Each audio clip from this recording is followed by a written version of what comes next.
Yes, it's time for another solid quarter hour with Charlie Barnett and his great orchestra. Coming to you from popular Jansen's Beach Ballroom just outside Portland, Oregon, along the mighty Columbia River.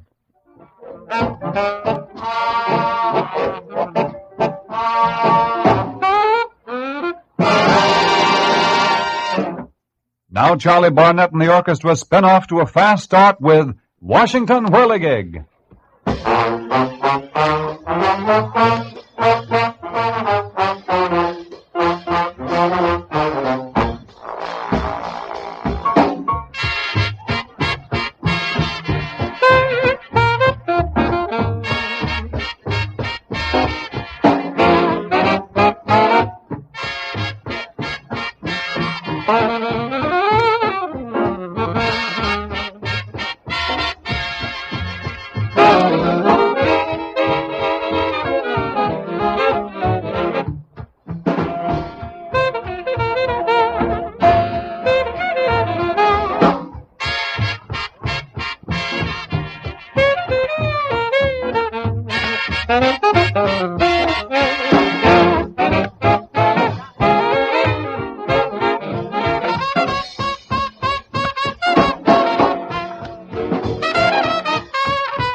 Smiling Phil Barton does the vocal chores on our next selection, There's No You.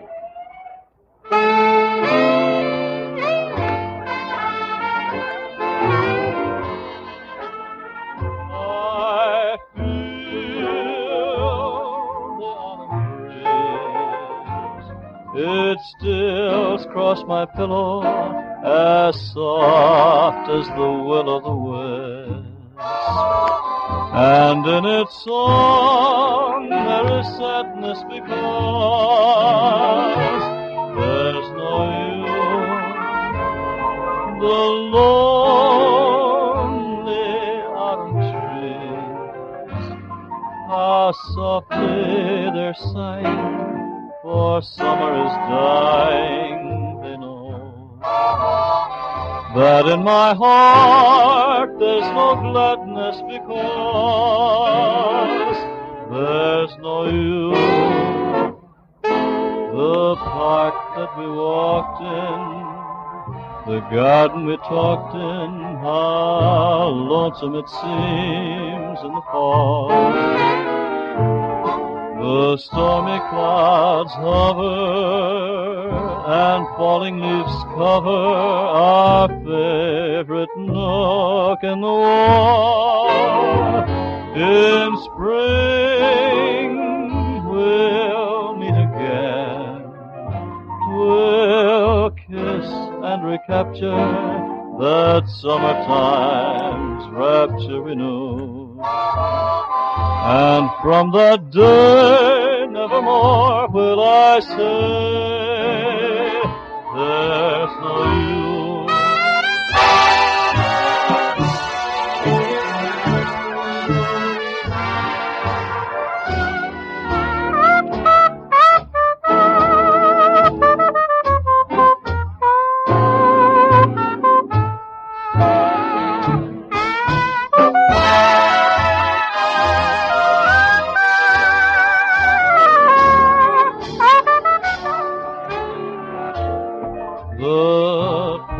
That we walked in, the garden we talked in, how lonesome it seems in the fall. The stormy clouds hover and falling leaves cover our favorite nook in the wall. In spring we'll meet again. We'll kiss and recapture that summertime's rapture we knew.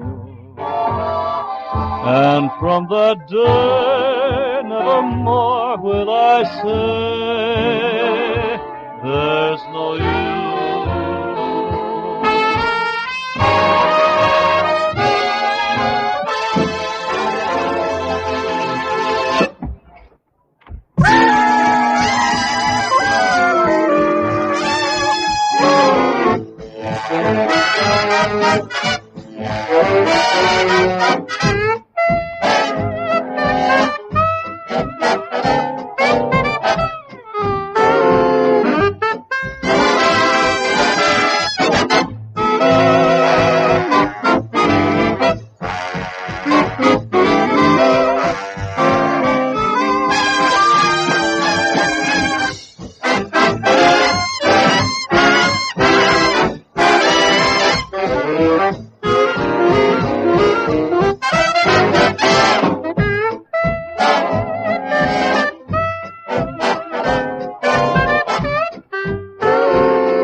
Here's a lovely gal dream to sing Dream. Jenny Powell on Dream.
smoke rings rise in the air.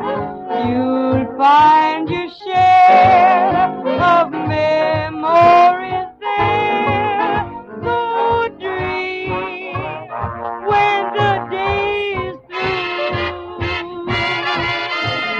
Dream and they might come true. Things never are as bad as they seem. So dream, dream, dream.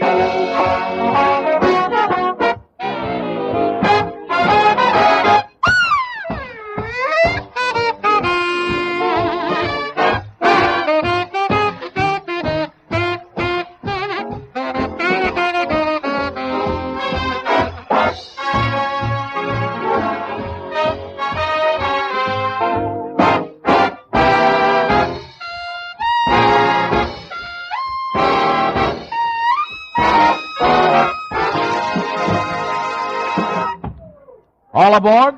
Charlie Barnett and the orchestra and Take the A Train.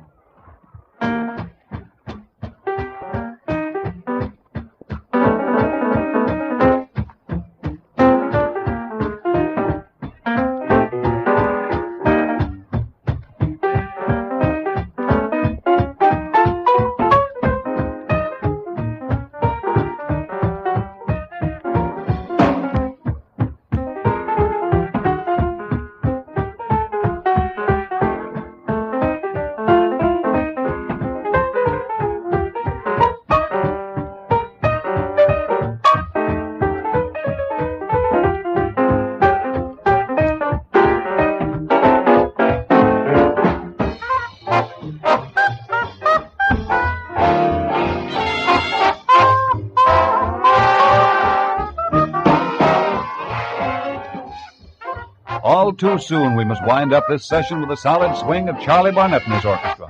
Vocal credits go to lovely Jenny Powell and Phil Barton. Our program originated in the popular Jansen's Beach Ballroom just outside of Portland, Oregon.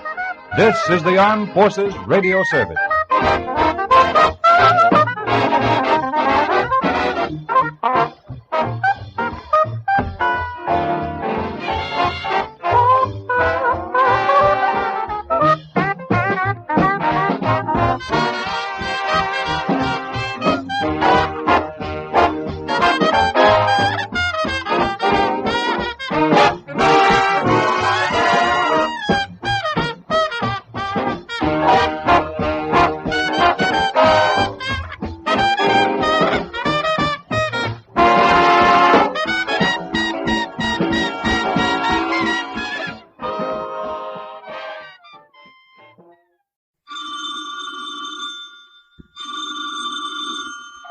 Sheffield Farms. Hello? I don't know. The man just says, guess who? Yes, it's the game Guess Who, and your host is Sheffield Farms, who also bring you Sheffield Vitamin D, homogenized milk, and other fine dairy products. And now here he is, ponderous and propounding, your genial Sheffield Quizmaster, Happy Felton.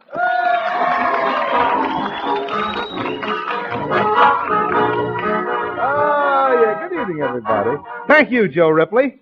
Before I start this evening's festivities, I'd like to give you a real scoop. We're expecting a blessed event at our house. Yes, we are. My brother-in-law is finally going home. But I guess I really shouldn't be talking like that. My brother-in-law is just about the toughest guy I ever met. Every time we meet, we argue. Last night, I did something he didn't like, and he said, for 2 cents, fatty, I'd punch you right in the nose. I said, oh, yeah? And he said, oh, yeah. Before I knew it, he ran up a bill for $8. Well, I went out to get some air, and while I was walking down Fifth Avenue, I met an old flame of mine. Oh, that brought back memories.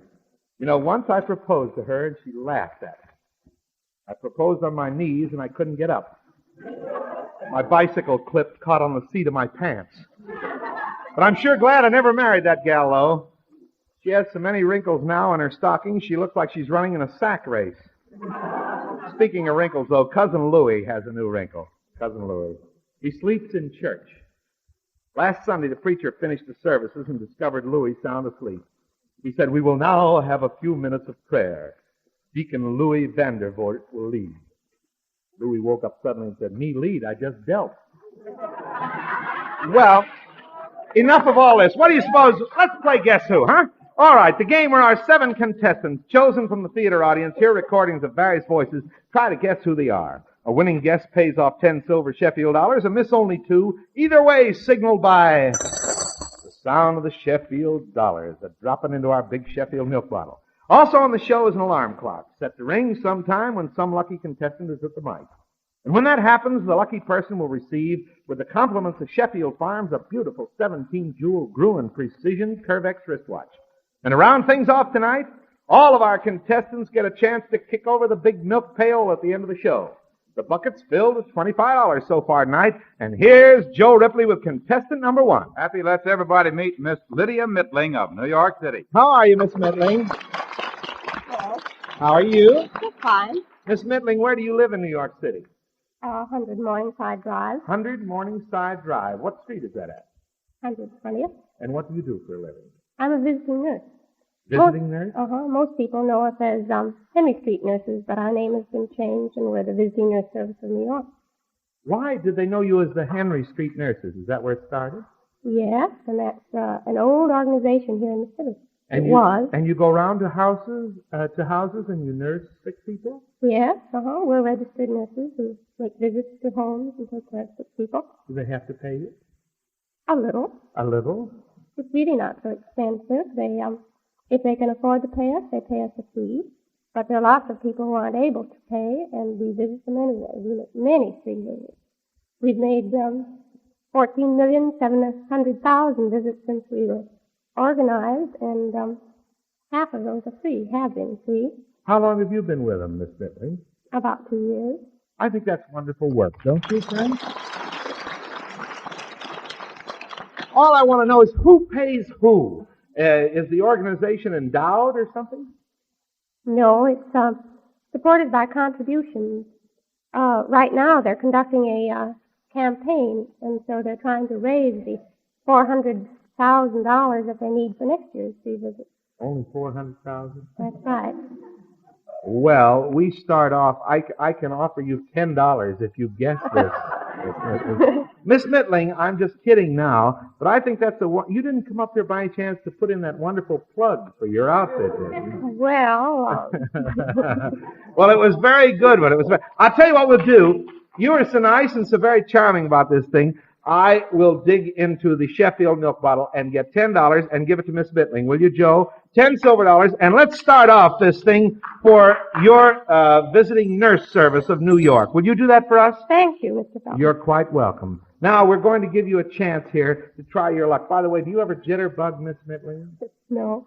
You never jitterbug? Oh, what kind of dance tunes do you like? Oh, rather simple ones. Simple ones? You mean easy ones? Yes. When you were studying in school, did you always want to be a nurse? Is it Lydia? Yes, Lydia? it's Lydia. Did you want to be a nurse when you were in school? No. What was your best subject in school? Well, I think English or biology. Did it get harder for you, English and biology, as you went along in the grades? Well, no. Well, we used to have favorite subjects of mine, but I can remember when I left the 6th grade, it got very difficult. No books for 3 months. We just swam and played, and then back to the 6th grade.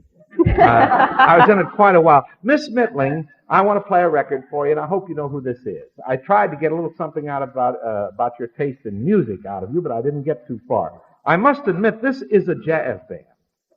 This is a jazz band, a very popular one. But before I play it, I do want to say that I think that your visiting nurse service of New York is a wonderful organization, and it must play a very, very big part in keeping New York healthy. We wish you good luck with your drive, and now we're going to play a record for you. See if you can guess who. It's a fellow who directs an orchestra, plays an instrument, and he's made a lot of records. Hope you can. Sheffield brings you 10 silver dollars if you can guess who. Okay.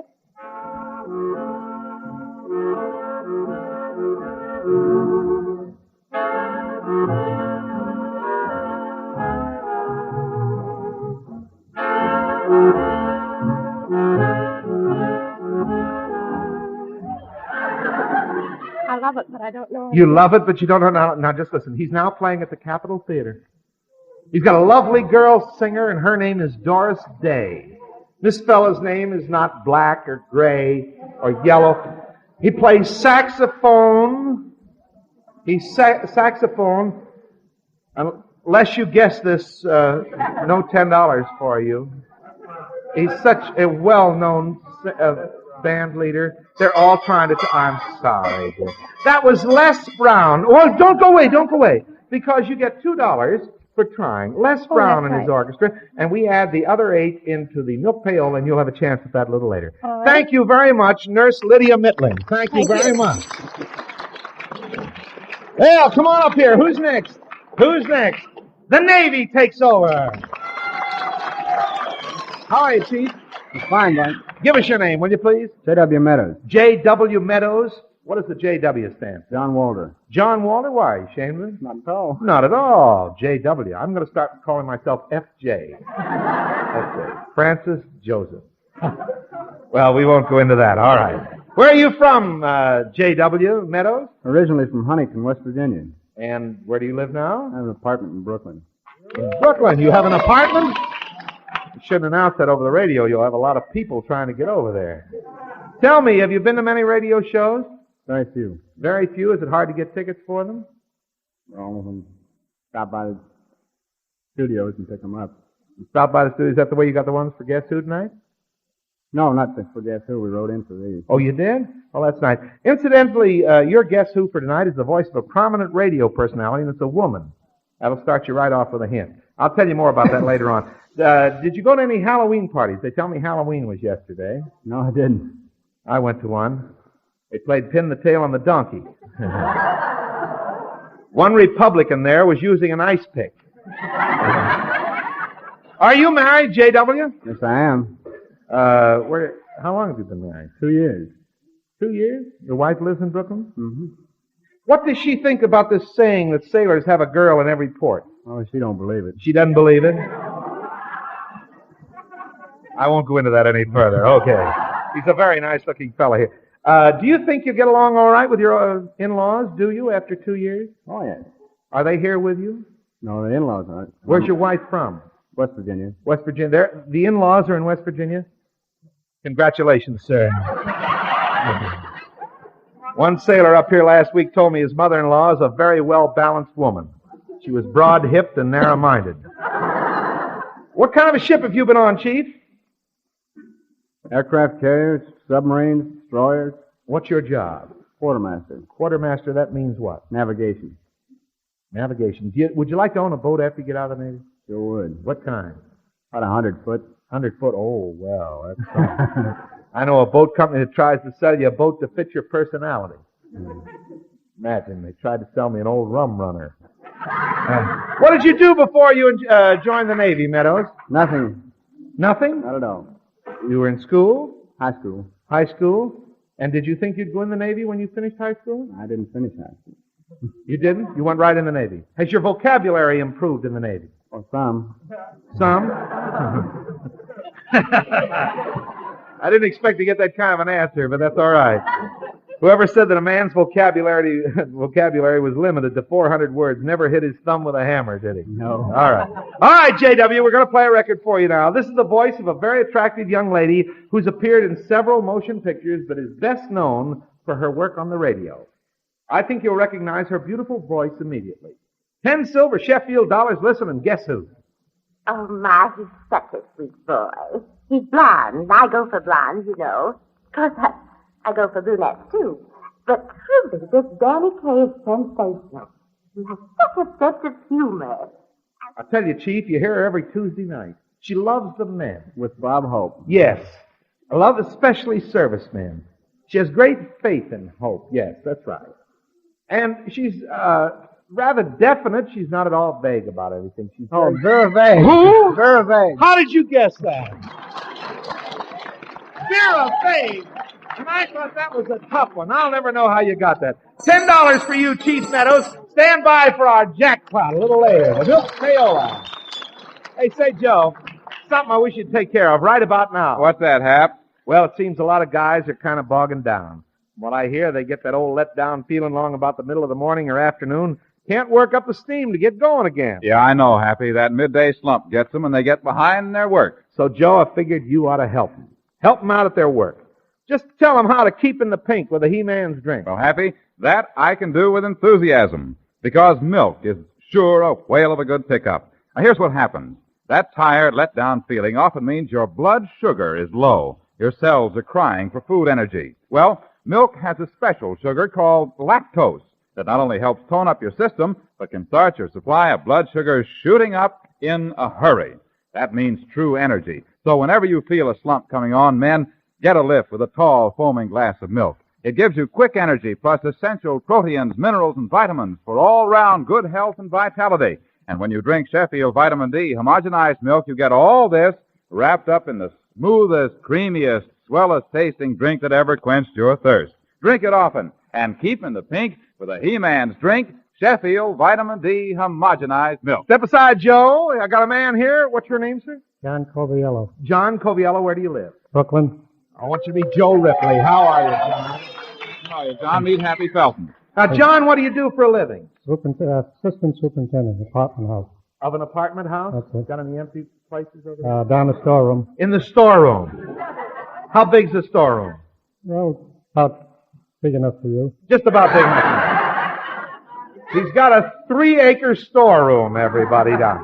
Do you mind telling me how old you are, John? 56. 56. The reason I ask is that the record we'd like you to guess is the voice of an old-timer, a songwriter. Remember the styles of years ago? I do. You think that ladies' styles are any better today? A little better to look at. A little better to look at, huh? Remember when bustles were in vogue? I do. You know what a bustle is? I do. Uh-huh. I met a woman the other day who was wearing a bustle. She said she made it out of an old Scotch bagpipe. Every time she sat down, it played Annie Laurie. Do you remember the old cars? The first cars? I do. What's the first car that you can remember? First automobile? The old Gazump car. We used to call them Gazump. What make was it? An old Ford. An old Ford, and you called it a Gazump? Yes. Sounds like a sneeze to me. I don't know. Had to push it up there. How many old cars can you name? For every one that you can name, I'll see if I can name another one. I'll start it off. Marmon. Remember that? Willie's Night. Willie's Night. Flint. Stanley Steamer. Oh, that's a good one. Jordan. Maxwell. Maxwell, that's very good. Stutz. Mercedes. Mercedes? Oh, you were getting into expensive ones now. Franklin. Remember that, the air-cooled, Joe? No, I don't remember. You did real good, I want to tell you. You don't have a new 1946 model, do you? I have none. You haven't any? No. I haven't had any luck in that department either. I'm still driving my old 1937 job. It's a 5-passenger model, 2 in front and 3 behind, pushing. Tell me about radio while we're talking old times. Do you remember any of the old timers on the programs like Roxy's Gang, Amos and Andy? They're still on. I've seen them, yes. What's the oldest radio program that you can remember that you like? Remember the Happiness Boys? The oldest one I remember, the first one is Joe Kelly's. Joe Kelly? When he first came out. Yeah. Do you remember, what was that program about? The barn dance. A barn dance? Yes, sir. How do you like him now that he's got the quiz ticket? Pretty fair. Pretty fair? What's your favorite program, John? Well, I like symphony. You like symphony? Yes, sir. I don't blame you a bit. Now, I want to tell you, the reason I led into all this business is that a few weeks ago we mentioned that we liked old-time records. And it's about time for a record now. And this record was sent to us by a fan of ours, Roland Gallagher of New York City. Now, we return his record and send him $5 for letting us use it. I want to thank you, Roland, if you're listening in. Now it's ready to play it for you. This is the voice of a man who was a famous actor, writer, and composer, John. He died in 1932. Listen, 10 silver Sheffield dollars, and see if you can guess who. There's a spot in the heart which loves again and I own. Sam McCormick.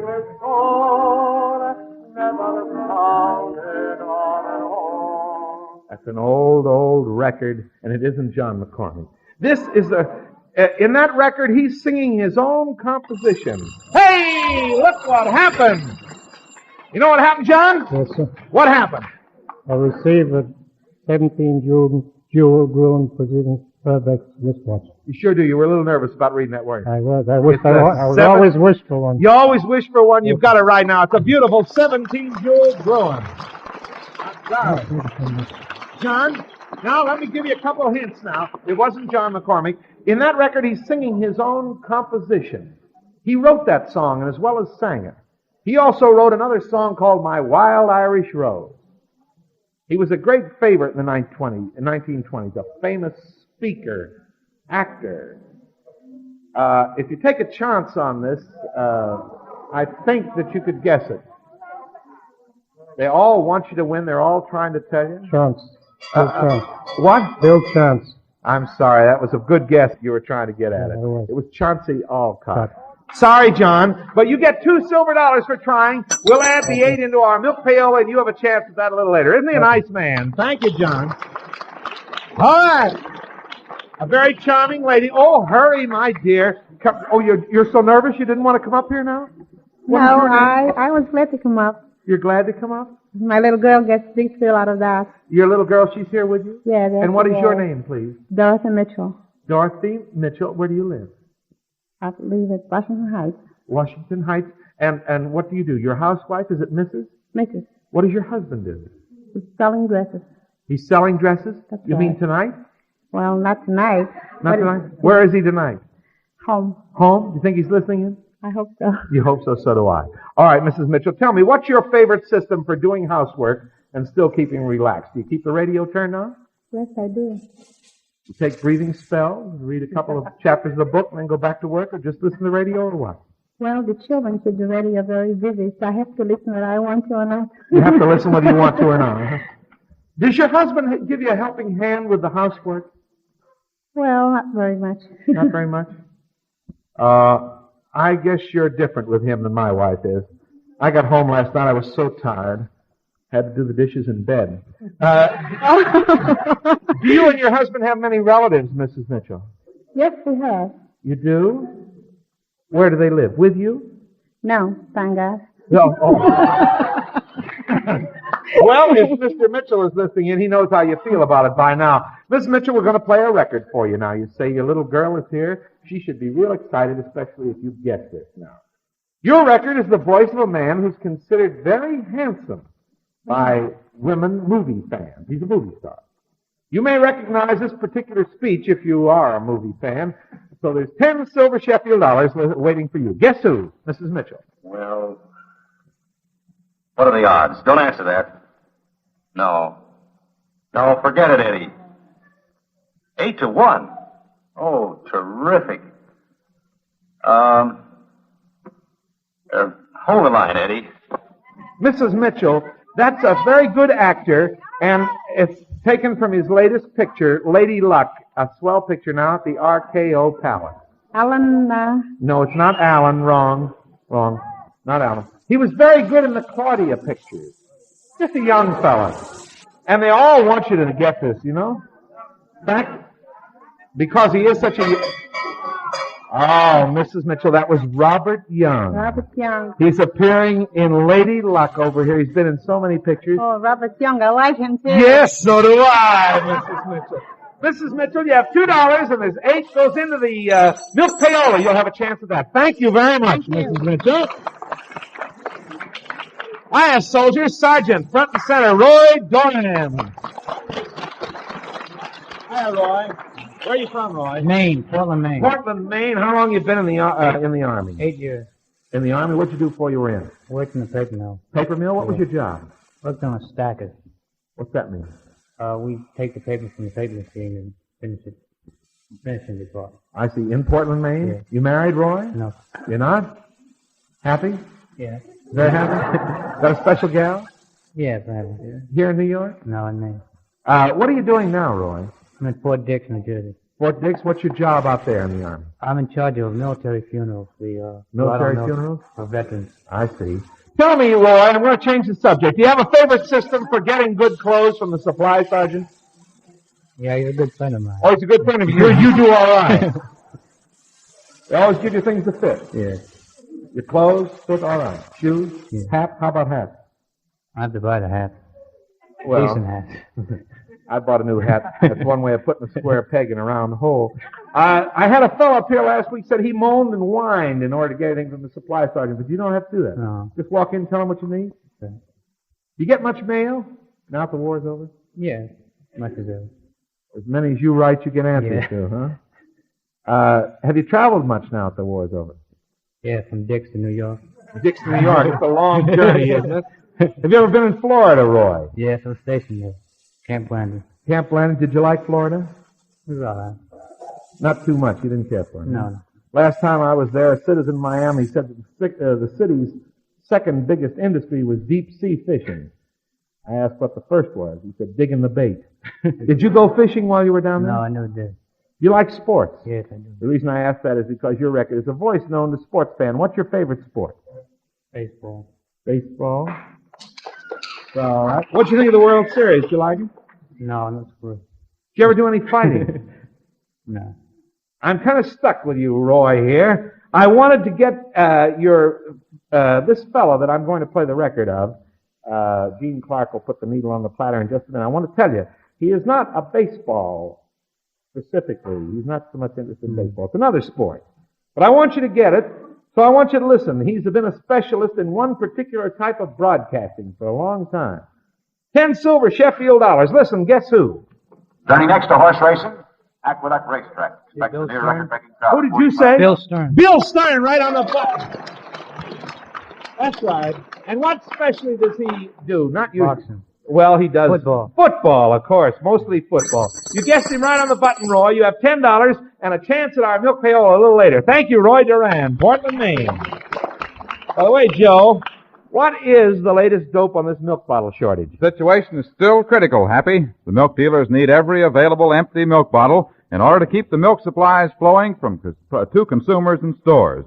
It's true that more paper containers are back on the market, but there still aren't enough glass bottles to go around. You see, production has been cut drastically because of a shortage of soda ash, a vital glass ingredient. So, Sheffield is asking your help in this emergency.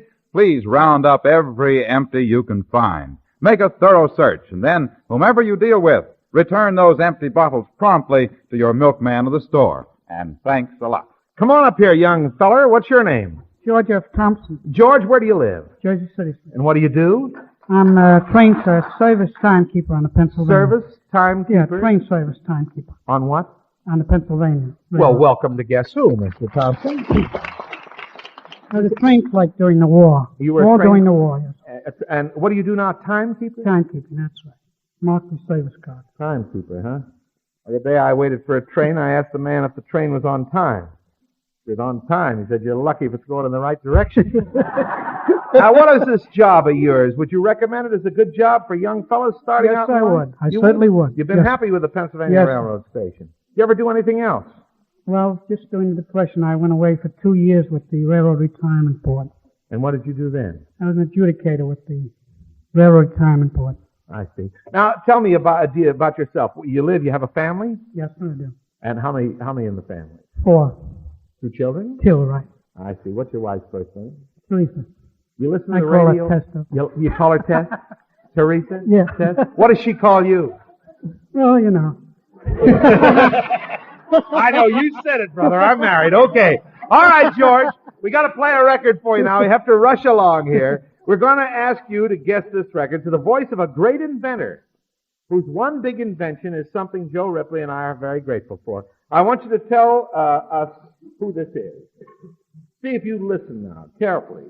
10 silver Sheffield dollars. Guess who?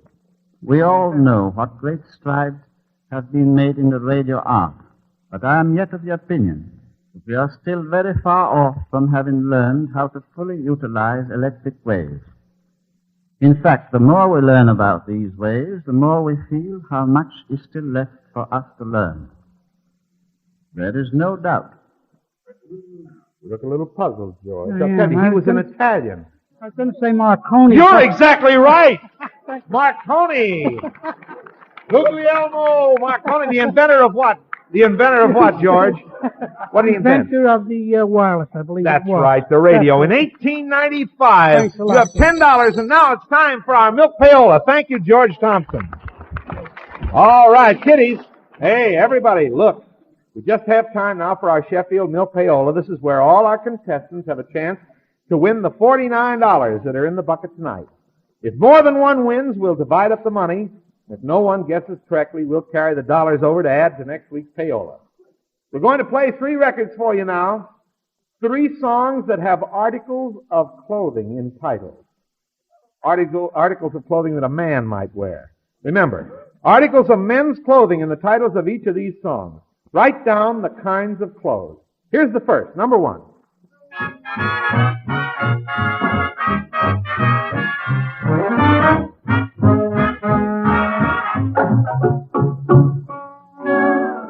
That's number 1. Here's number 2. Something else a fella might wear.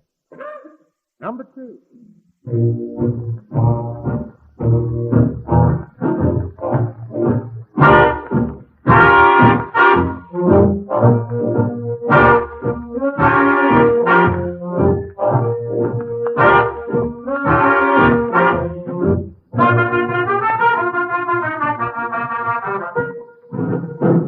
Here's number 3. Don't let anybody look at your slip of paper now. Number 3, you've got to get all 3 right to win. Another article of clothing.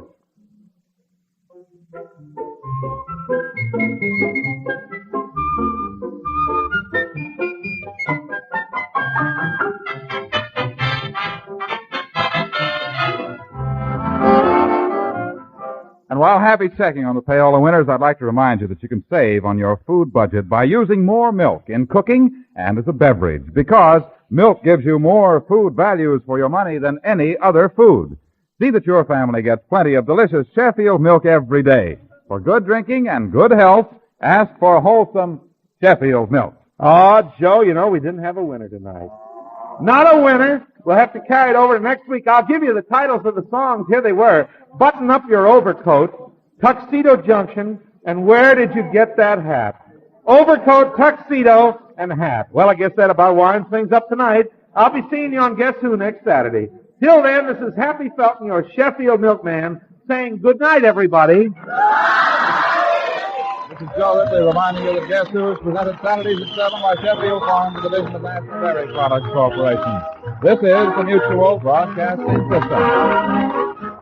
Road of Life, brought to you by Duz. D-U-Z, Duz, the new kind of soap that does everything in your wash.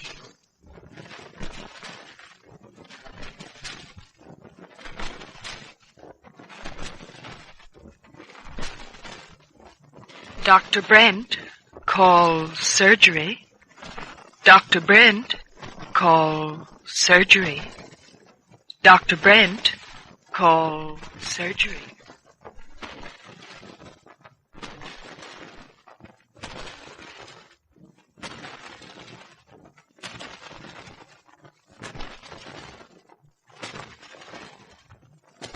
Now, I say the good old days weren't so very good, B.D. B.D.? Yes, before Duz. Before this new kind of soap arrived to do everything in the wash. You know, Duz, D-U-Z, does best. Why, B.D., before Duz, I've heard some women just couldn't get along without a washboard. I know I couldn't. My greasy work clothes always needed lots of hard scrubbing. It was tough work getting the towels white, too. And my colored rayons, they soon lost their sparkle, B.D., before Duz. Some wash day. No wonder so many ladies who didn't became ladies who does. This new kind of soap really does everything. It gives you all this. Unsurpassed whiteness for towels, unbeaten suds for cleaning work clothes, plus greater safety for the pretty rayons you wash. That's why the good wash days now are A.D., after Duz. I'll say, with Duz, there's no hard scrubbing. Yet see those work clothes all fresh and clean? No soap anywhere gets tough dirt out easier than Duz. And my towels, you couldn't ask any soap to get them whiter. Sure, Duz gives you the whitest white your wash line has ever seen. Then there's no more fussing over pretty rayons. Duz leaves them perky and bright. Duz is extra safe for colors.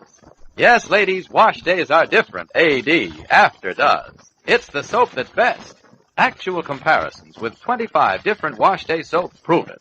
Duz has the best combination of white washes, suds for cleaning, and safety to colors. So be a lady who does.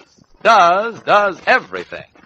And now we invite you to listen to Road of Life.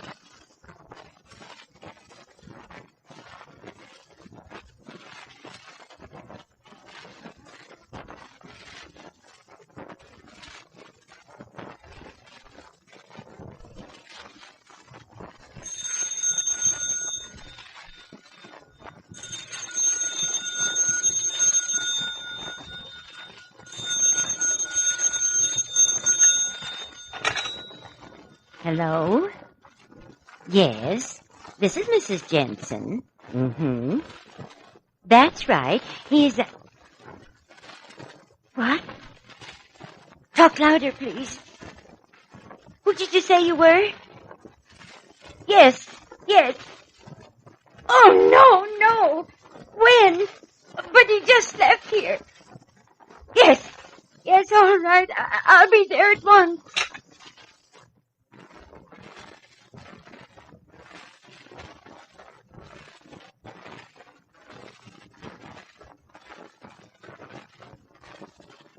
The woman who answered the phone a minute ago was more than reasonably happy at the time.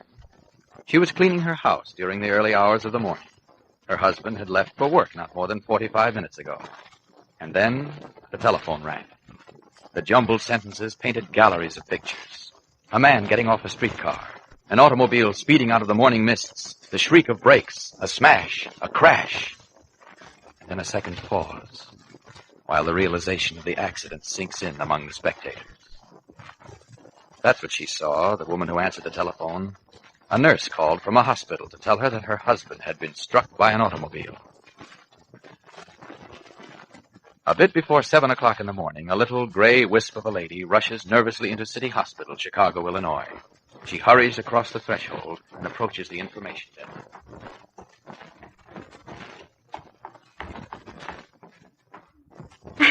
I want to see my husband. I beg your pardon, madam. I want to see my husband, Mr. Jensen. Is he a patient here? Yes. Then I'm very sorry, but visiting hours are from 2 until 4. Oh, but I've got to see him now. Those are the rules of the hospital. I'm sorry. But they just called me. They told me to come right down. Who called you? I don't know. A nurse.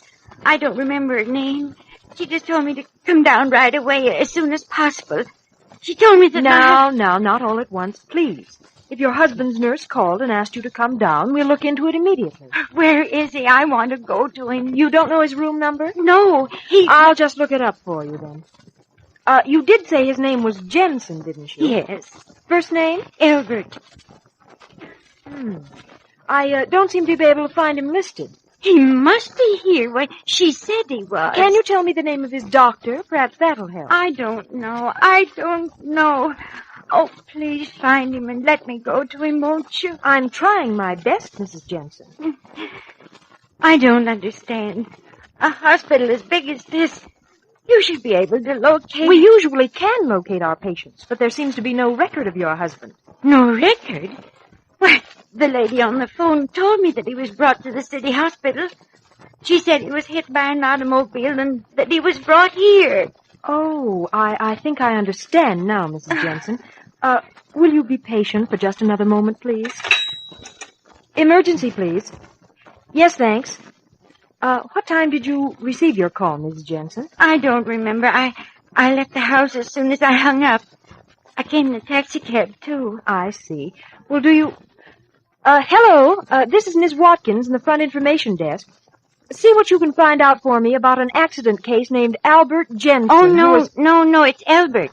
E-L-B-E-R-T. It's Albert Jensen. E-L-B-E-R-T. He was brought in here not very long ago. Automobile. Yes, all right, I will, but try to hurry it. It seems to be an emergency. Thank you. They'll call me right back, Mrs. Jensen. They don't know? They're checking into it. Now try not to worry. Everything will be all right. Oh, I want to see him. I want to be with him. I don't know how badly hurt he is. And you'll be with him in just a moment or two. As soon as the call comes through, we'll have all the information we need. Where he is and how he is. He was so happy when he left the house. Well, now, there's no need to be upset by this. It may be nothing serious at all. He was starting work this morning. He was sick for 1.5 years, you know. This was his first day on the job. What'll they do? He was supposed to be at work by now. If he doesn't show up on the first day, they'll think... I'm sure his employer will understand. But this is a war plant. They need men out there. He was so happy that he was going to be doing something again. He said it'd be helping our boy. Oh, you have a son working there, too? He's in service. He's a Marine, South Pacific. I just wrote him a letter yesterday, telling him how well both of us have been feeling. I told him about his father going back to work and... Miss Watkins speaking. Oh, yes. That's it. Yes. Yes, I see. How long ago? Yes, I will. Thank you. Well? Mrs. Jensen. Yes. I'm afraid you won't be able to see your husband now. You'll have to wait. There's nothing you can do for him now. You mean he's been taken upstairs? He's in surgery under Dr. Brent.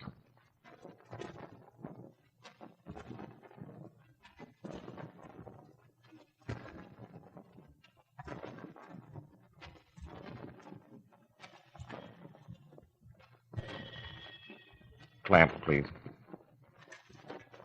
Scissors, please. Retract below. Aye. Dr. Parsons, still bleeding there. I've got it. That's the condition of the patient. Fair. Pulse? 140. Only fair quality. Clamp, please. Tie. Cut. Tie. Retract. Sponge, please. Dr. Parsons. Dr. Brent stands under the harsh, exacting light which hangs down over the table and fights with the professional skill at his disposal to save a life. Half an hour ago, while walking through the first-floor corridor of City Hospital, he noticed an emergency case lying unattended on a cart. Calling a nurse, Jim learned that the patient had been brought in by an ambulance. First doctor to see the patient had been Grant Frazier, chief of staff. Because he'd been somewhat wary of charity patients, and because he had to soothe the nerves of an extremely wealthy and important private patient, Dr. Frazier had ordered the nurse to leave the accident case in the corridor. As soon as Jim had made his diagnosis, he ordered the patient upstairs to surgery. Since it was in the neighborhood of 6:30 a.m., all but one of the operating rooms were occupied, and that one had been reserved some time before by Frazier. Because the accident case was an emergency and Frazier's was merely a chronic appendectomy for which there was no hurry, Jim felt no qualms about commandeering the operating room. Frazier, however, informed of Jim's action by a nurse, quietly enters the operating room, walks across the floor, and sidles up beside Jim at the table. Right. Right. Condition of the patient. Still fair. Pulse 150. Fair quality. Clamp, please. Sponge. Hello, Brent. Track. Hello, Frazier. Scissors, please. I wish you'd get back, Frazier. Retract. You'll unsterile the whole field. Don't worry, I've scrubbed. Oh. Bleeding above, Dr. Parsons. Clamp. How long will it be, Brent? Hour and a half. He's in pretty bad shape. Cut, please. Tie. I have a patient waiting downstairs, you know. Sorry. Lap pad, please. I was told her condition wasn't serious. That's beside the point. This is my operating theater. Retract. Retract below, please. Sponge. Brett, why don't you do both of us a favor? Pulse. 145 again. Quality? Only fair. The patient I have waiting is extremely important to me. It's taken me weeks to convince her how necessary it is for her to undergo surgery. Lap pad. Chronic appendix, isn't that it, Frazier? Never mind what it is. Brett, why don't you finish what you're doing? Assess that fracture and check on the other internal injuries later. Don't bother me. Scissors, please. You're being very unreasonable, Brett. You're interrupting me. Can't you see that?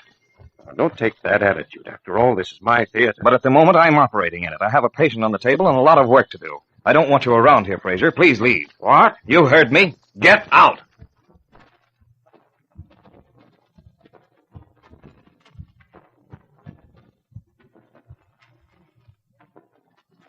Their voices echo and re-echo off the tile walls of the usually quiet operating room. The animosities which have been smoldering for years between these two men are now fanned into new and stronger flames. They stand there glaring at one another, each man tense and taut with anger. To those who are grouped around the operating table observing them, it is evident that a blow-up cannot, at this point, be avoided.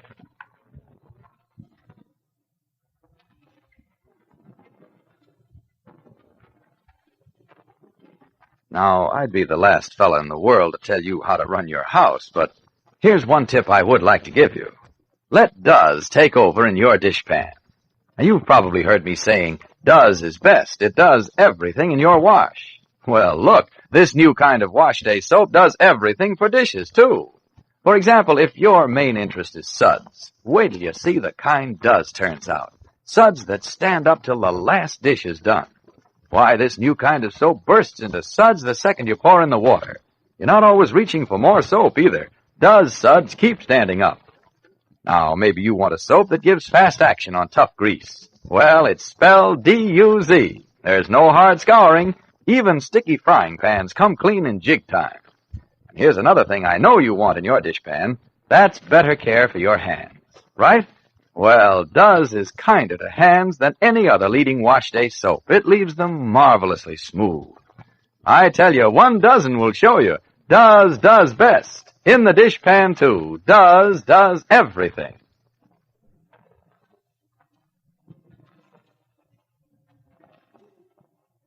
Be sure to listen tomorrow when D-U-Z, Does, will again bring you another absorbing episode on Road of Life.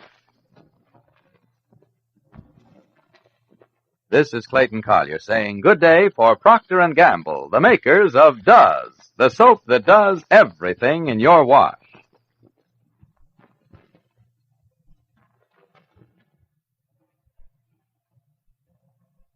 More than ever, our government needs used fat. More than ever, you need red points. Save used fat. Get 2 points per pound. Alka-Seltzer, first aid for the relief of headaches, acid indigestion, and muscular aches and pains. Alka-Seltzer brings you Hilltop House.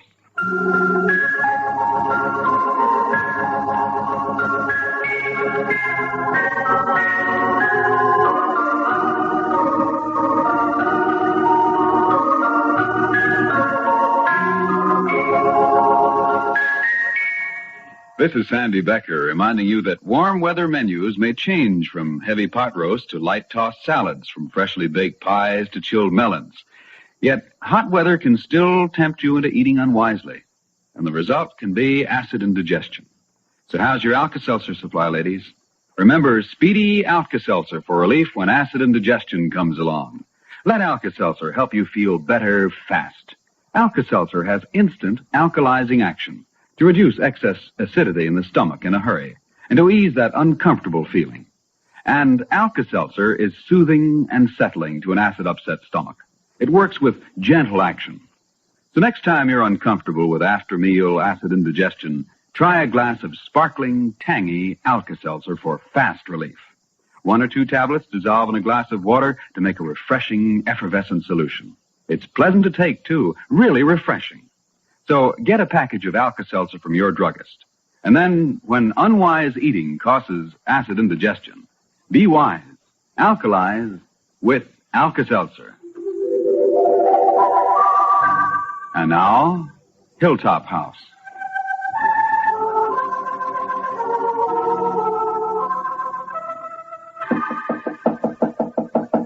Julie? Oh, Mr. Claver? Uh-huh. Here you got an appointment that's going to take you away from the orphanage, but if you don't mind, I'd like a few words with you first. Oh, well, please come right in. Thank you. Well, Julie, now that my niece Gladys is here helping out, I'd kind of like to hear a report on her capabilities. And if you got some complaints, don't you hold back on them. I'd like to hear them, too. Well... Oh, yeah, now, Julie, since you're thinking so hard and so long to come up with an answer, guess you got no objections to my niece so far. And that's fine, because I don't want you worrying about the orphanage.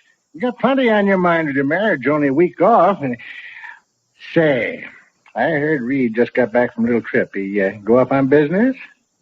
In a way, yeah. He's a humdinger, that feller. You know that Pearson property over on Maple Street? Well... everybody was saying he was a fool to buy it. And I'm telling you, I thought for sure he'd made a mistake that time. Well, have you heard a soda pop factory's opening up in Glendale and going to build on that land? Yeah. And Reed's the boy who sold him a bill of goods to set up here instead of Madison City. Oh, I tell you, he's a smart feller. And he's so young, too. Some people call him lucky, you know. But I say you gotta have something to go with the luck, and Reed's got it. Oh, he is a humdinger. I think he's pretty nice. Pretty. That's rich. Well, now about my niece. Well, I think it's too soon to give any real criticism. She feels nervous about taking over, but that's to be expected because I'm still here. Well, now, if you've got anything you'd like to tell her and you don't want to say it straight to her, why, I'd be glad to take the criticism and pass it along. Now, mind you, Julie, we all understand she's trying to take over your job as best she can. And don't forget, we're considering Gladys a temporary substitute till somebody more qualified comes along. Providing Gladys don't turn out right. Now, I'm saying she will, though. Well, the big test will come when she has to deal with problems. Since she's had the experience of raising a child, that will be of help. Yeah, she's been a good mother. Got a fine boy. Mm-hmm. Well, the problems of orphans are a little different sometimes. Oh, no, not too different. And my niece ain't one to pass over a problem. And you know she ain't too proud to come for help when it's over her head. And if you're away, then she'll go straight to Grace Dolben. Now, Gladys is a lot smarter than she looks and sounds. And I believe you can leave Hilltop in her hands in full confidence, Julie. Well, to be quite frank, I'd feel more reassured if your niece had had some experience in child guidance, in addition to being a mother. Oh, well, now, Julie can't have everything, you know. You're up on the book learning, and she's had the experience of being a mother, so, well, that way you sort of balance each other. Huh?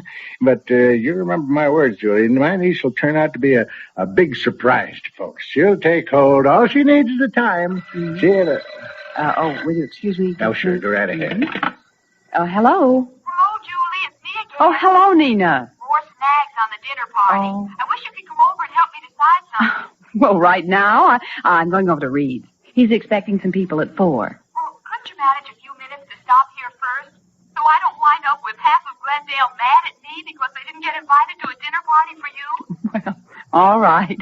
I'll come by for a minute. I'll see you soon. Julie, don't let me keep you if you got things to do. I know a bride don't never have enough time, so you go along about your work and business, and I'll finish up my visit with Gladys. I see she's out in the garden swing. Will you remind her that I've promised the children a picnic supper? And if she wants to get things ready for it, I'd appreciate it. A picnic supper, huh? Yeah, that's a nice little treat. Yeah, sure, I'll remind her, Julie. Say, you go ahead. Don't you worry about a thing. Have yourself a nice time. Right. And you give my greetings to Reed, huh? I will. Thank you, Mr. A picnic supper. But they'll have hot dogs and toasted buns and pickles and maybe some corn. Hello, Uncle Frank. I'm coming down there to sit, Gladys. Oh, it's pleasant and cool out here. That's one of the nice things here. You can always find some cool, shady spot. Yeah, well, move over, Gladys, and I'll sit with you. Well, do you think that's... Yeah. Oh, there goes Miss Julie. Over to visit with her cousin Nina. That's Dr. Jeff Browning's wife. Yes, I know. He's our doctor. Yeah, that's right. Yeah, and after that, Julie's going to her fiancé's house. Some folks are dropping in. Yeah, Julie's marrying an important man, yes, sirree. What'd she say about me? Well, you're behaving all right because she didn't find no fault. She's pleased so far, and I'm confident the whole orphanage board's going to feel the same. Well, I'm trying my best to please, but something you said to Mrs. Dolben makes me feel bad. Oh, now what's that? Well, you spoke like I'm only a temporary replacement, and I wanted to feel I was the real head matron. Gladys, what I tell Mrs. Dolben and Julie don't have to be what you and me know. What does that mean? Well, now, you got to understand diplomatic relations when you're dealing with matters of public affairs. Huh? Well, what I'm saying is when you got a goal in mind, I mean, when I got that goal in mind and I want things to work out, I just don't take folks into my confidence too much. I give it to them little by little, so I don't run into any extra opposition, you see? I think so. The way things are, Mrs. Dolben and Julie would be a lot more critical if they figured you were here permanent. By figuring it's only temporary, Well, let things go by easy like. You get me? Oh, Uncle Frank. You're just the smartest man there ever was for knowing just how to do things right. Yeah, well, I do my best. But you won't make a mistake listening to me. Of course I will. But I want you to know that there are things around Hilltop I don't like one little bit, and I'm going to change them. Move over, you're crowding me. You just wait till Julie leaves to be married. Don't you worry about that, Uncle Frank. I've got them all thinking that I want to keep everything just like it is.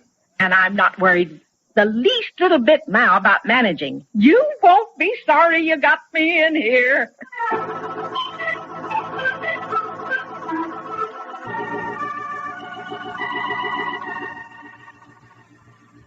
But, Julie, you don't understand. Dr. Oliver and Dr. Pringle and Dr. Sampson are all on the staff of the private hospital, but I can't manage that large a dinner party. Well, then make it a buffet. Dinner parties are so much more elegant. I'm tired of buffets. Everybody's been giving them. Aren't you tired of them? Well, if your heart is set on the dinner party... Then I'm right back where I started. Oh, why did Jeff have to go and invite the Olivers? He started this mess because I wasn't going to ask anybody from the hospital staff. Now I have to ask them all. Oh, my husband can be so doggone frustrating. Oh, I'm mad at him today for everything. Oh, I think you'll get over it. Nina, has he got the specialist report on Reed? Do you think he'd tell me anything? I told him we're both so anxious to hear, and when would the report come, and do you know what he answered? What? When it gets here. Oh. And what's more, he's implying it's his business and I can keep my nose out. Oh, he can be so maddening. You know, I'll bet that report will come in and he'll tell Reed and we won't know a thing about it. Well, that'll be all right with me if it's a good report. Well, let's not think about it anymore. Reed's got some new medicine that stops his dizzy spells in a minute, and he feels very good about that. But I know you're worried. You act as if everything's okay, but I can tell. Well, honestly, I'm trying not to worry. Reed seems so well, and I don't want that report to be just hanging over us like a cloud. Now, what other problems are there in this dinner party that have got to be settled right now? Oh, it'll have to be a buffet. The dinner party's out the window.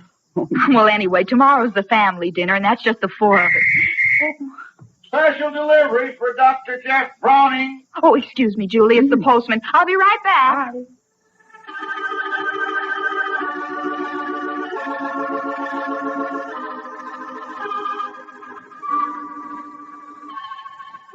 Special delivery letter from Dr. Bernays. It must be about Reed. Oh, gee, won't Julie be glad? Oh, no. No, maybe I hadn't better tell her. I don't know what's inside. I'll be right with you, Julie.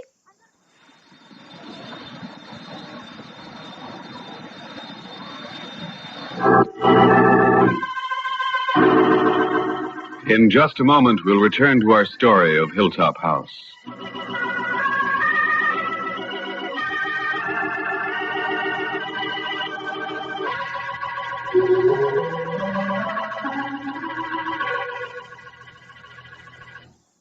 Do you ever have one of those days when everything seems to go wrong? Yes, and that's usually when I have a headache.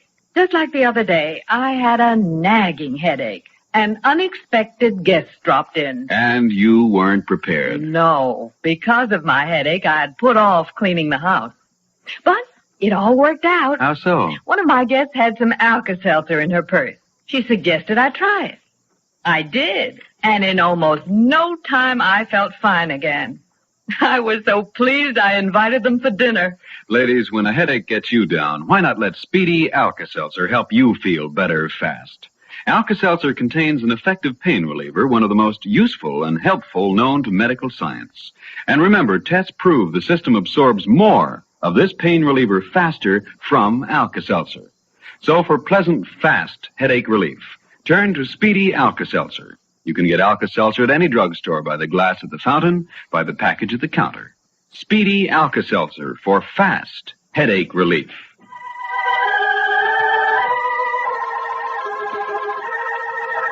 And now let's return to our story for a moment. As Julie left Nina's house to go along to Reed's, her cousin ran back and looked at that important letter. Oh, I wish I could open it.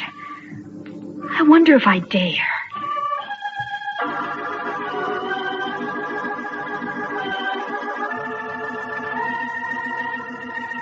Be sure to tune in tomorrow to another exciting episode of Hilltop House, written by Addie Richton and Lynn Stone.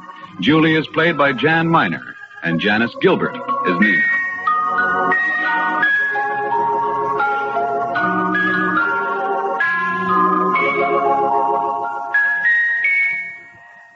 Don't let a vitamin shortage rob you of your normal energy and pep. A vitamin shortage, you know, is one of the common causes of that tired-out, listless feeling. You can correct a vitamin shortage with one-a-day brand multiple vitamin tablets. Taken daily, they can give you all you normally need to take of all the vitamins proved necessary, can protect you from a vitamin deficiency. They're easy to take in tablet form. One-a-day multiples are smooth-coated tablets that leave no unpleasant aftertaste. And they now contain vitamin B12. So at any drugstore, get the vitamins in the blue box with a big red 1. Guard against vitamin deficiency with one-a-day brand multiple vitamin tablets. Take them regularly, every day. Listen to Hilltop House tomorrow and every day, Monday through Friday. Sandy Becker speaking. And remember, America now listens to 110 million radio sets and listens most to the CBS radio network. Tuesday, September 17th. Again, London has been bombed.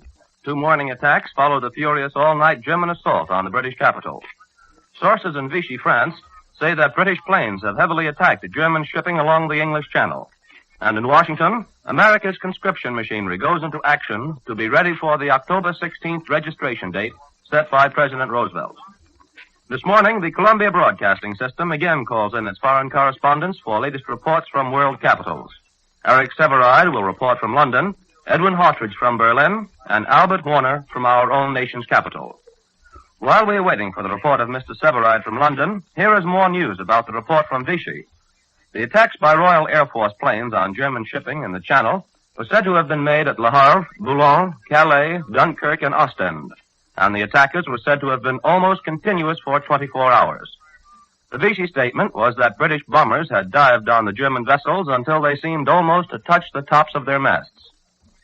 A United Press report from Vichy also says that German Reich Marshal Goering has established his headquarters in the Seine Valley of Normandy. Goering is directing the German raids on Britain. Here is the latest news from Rome, where an official communique now claims that Italian troops invading Egypt have met stiff British resistance amid desert sandstorms in the vicinity of Sidi Barrani, 60 miles inside Egyptian territory. And now, the news from the British capital, as reported by Mr. Severide. Go ahead, London. This is London. We've had 2 raid warnings so far today, and it's now 1 in the afternoon. The raids were on virtually all night long again. The first alarm after daybreak came at 8 o'clock when a single spotter plane approached the capital. Except for 1 or 2 time bombs from last night, I've heard no explosions yet this morning in central London. The raid last night was very heavy, particularly in West London. The attack was continual, and so was the anti-aircraft barrage, which sounded like the heaviest of any night so far. Bombs seem to be dropping everywhere in London, and this morning's communique more or less confirms this. Once more, a hospital was hit, but we're informed there were no casualties this time. The communique this morning says casualties in London as a whole were not very large. Just before midnight, when the raid was at its height, 1 German bomber ran into the cable of a barrage balloon and was destroyed. 1 popular shopping center was hit last night, a fashionable residential quarter, and 1 big London square. I was sitting last night in the lobby of a big hotel when there was a muffled crash, and glass in the next room began raining down on the carpet, and water from burst pipes in the upper bedrooms poured down on top of the glass. The heavy chandeliers swung violently back and forth. There were about 100 people in the lobby, and everyone jumped from his chair and milled around for a couple of minutes before it occurred to them to run down into the shelter. The bomb had taken the corner off the hotel at the 4th floor, and in a moment there was a parade of pajama-clad guests carrying their pillows coming down the stairway. Within about 3 minutes, everybody was calm once more. They showed far more annoyance when they were all sent out of the hotel because a time bomb had been discovered nearby. And not far away, there was a fire. The firemen had been working on it for only a few minutes when the raider came back again and killed several of these men. Hitler's plans for invading this country have to take into account not only the nightly RAF bombing of his ports, but the well-known foul weather of the British Isles. Yesterday down in the channel there was heavy mist and big waves. And this morning the report from Dover is about the same, only worse. All through the night the wind was increasing in the straits, and around dawn today a small gale was blowing rain along the coast. Some weather experts this morning predicted a full gale with heavy seas before the day is over. Despite the RAF attack, Hitler's concentration of shipping for the expected attempt is still going on. We're told that reconnaissance by British flying observers now indicates that the Germans are working overtime repairing the boats in the docks, which had been smashed in the last few nights. Here in London, the search for a solution to the shelter problem is still going on. More and more people from the worst hit areas are migrating westward. The Minister of Home Security, Sir John Anderson, is still opposed to building deep public shelters because he maintains they would take many months to construct and would use up too much building material needed elsewhere. He contends that the surface shelters made of brick and concrete are just as safe and intends to go on building them. Except in a sudden daylight raid now, very few Londoners will use these shelters. They are scarcely fit for spending a whole night. They are unheated so far, and most people do believe they are unsafe. Anderson is also opposed to people crowding all night in the subway stations. He is now taking photographs of the surface shelters, which will be published in an effort to demonstrate that they are quite safe. The East Enders, of course, have suffered most, but with these night raids now covering great areas of central and west London, they aren't the only class of people suddenly made homeless. 3 members of the cabinet so far have had narrow escapes and for a time have no homes. The Admiralty announces this morning that for the week ending September 9th, 16 ships totaling 54,547 tons were sunk. This is somewhat above the average for the previous 52 weeks. I return you now to CBS, New York. Back in our New York studios, here is a Press Association dispatch from Ottawa. Dominion members of the Canadian United States Joint Defense Board leave by plane in a few hours for a detailed inspection of Pacific coast defenses. The survey will include the northwestern United States, British Columbia, and Alaska. But now, the news from the German capital, as reported by Edwin Hartridge. Go ahead, Berlin. This is Berlin. German planes have resumed their reconnaissance flights this morning, according to a late announcement by the DNB. These operations are described as armed reconnaissance flights, and whether this means any attendant bombing or just survey work, we can't exactly say.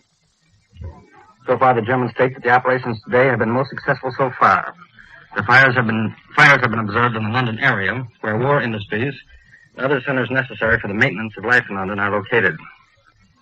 Serrano Suñé, the number 2 man in the Franco government of Spain, was received by Herr Hitler this morning.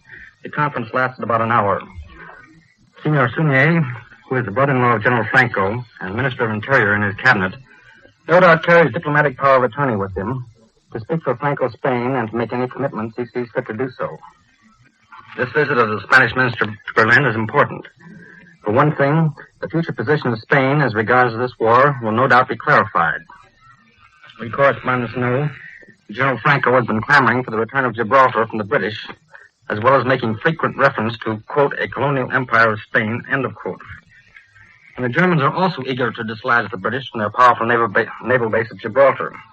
So we believe that Senor Suñé and Herr von Ribbentrop at least see eye to eye on that problem. A Foreign Office spokesman explained this morning that the Spanish minister is not here to discuss internal affairs, but, quote, matters of greater importance, unquote. And the spokesman added that this visit should not be underestimated. There's one concrete result of the visit made known so far. Direct telephone communications between Spain and Germany, which have been broken off for 4 years since the start of the Spanish Civil War, have just been resumed. Another important visitor arrived in Berlin last night.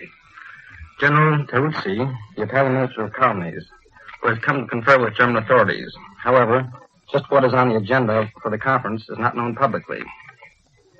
As you know, we were told that on Sunday evening, Reichsmarshal Goering, the Commander-in-Chief of the German Air Force, made a secret and surprise flight over London in the Junkers 88 bomber, accompanied by an escort of 2 destroyer planes.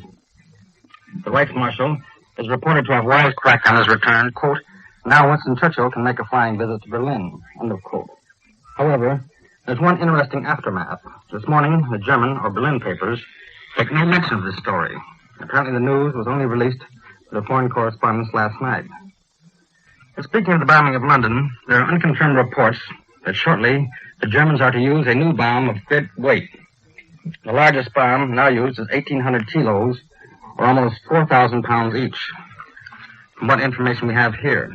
And as one German news commentator remarked the other day, we are not dropping bombs loaded with whipped cream. Incidentally, bombs weighing 1,800 kilos were first tried out in Spain.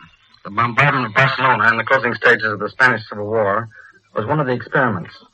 And in 3 days, over 3,500 people were killed. However, not all of those deaths were attributed to these big bombs, but their use came as a great shock to the defense forces of the Catalan capital. This morning, thousands of Berlin households found a leaflet in their mailboxes. It was issued by the Bund for Germans Abroad and was both a warning and a notice regarding the relationship between Germans and conquered Poles. The leaflet explained that the Greater Reich has of necessity to include many foreign elements. And after explaining that the Poles are now working in Germany on the farms and as industrial laborers, the leaflet warns about, quote, the dangers arising from living side by side with a foreign people, end of quote. It adds, the servility of the Poles to the German farmers is cunning. His friendly behavior is deceitful. Caution must prevail not to further the unification of the Poles and to prevent their spying. Above all, there is no community of interest whatsoever between the Germans and Poles, end of quote. And the leaflet closes with the warning, Germans, the Pole can never be your comrade. He is inferior to each German, whether on the farm or in the plant. Be just as Germans are, but never forget you are a member of a master people. End of quote. Incidentally, Polish workers in Germany must wear a special identification mark on their left breast. It is a square turned on its edge with a violet edge and a yellow center in which is described a capital P. This is Edwin Hartridge. I return you now to Columbia in New York. And now the news from our own nation's capital as reported by Albert Warner. We take you now to Washington. Congress is not in session today, but quietly a four-man contest is underway for the Democratic floor leadership of the House. Representative John McCormick of Massachusetts has considerable opposition from at least 3 other Democratic members of the House. The contest arises as a result of the elevation of Representative Sam Rayburn of Texas to be Speaker of the House to succeed the late Speaker William B. Bankhead. A great many of the House leaders have gone by train with the President to the funeral services of Mr. Bankhead at Jasper, Alabama today. On their return trip to Washington, it may be that the floor leadership will be determined. Besides Mr. McCormick, the principal candidates are Jerry Cooper of Tennessee, Clifton Woodrum of Virginia, and Patrick Boland of Pennsylvania. If Mr. McCormick should be chosen, it would take the Democratic floor leadership away from the South for the first time in a considerable period. Except for Speaker Henry Rainey, the House in recent years has had Southerners at its head. Jack Garner, Joseph Burns, Mr. Bankhead, and Mr. Rayburn, all of whom were floor leaders before they became speakers. Mr. McCormick represents a low-income district in South Boston. He's a lawyer, a Catholic, a supporter of labor legislation, and almost always a supporter of the New Deal. But he voted for the Fish Amendment to the draft bill. And he also led a successful move to get rid of the undivided corporate profits tax when the administration was reluctant to move. There's talk of postponing a decision. Some seekers of party harmony think McCormick might be beaten and Northern Democrats irritated. One proposal is to make an acting House leader out of Lindsey Warren of North Carolina, who is slated to become Comptroller General at the end of the year. That would put off permanent choice until January. The tempo of defense preparation increases in this country, even as the tempo of war attains a higher beat in Europe. This is the situation today as a result of developments which extended into last night. 35,000 additional National Guardsmen are called out for active service on October 16th. With those who began their duty yesterday, almost 100,000 Guardsmen are beginning a year's service. The new group comes from 5 states, New York, Ohio, Michigan, Wisconsin, and Mississippi. The Guardsmen in the strategic islands of Puerto Rico in the Caribbean and Hawaii in the Pacific are also among those just called out. Then on October 16th comes registration day under the conscription bill. Around November 15th, the first contingent of almost 100,000 men will report to camps. By the month of January, 400,000 will be in service. Then also the program of recruiting the regular army up to 375,000 men will proceed. In other words, in January, a total of more than 1 million men will be in Army camps in the program of national defense. In the realm of materiel, the War Department announces that 6,800 airplanes have been ordered under the July 1 appropriation and the new $5 billion defense fund. So we build machines and manpower. But one old war machine is still in use, the horse. The War Department hasn't given up horse cavalry. It wants to buy 20,000 horses, most of which will be turned over to the Guards. And they say Hitler's army hasn't given up the horse, though you don't hear much about it. Poland, by the way, had a good horse cavalry. We return you now to New York. With these reports from London by Eric Severide, from Berlin by Edwin Hartridge, and from Washington by Albert Warner, Columbia brings to a close another broadcast of important world developments. George Bryan speaking. This is the Columbia Broadcasting System.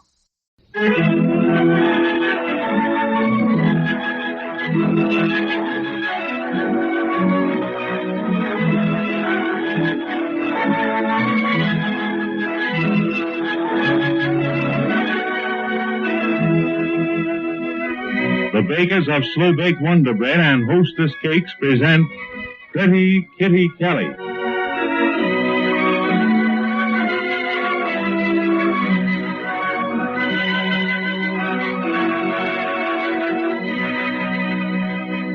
Michael Conway, Kitty's former sweetheart, now her lawyer, is working with might and main to prove Kitty innocent of the murder of Mademoiselle Helene Dupin. It is Michael's theory that the two foreign agents, Colonel Oroscani and Aristide Leon, are the real culprits. That the murder was only another of their schemes to prevent ratification of the treaty between the United States and the Argentine, which Kitty's fiancé brought to America. Meanwhile, the success or failure of Kitty's defense seems to hinge on the gun with which Mademoiselle Dupin was shot. The police have traced it to a gangster, Fred Lutman. But through Lutman's sweetheart, Irene Egan, Kitty and Michael have learned that Lutman sold the gun to a 6th Avenue pawnbroker named Henry Glicker. Exactly what use Mike will make of the information has yet to be learned. Want to make your children happy? Of course you do. Then listen, I'll tell you one sure way. One of the biggest moments in a child's day is when he opens his lunchbox at noontime. He's hungry, and he's looking forward to good things to eat. So the more delicious, the more appetizing you can make his sandwiches, the more he's going to enjoy them. And now, here's how you can make your sandwiches the best ever. Simply use slow-baked Wonder Bread. For you see, Wonder Bread is better for sandwiches in 4 ways. First of all, Wonder Bread stays fresh. After you make your children's sandwiches, every slice of Wonder Bread will stay moist and tender right up to the moment your hungry children sail into them. Then, Wonder Bread tastes really grand, too. Its fresh-baked goodness will bring out the full flavor of your tempting sandwich fillings. What's more, Wonder Bread's close-knit texture holds your filling in the center of each sandwich, stops it from leaking through onto hands and clothes.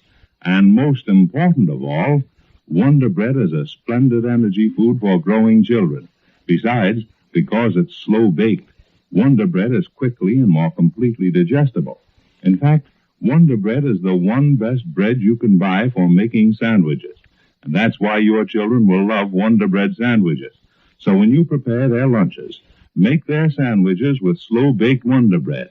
For better sandwiches tomorrow, get Wonder Bread today.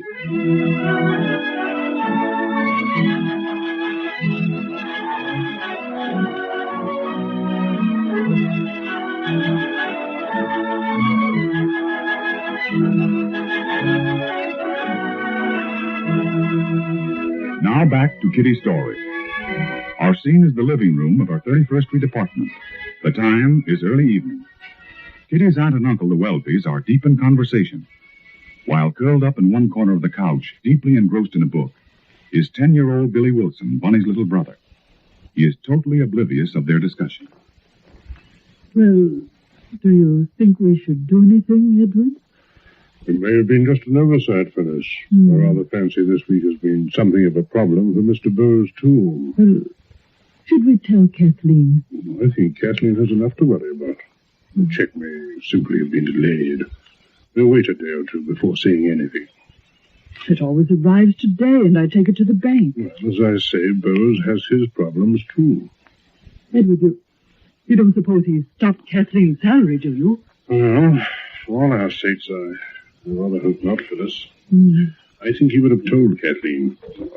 Let it go for a day or two. If it hasn't come, we'll look into it then. Oh, it'd be a terrible blow. I don't know what we'd do. What's all that clatter about? Hey, let me in. I'll get it, Mr. Welby. It's funny. Sit still, Billy. I'll let her in. Hello, Mr. Welby. Where's Billy? Oh, he's here. What do you want, Bunny? Look at here. We've been subpoenaed.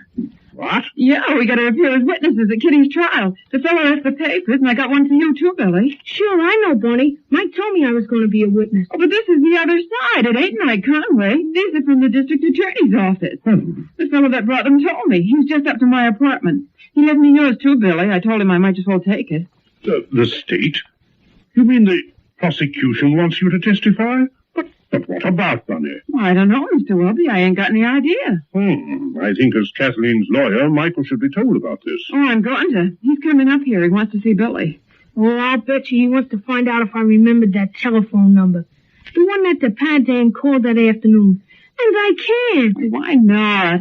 You got the plaza part of it in 3. Plaza 3. Why can't you remember the rest? Gee, Bunny, I've been trying to. I've been thinking so hard I'm almost dizzy. Benny, he'll never remember it that way. It'll just come to him, or he'll never remember it at all. I'm thinking about it even while I'm reading, Bunny. Oh, the heck you are. You're thinking about that book. You got your nose glued to it. Well, one can hardly blame him, Benny. It's one of those sex rumor thrillers. I came across it in a second-hand bookshop today and bought it for him. I'm going to read it myself. What's the name of it, Billy? Batwing. Ah, yes, Batwing. And is it swell? You want to read it too, Bunny. Oh, go on and read it. Oh, sit down, Bunny. Is Michael going to stop in here? I think so. Oh, jeepers, that could hardly be him already. Oh, hello, Johnson. Hello, Miss Wilson. Mr. Welby. I'm here, Johnson. What is it? Anything wrong? You busy, Mr. Welby? No. What is it? Well, the fella come just now and he gave me paper. I got it right here. Looks like law business. You tell me what it is, please, sir. Oh, you got subpoenaed, too. What you say, Miss Wilson? You've been subpoenaed. You have to appear in court for Kitty's trial. Oh, I fancy Miss Wilson's right, Johnson. Sure, Billy and me got him, too. We got to be there. Oh, you Jiminy. I don't want to go get Miss Kelly in more trouble. No, they want me to tell you about that gun. Oh, now keep still, Billy. You just be there next Monday at 9:30, Johnson. That's all, or they'll send the paddy wagon after you. Well, how long I got to stay here? Oh, I guess till they've heard what you got to say. They got to pick a jury and everything, and it'll probably take a couple of weeks. Couple of weeks? Don't ping him. What about my job here? Well, you better tell your boss that you got to go to court so he lets you off. He has to do it, too. That's the law. Cheapers, it'll be a regular vacation for you. A vacation? I don't know. I guess I got to get me lawyer fella and tell me what to do. You don't need a lawyer. All you have to do is go to court and testify. It tells you there in the paper where to go. Miss Wilson's right, Johnson. We're going to court on Monday. You can come along with us if you like. Well, sure, come with us. We're all in the same boat. Well, maybe that's Mike now. Well, you got company coming. Hey, go back downstairs. Very well, Johnson. Oh, Mr. Mack. Hello, Charlie. Mr. Bowles. Hello, Miss Wilson. Oh, Edward, it's Mr. Bowles. Yes, I heard that. You've been a stranger. Where you been? We want to see Mr. and Mrs. Welby. Are they here? Yeah, come on in. Come in. How do you do, Mr. Bowles? Sit down, both of you. Really get your feet off the couch. Okay. Well, I suppose you're just as worried about Kathleen as we are, Mr. Bowles. Yes, Mrs. Welby. I sincerely hope she gets out of us. Yeah, we were down to the clink trying to see her, but they wouldn't let us in. Now, Artie here figured we'd better tell you folks so that you could tip off Kitty. I'm afraid we got some kind of bad news for Kitty. Bad news? I made Artie come along so he could tell you his side of it, and then I'll try to tell you what I think. Yes, Mr. Burroughs? Well, I didn't send Kitty her check for this last week. Yes, we know. I hate to do this. Oh, come on now, Artie. It ain't your fault. You can't help it. The whole trouble is, folks, Artie's canceling Kitty's contract. He's what? Yeah, now he's perfectly within his rights. There's a clause in it that says that Kitty has to be a good girl, you know. Mr. Bowles, Kathleen hasn't done anything. You surely don't think she murdered anyone? Mrs. Welby, I haven't had a chance to do any thinking. Between the show and the police, I don't know where I've been. It's not myself. I'm not doing this. But a show like mine requires a big investment. I've got almost $100,000 tied up in that show, and now it's a dead loss. Yeah. This business has ruined Kitty as a personality. We might all just as well admit it. Oh, no, I don't think that's so, Arnie. What can you do with her, Max? No reputable producer will touch anybody that's been mixed up in a murder case. Well, if she comes out of this with clean skirts, what's the matter with her? I tell you, you're wrong, Artie. I'll sell her again. I'm only sorry that you dropped all that jack. Mr. Burroughs. Yes, Mr. Willie. I want you to know that we think you've been very kind to Kathleen. You've paid her a great deal of money. And I think Kathleen will be the first to admit you've had very little return for it. Oh, no, Mr. Willie, no. I don't want you to get me wrong. Just having Kitty under contract had a big publicity value. But I've got a nut of about $100,000 in this show of mine, and I was depending on Kitty to put it over. No, well, it's impossible. Yes, I hate to take advantage of Kitty on a technicality, but I've got fellas on my back, too. Well, there's nothing we can do about the contract, folks, but I don't want you to take Artie seriously about this trouble ruining Kitty's career. She beats this murder rap, and I'll get her work, and I'll sue Artie for the rest of it due under the contract. Oh, Mr. Max. Oh, Artie knows it. We talked it all over. I didn't know a darn thing about it till Artie telephoned me long distance. I was up fishing in the wilderness. I grabs me a newspaper, reads the story, and nearly have a hemorrhage. Now, what's the situation? What are you doing for the girl? You got a good lawyer? Young Conway is defending Kathleen. Young Conway? Yes. I thought she gave him the air and went for that patent leather shake, Ramen Serrano. Oh, it's too long a story to explain, Mr. Matt. Nothing's too long. That's what I'm here for, to see what I can do. Remember, that little girl is my bread and butter, too. I'm getting 10%, 39 weeks now. That may be young Conway now. Oh, I'll be doing that, Mr. Wilbur. He's a lawyer, huh? Is he any good? She's got to have a good man, you know. Hello, Bunny. Hello, Mike. Hello, buddy. Hello, Conway. I'm Maxie Hartshorn. Yours truly. You know Artie Bowes, too, don't you? Hello, Mr. Bowes. I just came over to see what I can do for Kitty. We got to get her out of this, you know. We can't spare the horses. Well, we're going to do our best, anyhow. Hey, listen, you got to get her off. You got to. Did she really shoot the dame? Oh, of course not. Well, then it ought to be a cinch. Now, here's Did what you want to see me, Mike? Huh? Listen, little fellow, we got important things to talk about here. You go on back and read. Wait a minute now, Maxie. Wait a minute. Billy's one of our most important witnesses. He's going to help get Kitty acquitted. Oh, he is he? Yeah. Well, now, listen, little fella. When they ask you if Kitty did it, just say no. Say no, you understand? I'll be in the courtroom, too, see? We'll work out a system. If I hold up my right hand like this, just look at it, see? You say yes. If it's my left hand, the other one, just say no.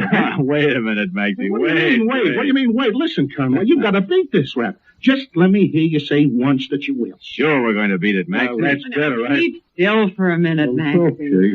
Lansing and the FBI are still trying to run down Oriskany and Leon. Time's getting short. I know, but they're doing their best, Mr. Welby. How about that pawnbroker? Get anything out of him? No, haven't located him yet, Mr. Welby. They say over at his shop that he's away on his vacation. And I called him at the place he's supposed to be, but they say they can't reach him. Hey, wait a minute. What is all this? What's it all about? Oriskany and Leon are a couple of foreign spies. Uh-huh. And I think they're responsible for the murder. I get it. The government's helping us run them down.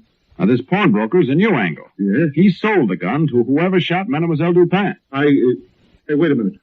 This pawnbroker. Yeah? His name ain't Flicker. Is it an old guy? I don't know what he looks like, but that's his name, all right. I've been fishing with him for the last week. Yeah, he's up in the Catskill Mountains. And he knows about that gun, too. What? He can tell you all about it. He was going to tell me, but I had to catch a train, and I couldn't wait. I'm supposed to call him up. Hey, where's your phone?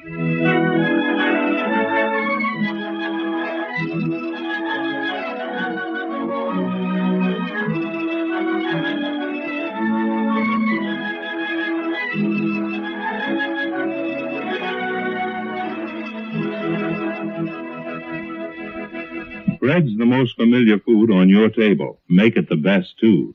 Serve delicious slow-baked Wonder Bread with every meal.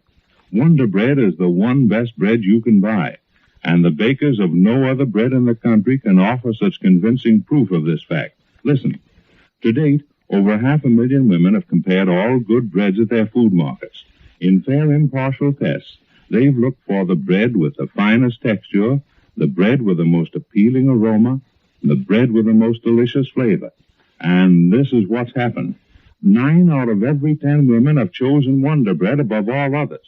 So today, see if you don't agree that Wonder Bread is the one best bread you can buy. Try a loaf of slow-baked Wonder Bread.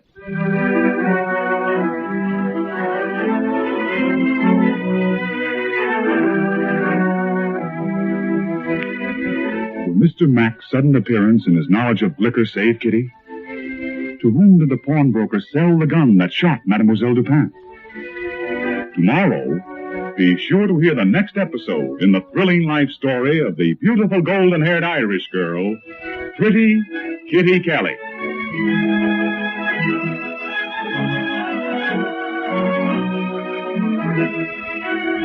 Daylight saving time ends Sunday, September 24th. If your community has been on standard time right along, this program will reach you 1 hour later, starting next Monday. Otherwise, tune in next week as usual.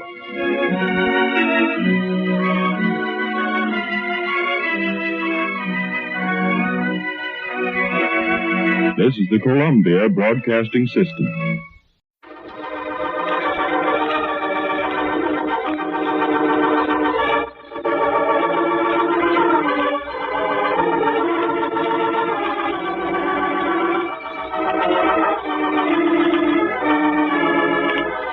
When a Girl Marries.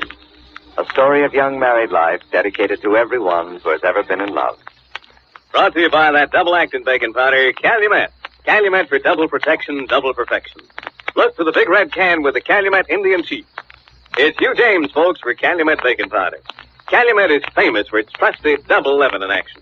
The finest cooks have chosen it for more than 50 years. And Cousin Benny, what do you suppose the first woman who used Calumet said when she used it? I'll bet she said, "The world is mine." It's just like you fella in that old play, The Count of Monte Cristo. Well, it's a grand feeling to know that you found the key to baking success. And a record of the very best bacon yet stretches ahead of you. With golden brown, flaky fine Calumet baking powder biscuits, light as a ping-pong ball. And crisp, delicate waffles, velvety pancakes, and puffed-up muffins all the way. And those prize-winning Calumet cakes to make your family perk up. Yes, dependable double-acting Calumet baking powder is the key to baking success for any woman who gets it in the big bright red can with the picture of the Calumet Indian Chief. For Calumet gives your bacon double protection for double perfection. Raises biscuits and batters twice. First in the mixing bowl when you add liquid to dry ingredients. And second in the oven when your bacon hits the heat. Calumet saves bacon failures and it costs little. And you use very little. Just 1 level teaspoon to a cup of sifted flour in most receipts. Remember, lady, the key to bacon success is Calumet. Calumet for the very best bacon yet.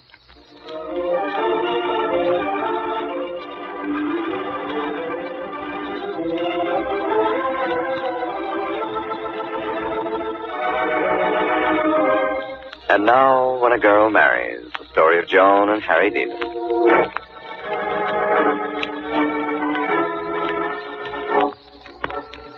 The storm is raging outside of the Skidmore farmhouse. The wind is tearing around the house and rushing down the hill to the distant orchard. In the darkness, a torrent of rain is dashing against the windows of Kathy's room. But even in the fury of the storm, Kathy is content with her baby beside her, and Phil sitting by her bed talking quietly. Darling, don't you think it's time to settle down for the night? Oh, not yet, Phil, please. You've had a big day. Oh, stay for a little bit longer. Oh, listen to him. Little Phil wants you to stay, too, don't you? Of course you do. Well, what can a poor, defenseless father do after that but stay? Oh, he's got to stay, hasn't he? He knows just exactly what we're talking about. He wouldn't be our son if he didn't. In fact, I expect he'll be meeting me at the door any day now. Oh, Phil. Well, won't you? Huh? Of course you will. That's just exactly what I expected. Our son is a very exceptional young man, and he's going to do everything he can to make his dad proud of him. Oh, Phil, it's going to be so much fun. You're telling me. Just think when we start him off to school. You can pack his lunch, and I'll drive him down to the crossroads where he can get the school bus. Oh, but Phil, he can walk to the crossroads. That isn't far at all. In fact, Rudy and I used to walk all the way to school lots of times. I don't know about that. I'd want to be sure that he was in the right hands before I left him. No, Phil, you mustn't spoil him that way. It's much better that you let him depend on himself a little bit. Maybe I will after he's been going to school for a few weeks, but just at first I'd like to give him that extra security. Let him know that his old man's always in back of him. That is something to think about. Boy, do I remember those first days I went to school. Seemed to me that the gate had been opened and I was suddenly let out into the cold, cruel world all by my lonesome. You understand exactly what I mean, don't you, son? Yes, sir. Just exactly how it was. Oh, Phil, we're so foolish talking this way. I think we're making very good sense. But it'll be years before he goes to school. What's 3 or 4 years? Oh, will he go to school when he's that little? Of course he will. They believe in starting him young these days. No, not too young, though. I don't know about that. You have to learn how to mingle with people. You have to know how to be one of them, and the sooner you get started, the better. When I was a youngster, I was alone too much. I didn't know how to act when I met other people. Oh, I'll bet you did. No, darling, I didn't. It's gotten me into a lot of trouble. Nothing could get you in trouble. No, it couldn't. And the only thing in the world I want is for my son to grow up just like his daddy. You really mean that, don't you? Phil, of course I do. Darling. I just love you so. I don't know what happens to me when I'm near you, but something does, Phil. I don't know why. I'm so lucky to be me. No, Phil, I'm serious. I guess I've always had a happy life. Even when things weren't going very well, Mama always made it easy for us. And then when you made it possible for me to go away to school, I thought it was the most wonderful thing in the world. But now none of that seems to add up to anything. It doesn't compare with how I feel when I look at you. You mustn't say that, Kathy. It's true, Phil. I know I'll have to prove it to you. I know words don't mean anything. It's so important to me that I have to talk about it. It's in my mind all the time, Phil. Everything I do, everywhere I go, you're in my heart. My dear. And that's all I want. Just to make you happy. Just to be able to do things for you. Why, I know you wish I wouldn't talk about it like this, but when I do, it makes me happy. Oh, Kathy, I'd love to have you talk like this. But you must think of yourself, dear. I want you to take care of yourself. I want you to be happy. No, I never could be happy without you. The way I'm made, I have to belong to someone. Everything I do has to be centered in them. And then my life's complete. Without that, it isn't. It's just all upset and full of worries that disappear right away when I'm looking at you. When I know you're beside me. When I know I can reach out and touch you. But you must remember that no matter where I am, I'm beside you. I'm with you. I know that, Phil. But I'd still rather be able to reach out and touch you. Oh, Kathy. It's true. Oh, I wish there was some way I could be with you all the time. I wish there was some way I could be a part of you. Like your arm or your little finger. And then so long as you live, I couldn't get away from you. I'd have to go everywhere you went, no matter where it was. Darling, you'll never get away from me as long as I live. Oh, please keep saying that always, Phil. Please keep saying it all the time. Never, never will I let you get away from me. Phil, I love you so. My dear. I don't mean to keep talking about it all the time, honestly, I don't, but I'm so happy. I just want to tell everybody in the world how happy I am. I wish I were worthy of all that. You are who you are? I'll try to be. Believe me, I will. And all I want is a lifetime to prove to you how much I belong to you. You don't have to prove it to me, dear. Maybe I don't know how to express the feelings I have, but I have them just the same. I know you have. You see, darling, I've been hurt a lot in my life. I realize that. And at first I thought maybe I was going to be hurt again. No. That's because, well, Kathy, I'd lost faith in people's love, and maybe I thought because you talked so much about it that you were trying to convince yourself, that you were trying to prove to yourself, as well as me, something you weren't quite sure of. Oh, but I am, Phil. Well, that was a weakness in me, dear. I'm just trying to explain why I did certain things, why I allowed you to go away from me even for a minute. Please don't talk about that ever, Phil. No, dear, we'll never talk about that again. It's all over and done with. Nothing but our love matters anymore. That's all, my dear. And our baby. Just so you remember, you and my son are my whole world, too. Everything to me, from now on. Oh, Phil. Oh, Phil, I'm so happy. That's the way you have to stay for always, dear. Even storms aren't frightening anymore. Nothing must ever frighten you again.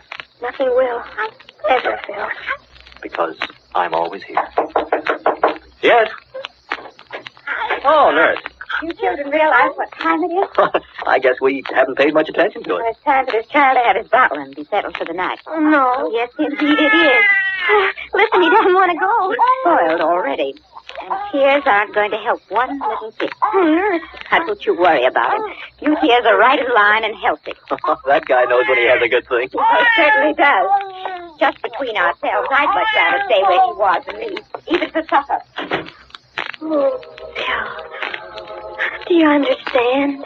Yes, darling, I do. This love we have is something I never dreamed was possible.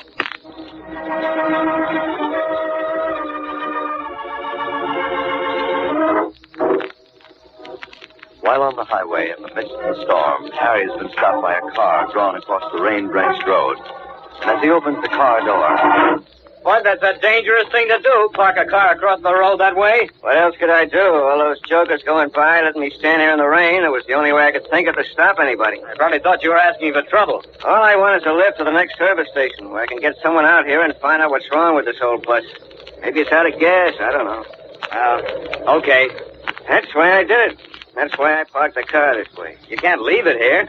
I'll take off the brake and let it roll off the road. That's a good idea. Don't think I ain't appreciative of this lift you're giving me. Oh, I'm delighted to. Only at first I didn't know what your game was. You off the road? Yes, that's fine. I'll just leave it here.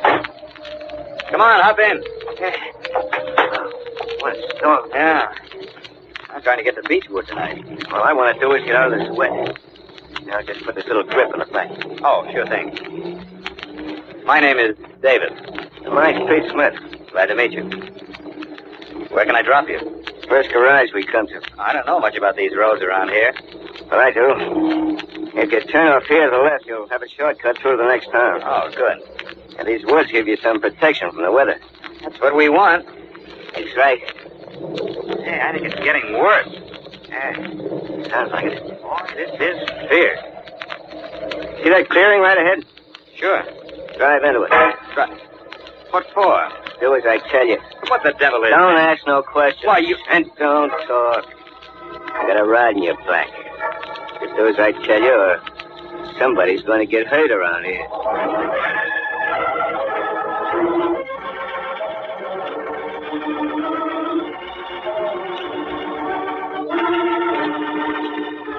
We'll be back with you in a moment. But now...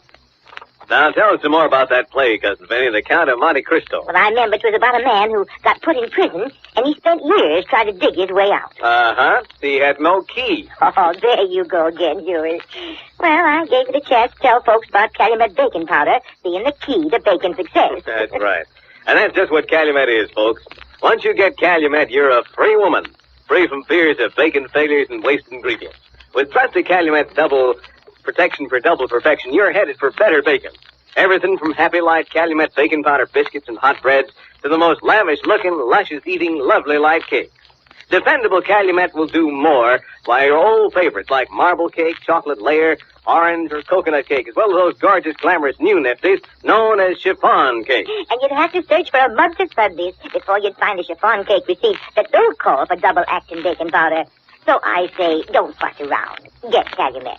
Yes, you can count on Calumet to never let your bacon down. It's the key to bacon success.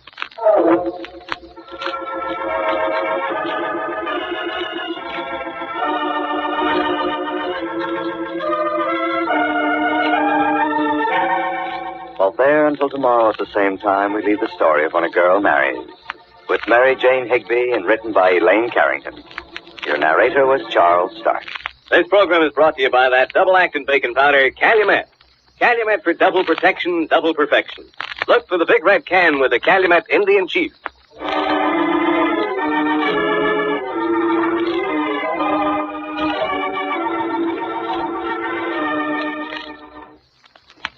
Coconut, baker's coconut, coconut for sale, delicious baker's coconut. It's the Coconut Man, reminding you that Baker's Coconut makes swell dessert. So tonight, how about a delectable coconut pie, smooth, creamy coconut custard, topped with fluffy, snowy white Baker's Coconut. Remember, it's better if it's made with coconut, and it's better coconut if it's Baker's. Get Baker's Coconut.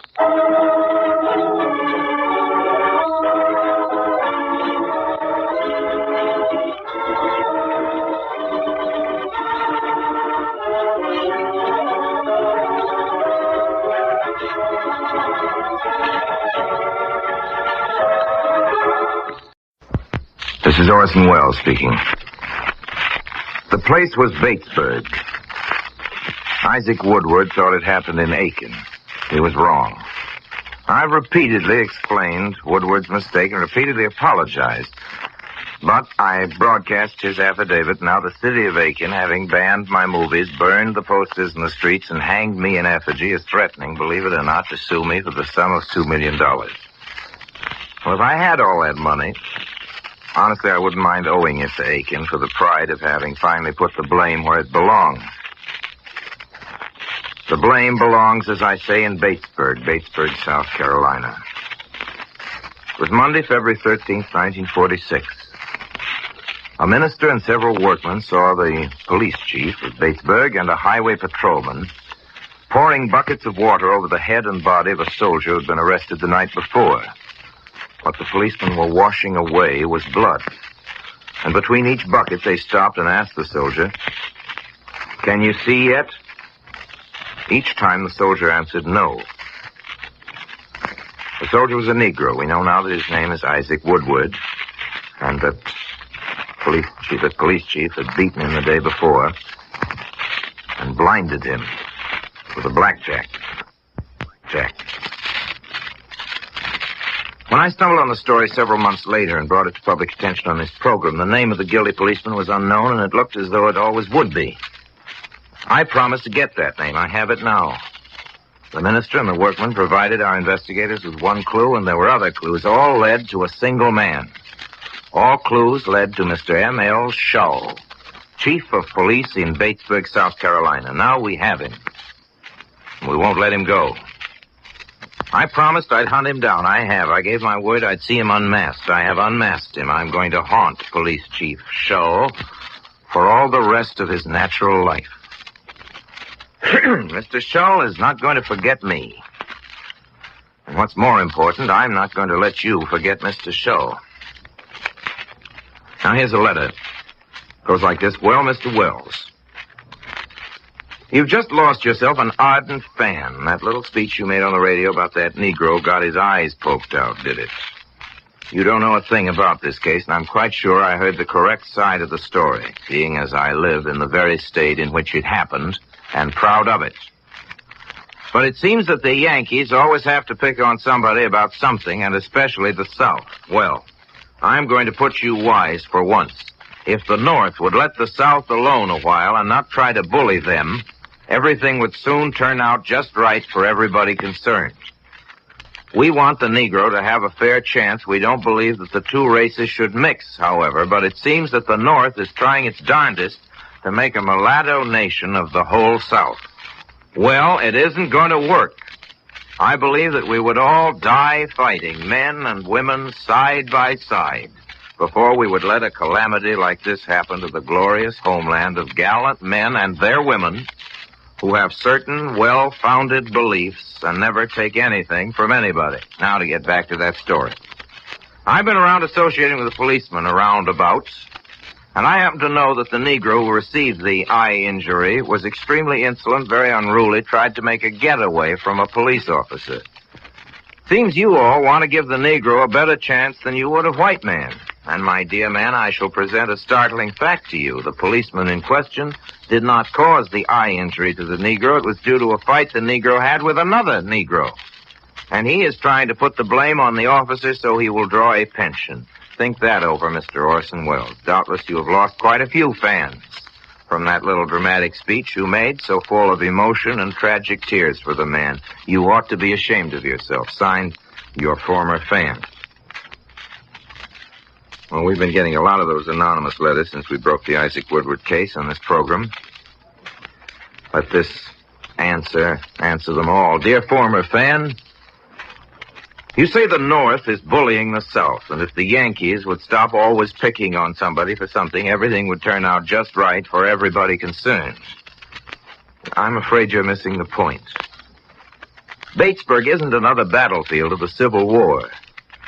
The sides contending over the scandal of Isaac Woodward aren't the blue and the gray. They are the right and the wrong.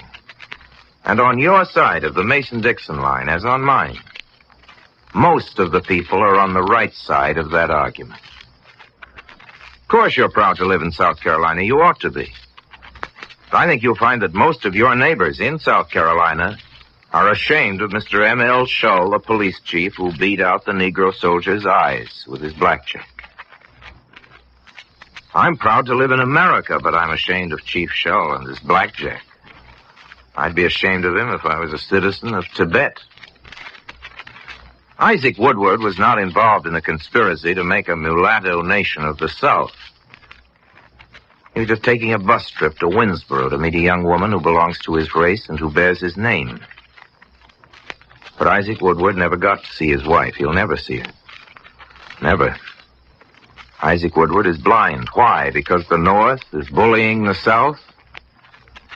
And my dear former fan, your startling fact about the eye injury, those are your words, eye injury, being the work of another Negro is meaningless in the face of Chief Shull's own confession. He did it himself. And even Chief Shull doesn't claim he was defending the sanctity of white womanhood. Even Chief Shull doesn't claim he was keeping Isaac Woodward from marrying his sister. Well, that's enough of that for now. We'll come back to Mr. Shull next week, and the week after that. The week after that. My time remaining is dedicated to a man whose name we'll never know. Before the year now generally called Munich, perhaps a season or so earlier, there was a treasure hunt in Paris. Please visualize the celebrants not as Parisians, but as notables, as they mostly were, of a very publicly gay wing of international society. You may know that a treasure hunt proposes a number of unlikely quests, and when the list is imaginative, it can be fun. Here was a treasure hunt for the history of the game. There was no limit to the mad invention of it. One item was something unmentionably intimate, that's all I know about it, a possession of the mistress of a cabinet minister. Another prize was a legal certificate of marriage binding between a couple who hadn't considered any such solemnity. There were a dozen more of these treasures, all as extraordinary, and for a climax, nothing less than a cigar, still smoking, lit at the flame which burns forever by the tomb of the unknown soldier.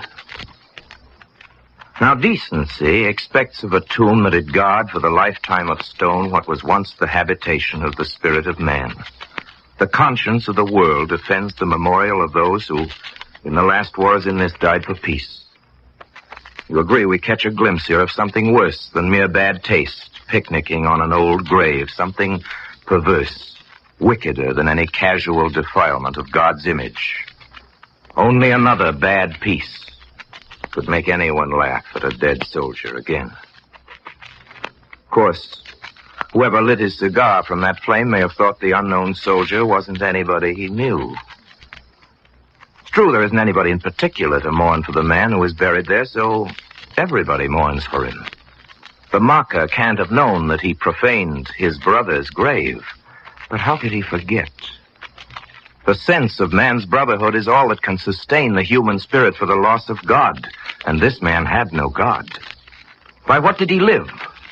The loss of faith is the condition of despair, and the alternative to despair is the worship of Caesar. What's sure is that the mocking of sacrifice cannot survive elsewhere, but in that evil climate of the soul where fascism prepares its subjects. Very probably the man with the cigar was one of these prefabricated pagans who rode the joyless carousel of the 20s and 30s, one of those, you know, who doubted if anything is ever really bad or really good. If the man with the cigar is alive, he may have changed his mind. It's possible he found something bad enough to fight. He may even think that something good is real enough to defend. I think we know these things, but never say them enough. Bad and good have been at war, God knows, since the first morning of the world. Men do the fighting. If they didn't, this planet would be nothing better than a zoo. Faith is the tinder of man's greatness. So long as he shields it from despair, he's going to keep the gift of fire. There's one choice, no more. One choice and no exemptions. Those who believe this recent war can be the last are those who won it. Those who lost suppose that war itself breeds without cure in the nature of all people. These are the same who fattened on this war. They are the same who planned the next one. The slaves doubt their kind's capacity to learn and change. The slavers curb with doubt the people's righteous will to abide by its own laws. They are all the same. We have this to be glad of. These who are of little faith, the blasphemers, experts in chaos, or the sick in spirit, These who can't, who won't affirm the plain, magnificent decency of human folk, all such on this our brightening world are rallied in the shadows now under the banners of despair. Defeat is their profession and their destination. Victory rises even today before the men of faith. This last war might have been the last war. If it was, and only if it was, we'll know the world's first peace. But let's have an end to the old stalemates and manipulations. The people want a government of all their nations, the chance to know each other better, to visit neighbors and make friends. They want open borders. They want everything printed in the newspaper so that they know whether they like what's going on or whether they don't. They're tired, the people are, of secrets and spies. They're tired of striped pants. The people want their own diplomats, and all these things the people are going to have, unless they're cheated out of them. Paris notwithstanding. If free men who fought for freedom aren't going to be allowed to destroy fascism, if anything that looks like fascism is suffered to sit down among us, the cynics will be right again. An ordered world where everybody's free to prosper and improve is still a far-off dream. The Fuhrer gave his sway 1,000 years. His doom is sure. He lost. But those who fought him know they may not win. That 1,000 years of his was a good guess. At least 1,000 years waits on the chance of another war. Another war means worse than the leveling of all the cities. We know that. It means retreat, a setback longer than the quarter of a century wasted since the unknown soldier died for us. 1,000 years is a long march. We are the ancestors of unknown soldiers who must go that bloody length again, unless we who are weary of marching go on marching.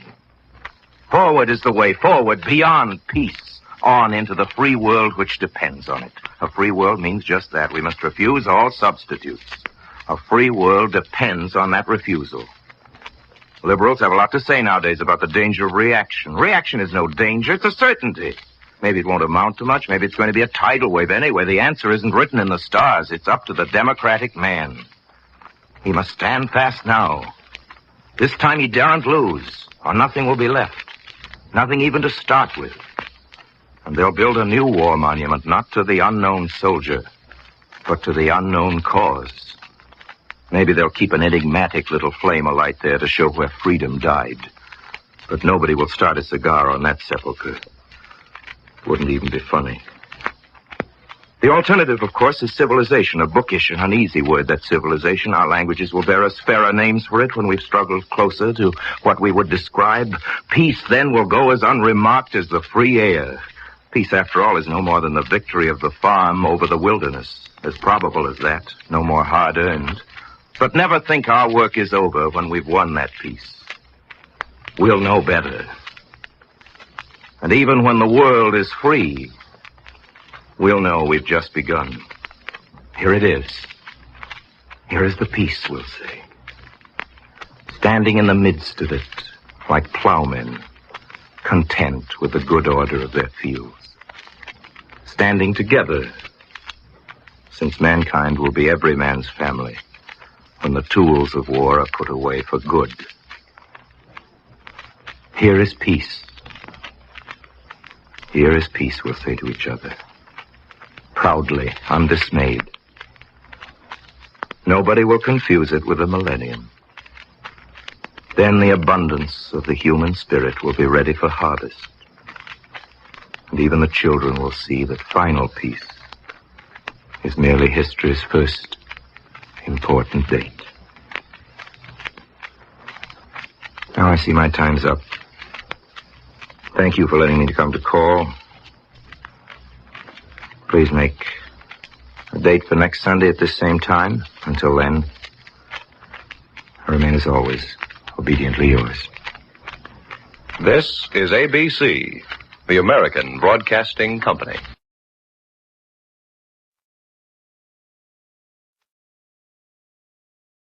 And now, the Goldbergs, radio's most lovable family, brought to you by the makers of Oxidol. But first, are you disappointed in your washing machine? You find it's not getting your clothes as really clean and white as you thought it would? Many women have this experience and usually blame the machine without reason. For remember this, even the best of machines can only agitate the clothes. Proper removal of dirt, washing out, depends largely on the soap you use.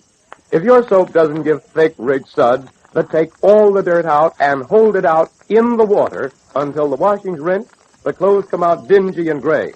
That's why women everywhere say the soap to use in washing machines is Oxidol, because it gives more and longer-lasting suds than ordinary soap. Tests show that 1 cupful of Oxidol makes as much rich, lively suds as 3 cupfuls of other soaps tested, well-known granulated soaps included. In other words, you use just 1/3 as much soap to get the same amount of suds. What's more, these Oxidol suds take out even deeply embedded dirt and hold it out. Just run your hand through the water and you'll see what I mean. You can feel the difference. You know that here's a soap that goes down into the very pores of the clothes to get at the dirt. And that never lets dirt drop back into clothes because the suds stay alive. As a result, clothes washed in Oxidol come 4 to 5 shades whiter than less energetic soaps can get them. It's the most amazing soap development of recent years, made under a patented process, which means no other single soap works exactly the way Oxidol does. Change to Oxidol today if your machine isn't living up to expectations. You'll notice how much whiter your clothes come first time you use it. Don't fail to get a box the next time you go to the store. You'll always be glad you did. And now, the Goldbergs. The townspeople of Lastonbury face a crisis today.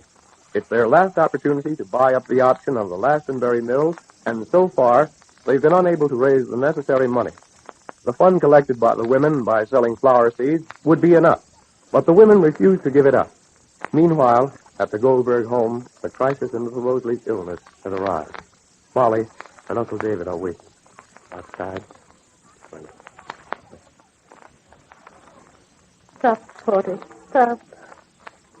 Lay down, Porter. Lay down.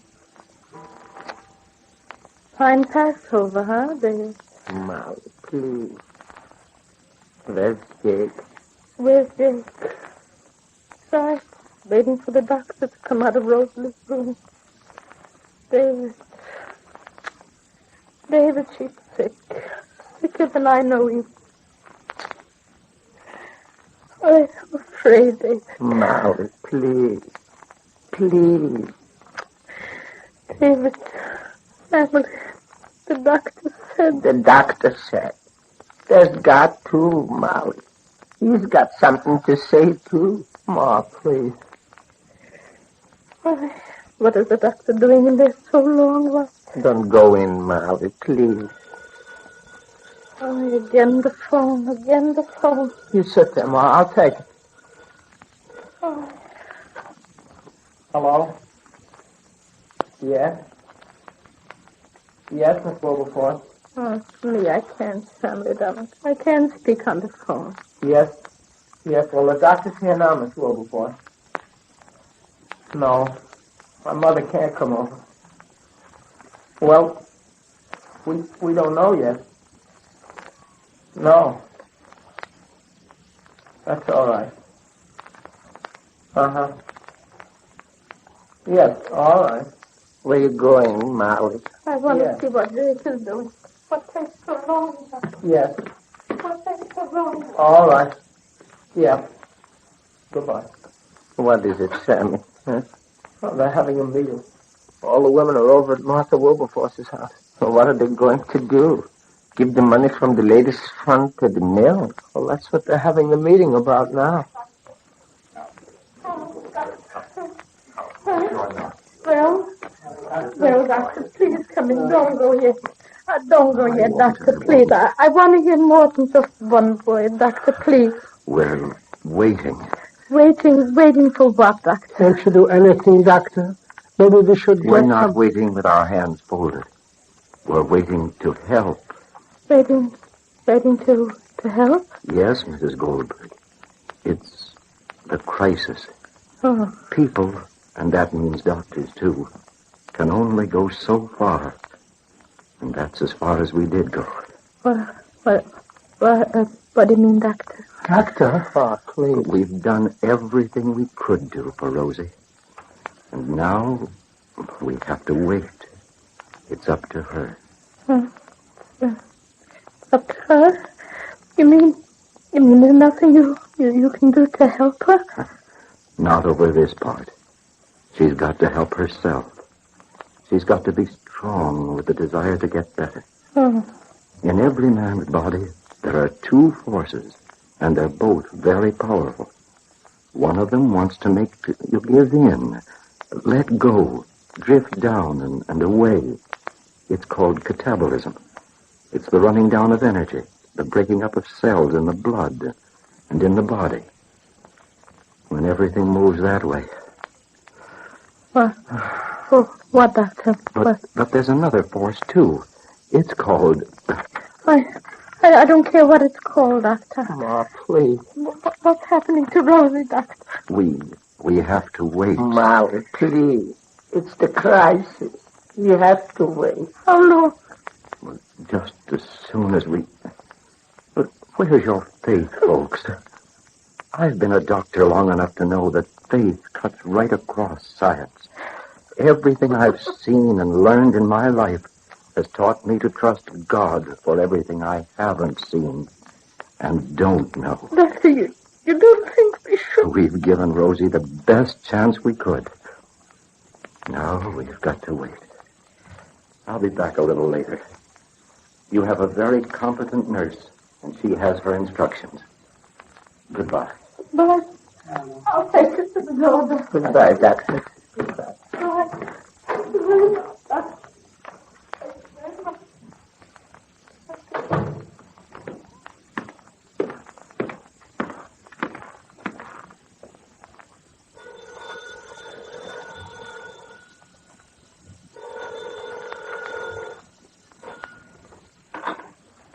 Hello?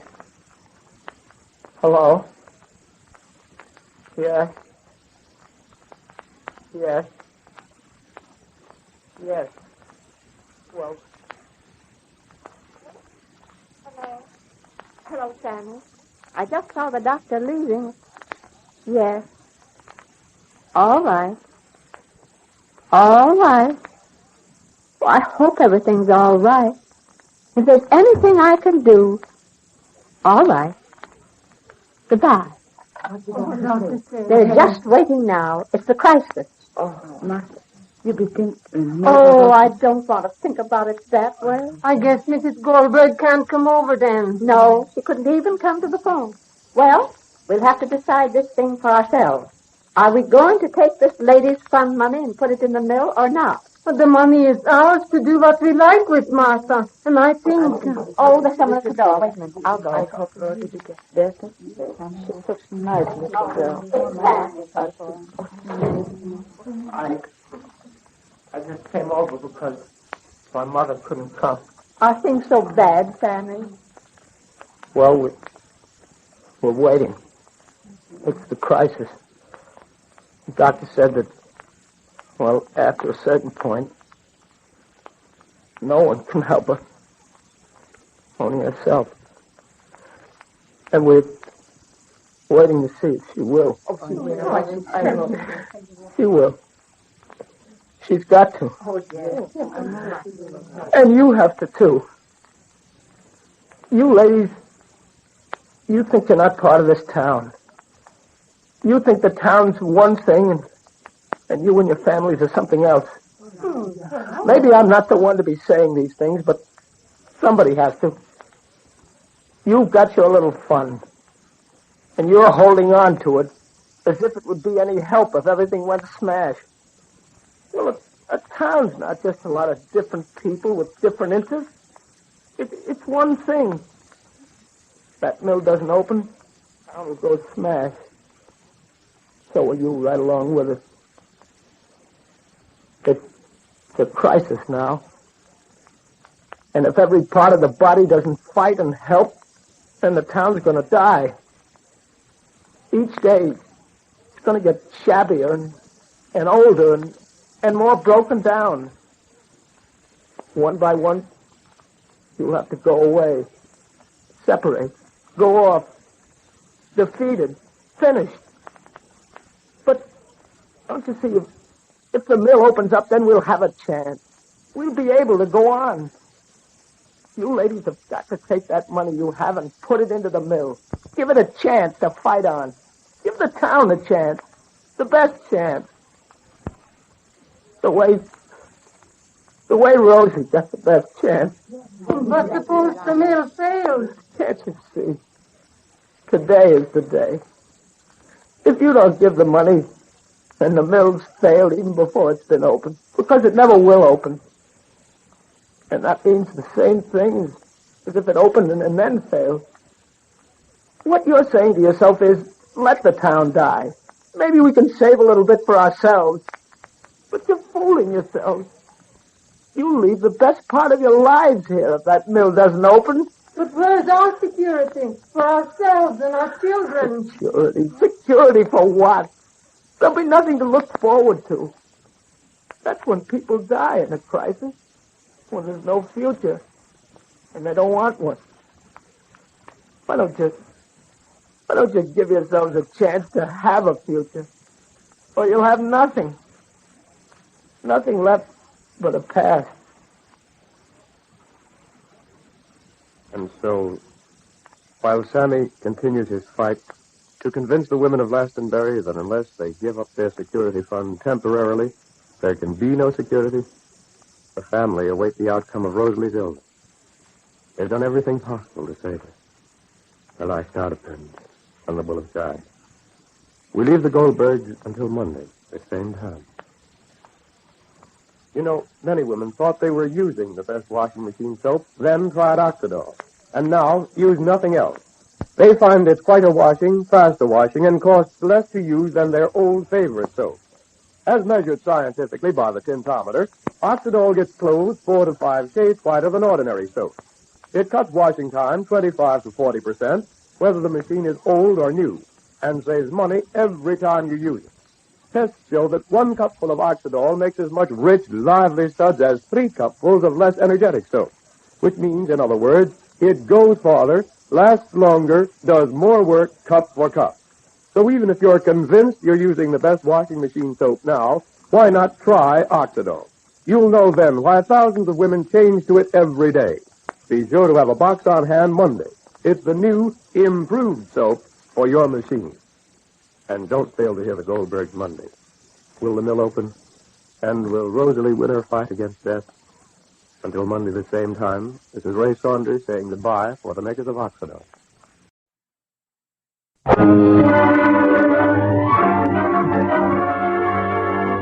The National Broadcasting Company presents the National Hour.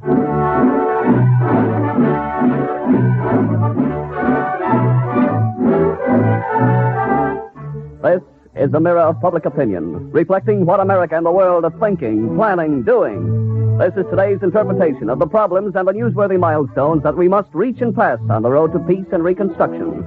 Today, February 3rd, 1946, we present the 12th in the distinguished new NBC series, The National Hour.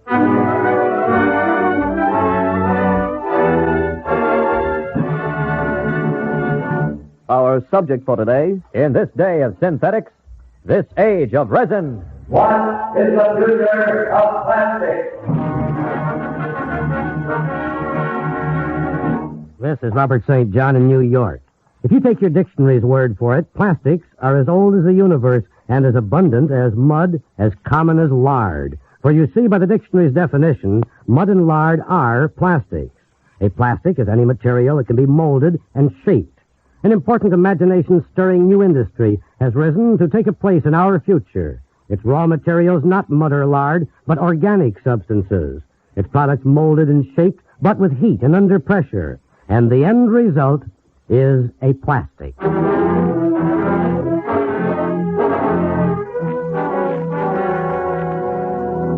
This is Robert McCormick, and down in Washington, down in our nation's capital, government planners have a hopeful eye on the plastics industry. It offers innovations most important to the country's well-being in refrigeration, domestic appliances, radio, in houseware, in apparel, in transportation, in almost everything. And it means jobs, thousands of jobs. From New York, 2 leaders who are planning our plastic future will report to the National Hour today. They are Egmont Ahrens, well known as an industrial designer, and William T. Cruz, Executive Vice President of the Society of the Plastics Industry.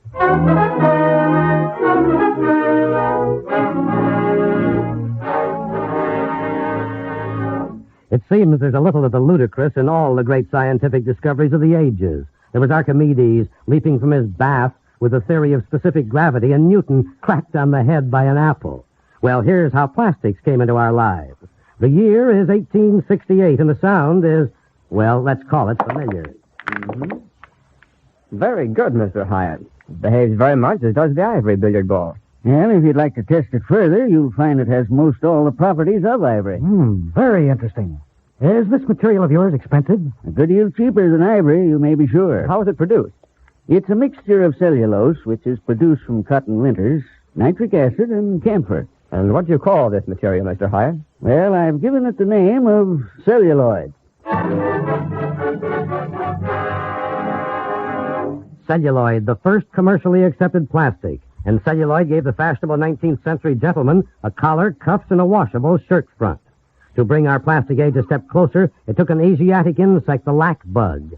In 1895, it was discovered that this insect produced a shellac, which could be put to use, and it was put to use. This is Victor Record, number 46629.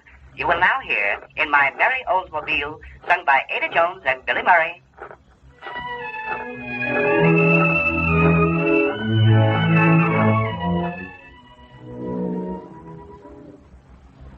Yes, shellac brought the phonograph record. A billiard ball started it rolling, a resin-making insect kept it moving, and by 1909, a noted Belgian chemist produced a resin that could be cast to desired form, as well as compounds that could be molded under heat and pressure. Since then, plastics have come a long way, all the way from celluloid to, well, say, to polyamides. That should interest you, lady. Me? Why? Because polyamides are nylon to you.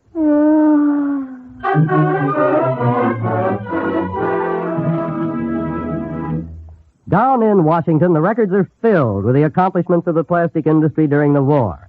And when the citations for important war services are passed out, the scientists, the plastic chemists, and designers should get a good share of them. One medal certainly for their answer to this problem.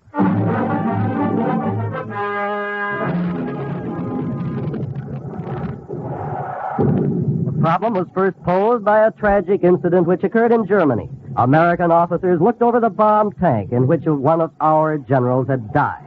That's a bitter pill, all right. One of our own planes that got him. How could it have happened, sir? That's what I can't understand. The identification flag was on the general's tank. How could they have made that mistake? Well, it couldn't be helped. I've seen the pilot's report. He couldn't recognize the identification. The reflection of the sun washed out the flag color. Can't something be done, Major? This just can't happen again.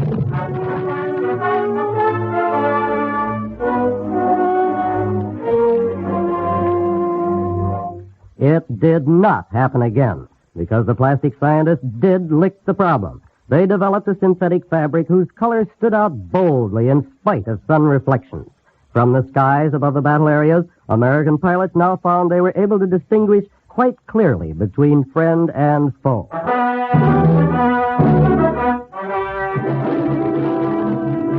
An unofficial citation, too, for the scientists who saved thousands of lives in situations such as this.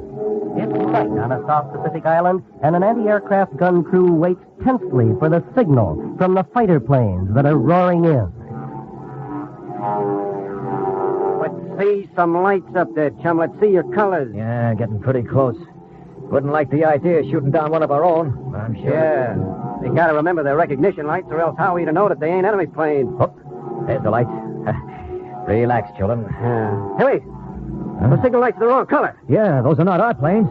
They're trying to put one over on us. Get them! Battery, fire!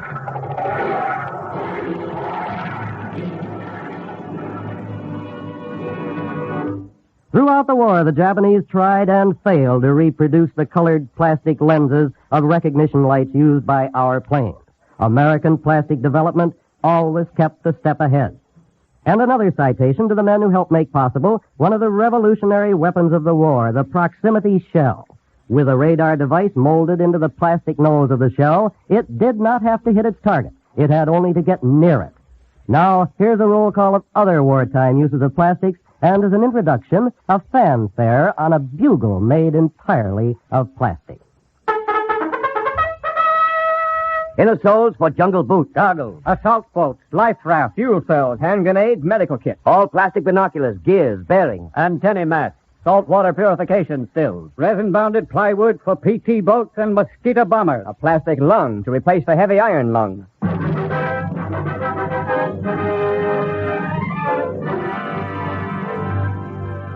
This is Robert St. John again. We've looked over our plastic past, and now we're going to take a glimpse of the plastic future. First, let's study an exhibit marked, What's Wrong with This Scene? This is the 1950 home of Mr. and Mrs. Arthur M. Jones Smith. There's nothing unusual about the house, 2 stories, 3 bedrooms, 2 baths, but it was molded in one piece and cost $200, exclusive of the lot, of course. Mary Jones Smith has come into the acrylic living room to find her husband contentedly puffing on his vinylite pipe filled with achromatic ethyl cellulose. Now there's a sudden clatter on the roof. Heavens, Arthur, did you hear that? Nothing to get excited about, dear. Just our daughter. You know how she handles the helicopter. She never lands in the garage the first time. But I do wish she would quit hitting the roof. Any damage done? Oh, golly, no. The plane wings are double laminated Framasan acetate. Can't hurt them. But what about the roof? Ethyl sansifrate. Can't even dent it. Oh, yes. I always forget. What's Junior doing? Oh, nothing much. He's got his axe, pretending he's chopping down the pillars on the front porch. I remember when I was a kid, I did that. That was before Cordyceps laminate. And I did cut the porch pillar down. Funny old days. Remember how mad you used to get at me when I dented the fenders on our car? Yes. You know, if framasated carbobutyl hadn't come along, I'd still be having to pay to have the fender straightened out. You know, Arthur. Yeah? I don't want you to think I'm silly, but I sort of wish sometimes that something would break once in a while, or wear out. Oh, my sweet little old-fashioned girl. No, really. I always rather enjoyed breaking a dish when I got angry. Well, I'll get you some dishes made of ceramic chloride. They bounce. Oh, but please, don't you think I could have just one pair of silk hose, just to wear around the house? Oh, they're so cute when they get run. My sentimental little sweetheart. What are we having for supper, huh? Styrene copolymers with Creole sauce. Oh. Cellulate acetate butyrate with some lovely drawn vanilladine butter. Ah, swell. You know, that reminds me of the guy who said to his wife, "Where's the Framasan Brinston, honey?" And his wife said, "Just where you left it, dear, in the Conestreg Malsatan." Oh, Arthur.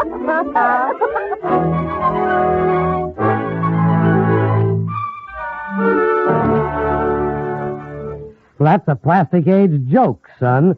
You won't catch it until a plastic age sets in, and it never will, not that plastic age. You said we were supposed to pick out what was wrong with that scene, Mr. St. John. What was wrong with it? Well, just about everything. In that scene were incorporated many of the plastic fairy tales that make plastic manufacturers swear into their non-plastic beards. Tales that impute to plastics qualities that are both fantastic and incredible. But the plastics I've seen are wonderful. Oh, yes, indeed they are. But these streamlined dreams we have had, they won't be realized for decades, if forever. Won't we have plastic automobiles? Oh, there'll be more and more plastic materials in cars as time goes on. You know, the first cars had only celluloid side curtains. Then before the war, there were about 6 pounds of plastic material in a car. There will probably be more plastics than that in the new models. But no dent-proof body. Well, not for quite some time, according to the plastic industry itself. Bodies for station wagons, yes. That is being considered. What about those molded houses? They sound swell to me. Well, at present, they've managed to mold a 17-foot boat with low-pressure molding process, but it'll be quite a time before it will be possible to mold any large part of a house. You're going to tell me we won't even be able to get nylon stockings. No, you'll get your nylons, lady, or maybe even something better. Well, I'll tell you one thing. I don't think I'd like plastic meals. Mister, I can tell you with authority that even the most ardent plastics enthusiasts wouldn't look at a synthetic steak.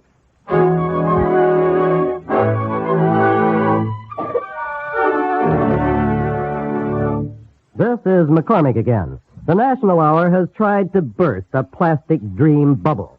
But right now, the industry is setting realistic, attainable goals and going about reaching them in sure, practical ways.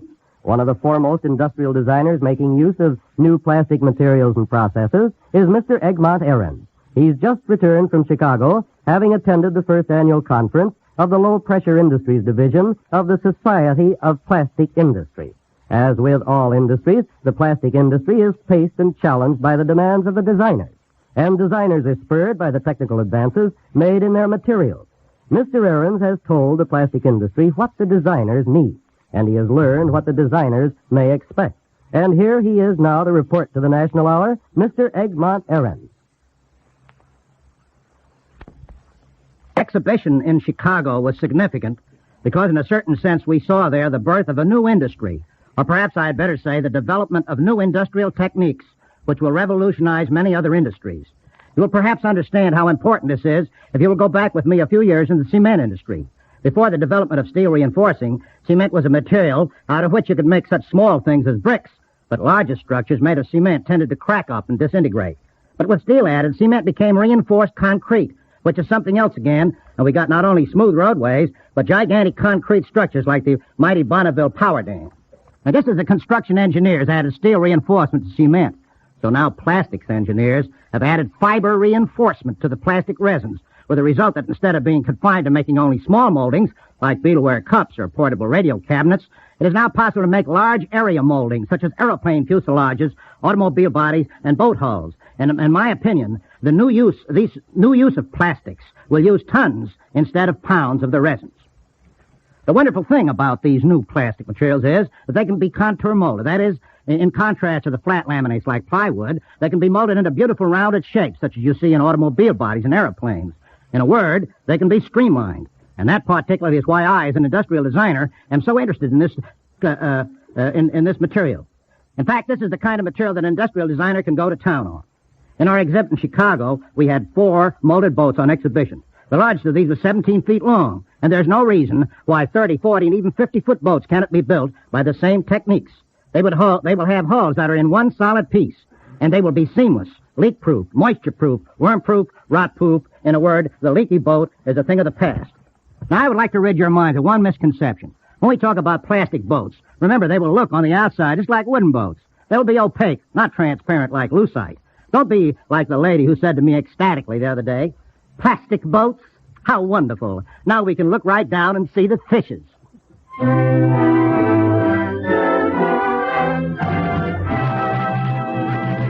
This is Robert St. John again. A little earlier, we had a glimpse of the future, as it most certainly will not be. Now let's visit some factories where they make plastics and see what's going on. Hi. Hello. I'm going along, if you don't mind. Well, I don't believe we have met. Your name is... Joe Muscles. And what do you do, Joe? Well, I don't believe things. When somebody tells me something is unbreakable, I break it. Well, then come along by all means. And here's something to start with, an unbreakable drinking cup. What's it made of? Well, there's nylon in it. Now, do I have to break it with my hands? Shoot yourself. It's a freestyle event. Okay, watch me. I'll just put a little pressure on it. Hey, you can't get no grip on it. You go ahead. I'll catch up with you. All right. We'll look in first on experiments that are going on with plastics in apparel. What are you working on, sir? Testing these shoe caps. They're for children's shoes. You know how they scuff through the toes. Yes, children have been doing it for centuries. Well, they won't with these vinyl toe caps. Caps will outlast several pairs of shoes. You don't know my kid. You don't know vinyl. Come along, Joe, come along. I'm going over here where this fellow is turning a shower of water on what looks like a sheet of cellophane. Well, it's a vinyl plastic material. It'll be used in raincoats and hoods and umbrellas and things such as that. That's why it's being tested underwater, I suppose. That's right. I'm soaking it under the shower for an hour. Then I'll take it out in the hot sun for an hour. Yeah, it'll crack. It hasn't yet. Oh, by the way, this is Joe Muscles. He breaks things. Well, not professionally, mind you. Just one of me social graces. I specialize in tearing telephone directories. Would you like to tear this sheet of vinyl plastic, Joe? Now, this is me dish. All right. Here you are. Now, this sheet of vinyl plastic has been in the water over 50 times and has dried out in the sun the same number of times. Now, the only noticeable effect is that it's a little stiffer than when we started with the test. Now, tear it. Starting in the center, of course. I hate to do it. Nice-looking stuff. Don't spare it. Hey, it stretches. I can't tear it because it stretches. What good is stuff like this if it'll get all out of shape? Watch it. And you'll see what is meant by plastic memory. Hey, It's getting back like it was. So what is this plastic memory? Well, it's a strange characteristic many plastics have. They can be pressed, pulled, twisted out of shape, but after a time they resume their normal shape. What good is that? Perhaps someday the knees of your trousers will have plastic memories. And that's another prophecy to remember. Well, how are you doing, Joe? Boy, this is tough. Here, Joe, tear a telephone directory and revive your morale.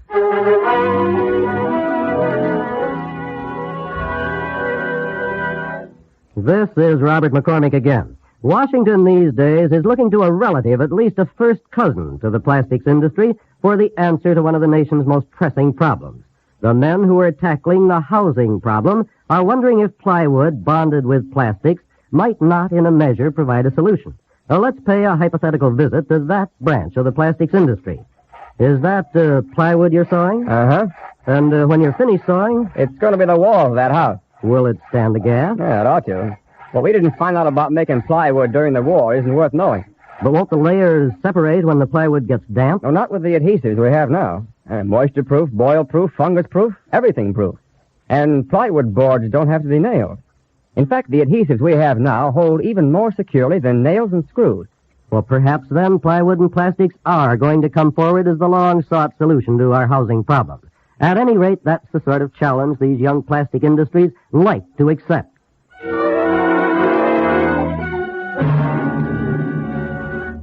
This is Robert St. John. Yes, every day the plastic people are bringing forward innumerable new materials.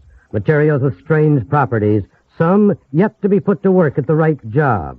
Plastics, a newcomer to modern industry, has as its problem not to prove its worth, but rather to find the jobs in which plastics can serve better and more efficiently than other materials. A spokesman for the plastic industries who can supply us with the answer to our national hour question, the question of what we can expect from plastics in the next few years, he's here with us now. He is the Executive Vice President of the Society of the Plastics Industry, Mr. William T. Cruz. Mr. Cruz. While plastics may have been considered the industrial glamour girl of the 30s, when World War II began, they took their position along with steel, copper, and aluminum as war materials. Plastics became a component of every piece of our armed forces equipment which either shot, flew, or floated. Plastics, like other industrial materials, must be applied according to the suitability of their properties for a particular article. An engineer would not consider making an airplane of cast iron, and so a plastic must be selected which will withstand the conditions under which it must operate. Plastics are not miracle materials. Like other basic products, they must be utilized in accordance with what you are trying to achieve. To illustrate, phenolic plastics, which are generally dark in color, wouldn't do for aircraft windows. The industry recognizes the need for coordinating technical information on plastics and the necessity of having this information in the hands of engineers and designers whose responsibility it is to design consumers' products. In a comprehensive program, the industry, through the Society of the Plastics Industry, has a technical and engineering committee which is systematically classifying and coordinating available engineering data on plastics. In addition, to encourage their correct application and use, an informative labeling program has been undertaken. This program is designed to encourage plastic manufacturers to label their products so that the ultimate user will know what to expect of them and how to use them. We in the plastics industry have high hopes for the future of plastics. We prefer to be realistic regarding these possibilities. If you attend the first National Plastics Exhibition at Grand Central Palace in New York in April, you will not see plastic locomotives or plastic steam boilers, but you will see plastic radios, plastic toiletware, plastics office appliances, and innumerable applications of plastics for refrigerators, for automobiles, and for airplanes. The 23 various types of plastic materials, each in its own way, is capable of doing a job for the American consumer. Plastics can make this a better world for you. They are helping to make it a better world today. Thank you, Mr. Cruz.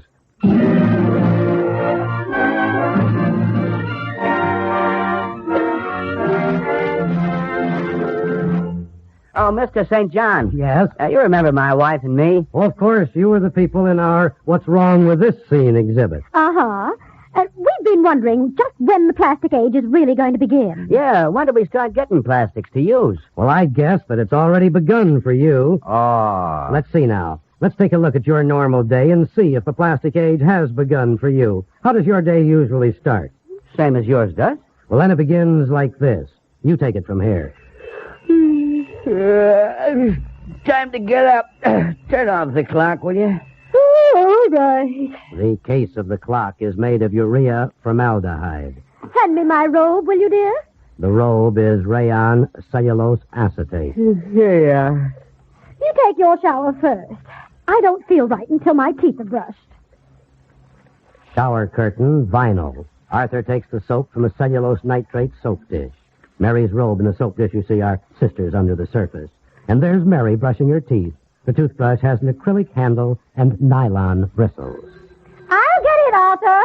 On the way to the phone, Mary turns a doorknob of acetate butyrate before she picks up the phenolic telephone casing. It was the Millers. They want to play bridge tonight. Get a new deck of cards today, will you? Did you hear me? I can't hear you. I'm shaving. The handle of Arthur's electric razor is urea formaldehyde. The cards he will buy will be a plastic, too, new washable acetate. And now to breakfast. Eggs about ready, Arthur. I'll be right with you. I'm putting on my socks now. And Arthur snaps on his garters. Cellulose acetate again, this time in the catches. The non-heating conducting handle of Mary's skillet is heat-resistant phenolic. And there's Mary getting her face ready to display across the breakfast table. Lipstick in a urea formaldehyde holder. Wait a minute, Mr. St. John. I think I've got the idea now. You're saying that the plastic age isn't just around the corner. That's right, Arthur. The plastic age arrived yesterday.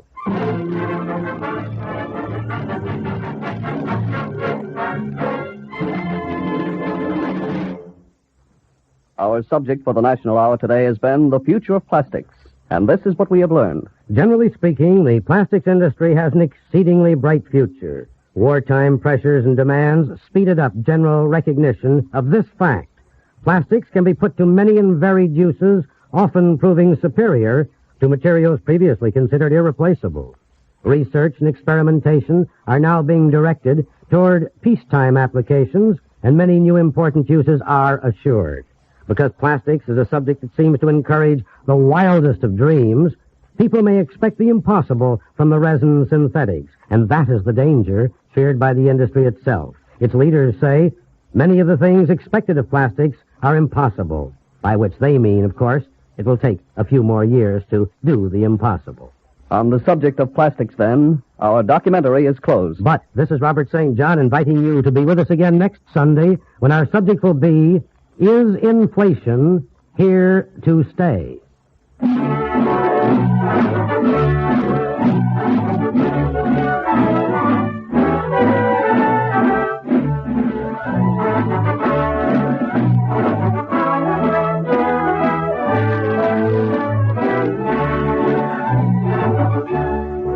This has been the National Hour. From our studios in New York, we have brought you the 12th in the distinguished new series on national problems and current affairs. Our speakers today were Egmont Ahrens and William T. Cruz. Robert St. John was your narrator, with Robert McCormick reporting today from New York.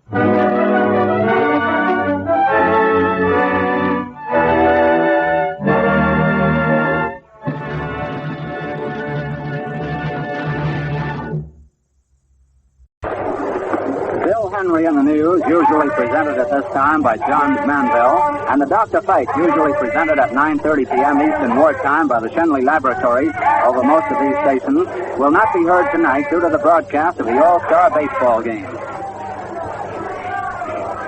The Cavalcade of Sports is on the air. Gillette presents from Forbes Field at Pittsburgh the 12th annual All-Star Baseball game. Tonight's Diamond Classic brings together the outstanding players of the American and National Leagues as selected by their club managers. The proceeds, including $25,000 contributed by Gillette for broadcasting rights, go to the Major League Fund, which provides baseball equipment for our armed forces. This is Bill Slater with Don Dunphy and Bill Corum greeting you for the Gillette Safety Razor Company, your radio host at the World Series, the Kentucky Derby, football bowl games, major boxing shows, and similar sports events of national interest the year round. I want to remind you that if any war news of transcendental importance is forthcoming during the course of this game out here at Pittsburgh, our broadcast will be interrupted so that news may be brought to you. Since the game is about to get underway, I'll give you immediately the starting lineups as they have been picked by the rival managers of the American National League for this ball game tonight. Starting the game for the visiting team in gray uniforms, the American League. Batting first will be Thurman Tucker of Chicago White Sox, who is in center field. Batting second will be Stanley Spence of the Washington Senators in right field. Batting third will be George McQuinn of the St. Louis Browns on first base.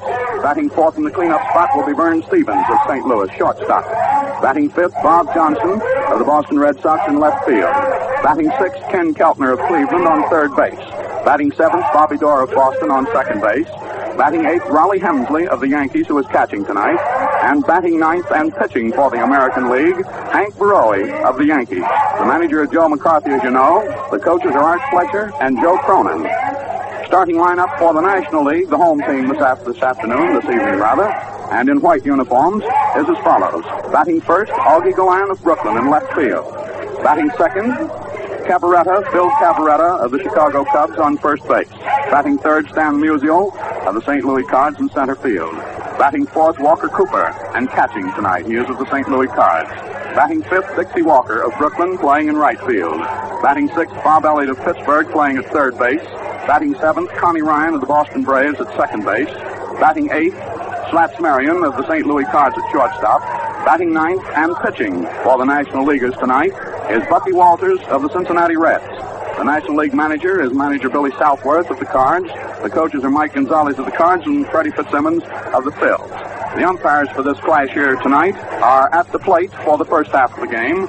George Barr of the National League. At first, Charlie Berry of the American League. At second, Ziggy Sears of the National League. And at third, Cal Hubbard of the American League. The umpires will be changed during the last half of the game, the last 4.5 innings, so that American and National League umpires will be in the proper places throughout the game. There have been oranges given out here tonight, old crates of oranges going to the players and some of the visitors from the San Bernardino Argonauts. The town of San Bernardino being represented here, and it's the old training spot out in California of the Pittsburgh Pirates, where they used to train before the war. Seated on the bench tonight for the rival managers are the following players who are available to take part in the game, many of whom will probably come into the game before it's completed. For the American League, as pitchers, there is Dutch Leonard of Washington, Joe Page of New York, Dizzy Trout of Detroit, Bucky Newsom of Philadelphia, Al Newhouser of Detroit, Bob Muncrief of the St. Louis Browns, Tex Houston of the Boston Red Sox, and Orville Grove of the Chicago White Sox. There are reserve American League catchers, Frankie Hayes of Philadelphia, Rick Farrell of Washington. Reserve American League infielders are Rudy York of Detroit, Pinky Higgins of Detroit, and Lou Boudreau, the playing manager of the Cleveland Indians. Reserve outfielders for the American League tonight, members of the squad starting on the bench, will be Horace Hockett of Cleveland, an outfielder, Pete Fox of Boston, who came in for George Case of Washington, who was injured, and Roy Cullenbine of the Cleveland Indians.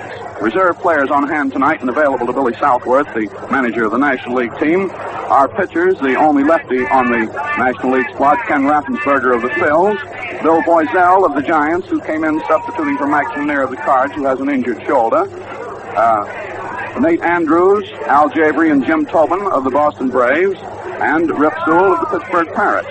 Reserve catchers on hand for the National Leaguers tonight are Mickey Owen of the Dodgers and Ray Mueller of the Cincinnati Reds. Reserve infielders are Don Johnson of Chicago. Slats Marion is starting. Phil Cabaretto of Chicago. Frank McCormick of the Cincinnati Reds. Eddie Miller of Cincinnati will not be able to play tonight. He has an injury, and so he won't have a chance to play at shortstop before his hometown crowd, for he was born and raised here in Pittsburgh. Reserve outfielders on hand for the National League tonight are Vince DiMaggio of Pittsburgh, Mel Ott, the playing manager of the New York Giants, Big Bill Nicholson of Chicago, and Ducky Medley of the New York Giants. The mayor of the city, Mayor Cornelius Scully, and the governor of the state, General Edward Martin, were introduced a little while ago by Rosie Rosewell, who broadcasts the local games here in Pittsburgh. The game is just about to get underway. The National Leaguers, the home team, are taking the field. The lineup is as we gave it to you. On third base for the National Leaguers is Bobby Elliott. On second base is Connie Ryan. On first base, Phil Cabaretto. And at shortstop, Marion. Now here, ladies and gentlemen, is the national anthem.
In the National League outfield now on the field is Augie Glenn in left, Stan Musial in center, Dixie Walker in right. On the mound is Bucky Walters. Behind the plate is Big Walker Cooper. The ball game is about to get underway. The leadoff hitter for the American Leaguers will be Thurman Tucker, who's playing center field. He's the White Sox slugger. He's a left-handed hitter, and he's just about getting ready to go up there.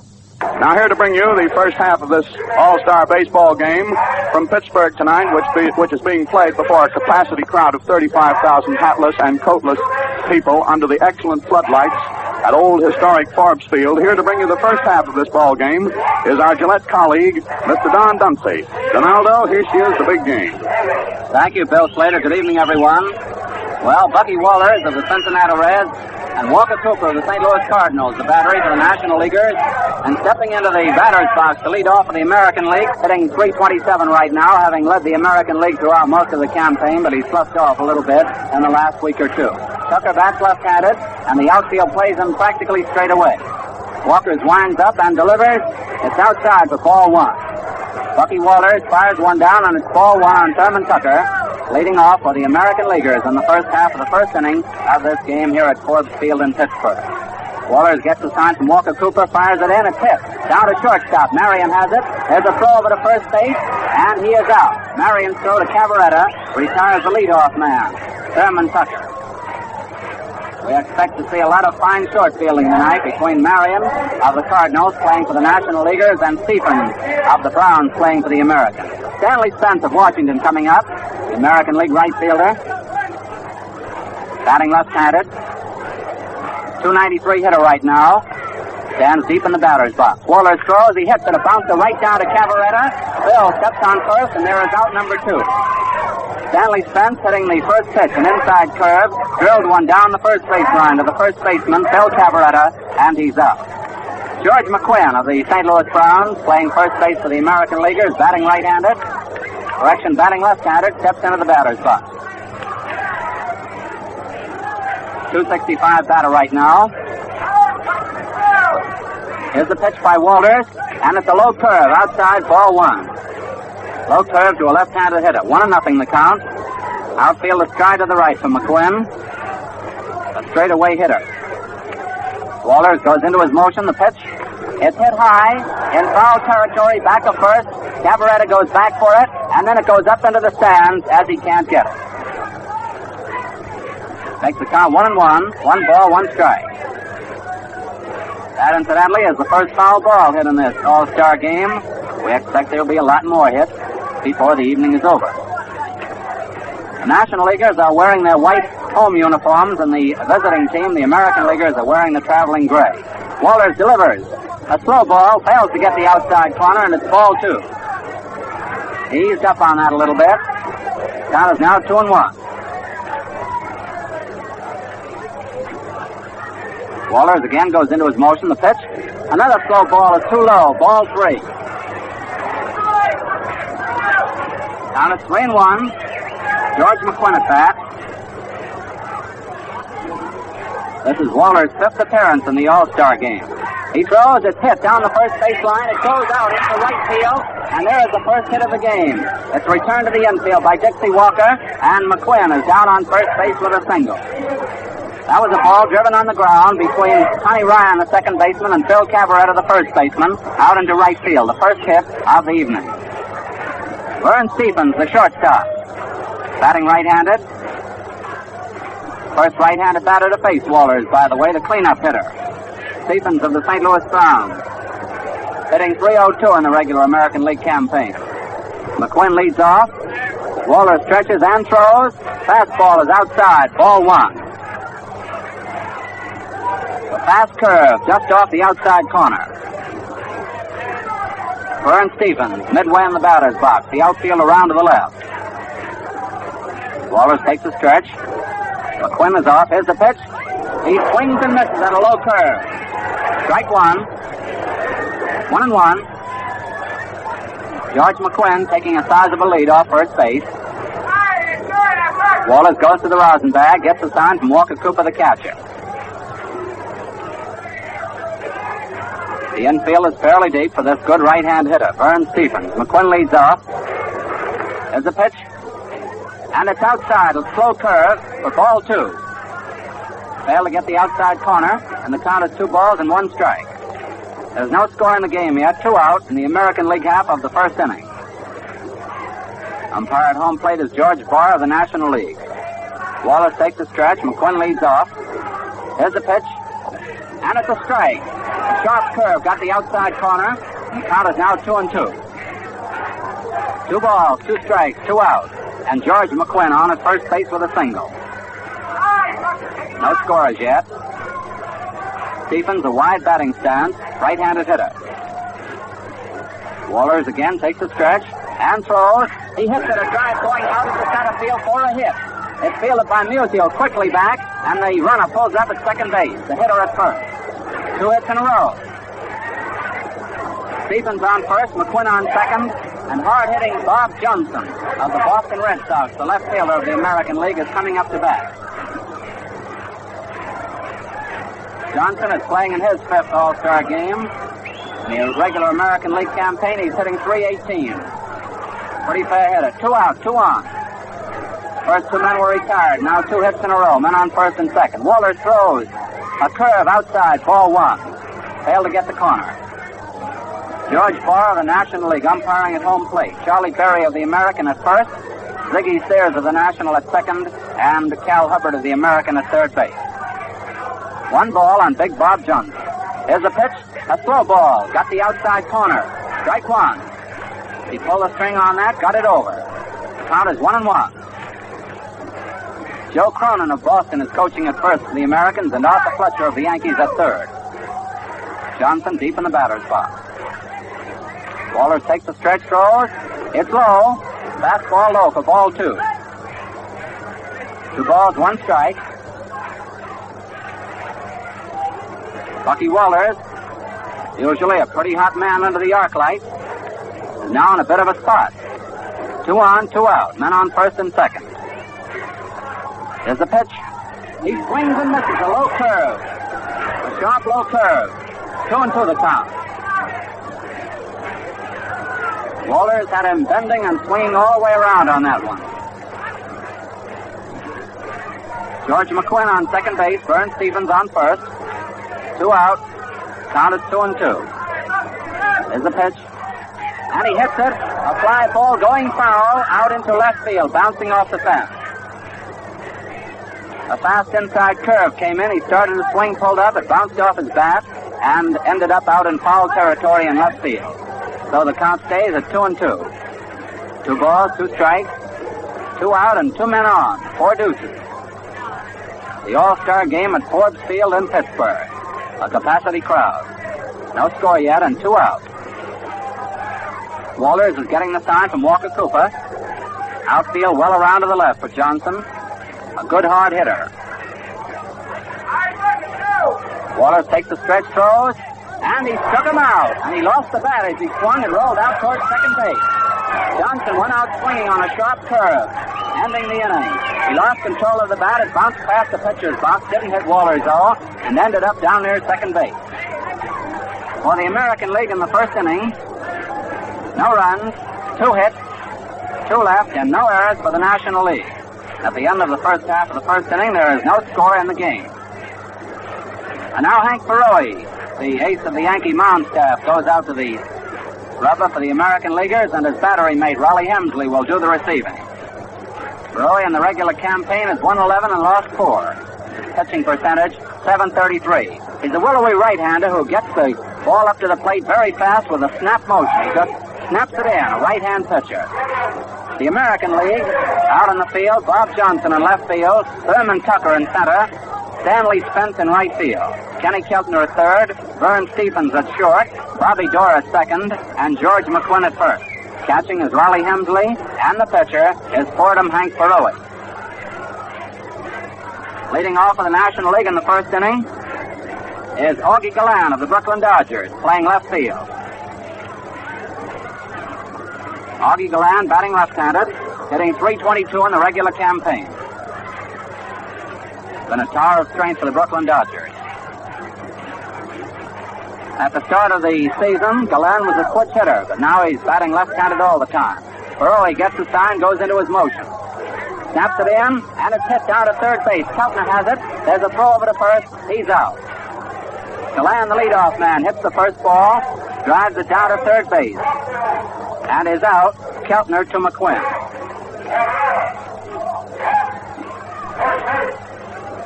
One out.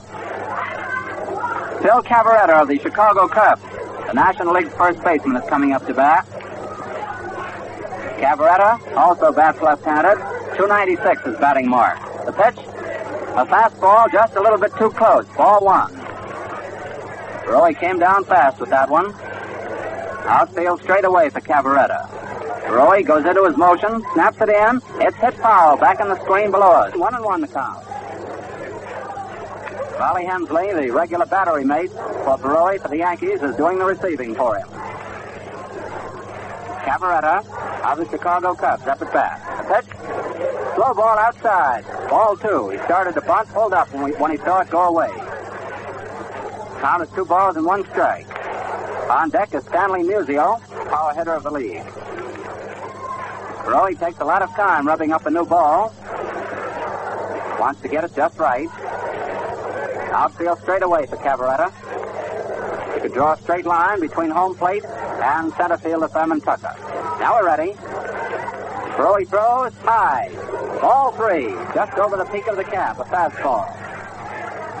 Count is 3-1. No score yet.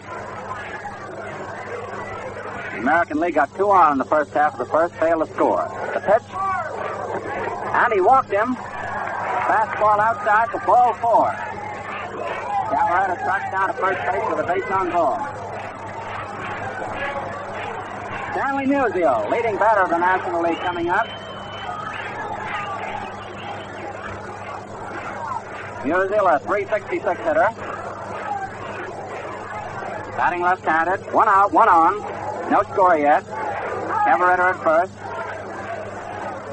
In the background, you probably can hear the public address system introducing the batters as they come up. Here's the pitch. It's low for ball 1. All these players out here, by the way, are wearing their regular uniforms. For instance, when a Cardinal comes up, he's got a Cardinal uniform. When a Yankee comes up, he's got a Yankee uniform. All wearing their own uniforms. Cavaretta leads off. The throw to first just about gets back. Roy got that ball over to McQuinn very fast. 1 ball on the batter. Hank Roy takes the stretch. Musial waits. Stands deep in the box. The pitch. He hits it. A bouncer down over McQuinn's head. There's a throw to first to Roy, and it gets away. He's safe. The run-out. Cavaretta goes around to third base. Now we're waiting for the official scorer, Billy Doyle of the Pittsburgh Sun-Telegraph, to render his decision. That's a base hit and an error for Bobby Doerr of the Boston Red Sox, playing second base. Musial bounced the ball over McQuinn's head, out towards right field. Doerr went backfield with the ball. Roy, the pitcher, came over to cover first, but Doerr's throw was wild and skidded off Roy's glove. Cavaretta, meanwhile, going around to third base, and Musial safe at first. That's the first hit for the National Leaguers. Up is Walker Cooper. Inside, ball 1, a fastball. 1-0. The American League infield is playing back to the double play. They're not trying to cut off the run at the plate. Time is called for a moment. Cooper in the regular season hitting .305. 1 ball on Cooper. Cavaretta on third base. Musial on first. Roy takes the stretch. There's the pitch. It's low. A curveball. Too low. Ball 2. Roy is now on the spot. Not entirely his fault, though. That ball hit by Musial took a terrific bounce over McQuinn's head. Here's the pitch to Cooper.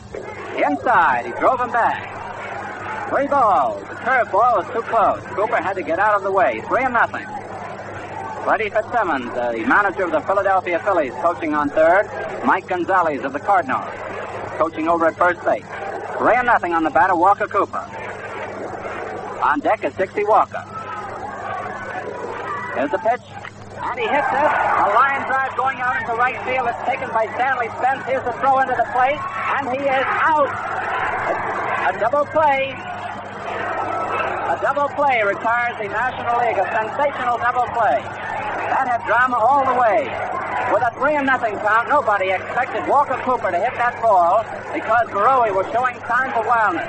But Cooper hit a 3-0 pitch, lined a drive, straight at Stanley Spence in right field.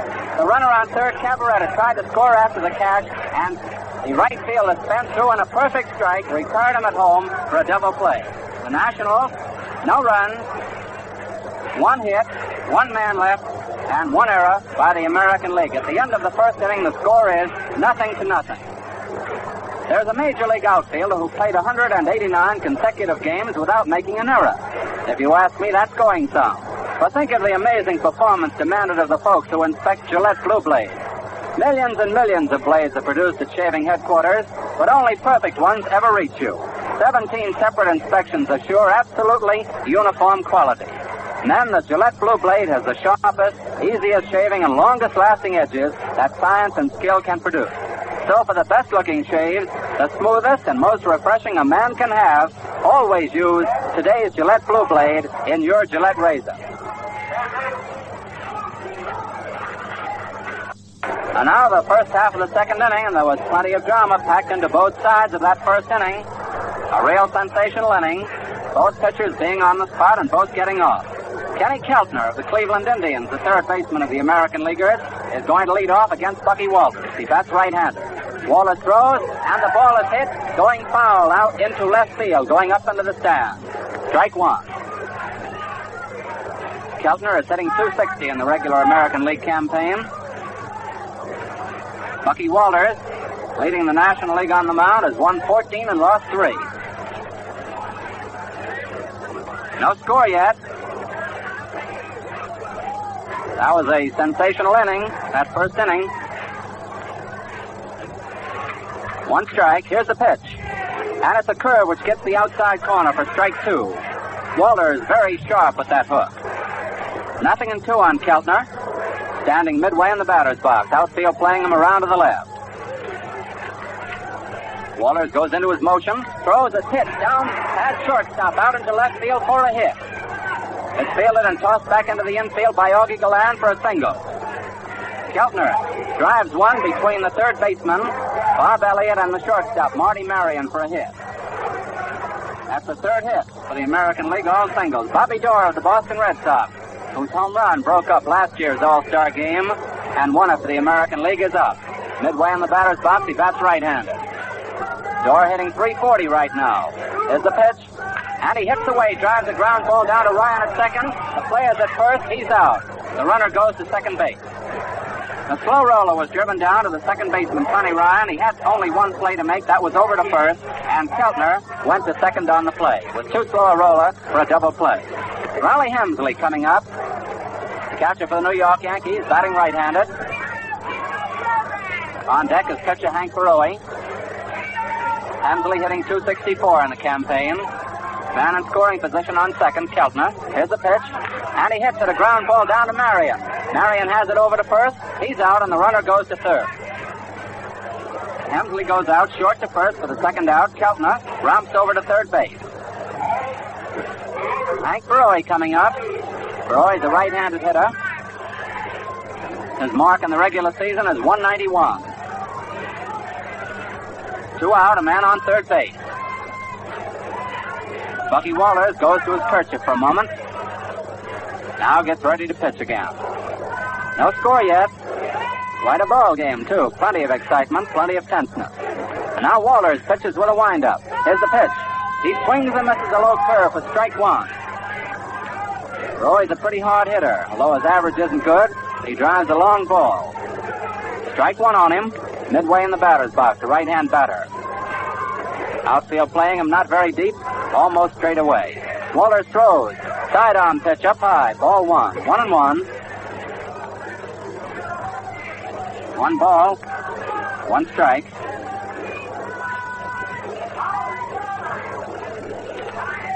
Walters getting the sign from Cooper. Here's the pitch. Curve is outside. Broke away. 2-1 count. 2 balls, 1 strike. Hank Barroy up. Kenny Keltner on third, hoping to come home with the first run of the game. Barroy looks out at the pitcher, fans the bat around. Here it is. He drives it, a bouncer over the box.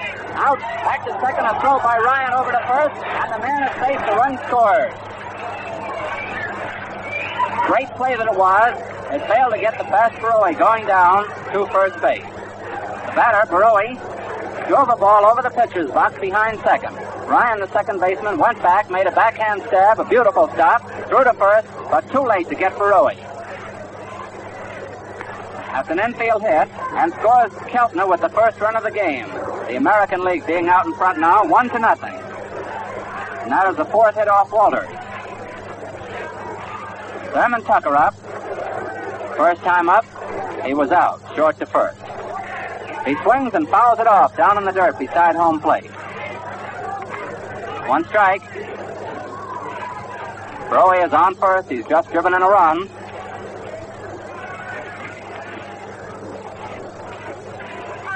Tucker bats left-handed. Outfield is stride to the right. Walters takes the stretch. The pitch. Hits low. Ball 1. 1-1. Fastball below the knees.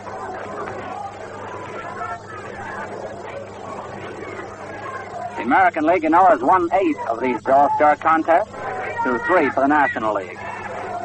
Barroy leads off. Here's the pitch. Tucker hits it. A ground ball going foul down the first baseline. 2 strikes. Out the 1-2 count. Brand new baseball is rubbed up by Bob Elliott, the third baseman. Elliott at third, Marion at short, Ryan at second, Cavaretta at first. Gallan in left, Musial in center, Walker in right, Cooper catching, and Walters pitching. Second inning, American League, top half, leading 1-0. Tucker, the leadoff man, up the pitch. He hits it, a drive going down to Ryan. Connie has it. Throw to first. He's out. Tucker ends the inning by going out second to first. So for the American League, they break the ice in the second inning. 1 run on 2 hits. Singles by Keltner and Barroy, sandwiched in around a couple of infield outs. No errors by the National League and 1 man left on base. At the end of the first half of the second inning, the score is American League 1, the National League 0. The National League is going to come up in the second inning with Dixie Walker of Brooklyn, Bob Elliott of Pittsburgh, Connie Ryan of the Boston Braves, and possibly Slats Marion of the St. Louis Cardinals if one or more of them should get on. Dixie Walker leading off is hitting .352 right now. Barroy, who was on base, has gone into the American League dugout to sit down for just a moment before resuming his pitching chores in this last half of the second inning. Barroy, of course, will work 3 innings.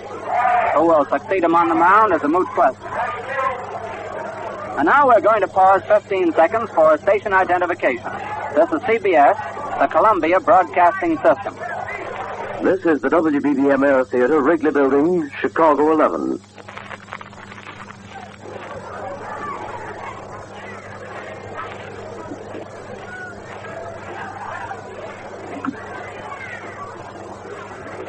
Last half of the second inning, American League 1, National League 0. Dixie Walker. Batting .352 in the regular National League campaign, a left-handed hitter. The power of the Brooklyn batting order coming up to bat. The outfield is going to play him straight away.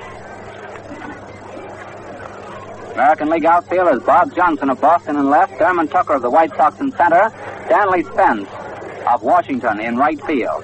Spence made that great throw to Nip Cavaretta at the plate to retire the side in the first inning. Keltner at third base, Stephens at short, Dorr at second, McQuinn first. Hemsley catching, Barroy pitching. Now we're all set. The National League is up to see if they can't get that run back. Walker up, Elliott on deck, Ryan waiting.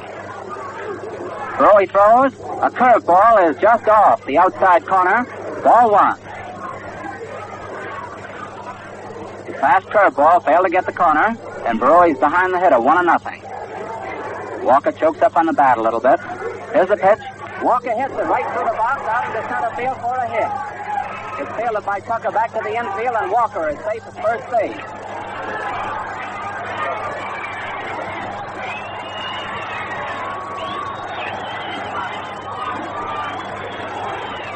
The applause going up is for the hometown boy, Bob Elliott, the third baseman of the Pittsburgh Pirates. Gets a great ovation as he comes to the home plate. Walker is down on first base with the potential tying run. Elliott batting right-handed. Hitting .292 in the regular campaign. There's a throw to first. The runner's back safely.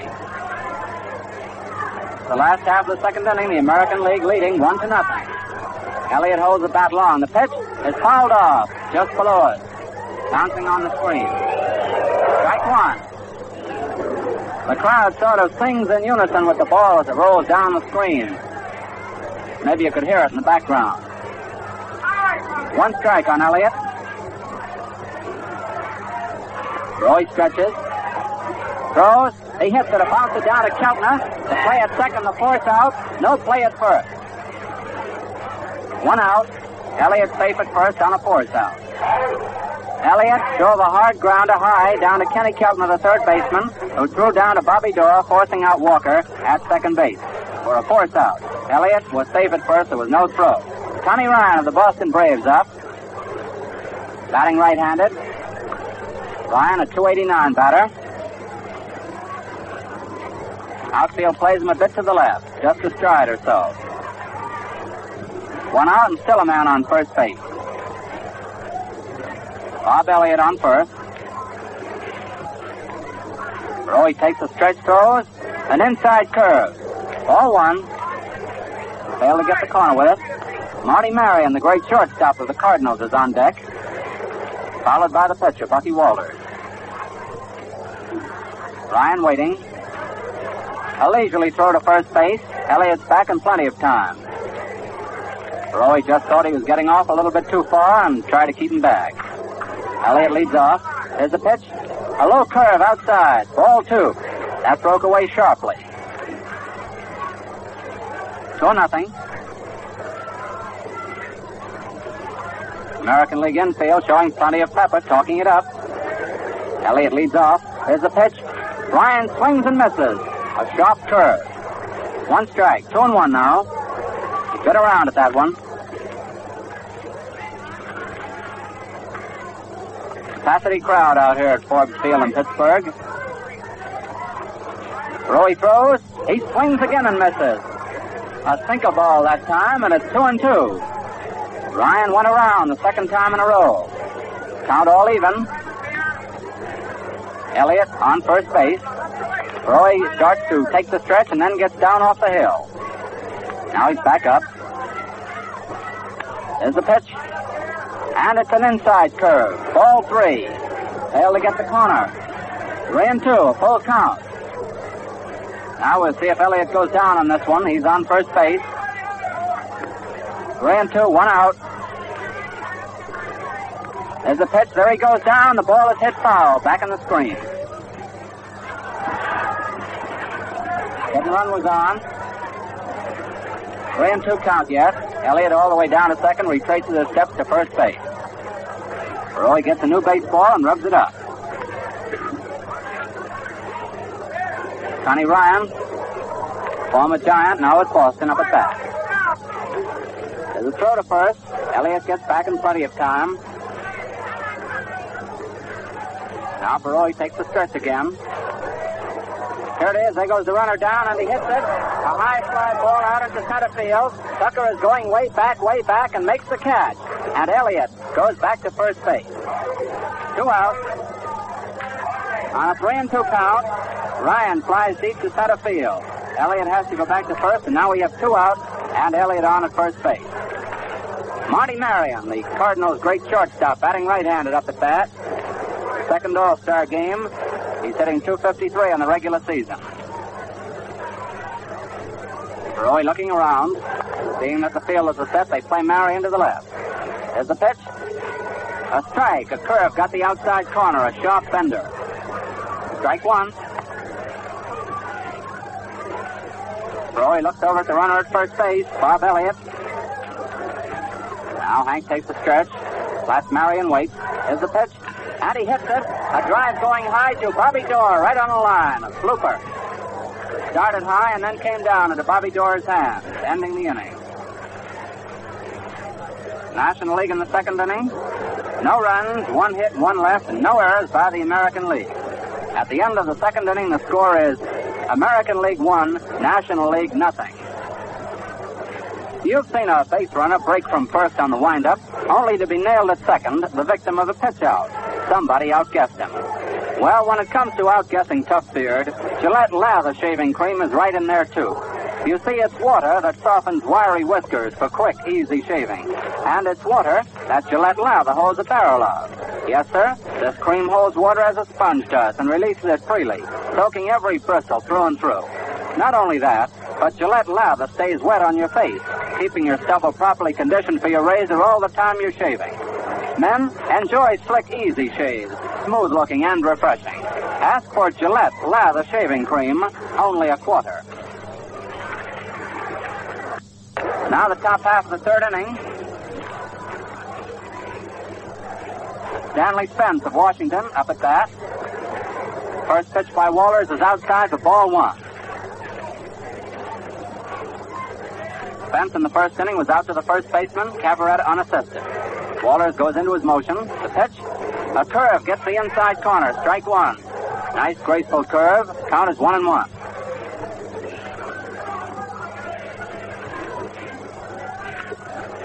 Wallers throws again, and he hits it. A line drive going out into right field is safe. It's fielded out there by Dixie Walker and tossed back in the infield for a single.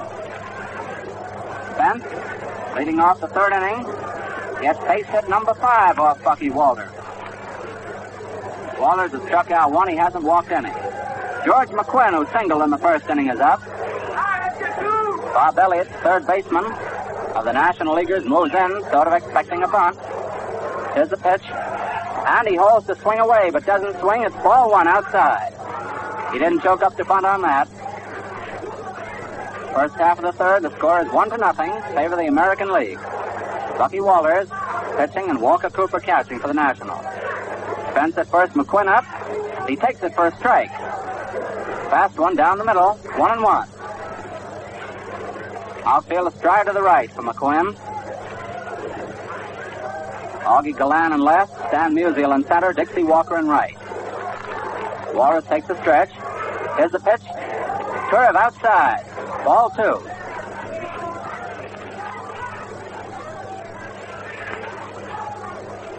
Tex Houston is warming up for the American League and Ken Raffensperger for the Nationals.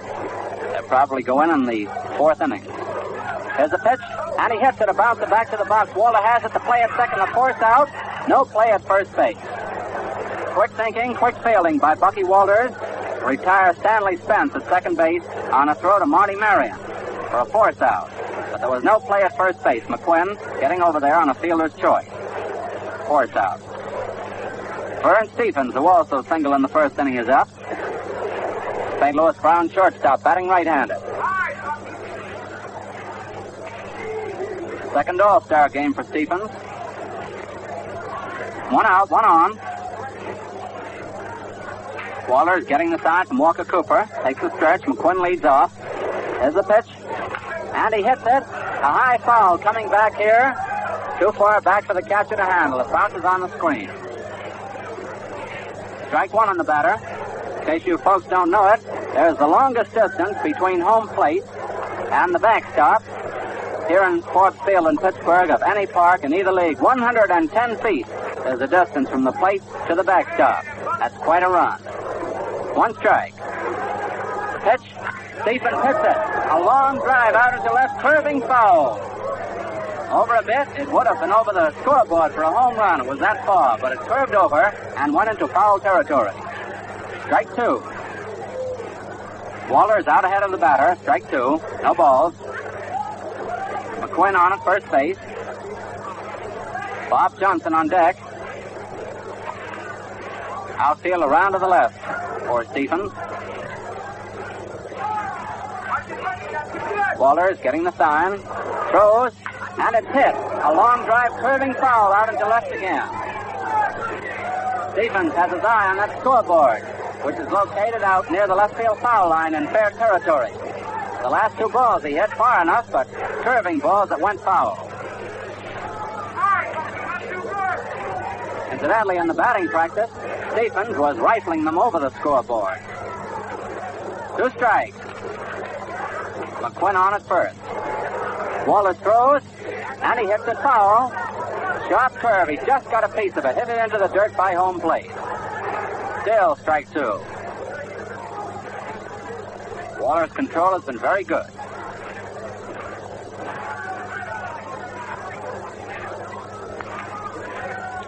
Walker Cooper squats down to give the sign. George McQuinn leading off. Burns Stephens up. Waller throws.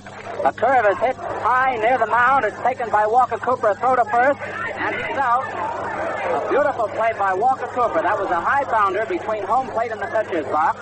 Cooper got out there very fast and snapped the throw down to first base.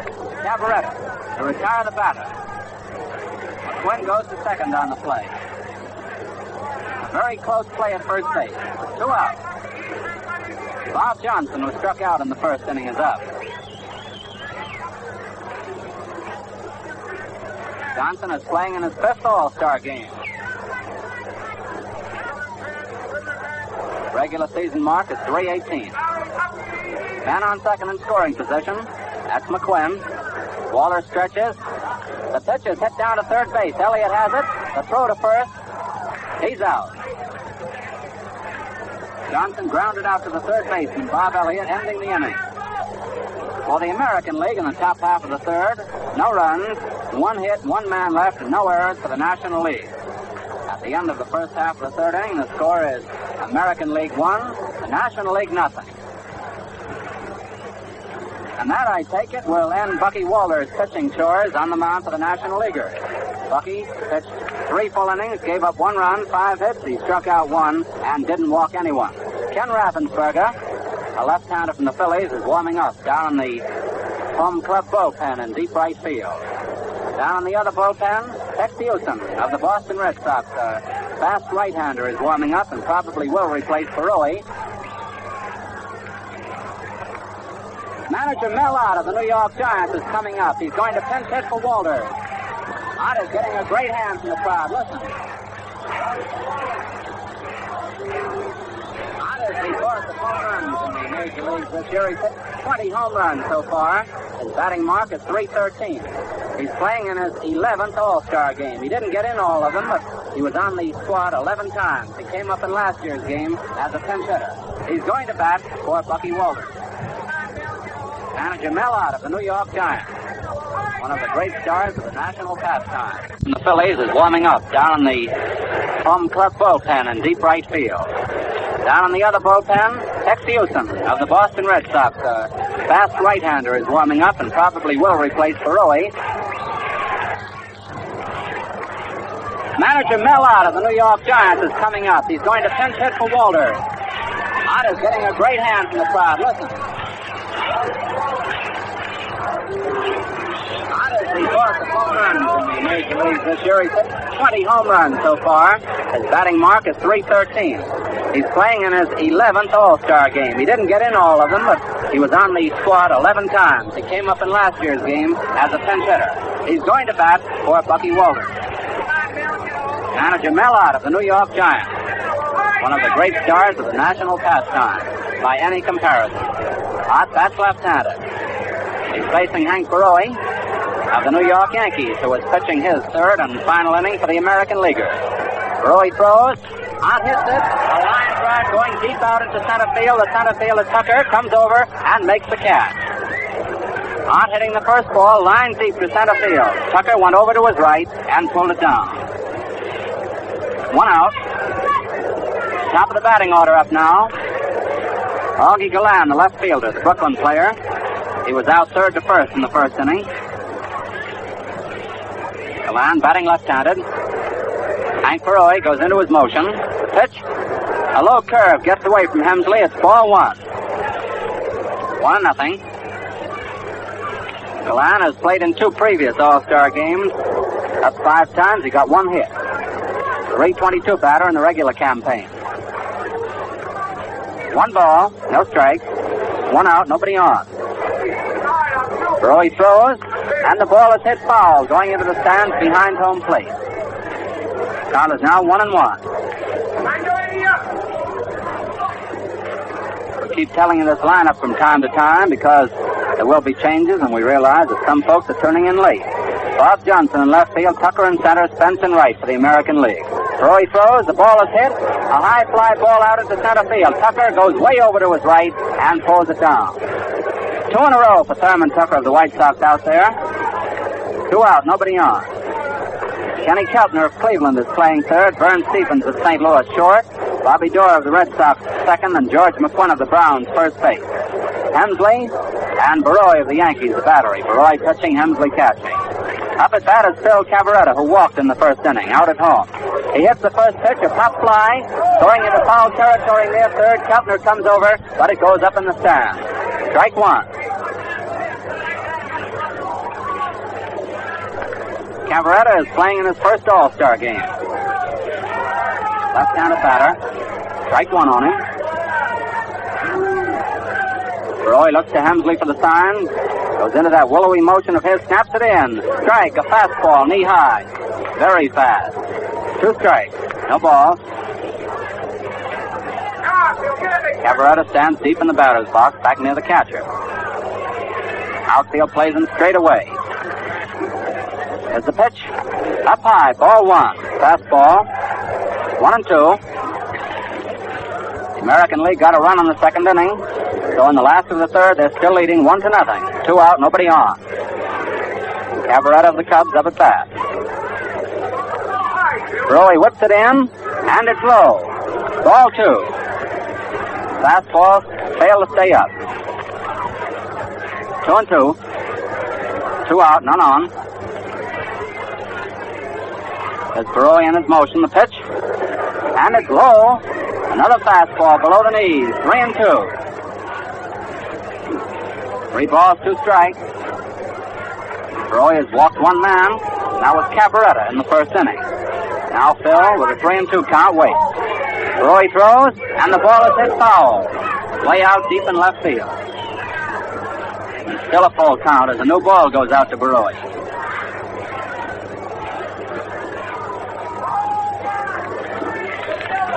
Outfield straight away, fairly deep.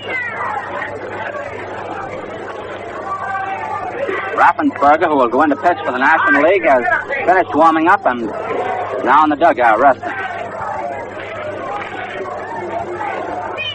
Roy again goes into his motion. 3-2 count. The pitch is hit foul, going up in the stands behind third. So another brand new white baseball goes out to Baroy. This is the All-Star game between the National League All-Stars and the American League All-Stars at Forbes Field in Pittsburgh before a capacity crowd.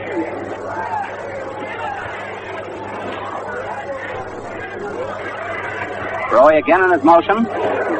Throws, and he fouls it back.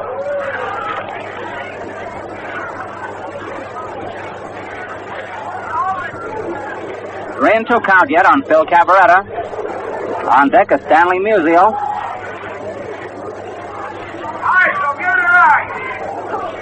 Roy gets a sign from Hemsley. National League 1 run in arrears. Here's the pitch, and he hits it foul again. Going up in the stands behind third.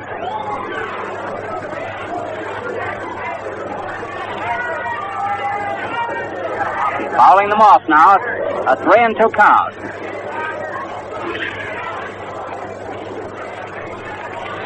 Cavaretta in the regular campaign, hitting .296. Now we're set again. Roy winds up, snaps it in, and he hits it. A drive going out to the left field at Paul safe for a base hit. Gets away from Johnson, it's rolling to the fence. Cavaretta is on his way down to second. He rounds second. He's on his way over to third. There's the relay, and he slides in safely.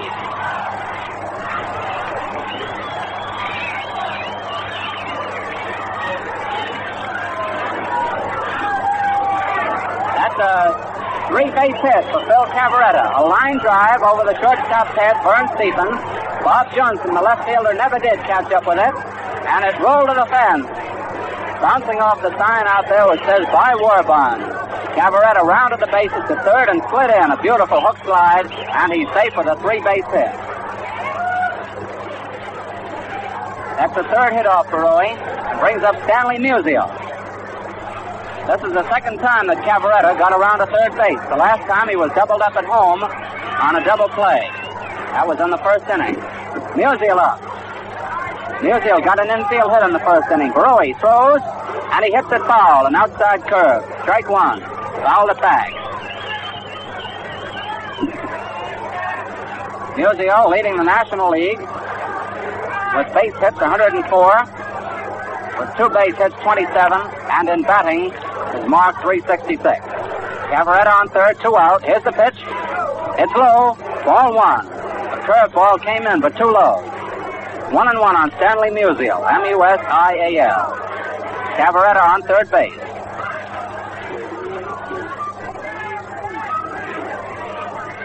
Two out, the last of the third. Barrow throws, and he hits it. A bouncer down to third. Keltner has it. The throw to first. He's out. Kenny Keltner, the third baseman, makes a fine play on a slow roller by Musial and throws him out, ending the inning.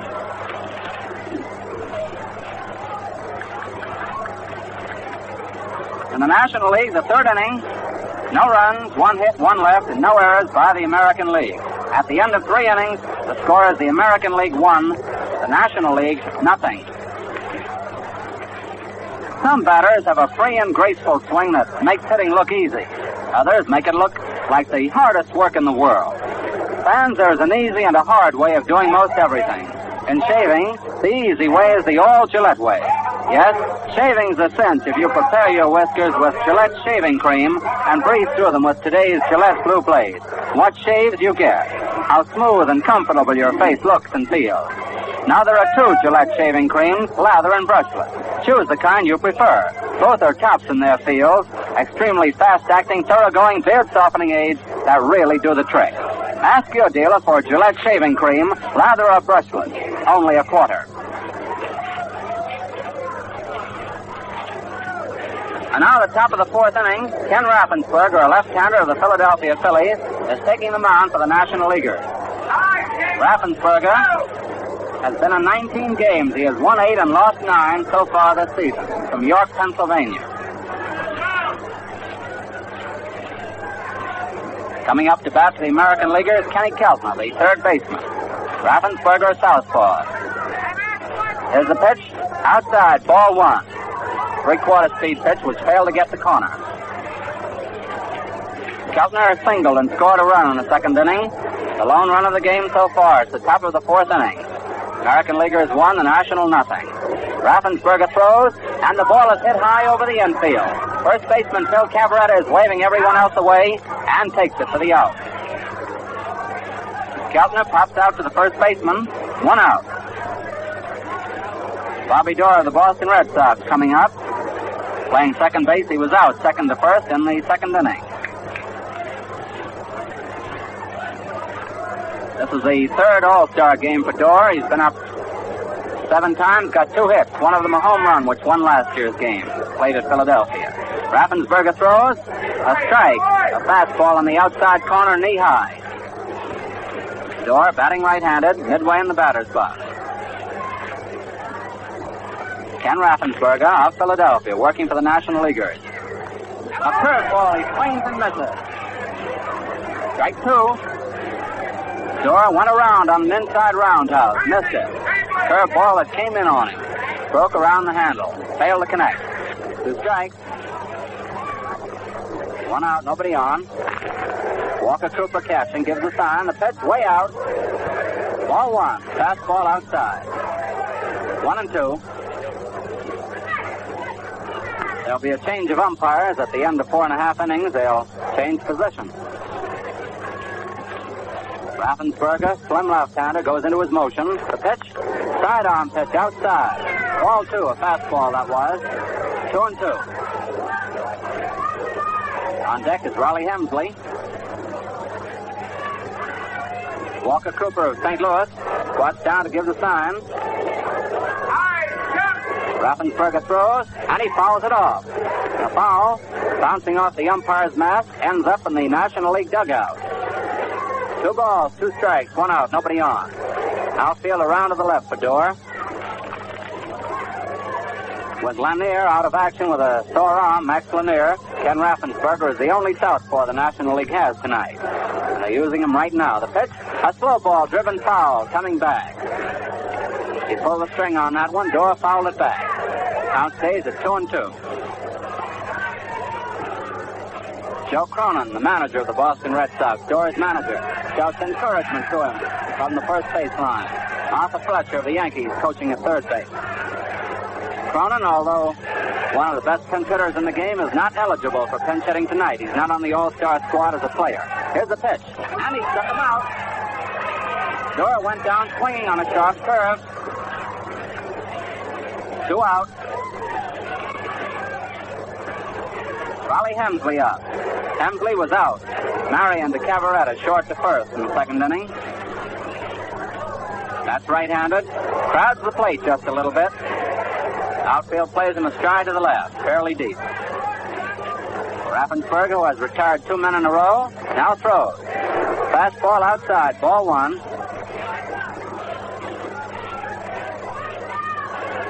One and nothing count on Hemsley.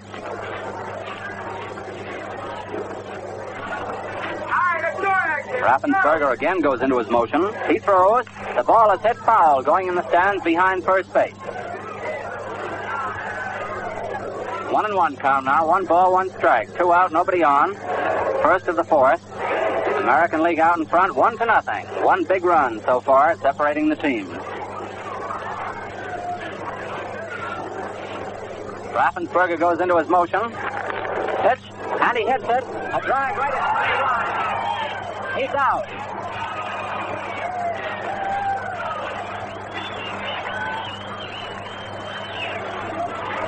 That was a great play by Connie Ryan, the second baseman of the National Leaguers. Raleigh Hemsley drove a line drive towards right center. Ryan, doing the Indian rope trick, went way up in the air, hauled it down for the out. A great play, one of the finest tonight.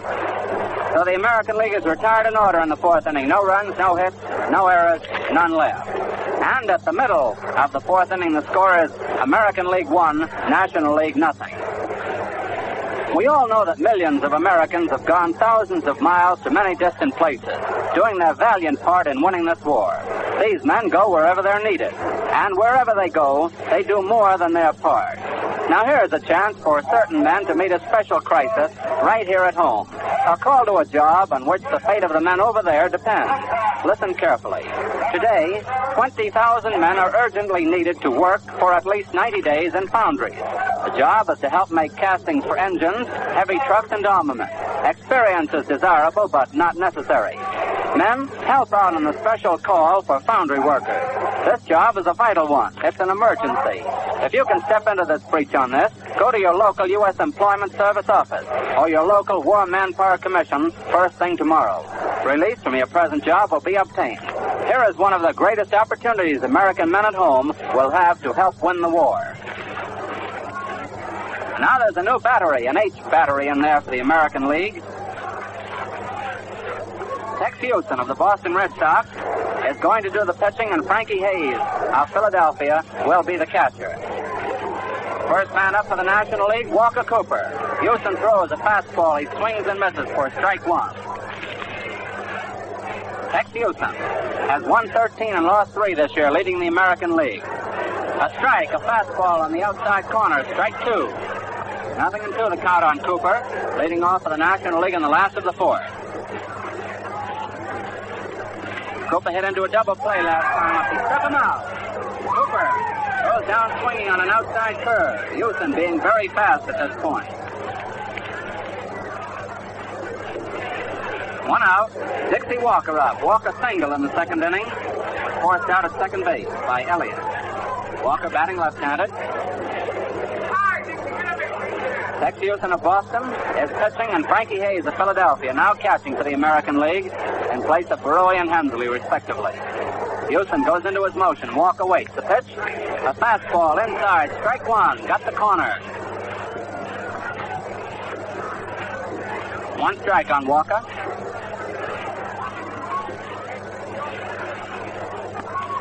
There's the pitch. And he hits it. A long drive going deep out into right field. Spence goes back close to the wall and pulls it down.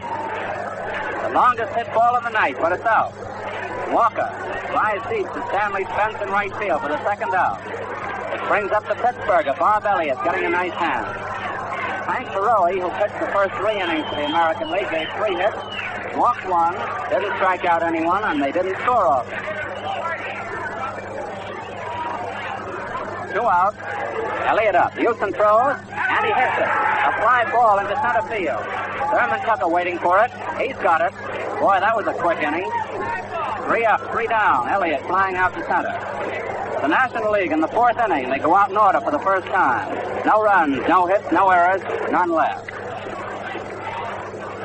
At the end of the 4th inning, the score is American League 1, National League nothing. It's a smart bit of strategy when a runner steals third base and after that scores on a fly ball or an infield out. Now, if you follow me, Gillette Brushless helps you steal a march on tough beard just as smoothly as that. Water, of course, is the #1 beard softener. So the trick is to pull moisture-resisting oily film from your whiskers so that water can soak in. Gillette Brushless does that in jig time and blankets plenty of water against the base of every bristle. In no time at all, your beard is perfectly conditioned for smooth, comfortable shaving. Fans, to get slick-looking, refreshing shaves double quick, ask your dealer for Gillette Brushless, only a quarter. And now we're going to pause 15 seconds for station identification. This is CBS, the Columbia Broadcasting System. The WBBM Air Theater, Wrigley Building, Chicago. The time is 1 minute past 9.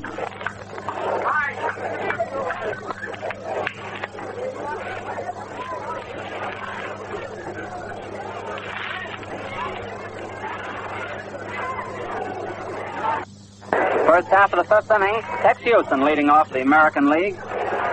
First pitch to him is strike 1 as he fouls it off. Ken Raffensperger, a southpaw, is on the mound for the National League. Houston bats right-handed. Outfield astride to the left. Raffensperger delivers. Too close. Ball 1. Missed the corner with that one. 1-1.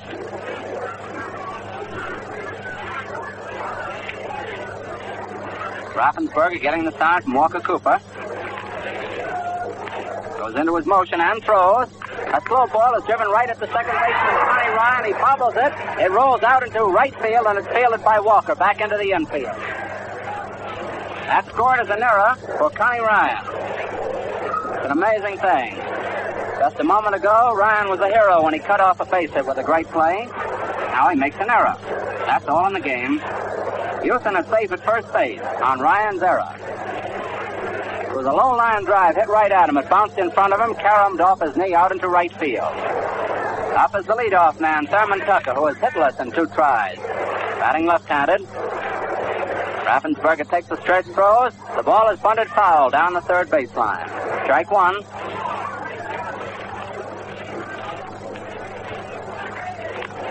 One strike on Tucker, who was out short to first in the first and second to first in the second. Tex Houston on at first base. Raffensperger getting the sign from Big Walker Cooper. Takes a stretch. There's the pitch. And he bunts it right down to third. Elliott has it. The plate at second. He's out. It's a force out at second base. A good play by Bob Elliott, the third baseman. He threw it down to Marion, who covers. So it's no sacrifice. Tucker is safe at first on a force out. And Houston goes out at second, third to short. Elliott to Marion, 1 out. Stanley Spence of Washington coming up. The right fielder was out to the first baseman, unassisted in the first. Single and was out at second in the third. 1 out of 2 so far. Bats left-handed. Raffensperger takes the stretch. Spence waits. The pitch. Strike, a curveball, got the outside corner. Raffensperger throws plenty of curves. Spence is playing in his first All-Star game. He cut off a run with a great play, a great catch, and a great throw in the first inning. The man on third, a line drive was hit at him, and he threw out the man at the plate when he caught it. Now he waits. Throw to first. Not in time. Tucker back safely.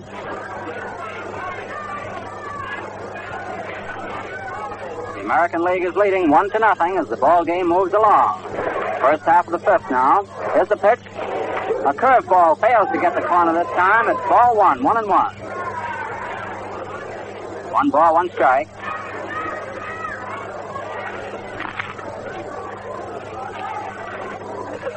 Bucky Waller started on the mound for the National League. Pitched 3 innings, gave up 1 run. Ken Raffensperger came in at the start of the fourth.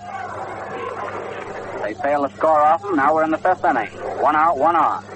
Fence up. The pitch. Foul back. Strike 2. Foul it right back. 1-2 the count. Thurman Tucker of the Chicago White Sox is on first base. Joe Cronin of Boston coaching at first. Arthur Fletcher of the Yankees coaching at third. The umpires, George Barr of the National League at home plate. Berry of the American at first. Spears of the National at second. And Hubbard of the American at third. The runner leads off. Raffensperger taking plenty of time, throws. The ball is hit. A line drive going out into center field, and it falls safe in front of Musial. There goes the runner, Tucker, around to third. On the throw, the batter goes into second. He's out.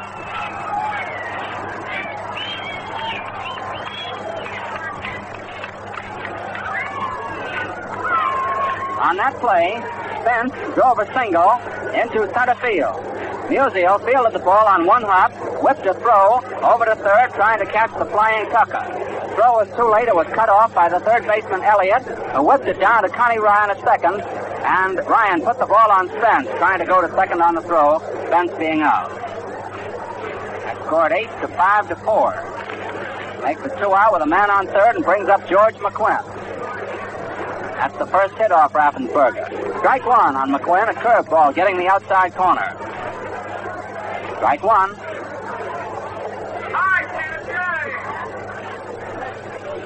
Walker Cooper gives the sign. Tucker is now on third base. There are 2 out. The pitch. Strike 2. Fastball coming in knee-high on the inside corner. Raffensperger's mighty sharp.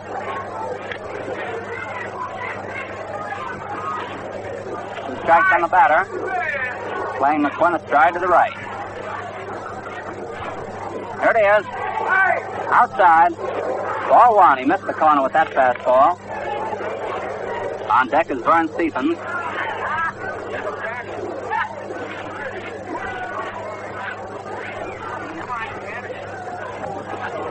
Raffensperger taking his time. Tucker moves in. Here's the pitch. And he gets him. Rolled out on strike. A sharp curve got the outside corner, and McQuinn is a strikeout victim. The American League in the 5th inning. No runs, 1 hit, 1 left, and 1 error by the National League. At the end of the first half of the 5th inning, the score is the American League 1, the National League nothing. And now it's my pleasure to bring in on our Cavalcade of Sports broadcast my co-sports feeler, working with me on the New York Yankees, New York Giants baseball games, Bill Slater. Come on in here, Bill. It's your ball game. Thank you, Don, and good evening again, ladies and gentlemen. The umpires change around now as we go into the second half of the ball game. Moving to the plate now is Big Cal Hubbard of the American League. Umpiring at first is Ziggy Sears of the National. Umpiring at second will be Charlie Berry of the American League, and umpiring at third will be George Barr of the National League.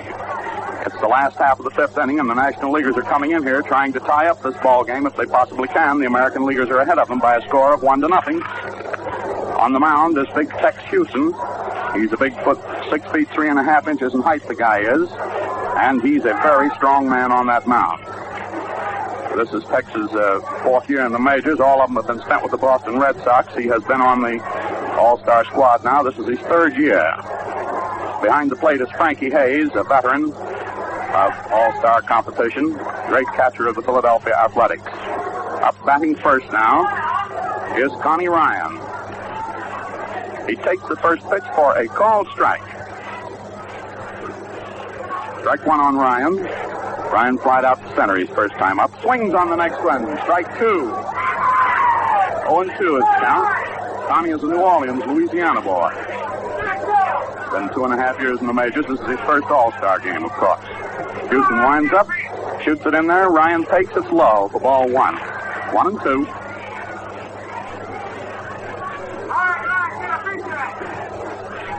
Frankie Hayes, and he's crouched now, gives the signal to Tex Houston. The wind-up.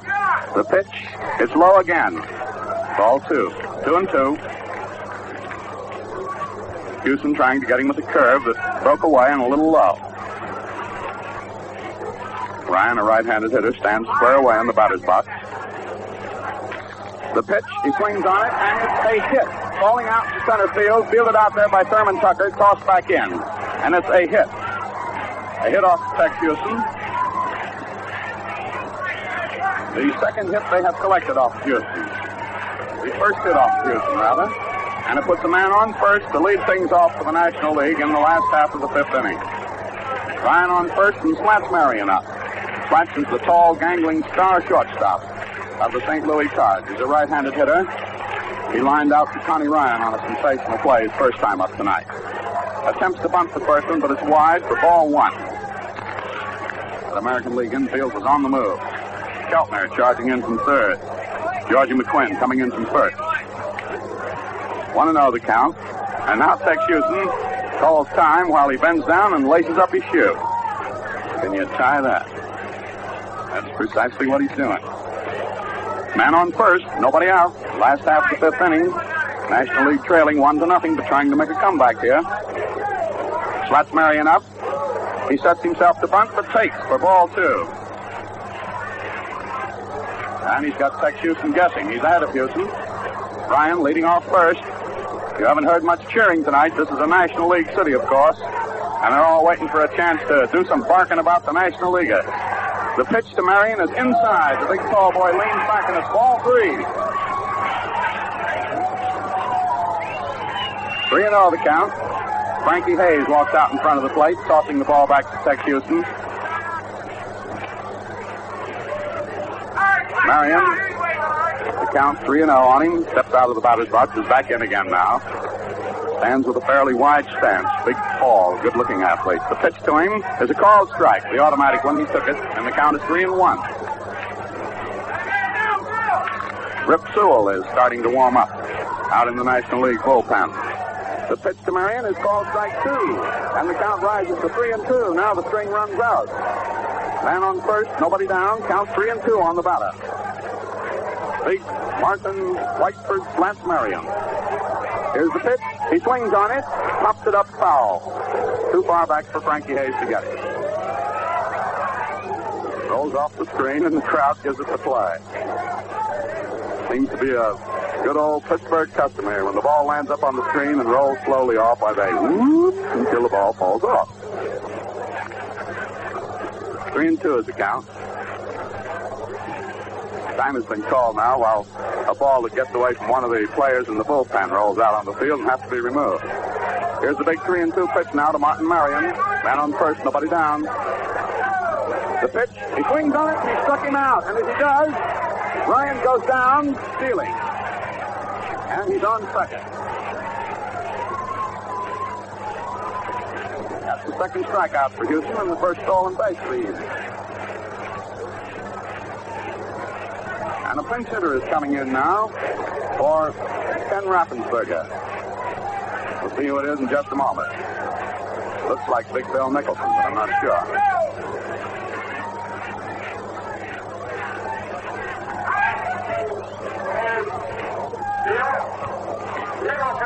It's Big Bill Nicholson, the switch hitter, the big right fielder of the Chicago Cubs, who's going to come in here to pinch hit for Raffensperger in the last half of the 5th inning. Big Bill Nicholson's hitting at .287 in the regular season. He has batted in 15 runs. He has batted in 50 runs, rather, and has knocked himself out 15 homers so far this season. This is the 4th All-Star squad he's been on. He's a left-handed hitter, and he's crouched, takes the first pitch from Tex Houston inside for ball 1.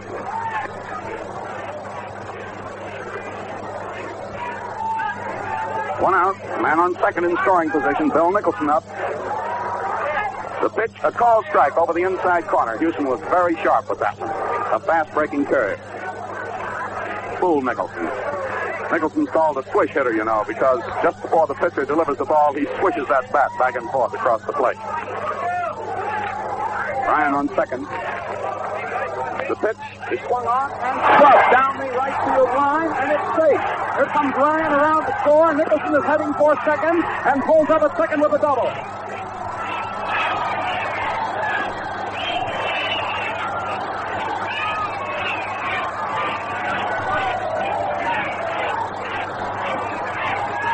And the game is tied up. Bill Nicholson coming in as a pinch hitter for Ken Raffensperger. The pitcher delivers the telling blow. It was a hot liner just inside the foul line going down the right field line. It was fielded back in out there by Stan Spence, but by that time Tommy Ryan was across the plate, and big Bill Nicholson, feeling obviously very happy, is jumping down, up and down out there off second. And the game is tied up, 1 apiece.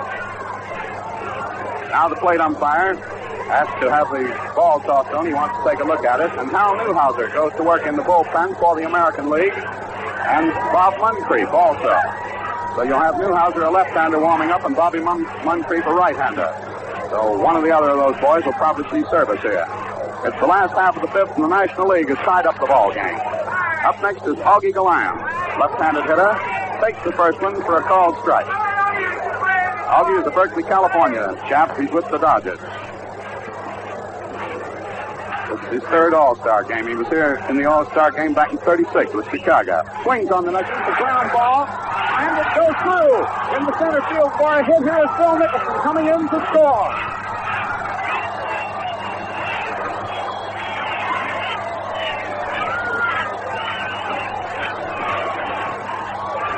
Galland banged a ground single back over the box. It caromed off the glove of the shortstop, Vern Stevens, who tried to make a play on it. He could not hold it. And big Bill Nicholson turned his way all the way in from second, and the National League goes ahead. 1 out. Galland on first, and 2 runs in. That's 3 hits off the Tex Houston. Up next is Phil Cavaretta. He's had a walk and a triple tonight. The pitch inside, ball 1. Cavaretta has been around to third base twice tonight. Didn't score either time. First time he walked and moved around there on a hit. And the next time he banged himself out a triple. The count is ball 2. As Cavaretta would not be fooled by one that almost nicked the inside corner.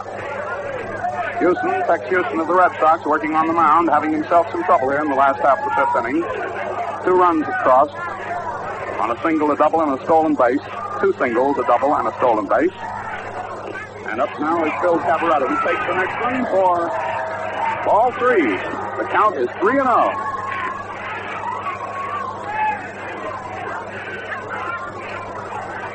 Houston kicks up the dirt on the mound.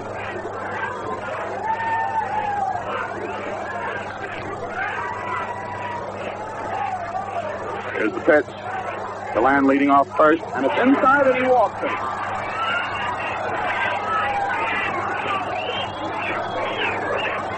That's the second time tonight that Phil Cavaretta, the Chicago Cubs, with a mighty good eye for the ball, has been walked. The other time, he banged out a triple. It puts Cavaretta on first, moves Galland down to second. 1 out, 2 runs in. And the National Leaguers ahead, going into the lead here in the last half of the fifth inning. Now Hayes goes back to talk things up with Tex Houston, and he's ready to go again. As stepping into the plate is Stan Musial, who was born in Donora, Pennsylvania, not far from Pittsburgh here. Big Stan's a left-handed hitter. He's had 1 hit tonight and grounded out once. He leads the National League in batting and in hit production. Takes the first pitch for a called strike. Houston was very sharp with the curve over the outside corner. Big Stan Musial, one of the stars of that card aggregation. In here tonight under his manager, Billy Southwood. The pitch is swung on. It's a ground ball. Down to second. It's fielded by Dorr. The throw to first. It's not in time as the ball is dropped by the first baseman, Georgie McQuinn, and the bases are loaded.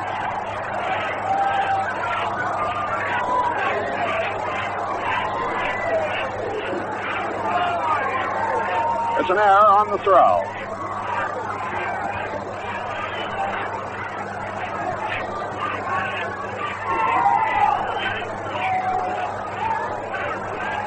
An error on the first baseman.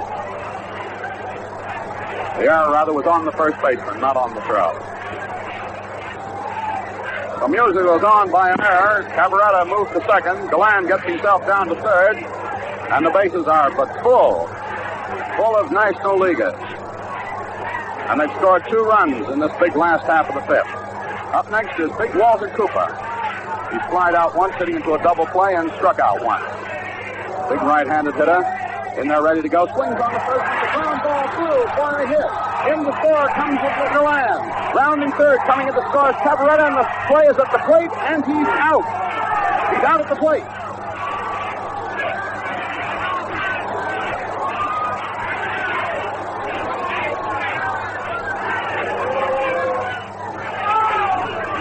It was a hit by Walker Cooper. It drove in Augie Galan from third. Phil Cabaretta tried to score from second. But a beautiful throw by Bob Johnson from out in left field, cutting down at the plate, and that's the second time tonight that Cabaretta's been cut down at the plate. And believe me, boy, he does not like the decision of the plate umpire, Big Cal Hubbard. And Freddie Fitzsimmons is coming in to put up a big argument for it. But Big Cal Hubbard, who is big enough and a good enough umpire to withstand anything, seems to be taking it all very coolly. The Cabaretta is out at the plate. Galan scoring on Walker Cooper's single between third and short into left field.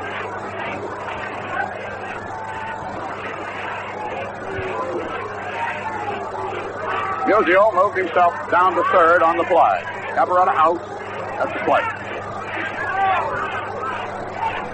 Now there's still continued discussion down here, and Billy Southworth has come out to pay his respects to the plate umpire, Cal Hubbard. But despite it all and all the discussion, Cabaretta is still out. Second time tonight that American League outfielder has thrown Phil Cabaretta out at the plate.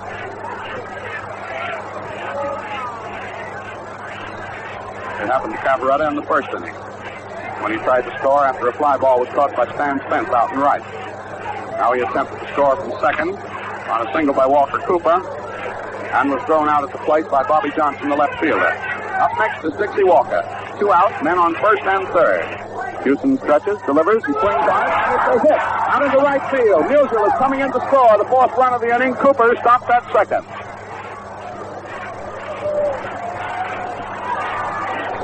That is hit number 5 off of Tex Houston, and it is run number 4 for the National Leaguers in this big last half of the 5th inning.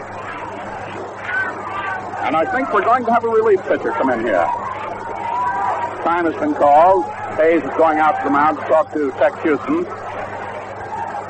And it looks like Bob Muncrief of the St. Louis Browns striding in toward the mound as Tex Houston of the Red Sox is knocked out of the box in a big last half of the 5th inning rally by the National Leaguers. It's Muncrief coming in. This is Muncrief's first All-Star appearance. He has won 8 and lost 4 so far this season. Big right-hander is Muncrief. Bob Muncrief from Madill, Oklahoma. 6'1", weighs 190. This is his 6th year with St. Louis. He was twice sent back to the minors after his first time he came up in 37. He went back to San Antonio and Hollywood. Came back up at the Browns and he stuck. And here he is tonight in the All-Star game. Houston goes out after giving up 5 hits, striking out 2 men. And 4 runs crossed on him in the last half of the 5th inning here. And the situation at the moment is that there is a man on first. That's Dixie Walker, who has just driven in a run. And on second is Walker Cooper, who drove in a run a moment ago. And Muncrief is taking his warm-up pitches. Ready to step in there to bat against him is Bob Elliott, the Pirates' third sacker, who is playing at third base tonight, much to the delight of the Pittsburgh fans, who are crammed into these stands here in this 12th annual All-Star Classic, being played here at historic Old Falk Field, named for one of the Indian fighting generals of early American days here at the headwaters of the Ohio. Stepping up now is Bobby Elliott. Bob Muncrief is ready to go on the mound. Hayes is catching him. 2 out. Then on first and second, 4 runs in. Muncrief looks at second, stretches, delivers, and it's hit up high and foul, going over toward the stands, down the first baseline, falling in for strike 1. New ball tossed out. Walker leading off first, and Walker Cooper leading off second. 1, 2, 3, 4 runs in this big last half of the fifth. And Frankie Hayes, very astute catcher for the American Leaguers, walked out to the mound to pass on some advice to Bobby Muncrief. Muncrief. Muncrief pitching. He's the third American League pitcher of the night. Hank Roy started things off, going very smoothly for 3 innings. Tex Houston had trouble in the last of the fifth. Taken out. Here he is, ready to go. Count on Walker, on the batter. Elliott is 0-1. Right-handed hitter is Elliott. Swings on this one, lifts it up high, and it's going out in foul territory. Racing for it is the left fielder, and under it, making a very nice catch, is Bobby Johnson, the left fielder of the American Leaguers, and that retires the side. Elliott fouling out to the left fielder. In the last half of the fifth inning, 4 runs for the National League on 1, 2, 3, 4, 5 hits, one of them a double by Bill Nicholson. At the end of the fifth inning, the score is National League 4, American League 1. Iron Man McGinnity, they called him, and with plenty of reason. He pitched and won both ends of 3 doubleheaders in a 30-day period. Later, he pitched and won a doubleheader at the age of 54. In my book, that's a story of keenness and stamina. Qualities that win, whether you're talking about athletes or razor blades. Don told you that today's Gillette Blue Blade has the sharpest, smoothest finished edges ever honed. Now I want to add that those edges are also hard enough to cut glass. That means that they stay keen for one comfortable, good-looking shave after another. So it gets down to this. Today's Gillette Blue Blade gives you smoother, pleasanter shaves and more of them because it's keener and far more durable than other blades. If you haven't tried this finer blade, you've a very enjoyable surprise coming. Ask your dealer for Gillette Blue Blades. At the start of the 6th inning, there are 2 changes in the lineup of the National Leaguers. Whitey Kurowski of the St. Louis Cards replaces Bob Elliott of the Pirates at third base. And coming to the mound now is Rip Sewell, the Ephus ball boy, the Pittsburgh Pirate pitcher. Walker Cooper remains behind the plate. Coming up to bat first for the American Leaguers at the start of the 6th inning is Vern Stevens of the St. Louis Browns. He's had 1 hit tonight and grounded out. Rip Sewell, a tall blonde, author of the Ephus ball, the blooper ball, is on the mound, one of Frankie Frisch's Pittsburgh Pirates. Here's the pitch. It's swung on by Stevens and missed.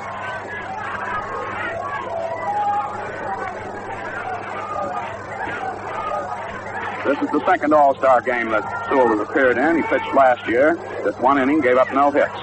For the season, he's won 10 and lost 6 in the regular National League competition. He's ready to go again now to Vern Stevens. The pitch to Stevens is wide for ball 1. Count 1 and 2. Truett Sewell, his name is. They all call him Rip. Born down in Decatur, Alabama. He's 6'2", weighs about 190. Big chap. Ready to go. Ball 2. National Leaguers lead 4-1. Incidentally, in the 3 games the National Leaguers have won so far, they've won them all by 4 runs. 4-3, 4-1, 4-0. I don't know whether history's going to repeat or not. The count now on Vern Stevens is 2-2. Here's Sewell's pitch. He swings on it and misses it, and Rip strikes him out.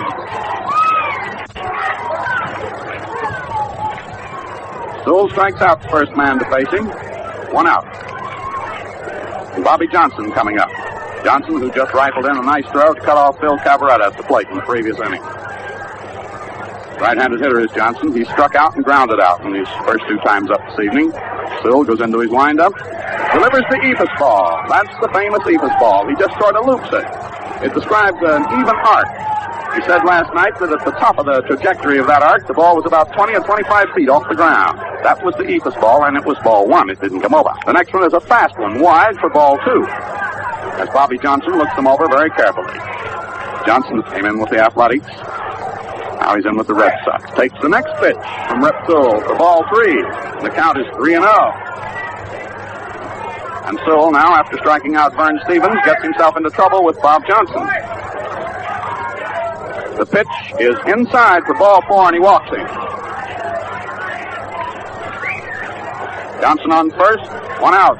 And Kenny Keltner, who made a hit and scored the American Leaguers' only run, comes up next. That happened his first time up. The second time up, he popped out to the first baseman. Ken Keltner, the star third baseman of the Cleveland Indians. Right-handed hitter stepping in there ready to go. Bob Johnson leading off first. Top of the 6th. National League leading 4-1. The pitch Strike one. He started to go for it, pulled back. Up came big Cal Hubbard's right arm. Call strike. Keltner, born out in Milwaukee, Wisconsin, a veteran in this national pastime. The pitch is swung on. It's a ground ball down to the shortstop. The play is second for one out. The play is first. The very neat double play.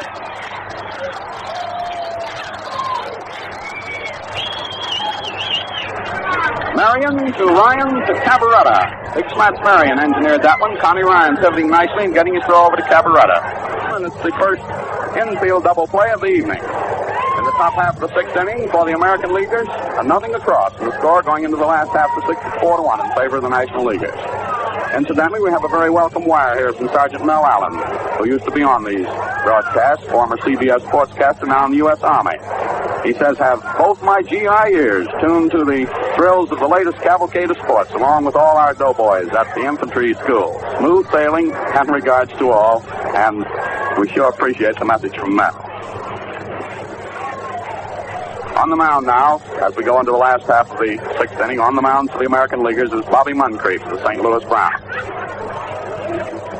Frankie Hayes behind the plate. In the field for late tuners in. It's Ken Keltner at third, Vern Stevens at shortstop, Bobby Dorr at second, George McQuinn on first. In left field, Bob Johnson. In center field, Thurman Tucker. And in right field, Stan Spence. Behind the plate, the veteran Frankie Hayes. On the mound, Bob Moncrief. And that's the way the American Leaguers line up out there as the National League now comes into bat. Leading off will be Connie Ryan. Ryan batted .289 during the regular season. Ryan led off for the National League in the fifth inning. Here he is leading off again in the sixth as the National Leaguers batted around in the previous inning. The pitch is swung on. It's a ground ball down through at third base into left field. And Ryan rounds first and pulls up with his second hit of the evening. A very sharp ground ball. It just plays its way right through Kenny Keltner. Had no chance to field it, and Ryan is on. Up comes Slats Marion, who started that snappy double play in the top half of the sixth inning. Marion hasn't hit tonight, lined out to the second baseman once, and struck out once. Right-handed hitter, tall, gangly guy. Goes into a position to bunt, bunts down the first base line. The ball is fielded, and Marion is touched out by the first baseman George McQuinn before he's halfway down to first. The sacrifice was successful, however, as Ryan advanced to second. So Mark Marion down for a sacrifice, putting Ryan in scoring position on second. And it brings up to hit Rip Sewell, the pitcher. Big Rip coming up to hit here before the home club. Sewell, not bad average for a pitcher, batting at .250. Got himself 14 hits out of 56 times up. Moncrief looks him over.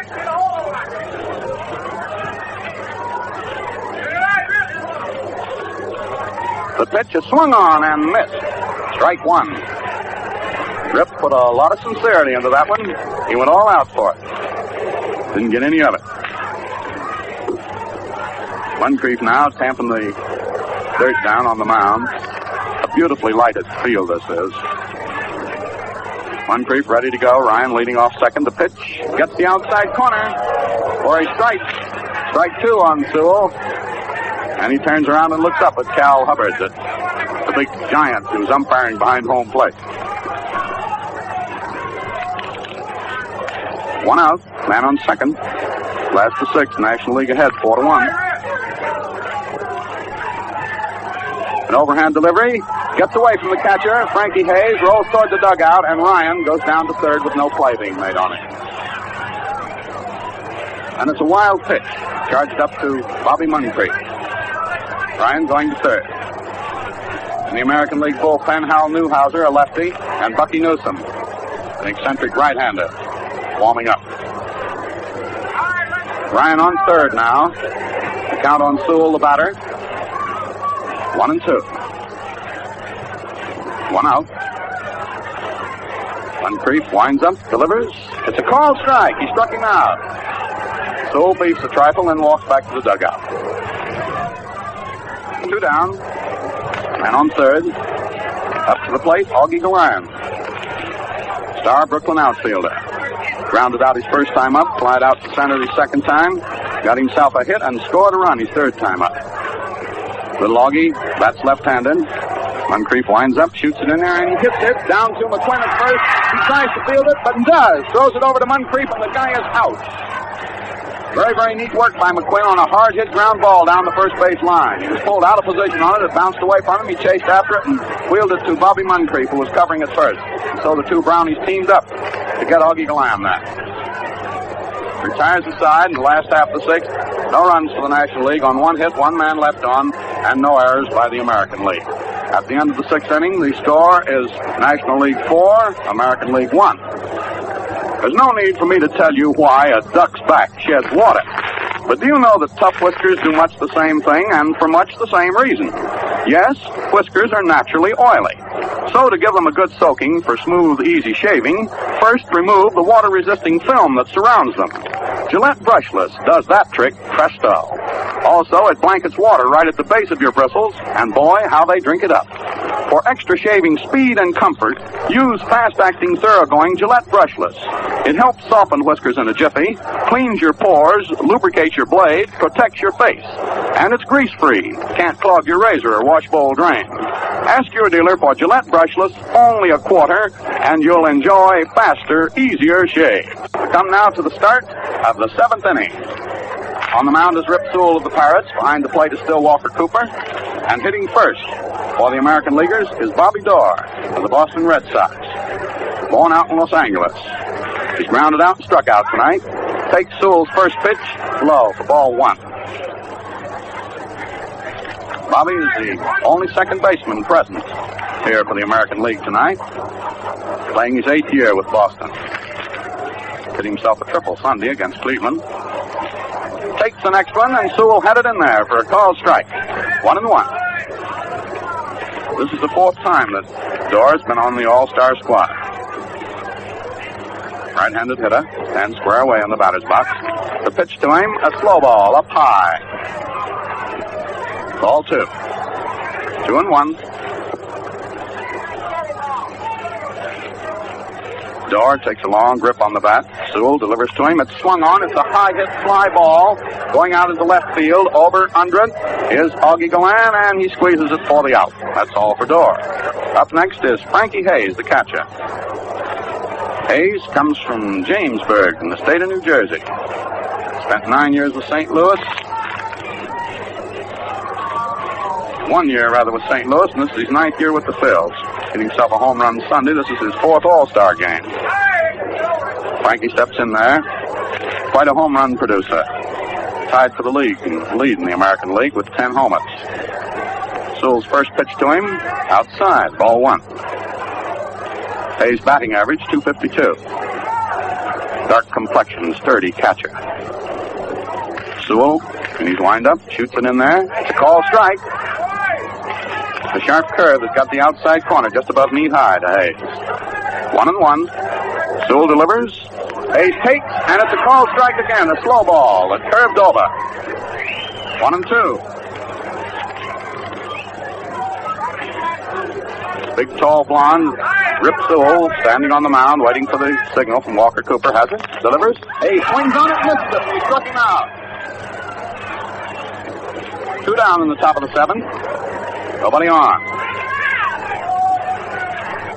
Looks like a pinch hitter down here. Check it up for you in just a minute. Looks like Rick Farrell, but I want to be sure.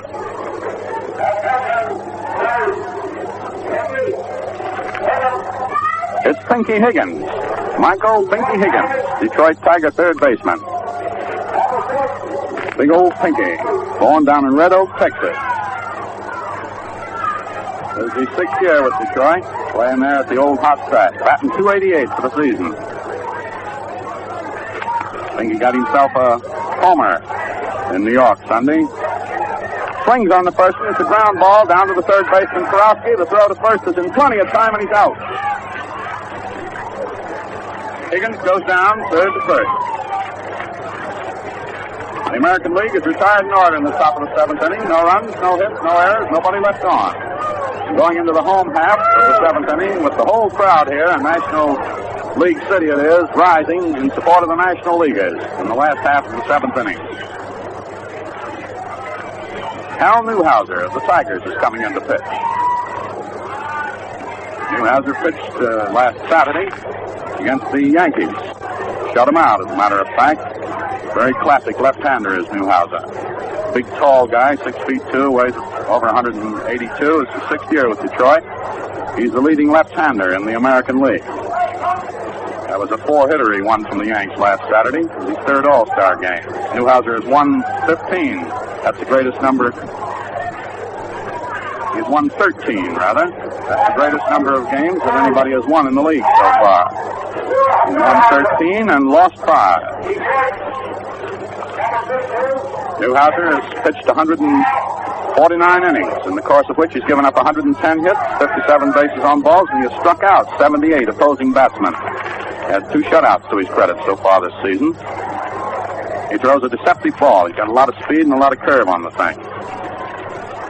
That takes out of there Bobby Moncrief, who was in for an inning and a third. Did very well while he was in there. Gave up 1 hit, I believe. Isn't that right, Don? Moncrief reached for just 1 hit. Yeah, that was Ryan's signal. Now, leading off for National Leaguers here in the last half of the 7th is Phil Cavaretta, and he bangs the first one through. Right over second base into center field for a clean hit. Cavaretta's second hit of the night. And they have had terrific trouble with Cavaretta. He has walked twice, singled once, and tripled once. So Phil, the first baseman of the Chicago Cubs, is somewhat the hero of things up to this point in this ball game. Cavaretta banging the first delivery of Hal Newhouser. Right straight through on the ground, back over second base for a single. Brings up Stan Musial.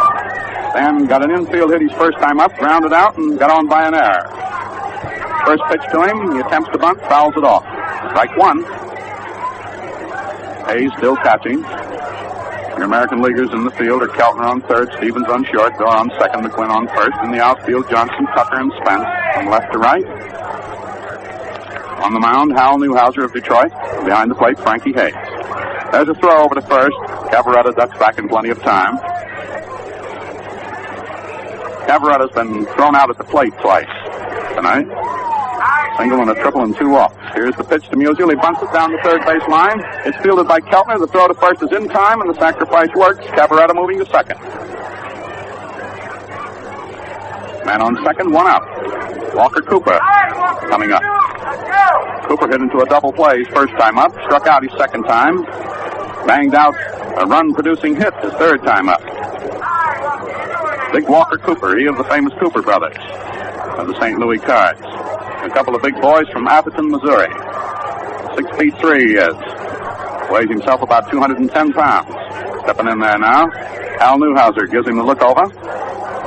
Man on second. He swings on the first. It's a ground ball. Back of second base. It's fielded by Dorr. The throw to first is not in time. Not in time.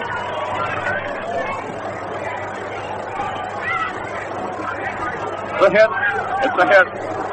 The ball hit deep and to Dorr's right. Dorr went clear back on the grass. Tried to field it. And it can be said when Dorr can't field them, they're tough to get. So it's an infield hit for Walker Cooper. His second hit of the evening. Cavaretta moving to third. And on first and third now, 1 out. Dixie Walker coming up. Dixie has had 2 hits tonight, in between which he flied out once. Big left-handed hitter. Second in the league in hitting. Newhouser delivers to him. He takes. It's inside. Ball 1. Dixie Walker, the people's choice from Brooklyn. Bucky Newsome is warming up in the American League bullpen.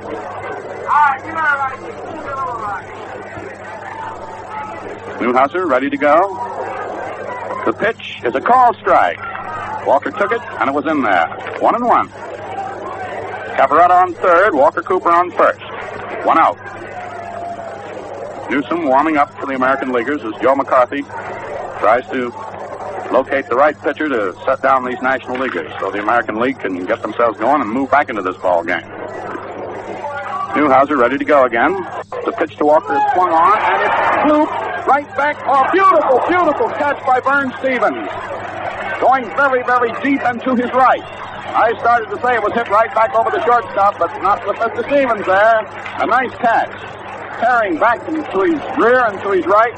Stuck his glove up and gathered it in. Dixie Walker is out. Whitey Kowalski comes in to hit. This is Whitey's first time up tonight. He's the third baseman of the St. Louis Cards. And Hal Newhouser comes down for a conference with Frankie Hayes before he pitches to Whitey Kurowski. Kurowski's playing ball tonight in his native state. He was born over here in Reading, Pennsylvania. Used to be connected with the coal mining work over there. Whitey leads the National League now and runs batted in. He's batted in 51 of them. That's 75 hits out of 272 times up for a hitting average of 276. He's a dangerous man in the clutch. First pitch to him is wide, ball one. The redoubtable Whitey Kurowski. Call him Whitey on account of that blonde patch of hair he's got on his head. Men on first and third it is, 2 away. The pitch by Newhouser fouled off by Kurowski. 1-1.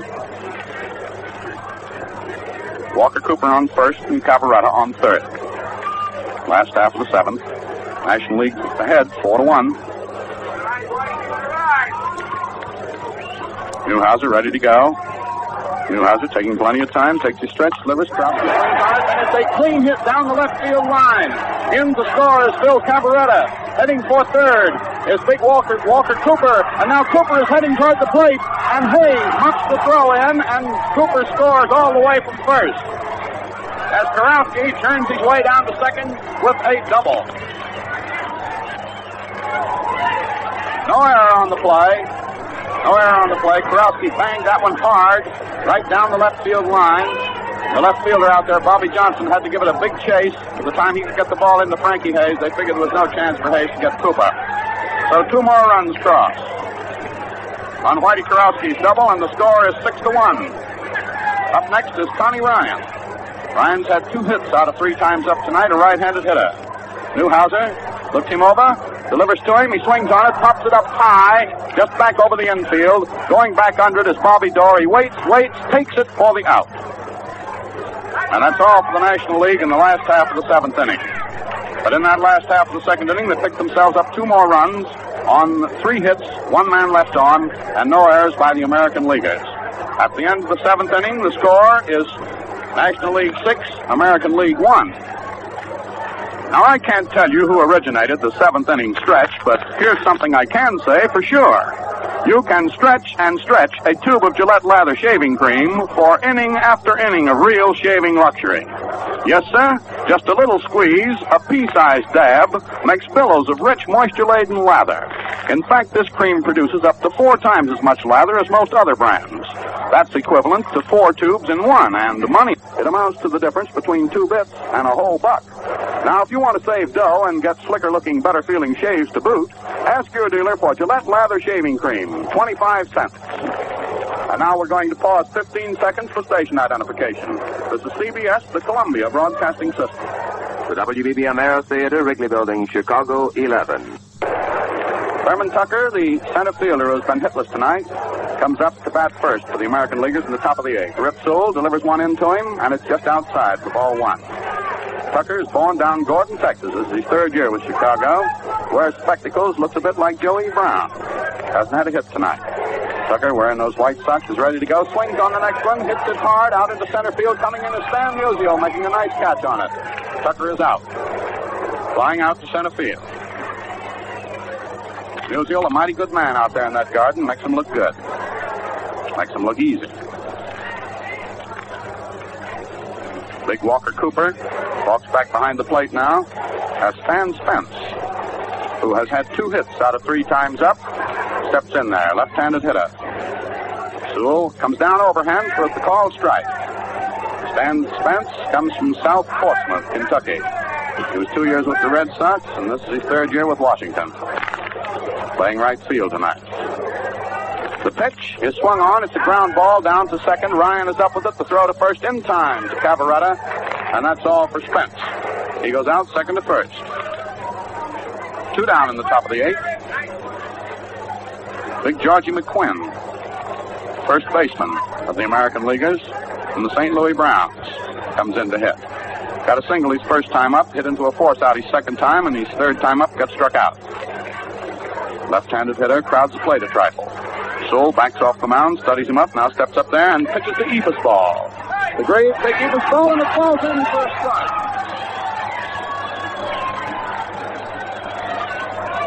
Maybe that Ephus ball is something for you to try in your parlor if you've got a high ceiling.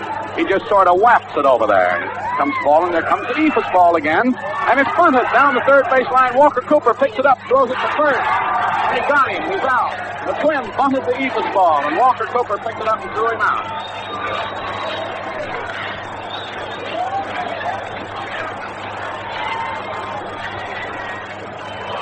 The local fans here have seen that Ephus ball a whole lot more than the rest of us have. It's a sort of a slow looper.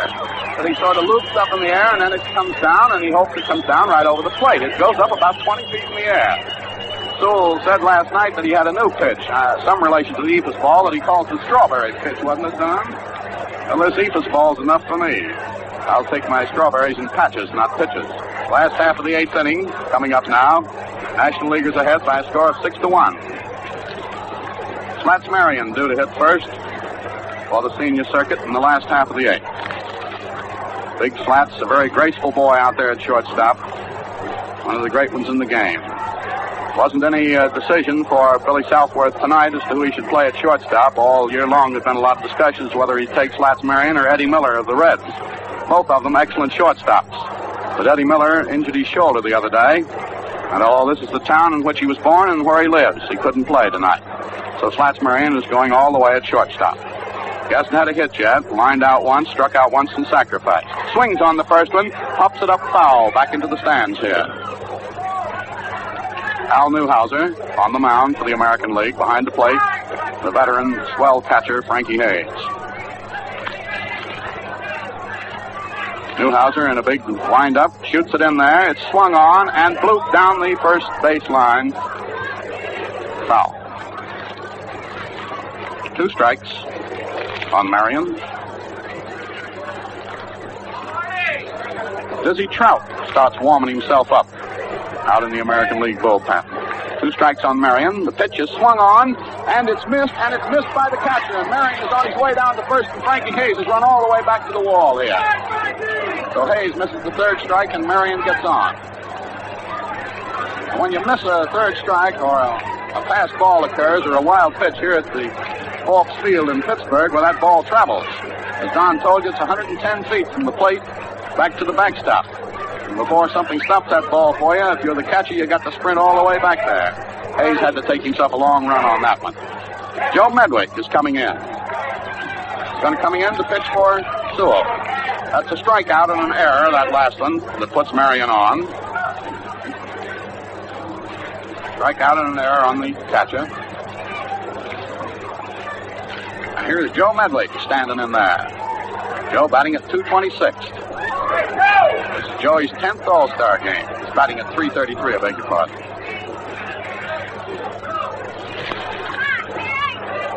One strike on Joe, a call strike. Newhouser fogging it over on him. Here's the next pitch. It's wide. Ball 1. Little old short, muscular Ducky Wucky. Jim Tobin, warming up in the National Leaguers bullpen, will undoubtedly replace Rip Sewell. Medwick ready to go. Bunts it down toward the mound. Newhouser's off the mound. Picks it up. Throws it to first in time to get Medwick. He almost had it in time for a throw to second to get Marion, but it bounced away from him. He chased after it, picked it up, and threw out Medwick. So Medwick sacrifices. He had his orders, and he followed them. Moves Marion to second. 1 out. Brings up Augie Galland, left-handed hitter, who's had 1 hit out of 4 times up this evening. Made a hit in the 5th inning and scored a run. Grounded out 2 other times and flied out once. Finds Slats Marion leading off second, 1 away. Al Newhouser ready to go to him. Newhouser shoots it in there. Outside. Ball 1.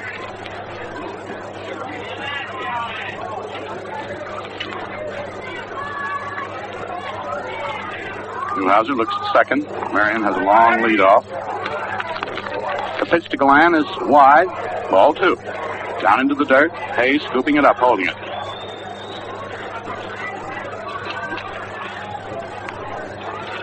Outfield is playing Galland straight away. Left-handed hitter, but no moving around to the right on. Here's the pitch, and he fouls it off for strike 1. Vern Stevens shortstop of the American Leaguers. Talking it up out there in that loud, strident voice of his. Hal Newhouser ready to go. The 2-1 pitch is inside. Ball 3. Galan had to duck away from that one. 3-1 the count on him. Looks down to the third base coaching line to Fred Fitzsimmons for his signal. Galan swinging that bat back and forth. Newhouser. And he stretch, delivers, and it's inside. He walks him. Ball 4. Galan moving down to first. Looks from here as if Ken Raffensperger will probably be the winning pitcher and Tex Houston the loser, but we'll check that for you officially when the game is over. This game is not over. Phil Cavaretta steps in next. 2 walks, a single and a triple. Is Phil's production for tonight. Left-handed hitter. Takes the first pitch low. Ball 1. Newhouser working on the mound. Men on first and second with 1 out. Last half of the 8th. Here's the pitch. He starts to swing on it, pulls back. It's a called strike. Cavaretta sort of crossed himself up on that one. 1-1 the count.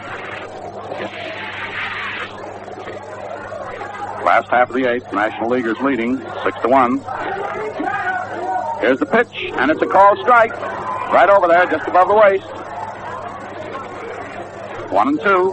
Cavaretta looking plenty disgusted on that. Phil's a Chicago boy. The pitch, outside. Just outside the outside corner, 2-2. Hal Newhouser. Born and raised in Detroit, playing ball for Detroit. Playing tonight for the American League. 2-2 count on the batter, Phil Cavaretta. The pitch is inside. Ball 3. And now the string runs out.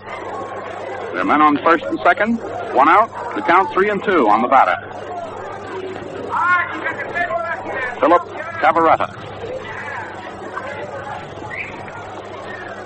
Newhouser taking a look around at the bases. Ready to go. Cavaretta stepping in there now. Here's the pitch. He takes, and it's ball 4. He walks him. Second walk in a row, given up by Newhouser. Goes Galan to second, puts Cavaretta on first, and shoves Marion around to third. The official attendance tonight, 29,589. Rooters in here for this 12th All-Star Baseball Classic. And at the moment, as they look down on the playing surface of Forbes Field, they find the bases filled with National Leaguers. 1 out, and Stan Musial, the leading hitter of the league, up. Stan's had 1 hit tonight. Takes the first pitch of Hal Newhouser for ball 1. Big Stan, a left-handed hitter. He's had 104 hits this season, which is more than anybody in the National League has picked up. Dixie Walker's right behind him with 103, I believe. The pitch, he swung on it, pulled back, but it was a strike. Newhouser had it in there. Very sharp. 1-1 the count on Musial. M-U-S-I-A-L. Stanley. Great ball player. Newhouser, a great left-hander. Winds up. Delivers. Musial swings on it, and it goes out into left field where a nice catch is made by Bobby Johnson. Now touching up after the catch and coming in to score is Marty Marion. With run number 7 for the National Leaguers. Musial driving in a run with the fly to left field. Galan remains at second and Cavaretta remains at first. And the score is 7-1 now. With 2 out and 2 on in the last half of the 8th. Walker Cooper coming up. Cooper has hit his last 2 times up. Went out his first 2 times. At least Cooper is scheduled to hit. And he's coming in to hit all right. Freddie Fitzsimmons is walking down off the third for a discussion with him, and Newhouser is coming out of the ball game. Newhouser's coming out, and I think it's Bucky Newsom coming in.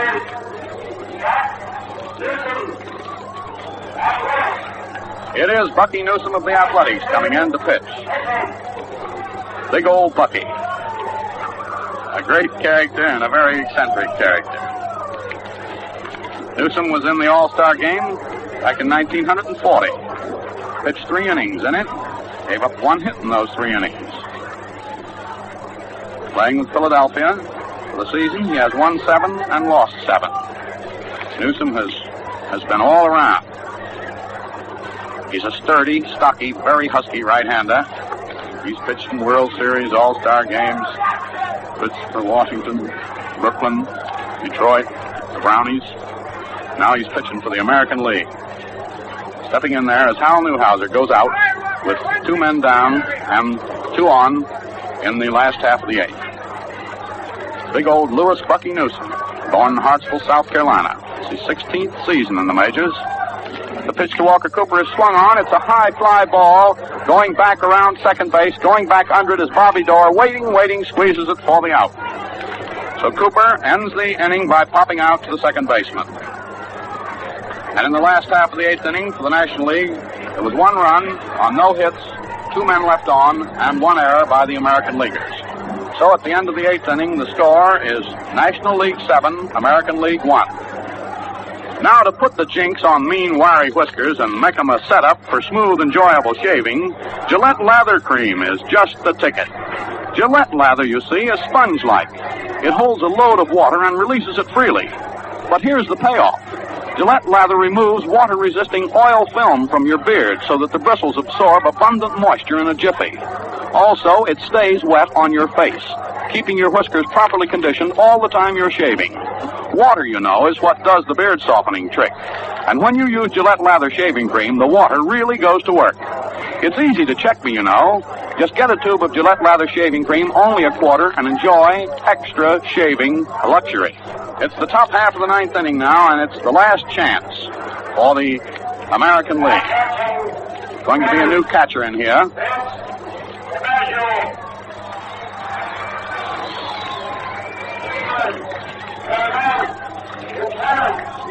DiMaggio is going into the outfield.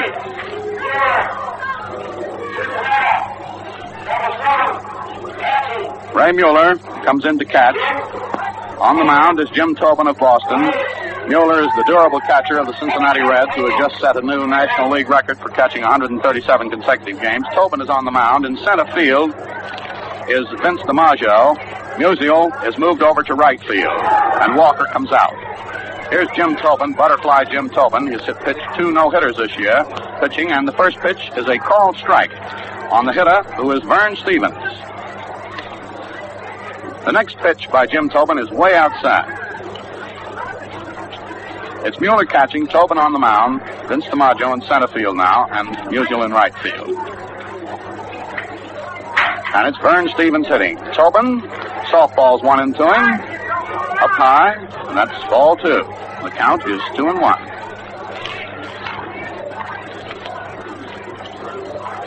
Vern Stevens trying to keep the American League in this ball game. The Nationals leading 7-1. He's had 1 hit tonight. Swings on this one. It's a high fly ball going out in right field. Musial gallops in under it. Waits. Now it finally comes down. Musial takes it for the out. That's all for Stevens. 1 out in the top half of the 9th inning. Up next is Bobby Johnson, playing left field tonight. He of the Boston Red Sox. Johnson hasn't had a hit this evening. Struck out once, grounded out once, and walked once.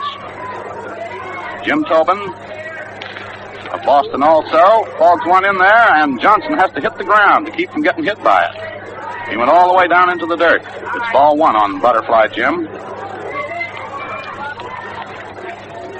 Tobin pitched 8 innings, I believe, on Sunday. But he doesn't use much energy when he pitches. He's in good shape. He fastballs that one in there, and it fools Johnson into swinging on it. Strike 1. 1-1 the count on Johnson. It's a Boston National League pitcher and a Boston American League hitter, with Ray Mueller of the Reds behind the plate. Now Tobin with his signal. Works without a windup, softballs it in there, and it's slammed hard and deep out into left field. Going back under it is Delan, and he takes it for the out. That's all for Johnson. 2 down in the top of the 9th. Up is Ken Keltner, third baseman from the Cleveland Indians, a right-handed hitter. He's had a single tonight out of 3 times up. This is his 4th appearance. And he's got to get himself a hit if the American League chances are to be kept alive at all. open. Sidearms one in there. It's hit high out into short center field. Going back under it is Connie Ryan, the second baseman, and he takes it in short center for the out, and that's the end of your ball game. She's all over. All over. And the score of the game is 7-1. The totals for the 9 innings, the National League the winner, winning their 4th game in the 12 games that have been played between the two leagues. The National League, 7 runs on 12 hits and 1 error. The American League, 1 run on 6 hits and 3 errors. We'll have some more statistical data for you on the game in just a moment. By the way, now here, to my great pleasure, comes Bill Coram of the New York Journal-American Sports Staff to give you the highlights of tonight's game as he saw them from the press box. He'll be with us in just a moment. Seeing Bill working his way through the crowd recalls another sports writer who recently asked a rookie pitcher who'd been burning up the bushes if it wasn't lots harder to win up in the majors. Well, not in my book, he replied. Sure, you face tougher hitters, but look at the support you get. Well, men, it's like that in shaving, too. Yes, sir, it's much easier to pitch against big league whiskers if you have Gillette Brushless on your team. This cream helps soften up wiry bristles in jig time so that you can fan them out 1, 2, 3. In fact, Gillette Brushless is one of the fastest acting beard softening aids in the shaving league.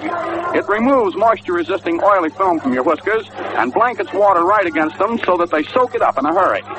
For extra shaving speed and ease, get yourself a tube of Gillette Brushless. It's only a quarter. And it's grease-free. Can't clog your razor or bathroom drains. Also, it lubricates your blade and protects your skin.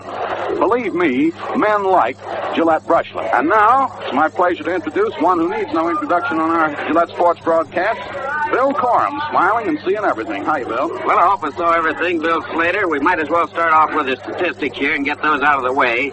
There were 29,589 fans paid here tonight, a total of $81,275, which, with the radio rights for this all-star game, bought a total of $106,275 for the bat and ball fund for the soldiers in service. The totals in the ball game with the National League: 7 runs, 12 hits, and 1 error. American League, 1 run, 6 hits, and 3 errors. By far the most decisive shellacking the National League ever gave the American League in these all-star games, and one of the most decisive either team ever handed the other. In addition to the governor of Pennsylvania and the mayor of Pittsburgh here tonight, there was another notable and a great one from a baseball standpoint in the stands. He was Denton Tecumseh Cy Young, holder of the all-time pitching record of 511 games won in the major leagues. Some old man, old Tuscaroras was. Some old man, and what a pitcher.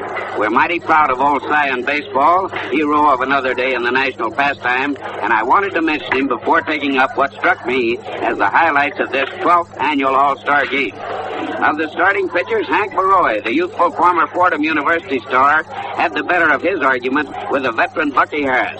Neither came close to being unhittable, but Bucky gave up 5 hits and what looked for a time to be a mighty big run, although it wasn't. In the final accounting, Baroy allowed 3 hits to Walter's 5. 1 in each inning he worked, that's Baroy, but one of them was Phil Cavaretta's triple with 2 away in the 3rd. After this lusty blow, Musial muffed a chance to tie it up by bouncing to Keltner at 3rd base. Ken Raffensperger, the classy southpaw of the Phillies, and the only fork-hander on the National League staff here tonight, worked only 2 innings before giving way to pinch hitter busting Bill Nicholson. It took one of the sweetest fielding plays of the game, however. Musial's line throw to Elliott, and the latter's returned around at second base to Neil Thurman Tucker, trying to stretch that 1 hit to save the Raffs vacant. For Connie Ryan's error, it set up an American League scoring chance, and Musial was throwing to 3rd to cut down Houston as this fielding gem began. The same erring Ryan of the 4th inning turned in a 4th of July catch himself when he went into the stratosphere to stab Hemsley's lashing drive with his gloved hand in the 4th. And, of course, it was Connie who sent the Frick men off to their scoring spree in the home half of the 5th inning that knocked out Tex Houston and saw the National Leaguers bat around and produce 4 runs, the most runs the National League ever has scored in 1 inning in an all-star game. That home half of the 5th was the wild and woolly stanza of the ball game, and it had to be a fellow from Texas, Houston, who figured most prominently in it. Getting his bumps from the suddenly awakened National League bat was the way Tex did it, however. The inning was a carnival of fun for the home fans. Pretty much everybody hitting, but it was Nicholson, the Maryland Marler, and the powerhouse hitter of the Chicago Cubs who really struck the loudest blow to free the previously enchained men of Billy the Kid southward.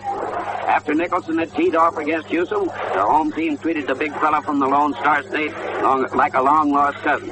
Bill's pinch hit double tied up the game by scoring Ryan, and the Cub outfielder promptly drove Connie home on Augie Galland's one-baser to center. Cavaretta did it the easy way on a stroll to first on 4 wide pitches, and George McQuinn then dropped an out ball on Musial's easy tap to fill the bases. Walker Cooper hammered Galland home, but Cavaretta was nailed at the plate on Johnson's throw to Hayes. The People's Choice, Dixie Walker, that's the People's Choice of Brooklyn, the finest son of Flatbush, drove in the 4th run, the most the National League ever has scored, as I told you, and also drove Hewsome to the cooling waters of a welcome shower. Ferry's son of Flatbush also had another chance to score for the National League, but muffed it. But Whitey Kurowski came along and drove in the other 2 runs, and you'll remember that Whitey was the hero of the 1943 World Series between the Cardinals and the Yankees. Raffensperger and Rip Sewell pitched beautiful ball for the National Leaguers, but Sewell's was even better than that. It was perfect. No hit, nothing at all was scored off the Ephus Ball King, and he treated the crowd to his Ephus Ball on 2 or 3 occasions, and also delighted the fans here no end. They got nothing at all off of Rip, no hits, nothing at all, and of course he was the real star of the game from a pitching standpoint, although Jim Tobin, a no-hit fame of the Boston Braves, came in and had little trouble subduing the American Leaguers in the 9th. All told, the American League used 5 pitchers and finally wound up with Buck Bobo Newsome. All of you remember him. Bobo, the great man. That would just about seem to cover this 12th annual All-Star game like the Duke covers Dixie. To wrap it up in a nice, neat package so we can put it away in the lavender and old lace of memory's always growing book. It was an interesting, if not a truly great game of ball. Pittsburgh, the Mr. Big of production in a country whose production has amazed the world. In these war years, Mr. Big of production in a country whose production has amazed the world.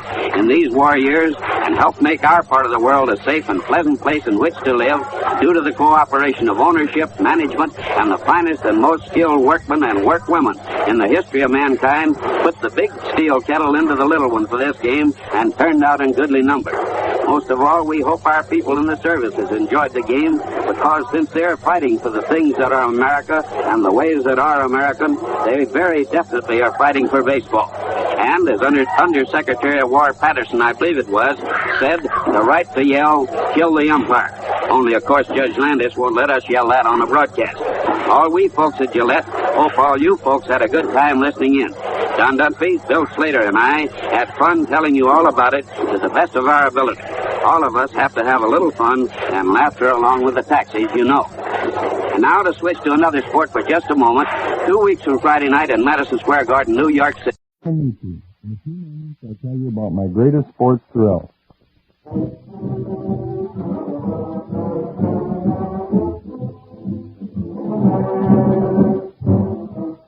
This is Harry Wismer. What you are about to hear is a transcribed story of one of football's outstanding players. And an event our special guest, Alan Amici, considers his greatest sports thrill. And Alan himself is here to tell us all about it. But first, here is Bill Reddick with a message of interest from your United States Air Force. A wise coach can tell pretty quickly where each of his players can be of most value to the team. And you know, the career counselors in the U.S. Air Force have this same ability to size a man up and advise him on the job for which he's best qualified. That's why the airman in today's Air Force is so well off. He's learning a skill that's valuable to him as well as to the Air Force. There are more than 400 specialties available in such interesting fields as air traffic control, construction, intelligence, metalworking, utilities, and many others. And, of course, an airman receives full pay all the while he's learning. If you're a young man between 17 and 34 and want to get the straight facts on the benefits our Air Force offers you, contact your local recruiter now. He'll give you the free booklet, Pocket Guide to Air Force Opportunities. It shows how you can go places faster as an airman in the U.S. Air Force. Now back to Harry Wismer. The first time Frank Leahy, the great football coach, saw Alan Amici, he made a solemn vow to get him for Notre Dame. But as everyone knows, Amici turned up at Wisconsin.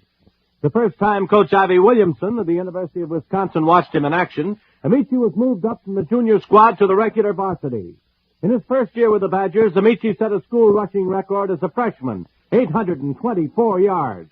The first time Red Sanders, the UCLA coach, saw him, after Allen personally racked up 139 yards in the 1953 Rose Bowl game against the Bruins, Sanders called him the strongest runner in football history, not excepting Bronco Nagurski.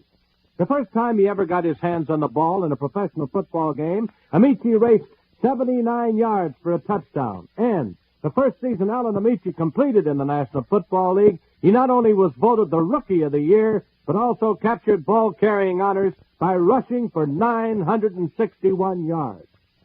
In 1948, at the age of 16, Amici walked resolutely into the City Hall of Kenosha, Wisconsin, and legally changed his first name from Lino to Allen. Lino, to his way of thinking, was not rugged or mature enough. 7 years later, Alan Amici had proved many times over that ruggedness and maturity are not a matter of names alone. During that time, he was an all-state choice on the high school football team, a track star who could toss the shot over 50 feet and run the 100 yards in 10-2, a light heavyweight Golden Gloves champion, an All-American in college football, a Heisman Trophy winner, an All-Pro fullback in the toughest competitive sport of all, the National Football League. Off the football field, Alan Amici is a quiet, modest, and earnest young man who is married to his high school sweetheart and the father of 2 husky sons. He is addicted to classical music, and while in college maintained a B average.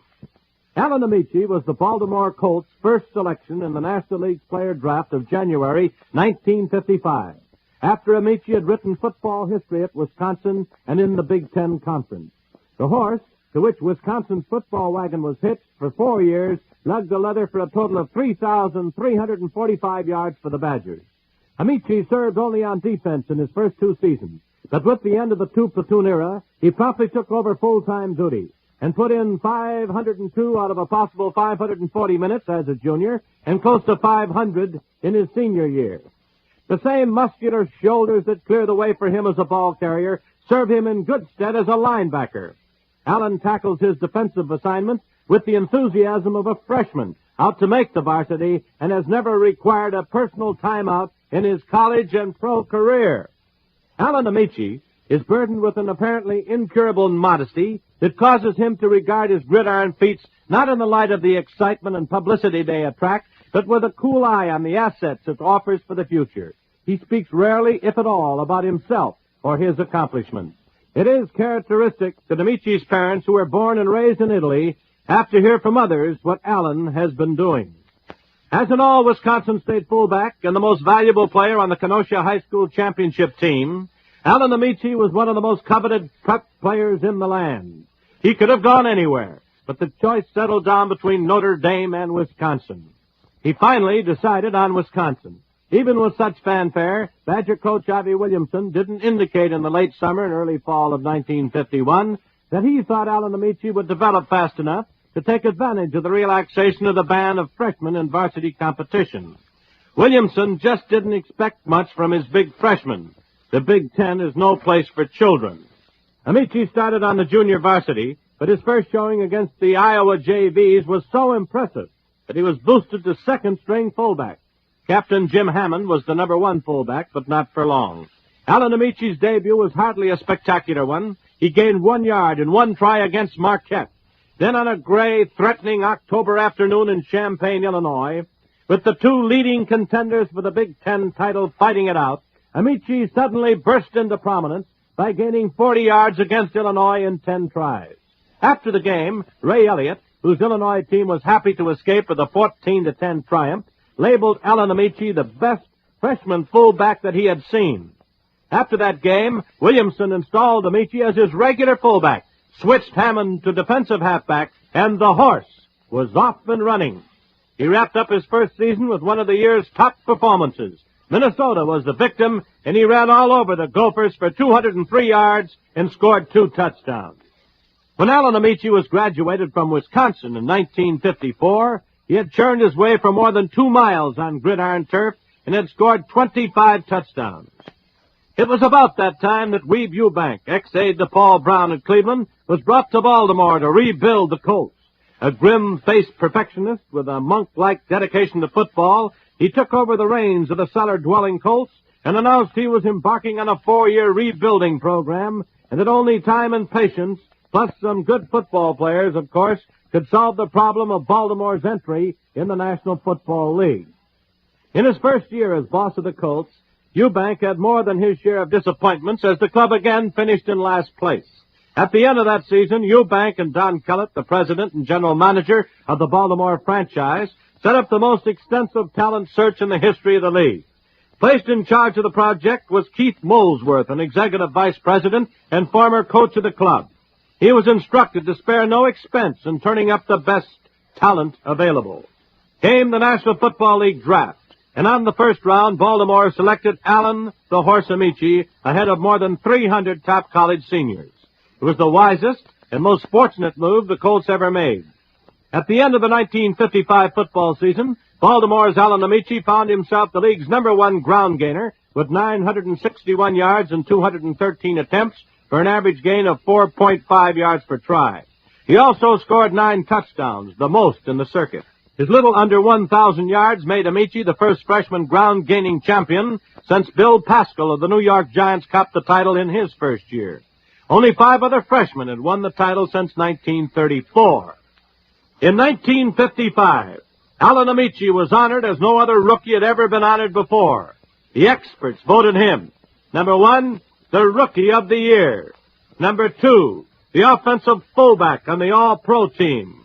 #3, the outstanding back in the National Football League.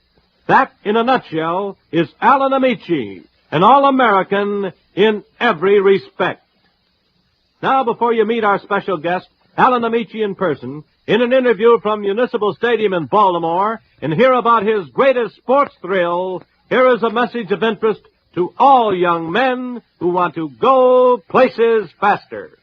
If you're a young man faced with fulfilling a military service obligation, you'll be interested in knowing about the advantages that would be yours in today's U.S. Air Force.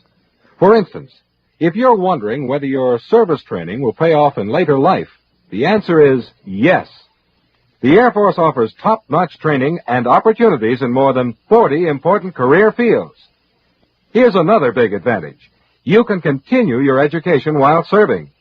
Airmen earn college credits in on-base classes and can apply for a final semester at college with full pay and allowances. As for your length of service, well, men who join the Air Force at an early age find that when their active duty and reserve obligations are completed, they have a flying start on life. Those are just 3 of the important advantages that are yours as an airman. See your Air Force recruiter today for the full story. Find out how you can go places faster in the U.S. Air Force. Now back to Harry Wismer.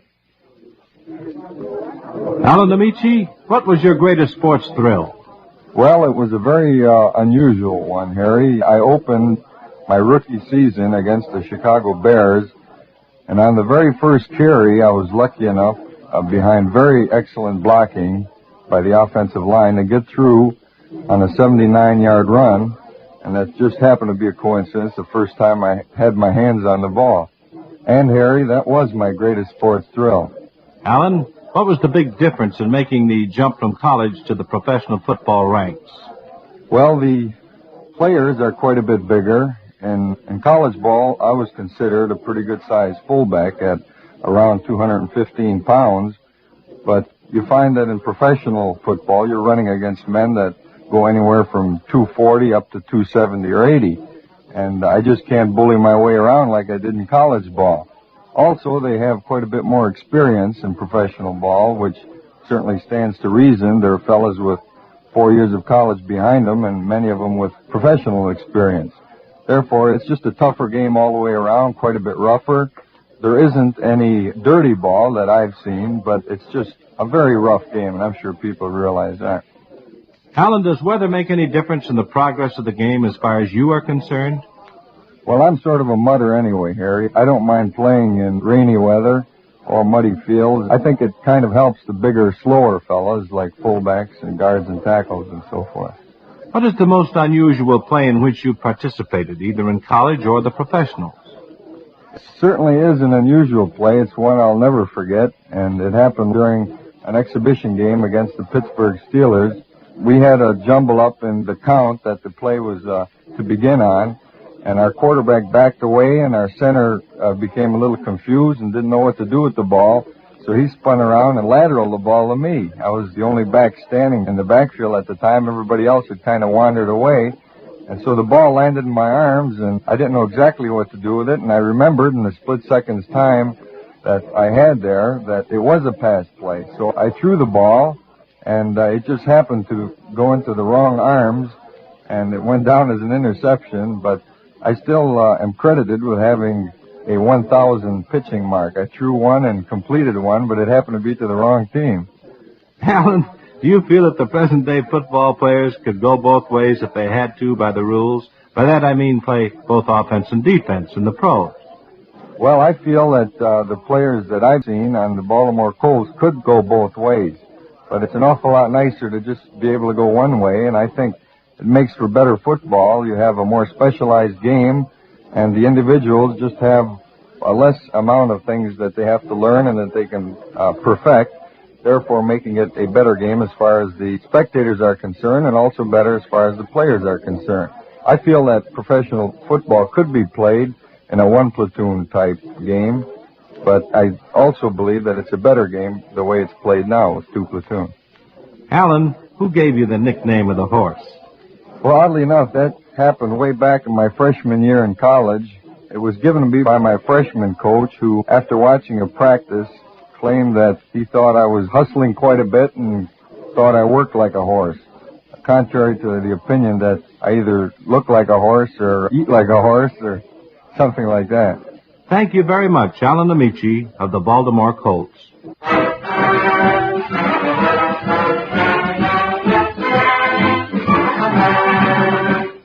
Greatest Sports Thrills with top personalities in the world of sports is narrated by Harry Wismer, directed by Gene Kirby, written by Arthur Suskin Jr., and presented by the United States Air Force in cooperation with this station. This is Bill Reddick speaking. The preceding was transcribed.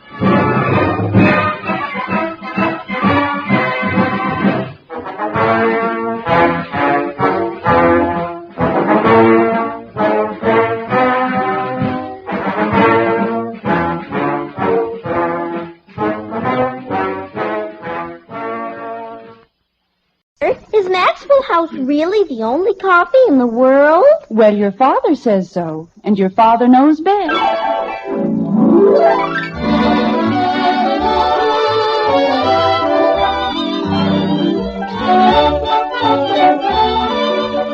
Yes, it's Father Knows Best, transcribed in Hollywood, starring Robert Young as father. A half-hour visit with your neighbors, the Andersons, brought to you by America's favorite coffee, Maxwell House. The coffee that's always good to the last drop.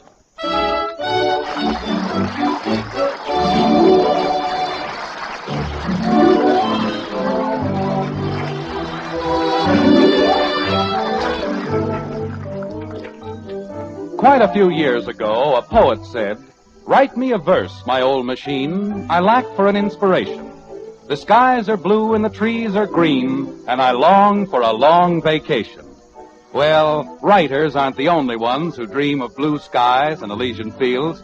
They just talk about it more than anyone else. Bankers and bricklayers, cobblers and carpenters, they all dream of vacation time, even as you and I. Even as do the Andersons in the white frame house on Maple Street. Like this.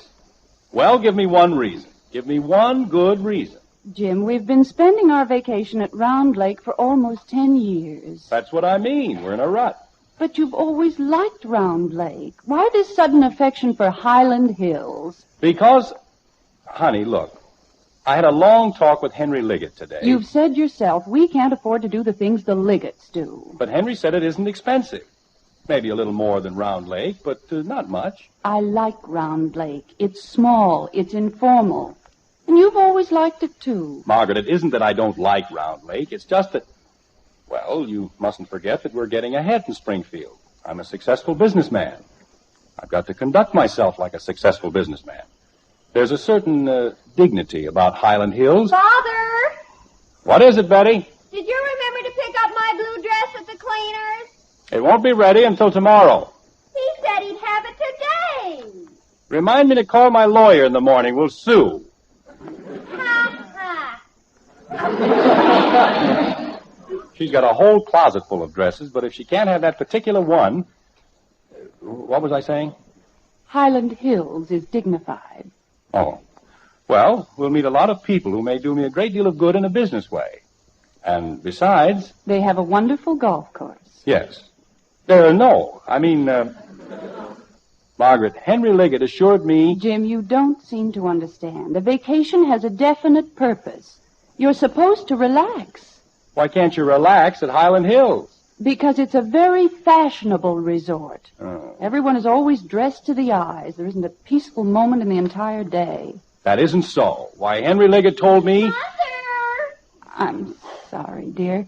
What is it, Kathy? May I have a glass of milk? Not now, dear. We'll be having our dinner in a few minutes. But I'm thirsty. Drink some water. Water? Okay. Sounds as though she never heard of the stuff. Jim, you know, there are several things you seem to have forgotten. First, we've had our reservation at Round Lake since last August. That's no problem, Margaret. They can get rid of that cottage in 2 minutes if we give it up. And second, you take only a 2-week vacation, and, of course, weekends, but the children and I are gone for the entire summer. Certainly you ought to consider our feelings in the matter. All right, I'll tell you what. We'll take a vote on it. What kind of a vote? I'll explain the whole setup to the kids, and then we'll take a vote. Round Lake versus Highland Hills. That's fair, isn't it? Jim, that's the silliest idea I've ever heard. Do you mean you're going to let a mere infant like Kathy... Well, she'll only have half a vote. Jim. And to make sure I get a fair shake, I'll take the other half. All right, Jim. I just hope you know what you're doing. I think I do. Betty, Bob, Kathy. Boy, it's about time. I'm starved. Your father wants to talk to you, Bud. About what? I didn't do anything. Did I? Do you want me, Father? Come down here. We've got something important to discuss. Oh? Okay. What's all the shooting for, partner? Kathy, if you don't... Oh, Kathy, look at your dress. It got splashed. That's the greatest understatement of the week. What were you doing, deep-sea diving in the sink? I was taking a drink. Well, why didn't you use a glass? You said I should drink some water. You didn't say to use a glass. Kathy, Yes, Daddy? breathe. What? I haven't told you to breathe lately. I wouldn't want you to stop now. Dad, I think I know where I can find it if somebody didn't take it. If somebody didn't take what? The library book. What library book? The one I lost. Isn't that what you want to talk to me about? No. Oh. Father, Mr. Manassian promised that he'd have the blue dress ready today. Betty, he didn't feel well. He had a headache. Oh. Well, I didn't need it anyway. Dad. What is it, Bud? Joe Phillips and I are going to chip in and pay for the parking ticket together. You got a parking ticket? You didn't want to talk about that either, huh? No, but we will. Yeah, I figured we would. Jim, we only have a few minutes before dinner. All right, Margaret, I'll tell them about it right now. Well, while you're doing that, I'll put the biscuits in the oven. That'll be fine, dear. Kids, what would you say if I told you we weren't going to Round Lake this summer? Father! Holy cow, Dad. We didn't do anything, Daddy. Now, wait a minute. There's no need to get all upset. I was merely trying to find out what you think about going somewhere besides Round Lake, that's all. Besides, you mean we can go someplace else? For the whole summer? Creepers! Hey, I know a good place to go. Now, just a minute, Bud. I want to go to Camp Mishiwaski. Now, wait a minute. Father, there's the most heavenly place. I know a place way up in the hills, and Joe Phillips says they don't do anything all day but play baseball. Stop it. Dick Andrews and Bill Martin are going to be the lifeguards, and they told me you've never seen any place. I said stop it. Patty Davis is going to Camp Mishiwaski, and if she can go to Camp Mishiwaski, I don't see why I can't go to Camp... Stop it! Mishiwaski? I've never heard anything like this in my life. Anybody think you were reared in a barn? But, Father, you said... Never mind what I said. I didn't say anything about Dick Andrews or Joe Phillips or any idiotic Camp Wishy-Washy. Mishawasky. Thank you. Now, if you'll just simmer down for a few minutes, maybe I can get a word in edgewise. It's not a question of going just any place. I've got another spot all picked out. Is it Camp Mishawasky? No, it isn't Camp Mishawasky. Gee whiz. And it isn't the place where Dick Andrews is the lifeguard. Or the place where they do nothing but play baseball with antelopes all day. Jumping creepers. Go ahead, Bud. What? I said, go ahead, drop the other shoe. Holy cow. All right. Now, I've been talking this whole thing over with your mother, and we've agreed to put it to a vote. We'll decide between Round Lake and... Yes? Highland Hills. Oh, no. Gosh, Dad, what do you want to go there for? I want to go to Camp Mishawasky. Yeah, you go to bed. It isn't even dark yet. Well, close your eyes and go to bed. Can't I just close my mouth? All right. But keep it closed. Yes, Daddy. Most ridiculous thing I've ever heard. Anybody'd think I was asking you to go to Siberia, to work in the salt mines. I'd rather go to Siberia. Well, we'll see if it can be arranged. Father, Janie Liggett went to Highland last year, and she hated it. Is that so? Her father said they had a wonderful time. But it's just like the old lady's home. You have to walk around on your tiptoes, and you can't even talk. Kathy. I didn't say anything, Daddy. Highland Hills is one of the finest resorts in the entire country. But it's so dead, Father. There aren't any boys there. Or anything. Well, Bud'll be there, and he's a boy. Father. Boy, am I going to have fun. Look, I know it's your vacation, and I want you to have a good time. But don't you think we ought to pick out a place we can all enjoy? You mustn't be selfish about it. Bud, you wouldn't like a place that's all cluttered up with Betty's boyfriends, would you? I'd like it better than Highland Hills. And Betty certainly wouldn't want to go to a spot where they do nothing but play baseball, would you, Betty? I'd rather go there than Highland Hills. And you certainly wouldn't want to wind up in a hole called Washy Whiskey. Mishawasky. That's even worse. Now, at Highland Hills... Father, why can't we just go back to Round Lake? Everybody likes it up there. Highland Hills is a place for comfort and relaxation. It is noted as a fisherman's paradise, a spot where whole families can enjoy a peaceful, restful vacation in the most attractive of surroundings. Nestled in the foothills... Daddy. What is it, Kathy?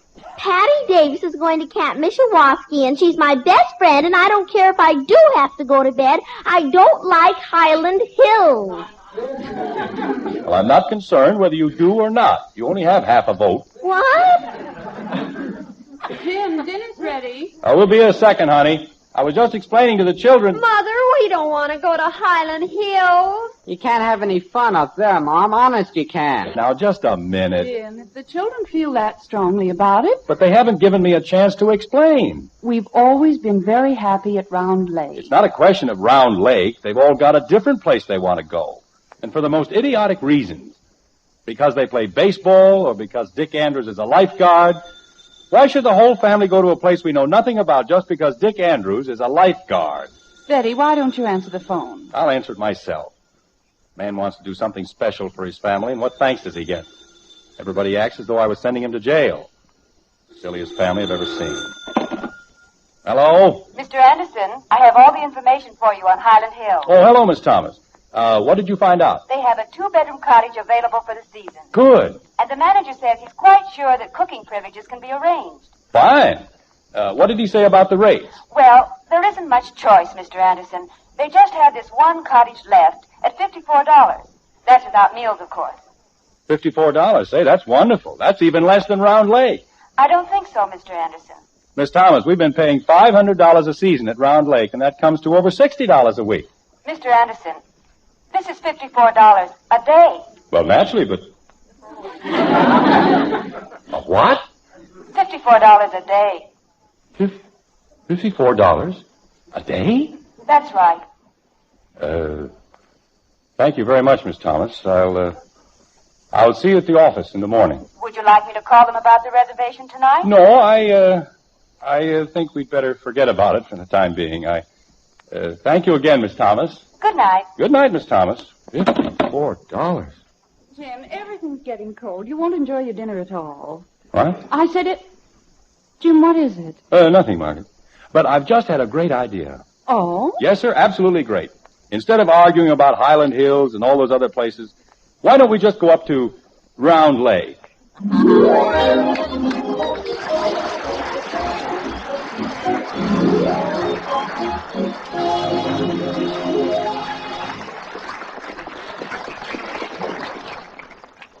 Well, everybody certainly had his own idea on the big vacation. So often that's the case. We all want something different. But I'm pretty sure there's one case where millions of folks all want the very same thing. I think you'll all agree, in a cup of coffee, flavor's the thing you want.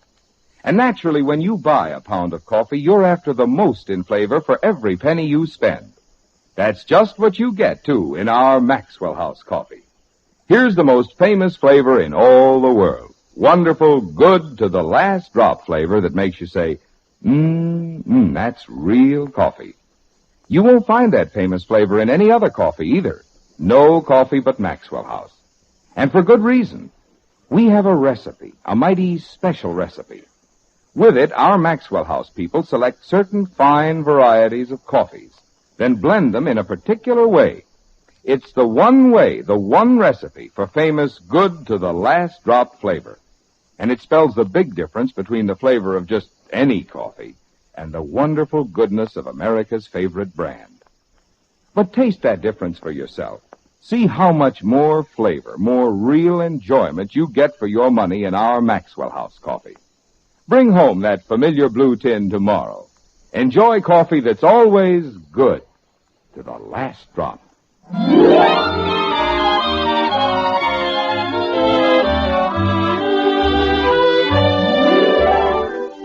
It's a hot Saturday in Springfield. A hot, sticky Saturday with the heat clinging like a moist blanket to the city streets, and the leaves hanging limp and motionless on the branches of dusty trees. In the white frame house on Maple Street, however, there's great activity. The Andersons are preparing to leave on their vacation, and that's always a hectic occasion, like this. Let's see now. Does that take care of all the office details, Miss Thomas? You wanted to send a memo to Mr. Buckley. Oh, that's right. Memo to Phil Buckley, home office, subject summer vacation. Dear Phil... Jim? I'm sorry. Yes, Margaret? Before Bud takes your bag out, do you want to take both pairs of bathing trunks? Yes, dear. The old pair's full of mothballs. Well, then leave them out. I may be able to fix them. Well, then put them in. But I think you really ought to get a new pair anyway. Then leave them out. Oh, I think I'll take them along, just in case. All right, dear. Oh. Where were we, Miss Thomas? Subject, summer vacation, dear Phil. Oh, yeah. Dear Phil, as is my usual custom, I'm dividing my annual vacation into 2 separate weeks, the first of which I am about to take now.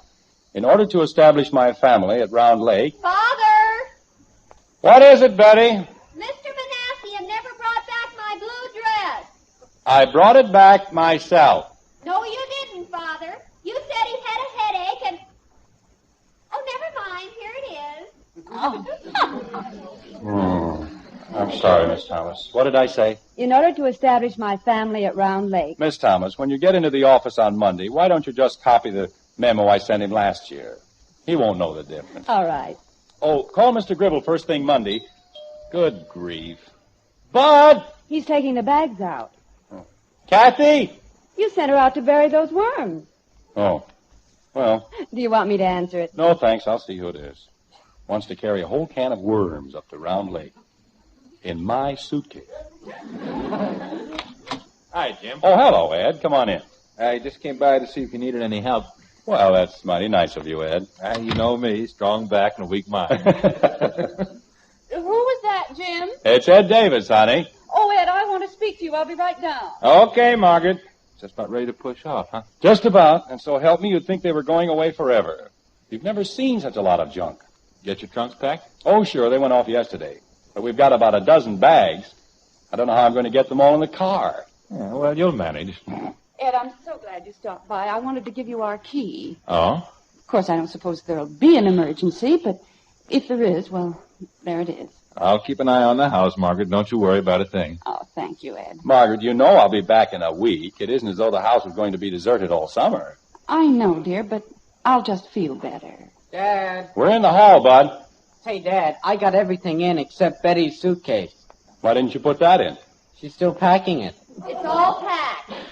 That girl's got ears like a rabbit. Except when you need her. Bring it down, Betty.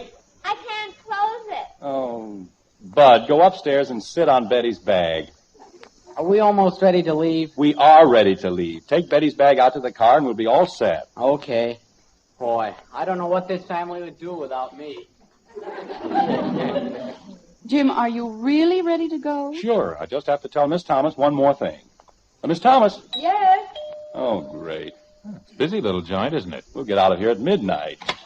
Hiya, Jim. Well, hello, Hack. Oh, Elizabeth. Margaret, dear, we just had to come over and say goodbye. Oh, how sweet. I told her you'd be up to your ears, but she wouldn't listen. Hector? Well, they're going away on a vacation. They haven't got time to stand around and gab. Oh, Hector, you know we're always glad to see you and Elizabeth. Say, Heck, would you and Ed like to do me a big favor? Sure. Just name it. See if Bud got our bags in the car all right. Somehow, well, he did it too fast. Sure. Come on, let's go, Ed. We'll have everything all set for you, Jim. Thanks. Is there anything you want me to do, Margaret? I can't think of a thing, dear. I've locked all the windows, defrosted the icebox. Margaret, everything is taken care of. Why don't you and Elizabeth go outside? You won't forget to lock the doors. The doors lock all by themselves. But I'll make sure they're good and locked. All right, dear. Come along, Elizabeth. Men can be so stupid about these things, can't they? Oh, they mean well. Oh. Miss Thomas? Yes, Mr. Anderson? Where were we? You were giving me a message from Mr. Gribble. Oh. Well, I'll give it to you on the way out. No, we'll go out the back way. All right. Call Mr. Gribble on Monday and tell him that all the figures for the group insurance setup have been forwarded to New York. Right. We won't have any definite word for at least a week, and by that time I'll be back in the office. Right. You got it all straight now. The group insurance figures have been forwarded to New York. We'll have word in about a week, and by then, you'll be back in the office. Good girl. Was everything all right, Ed? Well, not quite. Bud had the bags in all right, but he didn't leave room for anybody to sit. That's my boy. Oh, gosh, how did I know? We've got it all set now, Jim. Where's Kathy? Kathy? I'm coming. Mother, when Bud sat on my suitcase, he broke something. I did not. Well, I heard something crack. I think going away is so exciting, don't you, Margaret? Oh, yes, very exciting. Not that I'd know, of course. I just sit here in this sweltering town and... Kathy! Ye gods, what have you been up to now? You told me to bury the worms. I didn't tell you to crawl in with them. Betty, see if you can scrape some of that mud off her face. Yes, Father.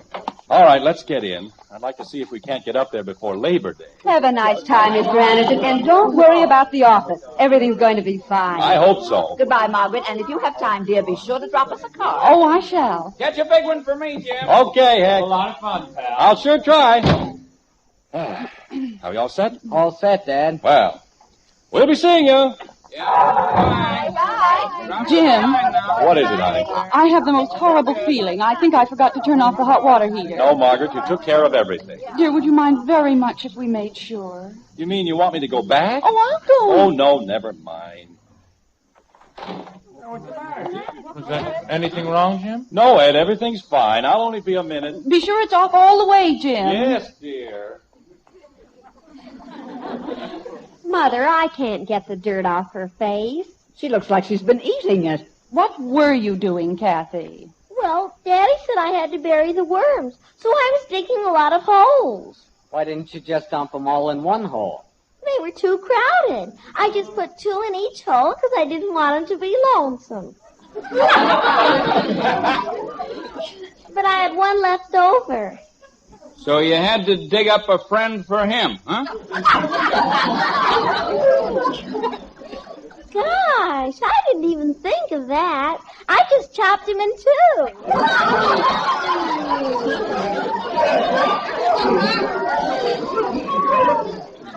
The pilot light was off, Margaret. You had nothing to worry about. Thank you, dear. I feel much better now. Well, I guess we're about ready to go. What's the matter, Dad? I will, Elizabeth. I can't find the car keys. Oh, Jim. Well, I had them 2 minutes ago. I started the motor. Maybe you left him in the house. Do you want Bud to go inside and see, dear? Never mind. I'll go. And Jim, see if the door to the basement's locked. I locked it on the way out. Well, try it again, dear, just to be sure.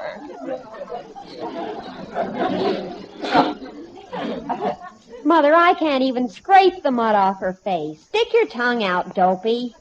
No, I don't want to get washed with spit.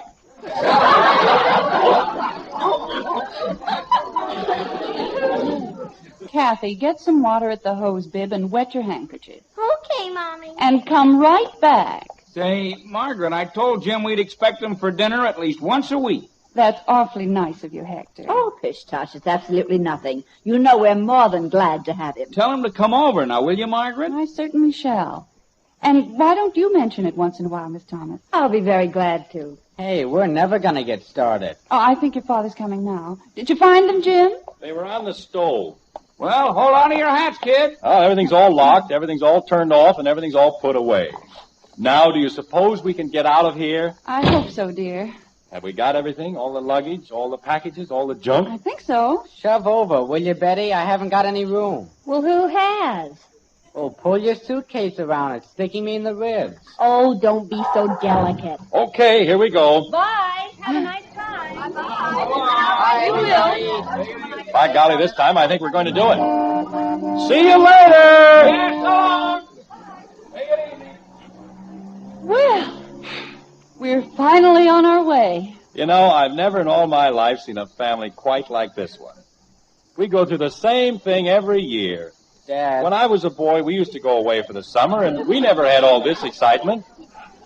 When we were ready to go, we went. Dad. But not this family. If it isn't the stove, it's the icebox. If you don't forget one thing, you forget something else. Say, Dad.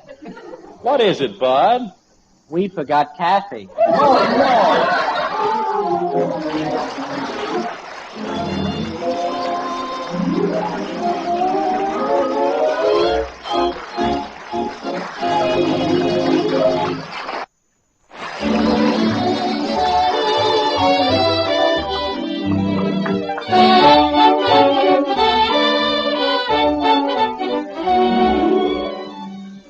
The flavor of truly good coffee. What a wonderful thing it is. Hot or iced any time of day. Yes, it's flavor that counts in coffee. And with our Maxwell House coffee, we aim to do everything we can to bring you the most in flavor. We start with our famous recipe. That means extra flavor blended in every pound. But we don't stop there. You see, air steals coffee flavor. And ordinary containers, like paper bags, can't prevent roasted coffee from losing flavor, whether it's ground or whole bean. That's why we take Maxwell House, fresh and fragrant from our roasting ovens, and carefully vacuum pack it in the familiar blue tin. No air can get in, no flavor can get out. And you get all the flavor and freshness you pay for. So for your money's worth and more, in real enjoyment, make your coffee Maxwell House. Always good to the last drop.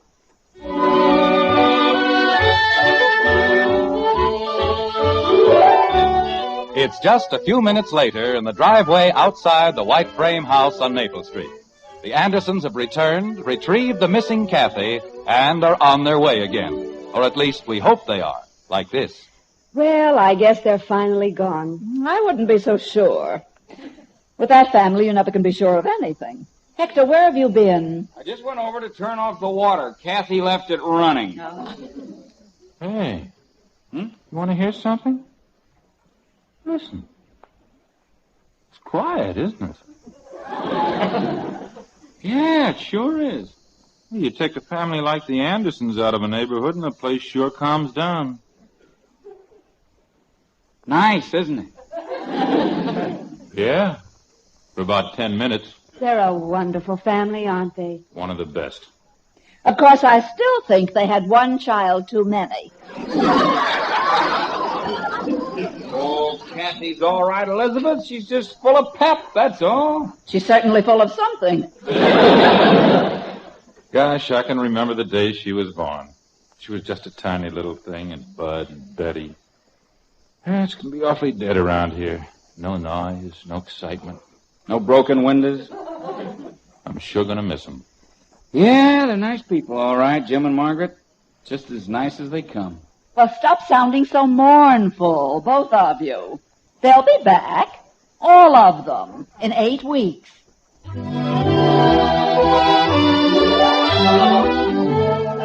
That they will, neighbors, each and every one of them. Yes, Father Knows Best is leaving the air for its summer vacation, but we'll all be back on September 7th. Margaret, Betty, Kathy, Bud, Roy Barkey and the Maxwell House Orchestra, yours truly, Bill Foreman, and of course, Father Jim Anderson himself, Robert Young.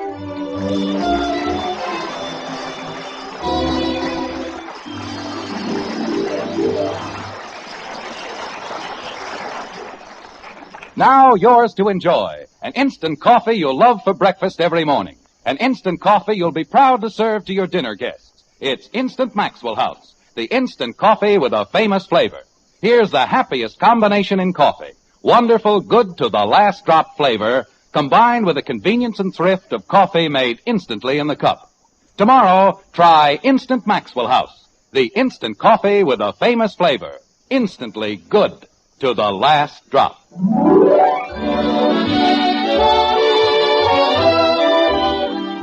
Now may I wish you all a pleasant summer and ask that you drive very carefully so that you'll be around to join us again in the fall. So until Thursday, September 7th, good night, good luck, and happy times. From the star of our show, Robert Young, and the makers of Maxwell House, America's favorite brand of coffee. Always good to the last drop. Father Knows Best was transcribed in Hollywood and written by Ed James.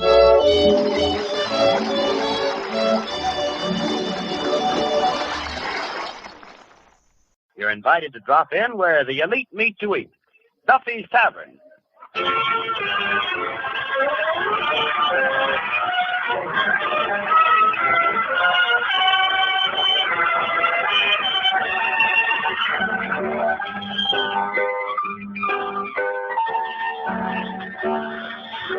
Hello, Duffy Tavern, where the elite meet to eat. YTJD speaking. Duffy ain't here. Hello, Duffy. The crowd here? You, never seen a swell-looking bunch of crumbs. Or, as the English called them, croutons. Well, you see, Gertrude Lawrence is coming down here tonight, so the crowd all dressed up formal. Yeah, practically everybody is wearing shoes. Well, except Moriarty, of course. He didn't have an 18 coupon, so he just went out and got a pedicure. Yeah. Gertrude Lawrence, Duffy. She was in that play, Lady in the Dark, about a dame and a psychiatrist. Yeah, they're them doctors of psychology. Well, you know, he's a guy you go to when you're doing all right, you're feeling all right, and you're looking all right, and he tells you what's wrong. Yeah, it's for people with twisted mentals. Why is Gertrude Lawrence coming down here? Well, since Noel Coward is in England, she probably said to herself, whom in America is most logical to be Noel's predecessor? So, whom else would the whom be but yours truly, whom? Well, tip, Duffy, old Scrooge. I'll phone you back fortnightly. Look, Eddie. Yes, Miss Doc. Eddie, you won't believe this. That's right, but go ahead. Eddie, for the last 3 nights, believe it or not, I have had a dream where Gertrude Lawrence comes to me and she says, Archie, you are the next Noel Coward. Sit down and write me a play. If you don't, you're a jerk. Miss Lawrence say jerk? Yeah, Eddie, funny words for an English dame to use, ain't it? Well, they have them over there, too. So you're the next Noel Coward, huh? Oh, the next don't, yeah. Well, Gertie Lawrence ain't the first one said so. Plenty of people say that I'm just as good as Noel Coward. Who say that? Who says it? Who should I know? I don't go around eavesdropping. So, anyways, I wrote this play. Why? Eddie, I had to. I had to dream, didn't I? You want me to thwart me libidos? Not unless you like them that way. Look, Eddie, you don't understand. You see, dreams is a manifestation of the frustration that arises out of your ectoplasm, see? That is when you are out of conscientiousness. Are you with me, Eddie? Well, yeah, I'm just as confused as you are. I see that you have very little knowledge of psychiatry. Do you ever have recurrent dreams that happen often? Yeah. Yeah, I often dream that one of your plays is opening, see, and there's thousands of people there. You standing under the marquee of the theater smiling, when suddenly the marquee falls and hits you on the head. Eddie, that ain't a dream. That's a horrible nightmare. Oh, no, I wake up smiling.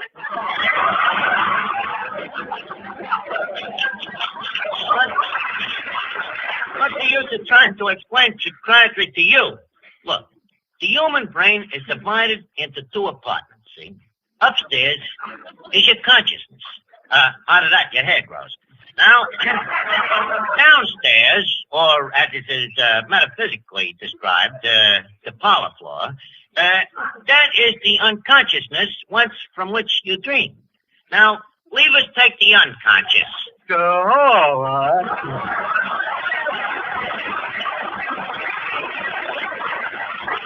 Oh, Finnegan, do you ever dream? Oh, boy, do I, dude. I love to dream. You love to dream, huh? Yeah, breaks up the monotony of sleeping. Well, Finnegan, do you have any special dreams that you dream all the time? Oh, yeah. What is it, Finnegan? Well, I'd rather not say. Go on, tell me, Finnegan. Well, okay, I dream that I'm a butterfly. Butterfly? Very interesting. The wing fetish, yeah? Tell me, Finnegan, what do you do when you're a butterfly? Mostly I sit on flowers. I see. The narcissistic libido. Finnegan, are you happy when you're dreaming you're a butterfly? Oh, extremely, Arch, extremely. Except for one thing. What? Arch, are the girl butterflies? Of course, Finnegan. They are what are known as Madam Butterfly.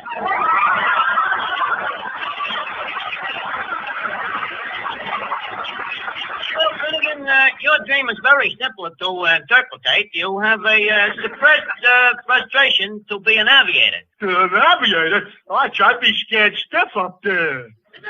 Well, why? When you're a butterfly flying around, they ain't scared. Yes, I am, Arch. That's why I'm sitting on the flowers. What the use of psycholyzing you? Let me get back to me play. That crummy play.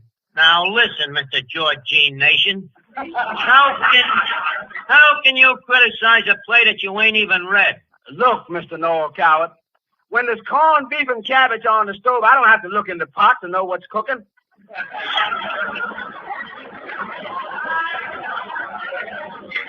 Eddie, if I paid any attention to you, I would still be the bum that I am. But I got bigger ambition. Hey, Arch. Oh, hello, crackpot. Hey, what's going on? Well, Eddie here is trying to frustrate me. Gertrude Lawrence dreamed me to write a play. See, so I wrote it. Well, you was right, Arch. If you didn't, you would be pent up. Yeah, huh? Sonny, I once had a cellmate up in Sing Sing. The guy had a dream that he escaped. So I says to him, follow your dream. Hop the wall. But he wouldn't. So what happened? He's still pent up. And he'll be pent up for 5 more years. Well, thanks for the encouragement, crackpot. You seem to know a lot about psychiatry. You're a regular Siegfried Fried. Well, in my business, you learn it, Arch. The first thing that happens when you're a guest at Sing Sing is they psychoanalyze you. It's part of the service. Oh. Well, why do they do that? They know you're a crook, don't they? Please, Arch. Psychiatrically speaking, a crook like me is not a crook. I am ill.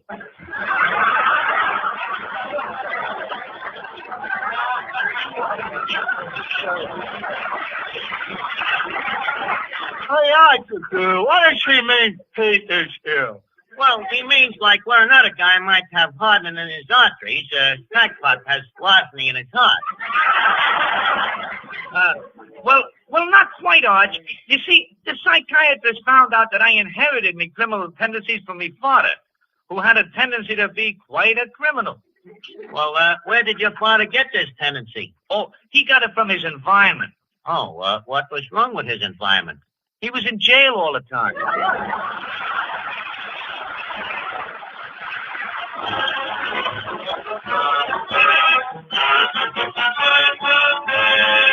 Hello, Archie. Oh, hiya, Benet. Did you hear about the play that I wrote? Well, Archie, I've heard about your plays, and from what I hear, they'd be much more useful as practice targets. Everybody's a critic. Please stick to your singing, Miss Venuta. Somebody ought to remind that dame there's a fat shortage, too. Don't let it get you down if the plans that you've made go up in smoke. And each dream that you dream seems like a joke. Don't let misfortune make you frown. There's a great day coming, manana, with a wonderful, wonderful dream.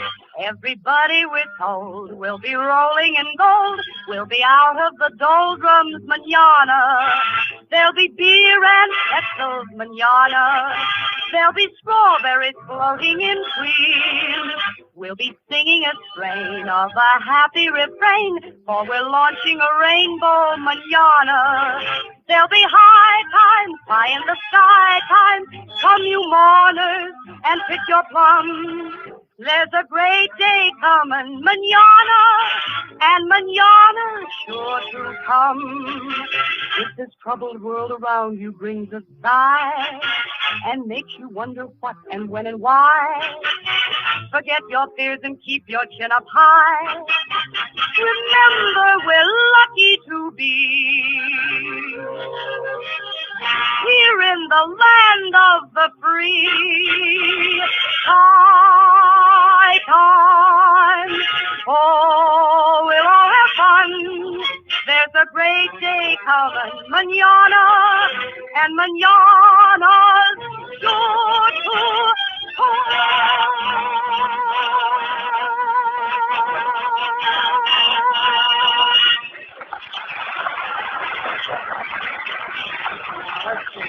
Gotta get on with this play now. Lady Algernon, that's the Gertrude Lawrence part. She says, pip, pip, and chitty, old bean. I'm off to Derbyshire for a wicket of cricket. Then she goes into a song. She sings, oh, you can't play wickets with rickets. It ain't crickets. What else you got tickets? Eddie, sometimes me cleverness frightens me. Brother, you got something to be frightened of. Thank you, Eddie. You know, this play will tendency to show the whole cavalcade of me talents. First, I use me talent for writing. Then I add a soup son of me singing, a spice of composing, a goodly portion of acting. Mama, I followed your recipe, but look what come out. Look, Eddie, wait a minute. Here she comes now. Who? Gertrude Lawrence. This name's a high-class name. I gotta be presentable. Is me hat on straight? Well, Gertrude Lawrence.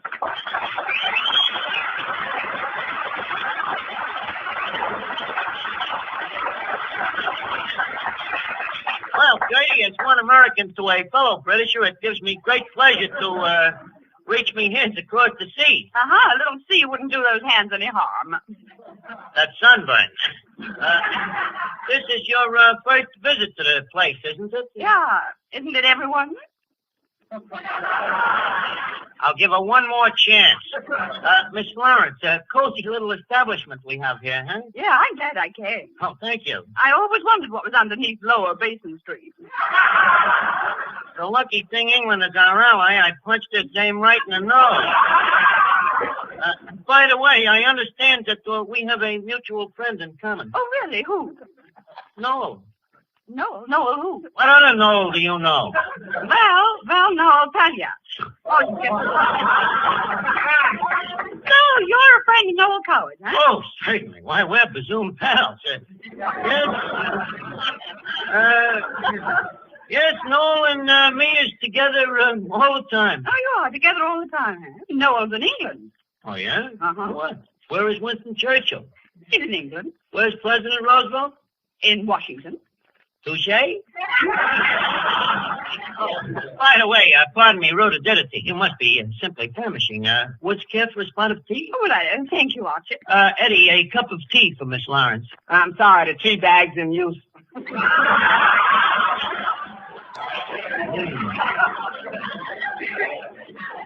Who's got it? Moriarty. Well, what's taking him so long? The bag fell in the cup. He's waiting for it to cool so he can go in after it.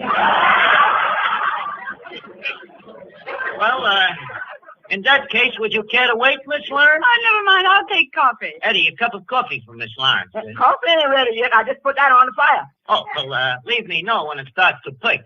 Hey, this coffee ain't strong enough to drip. Oh, Sayaj, could I help you? So how you do? Oh, Miss Lawrence, may I present Mr. Clifton Finnegan, Mr. Finnegan, Miss Lawrence. Miss Lawrence, Mr. Finnegan, Mr. Finnegan. How do you do? How do you do? Please, Miss Lawrence, I'll tell you when. Oh, Mr. Finnegan, Miss Lawrence. Clifton, Gertrude. Oh, for heaven's sake, how do you do? Very well. If you don't care a formal introduction, the woman is a positive bore. Gertrude, I'm very fond of that name. My father's name happens to be Gertrude. What are you talking about? You're nuts. Your father's name is Arthur. Yeah, but he insists on being called Gertrude. Why? Why is that? Because my mother's name is Arthur and it confuses her. So, well, anyways, I'm pleased to meet you, Gertrude. I pleased to meet you too, Clifford. Hey, she sounds just like my mother. Hey, Gertrude, do you mind if I call you Arthur? No, I don't mind at all, as long as you don't call me mother. Look, Miss Lawrence, don't mind Finnegan. You see, he is a man with his own little world, and he's out of it. Anyways, Gertie, to get to the point, I have wrote a play for you and me. Oh, you have? Of course. Don't you remember coming to me in me dreams and asking me? What? For the past 3 nights, you have appeared in me dreams. Holy smokes. Well, that agent of mine booked me next. Look, it's a great play, Gertie, and you play the title role. Uh-huh. What's the title? Getting Archie's Garter. I see. Now, I suppose I get all the snappers. Well, look, why don't you run through it with me once and see how it sounds? You'll swear that you're back with Noel.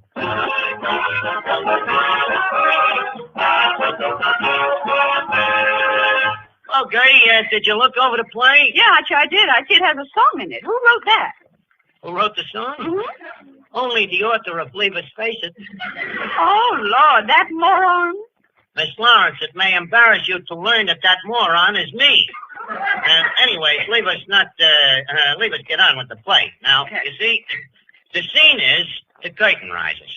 I am sitting in me flat in London in me velvet smoking pajamas. Anyways, there I'm sitting, Sir Archibald Archie, wealthy English barrister, playboy, and all-around cad. Music, Pete.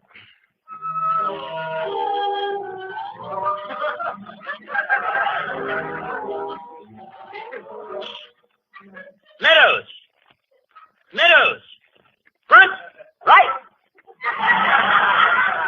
Meadows, I'm expecting Lady Algernon. Will you lay out my tuxedo? White tails or black tails? Wait, tonight. Very good, my lord. Shirt, stiff up a front. Collar? Wing. Tie? Black. Socks? By all means. Also, I'll be wanting me monocle. For which eye, sir? The left. Right. We'll have it your way, Meadows. That must be Lady Algernon now. This is going to be difficult. Sir Archie. Lady Algie, you're late. It's almost off, sir. I know. I'm sorry, I was delayed. Careless of you. You should have took a pram. Of course, you suspect why I asked you to pop over. Yes, I was afraid of that. You mean it? Yes, I'm afraid it's... Well, then, this is it. This is it. The end, eh? The bitter. Yes, I sensed it last night on the balcony. You did, eh? How did you sense it? Oh, I don't know. There was something about the way you pushed me over the rail. Oh, I say, I'm dreadfully sorry about that. Did you get hurted? No, I fell on Mother. Say, that was a bit of luck. That old blip, isn't she?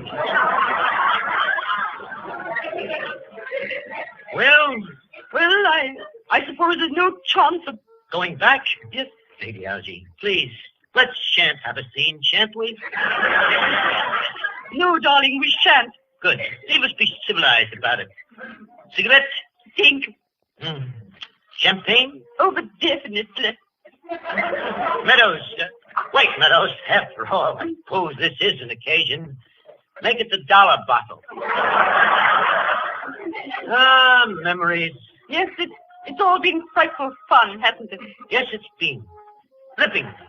Do you remember those days at Brighton? Ah, Brighton. And Cooney, too.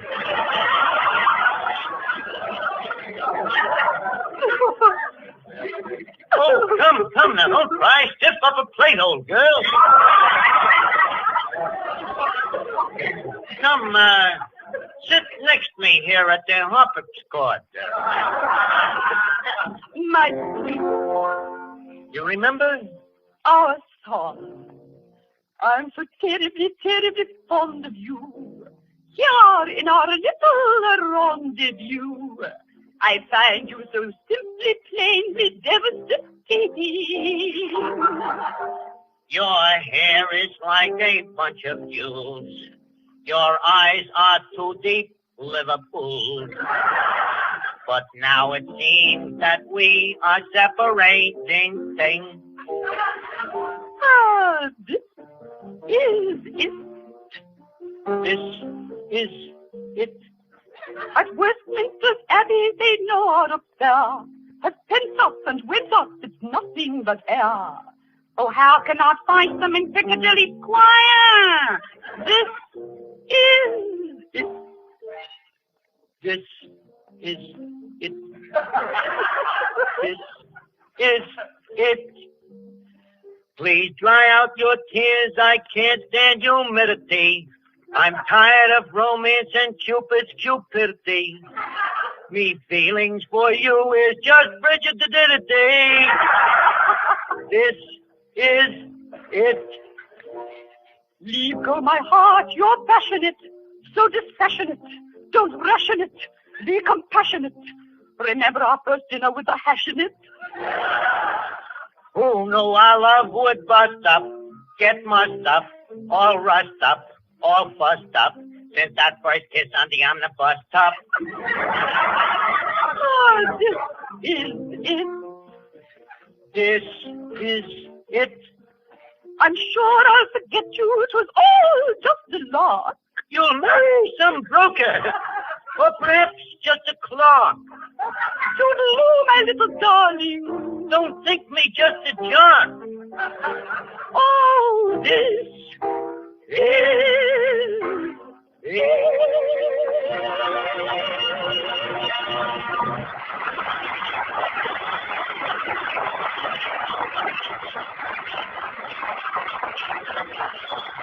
Oh, you're wonderful, Miss Laura. Oh, thank you, Penny Gertrude. You were simply marvelous. Oh, that's sweetheart. You were nice. Oh, thank you. Simply super. Oh, you were wonderful. Thank you very much. Eddie, I'm afraid this play will have to be recasted. I think I have to get somebody who ain't quite so good for this part. Now, let's see. Who is there that can't act as good as me? My dear little son. Oh, we'll find somebody. Oh, just a minute. Hello? Oh, Fred Allen. You coming down here next week, Fred? Well, swell. Hey, wait a minute. That's all it is. You know something funny, Fred? For the last 3 nights, Portland Hopper has been coming to me in a dream. Yeah, and she says to me...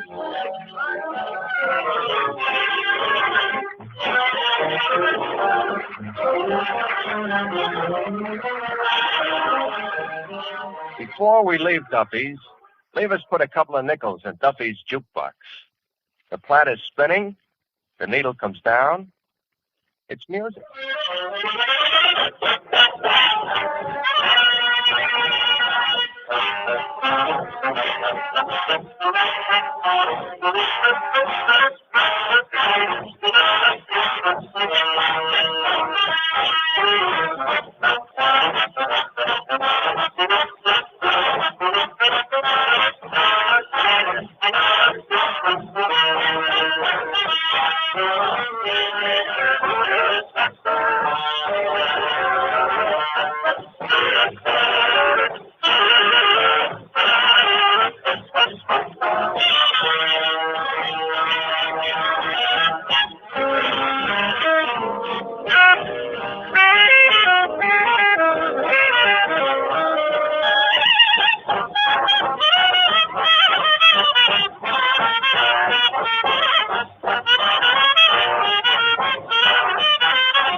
This rebroadcast is a presentation of the Armed Forces Radio Service.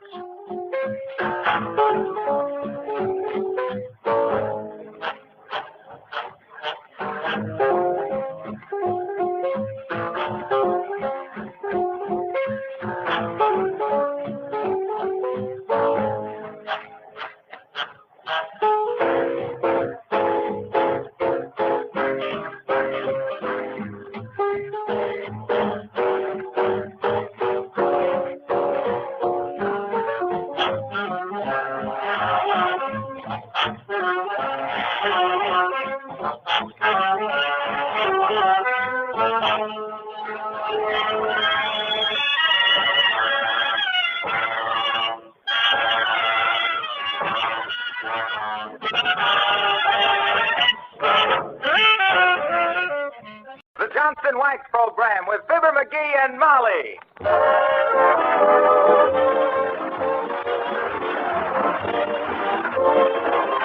The makers of Johnson's Wax and Johnson's Self-Polishing Glow Coats present Marion and Jim Jordan as Fibber, McGee, and Molly, with Jimmy Shields, Bill Thompson, Harlow Wilcox, gee, thanks, and Billy Mills Orchestra. The show opens with Goody Goodbye.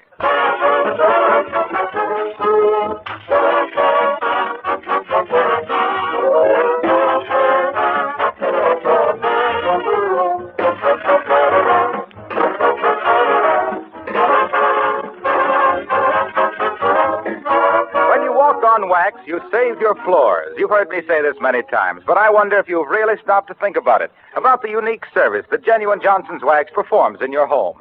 As a matter of fact, there just isn't any other product that can do what wax does for your floors, protect them and beautify them at the same time. The tough shield of Johnson's Wax is invisible, transparent, and yet it protects and guards the floor surface against scuffing feet, scratches, and dirt. This same shield of genuine Johnson's Wax adds rich, mellow beauty to your floors, beauty that actually increases with every application. And, of course, Johnson's Wax is also a work saver. It does away with tiresome floor scrubbing. And Johnson Wax floors are the easiest of all floors to keep clean. And besides floors, there are 100 other labor-saving uses for Johnson's Wax. Furniture, woodwork, windowsills, leather goods. You'll find these extra uses listed right on the Johnson Wax package, paste or liquid.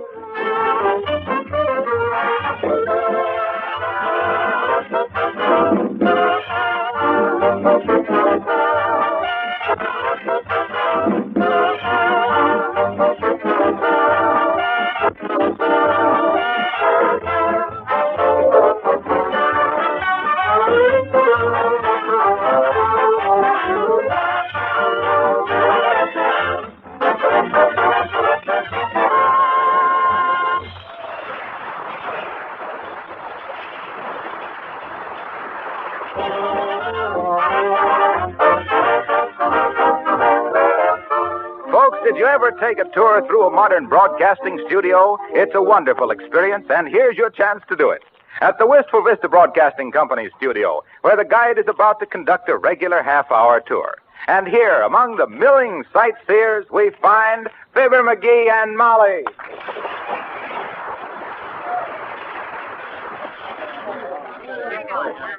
Oh, come on, Molly, let's go home. I'm getting tired of waiting around here. No, sir. I've wanted to take one of these studio tours for a long time, dearie. They say it's very educational. Okay. After all, radio's been butting into our home for 20 years. It's about time we returned the call. All right, folks, please form a line and follow me. I'll explain things to you as we go along. Follow me, please.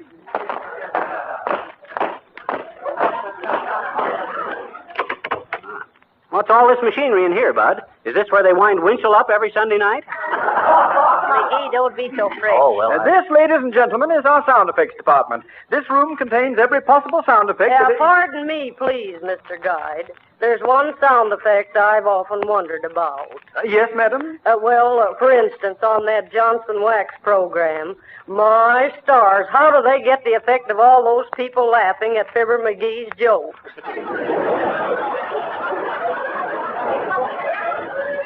Madam, there are still some things about radio that baffle the experts. Now, do you all see this large rubber ball? What do you use that for, Bud? Sound effect of a bouncing baby?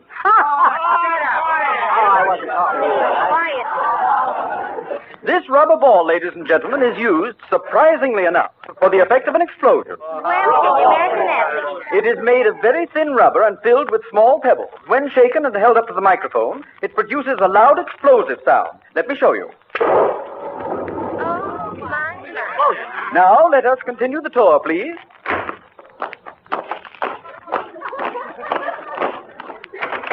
And this is our Studio J.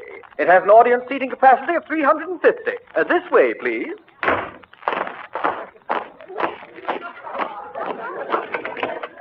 Studio K. It seats 325.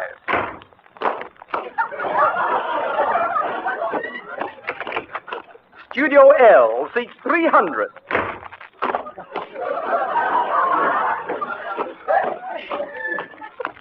Hey, you're out of step, Bud. That's you, dearie. Studio M seats 350.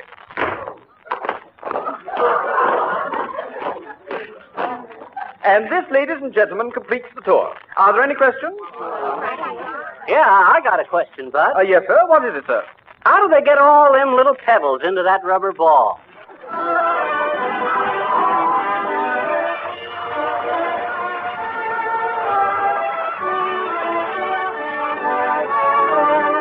Folks, Jimmy Shields sings Stardust.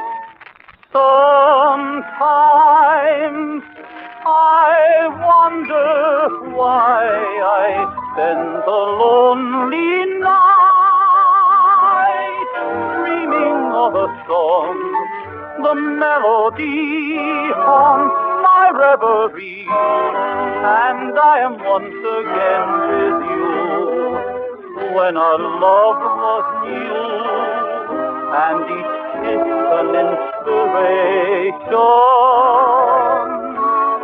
But that was long ago. Now my consolation is in the stardust of a song beside a garden wall. When stars are bright, you are in my arms.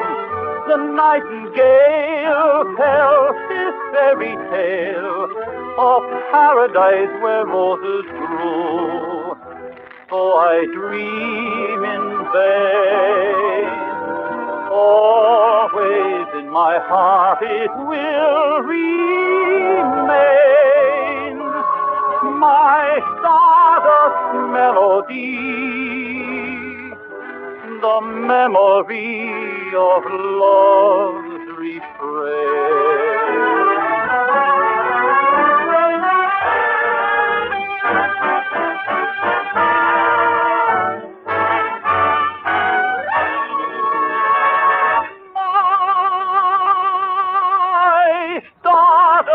Melody, the memory of love's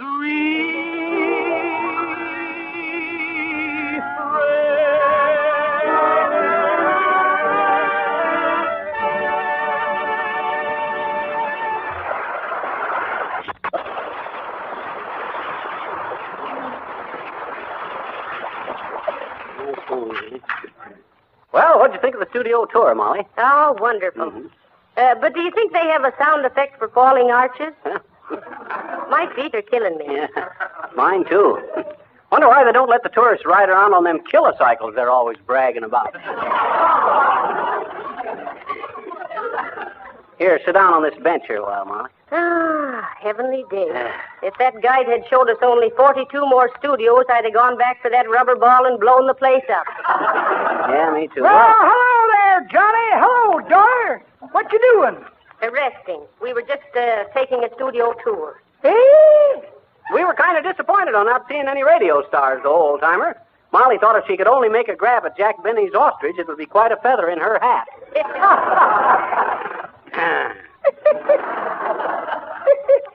That's pretty awful, Johnny. That ain't the way I heard it.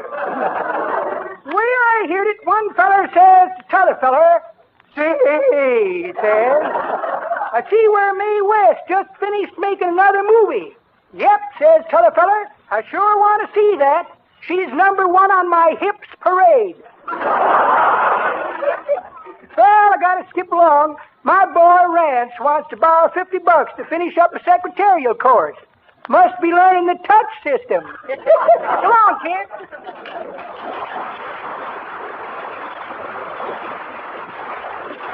Imagine that old twerp. He's just a feeble old squirt from the Fountain of Youth. Ah, well, come on. Let's go home. Okay, hon. I'll be so tired in the morning I'll have to do the dishes in bed. Oh, McGee, look. There's Mr. Gildersleeve. Who? Oh, hi, Gildy, old man. Hello. Oh, what's wrong, Mr. Gildersleeve? Why, cheer up, Rocky, old rutabaga. You still got plenty of time to do your Christmas shopping. Stop it, McGee, please. I'm in no mood for that sort of thing. Okay, I'll quit. Oh, I'm in a terrible mess, McGee. Terrible. Well, if this was 15 years ago, I'd think your home brew had exploded. What is it, Mr. Gildersleeve? Now, look, Gildersleeve. Personally, I don't know why I should want to help you. You hate my, and I don't like yours either. But I'll help you if I can, McGee, you're so full of balloon juice you ought to travel around with a ground crew. So? But I've simply got to talk to somebody. My, it's nice to have you boys on such friendly terms again. What's the trouble, Mr. Gildersleeve? Well, as you know, I am the manufacturer of Gildersleeve's Girlish Girdles. Yes? Now, here's what happened. Yeah? I decided to go on the radio with my advertising, so I contracted for a half hour on the air. Oh, how marvelous. Oh, that's quite a contraction, Rocky. What kind of show you got? I haven't got a show. What? That's what's the trouble. In exactly 20 minutes, Gildersleeve's Girlish Girdles go on the air, and I haven't any program. Oh. And all because the union won't let my wife sing. Gildersleeve, there must be a power watching over you to meet me at a time like this. What you mean, McGee? Well, now that you've laid an egg, I'm going to save your bacon. I've got a great idea for a radio program, brand new. But what do you know about radio broadcasting, McGee? Who, me? Why, shucks, Gildersleeve. I've been interested in radio ever since I was knob-high to a door slam. Why, even as a little tyke, I studied broadcasting because I simply loved to work at a microphone. For the love of Mike McGee, I was known as in them days. For the love of Mike McGee, the mastermind who made Marconi's mysterious megacycle machine a modern miracle of music, merriment and melodrama for miscellaneous multitudes, monarch of melody whose melancholy murmuring of Mother McCree and McCushla melted the mascara on milkmaids in Milwaukee, mermaids in the Mediterranean, and miladies' maids in Manhattan, and mercy me, the magic manipulator of the mandolin, memorizing a mass of melodic manuscripts from the mountain music for old Matilda to let me solve your problem, Gildy.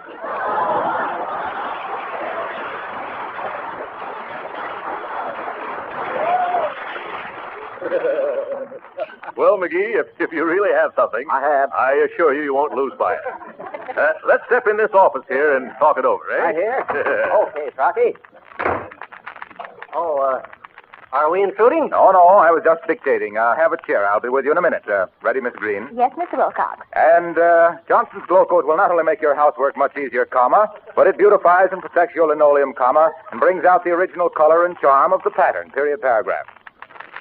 Just a few more lines, folks. Certainly. Go right ahead. What do you mean, go right ahead? You got no more chance of stopping that guy, than I have of getting the Nobel Prize for tea tasting, exclamation. All right, Miss Green. To apply Johnson's Glow Coat, just pour a few drops on the linoleum, spread it around, it needs no rubbing or buffing, and in 20 minutes your floor is not only lovely to look at, but sealed against dirt and dampness, period. Make 4 copies of that, Miss Green. Well, hello there, Molly. Hello, Mr. Wilcox. Hi, Harlow. Hello, Fibber. Goodbye, Mr. Wilcox. Goodbye, Molly. So long, Harlow. So long, Fibber. Come on, Miss Green. So long, Harlow. Well, McGee, to business. I haven't much time left. What is this great radio idea? Look, Gildersleeve, here it is. My thought is to make your studio audience part of the program. You get it? That's simple, ain't it? Why, that's wonderful, McGee. Well, it sounds very interesting. Sure. A little unorthodox, though, isn't it? Unorthodox? Why, it's revolutionary. Now, get this. My idea is to ask the people to step up out of the audience and have somebody ask them questions. Heavenly day. Sure. Well, it's a terrific gamble, McGee. By George, never let it be said that Throckmorton P. Gildersleeve was afraid to be a pioneer. Good for you, Throcky. And if the idea works out all right, I get the job of putting it on, eh? Yes. But come on, hurry up, McGee. Okay. And if this isn't successful, oh, what a come down for Gildersleeve's girdles.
Thank you, Billy Mills.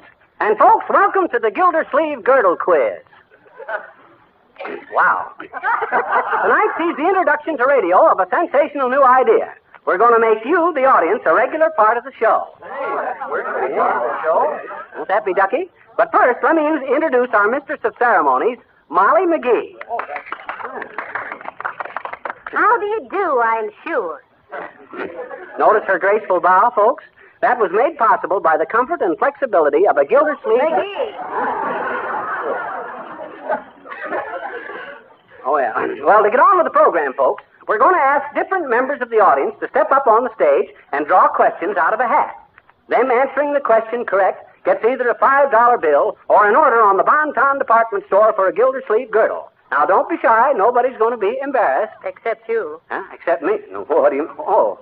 Will somebody volunteer from the audience? Wait a minute. Now, let me through there. Let me through. Well, now, here's the first contestant, McGee. Will you please draw a slip out of the hat, sir? Yeah, okay. And here's the first question. And I might say it's a tough one. Name the place and date of the birth of Milton J. Prentwhistle, the famous wallpaper designer. January 12th, 1901 at 4:13 a.m. in East Cupcake, Ohio. Oh. That is absolutely correct. And for answering that difficult question, here is a crisp new $5 bill. Thank you for coming up, Mr. Prentwhistle, Milton J. Prentwhistle.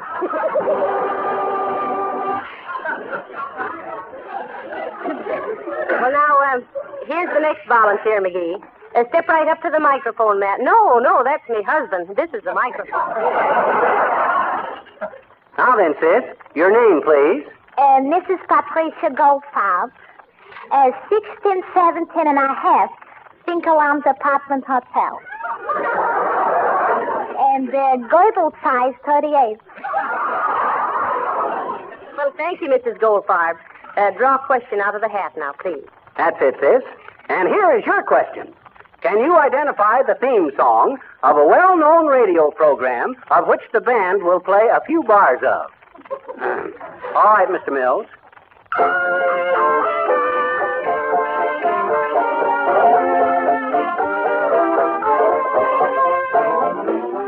Oh, come, Mrs. Goldfarb. Whose theme song is that? I might tell you it was Fred Allen, but I'd be an awful fibber if I did. Come on, sis, don't you catch on to it? Don't rush me, please. Now tell us, what is your favorite radio program on Tuesday night, Mrs. Goldfarb? I haven't got one. Oh, you haven't got a favorite program? No, I haven't got a radio. Oh. I guess I'm giving up. Oh, that's too bad. Students! Oh, come on, folks. Whose theme song is it? Da-dee-da-da-da. Ah, I see we have another volunteer from the audience. Here you are, Chowderhead, at your service. Oh, thank you, sir. Your name, please? Horatio K. Boomer, care of Joe's Tavern. While you're there, see what the boys in the back room will have that I haven't got. Now, your occupation, Mr. Boomer? Broker. Much, in fact. Thank you, Mr. Boomer. Will you please draw a question? That's it. Now, your question is, where is the Taj Mahal? Taj Mahal? Yep. Don't accuse me till I take a look. Taj Mahal, Taj Mahal. Now, where do I put that Taj Mahal? Have it right here someplace. Let me see now. Here's a small straitjacket to keep me from biting my nails. Drinking glass made from Confederate money. Ah, yes, the original Dick has a cork leg in case I have to float alone. Oh. Set of marked beans for unscrupulous bingo players. Aha, what's this? Oh, yes, a wig I took from a man named Peters. Going to give it to my brother, Paul. Seems like I had to rob Peter to pay Paul. Yes, and a check for a short beer. Well, imagine that. No Taj Mahal. Well, sorry, Mr. Boomer. No $5 for you. Ah, well, it's a smart shot that never flashes a fin. Good evening, my dear. Good night, Asket Biscuit.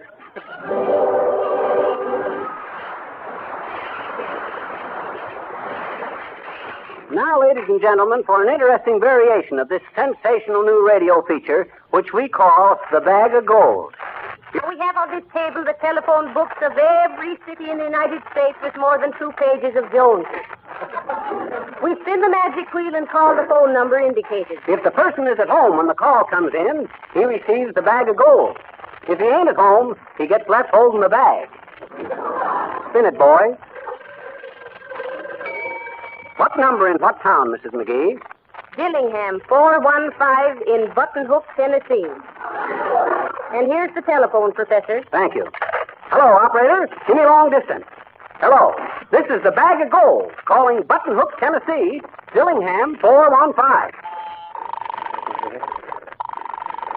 Hello? Hello? Is this Button Hook, Tennessee?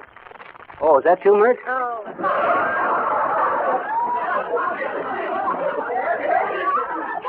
How's everything, Myrt? McGee, stop that. There's no time for that now. Oh, yeah. I'm sorry, Myrt. There's some mistake. We'll have to go on with that. We'll have to go on now. We'll try it again next week. Now, who's next from the audience?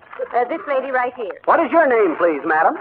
Well, really, Mr. McGee, that seems a peculiar kind of question. Come on, Uppy, come on. Cooperate. Your name, please? Mrs. Abigail Fotheringill Uppington of 97 Wistful Vista. Oh. Well, now, will you please draw a question from the hat, please, madam? Thank you. And your question is? This is an old one, Uppy. Even you ought to know this one. How do you get down off an elephant? I beg your pardon? How does one get down off an elephant? That's right, an elephant. Yeah, you know, an elephant. A big gray animal with ivory tusks. And a Dewey for President badge in his lapel. Oh, that. Oh, well, now. Oh, but really, I've had very little experience in either mounting or dismounting from a pachyderm. Now, the word is elephant, and how do you get down off of it? Well, in the first place, my dear, I consider the question very clumsily worded. It should say, how does one descend from an elephant? When you say get down, one immediately thinks of down as procured from the bed of a fowl, such as a chicken or a duck. Oh, I have it! Oh, one does not get down off of an elephant. One gets down off a duck.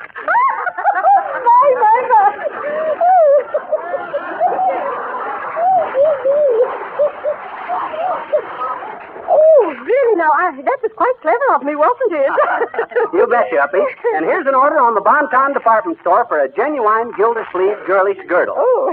Though girlish is stretching it a bit.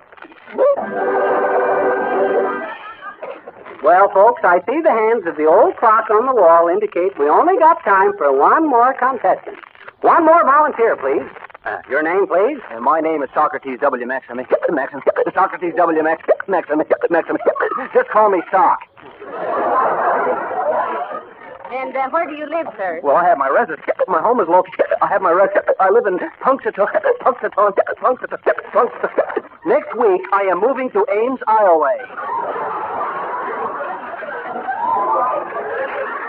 Now, if you'll draw a question, please. Thank you. Oh, and the question is, how would you say Peter Piper picked a peck of pickled peppers in pig Latin? If I ain't mistaken, Bud, you're going to earn this $5 the hard way. Well, come on now. Peter Piper picked a peck of pickled peppers in pig Latin. Peter pay, Iper pay. Peter pay, Iper pay. Nickel. Oh, it ain't worth it.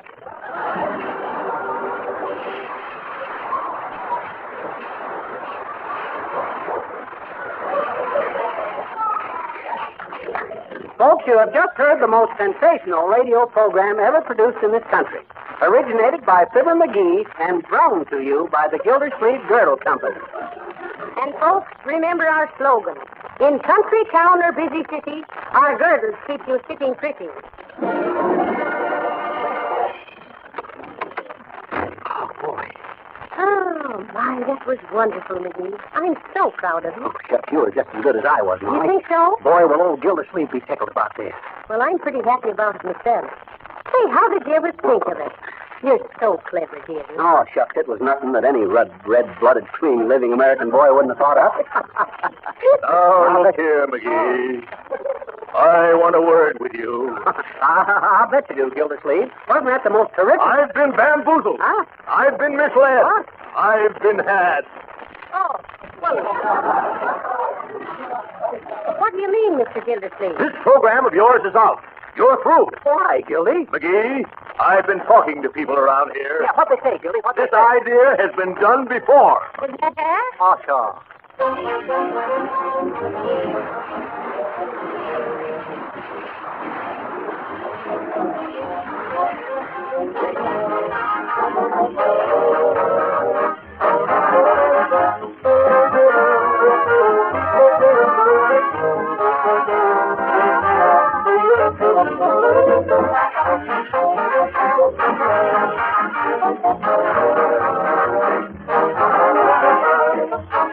Fibber and Molly will be back in just a moment. But first, let me ask, how's your kitchen floor these days? Is it bright and cheerful, or are the colors faded and gloomy?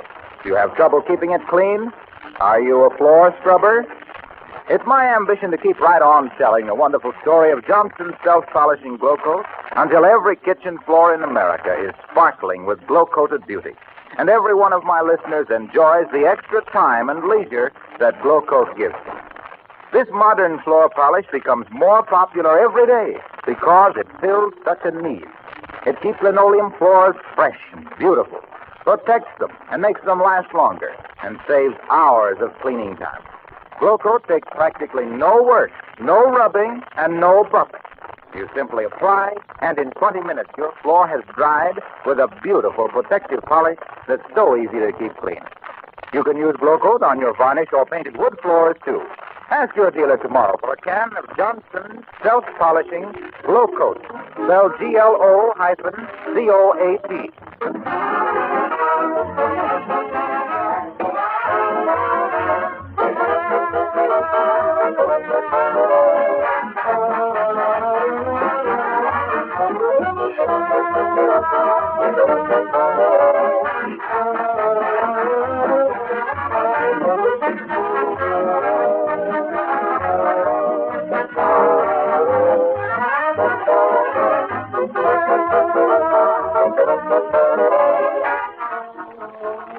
gentlemen, before we say goodnight, may we take this opportunity to urge you all to support, to the best of your ability, the campaign against infantile paralysis. Yes, folks, send your dimes marching to Washington today, and as much more as you can afford.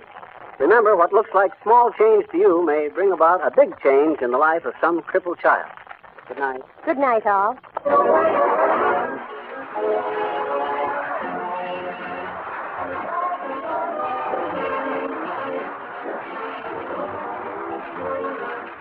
This is Harlow Wilcox, speaking for the makers of Johnson's Wax and Johnson's Self-Polishing Glow Coat, Racine, Wisconsin, inviting you all to join us again next Tuesday night at this same time. Good night. This is the National Broadcasting Company. To take part in the competition for the title of Bay Area Spelling Champions, plus $100 in cash. 6 cities are entered in the battle: San Francisco, Oakland, Berkeley, Alameda, Richmond, and Burlingame. And the competition is hot and heavy. And tonight I'm on the side of the Venture Club representing the city of Richmond. And I'm working right along with the Theta Sigma Phi Women's Society representing the city of Berkeley. And the voices you just heard were those of our 2 moderator coaches, Evangeline Baker and Tom Paxton. Hello, everybody.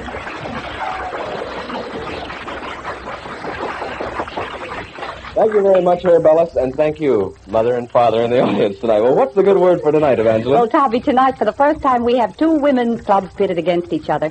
And, but that's what the schedule calls for, you know, so I'm just hoping that there'll be no hair pulling. Me too, Evangeline, because, you know, I hope all the men's teams in our spelling league will certainly forgive me for turning traitor this evening and rooting for a women's club. But, you know, one of us has to root for Berkeley. And your Berkeley team is going to require quite a lot of rooting because I think the figures will show that your team has lost both of their previous matches so far. Wait a minute. You bragging there, kid. I seem to remember that your Richmond team has tied once and lost once. That ought to make this just about a pretty even match. Yes, but at least both teams are in there fighting for the honor of their fair city and for the title of Bay Area Spelling Champions plus the cash prize. Glad I didn't have to spell that. So suppose we kind of get the battle going with the first good word. All right, Evangeline, here's our first good lady for tonight. Will you stand up, please? She is Mrs. Lewis Ball. Mrs. Lewis Ball? What is your first name, Mrs. Ball? Louise. Louise, good. I thought I had Louise written down there, you know. This is your second or third time on our program? This is my third time. Welcome back again. You're a housewife? Yes. Have 2 children? Have 2 children. Boy and a girl? Mm-hmm. One is 5 and the other is 7? No, 3. They're both 3? No, one is 5 and one is 3. You have 3 children? Well... We're not getting any place here. All right. We'll give you your first good word for tonight, Mrs. Ball. But first of all, let me explain to you that you can win 2 points on each word. We award 1 point for the correct spelling, 1 point for the correct definition. And now here is your first good word. It's carousel. First of all, the spelling. The spelling of carousel is Carousel. And that just won you 1 point. Can you give me the correct definition for another point? Yes, it came into popular notice with the show in New York. It means a gay time. That's not quite correct. Can you clarify a little bit? Well, a carousel merry-go-round. You're not going in circles there. You just won 2 points out of a possible 2 points. Congratulations, Mrs. Ball. And now here's Evangeline Baker with her first good word for my women's team over there. Pardon me, for my women's team over there. Say, Tommy, you have so many pretty girls around here tonight, you are confused, aren't you? I'm having a lot of fun, too. Say, I wish this was a fashion show. I wish everybody could see our lovely little contestant for the Richmond Venture Club tonight. It's Miss Joy Duffel, and she's just a picture. I'd like to do a little fashion review here with a beautiful suit with the fancy buttons and the lovely hat and everything. But welcome to the good word, Joy. This is your first appearance, yes, isn't it is, Evangeline. And what do you do? What's that job of yours? I'm a secretary. Mm-hmm, and that means a million of them. Well, that means you know a lot of good words. Who do you work for, Joy? First California Company. And you have to take dictation, do you? Yes. Does the boss ever spell out the words for you? Well, he used to. I see. Then he discovered that you know so many of them he doesn't have to anymore, right? Well, we used to differ occasionally, and then good old Noah Webster came in to the rescue. Well, then I'm sure that you are prepared for your first good word, which is coagulate. Coagulate. Right. And now the definition of the word coagulate. It means to clot. That's it, to clot into jelly and to thicken curdles, so on. Very good, Joy. 2 points. All right, Tommy? Thank you very much, Evan. You say she's the secretary? Uh-huh. You come around after the program. I got a little dictate I want to do here. Hello, there's our second lady on the team representing Berkeley tonight. She is... Irene Bradfield. Miss or Mrs.? Miss. Any men in mind? Well, now that's Oh, come on, embarrassing. tell me the truth. Well, I can't talk about it over the air very well. Mm-hmm. All right. Let's see. You are a student at a secretarial school, is that right? That's right. Studying to be a secretary. Uh-huh. All right, let's sit down here and let me give you your first good word for tonight. Tommy, no. Yeah, you got to run up on my lap here. That's fine. That's the way time. we're going to do it. Your first good word for tonight is limousine. But I should know that. That's for a secretary. And, Am I flustering you here? Yes, a little. Good. L-I-M-I-N. Let me stand up. Oh.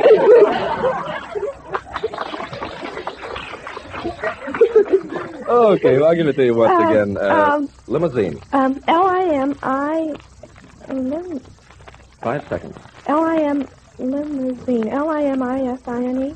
I'm sorry, that's incorrect. It's Limousine. Oh, good. But you can save a point here by telling me exactly well, that's what it is. easy. It's a car of luxurious You're absolutely quality. right. You got 1 point out of a possible 2. Limousine is a motorcycle.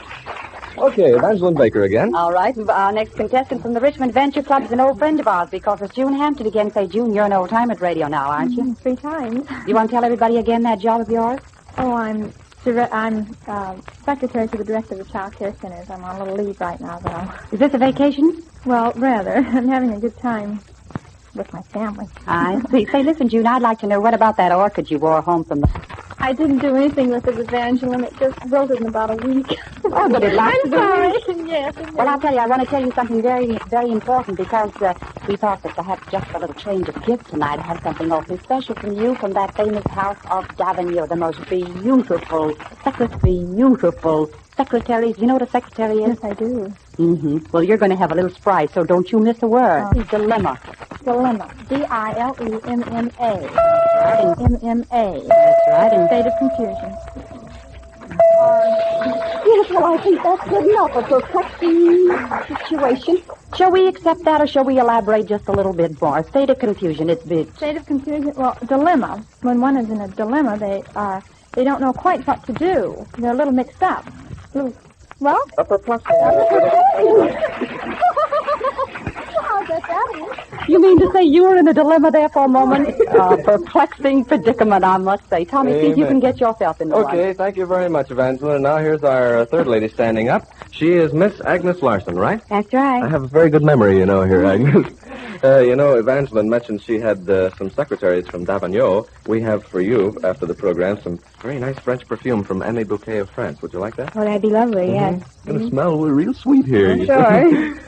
You are the secretary in the real estate office. That's correct. Where? In Berkeley. In Berkeley. You're representing tonight. In Berkeley. You're representing tonight. In Berkeley. You're representing tonight. In Berkeley. You're representing tonight. In Berkeley. You're representing tonight.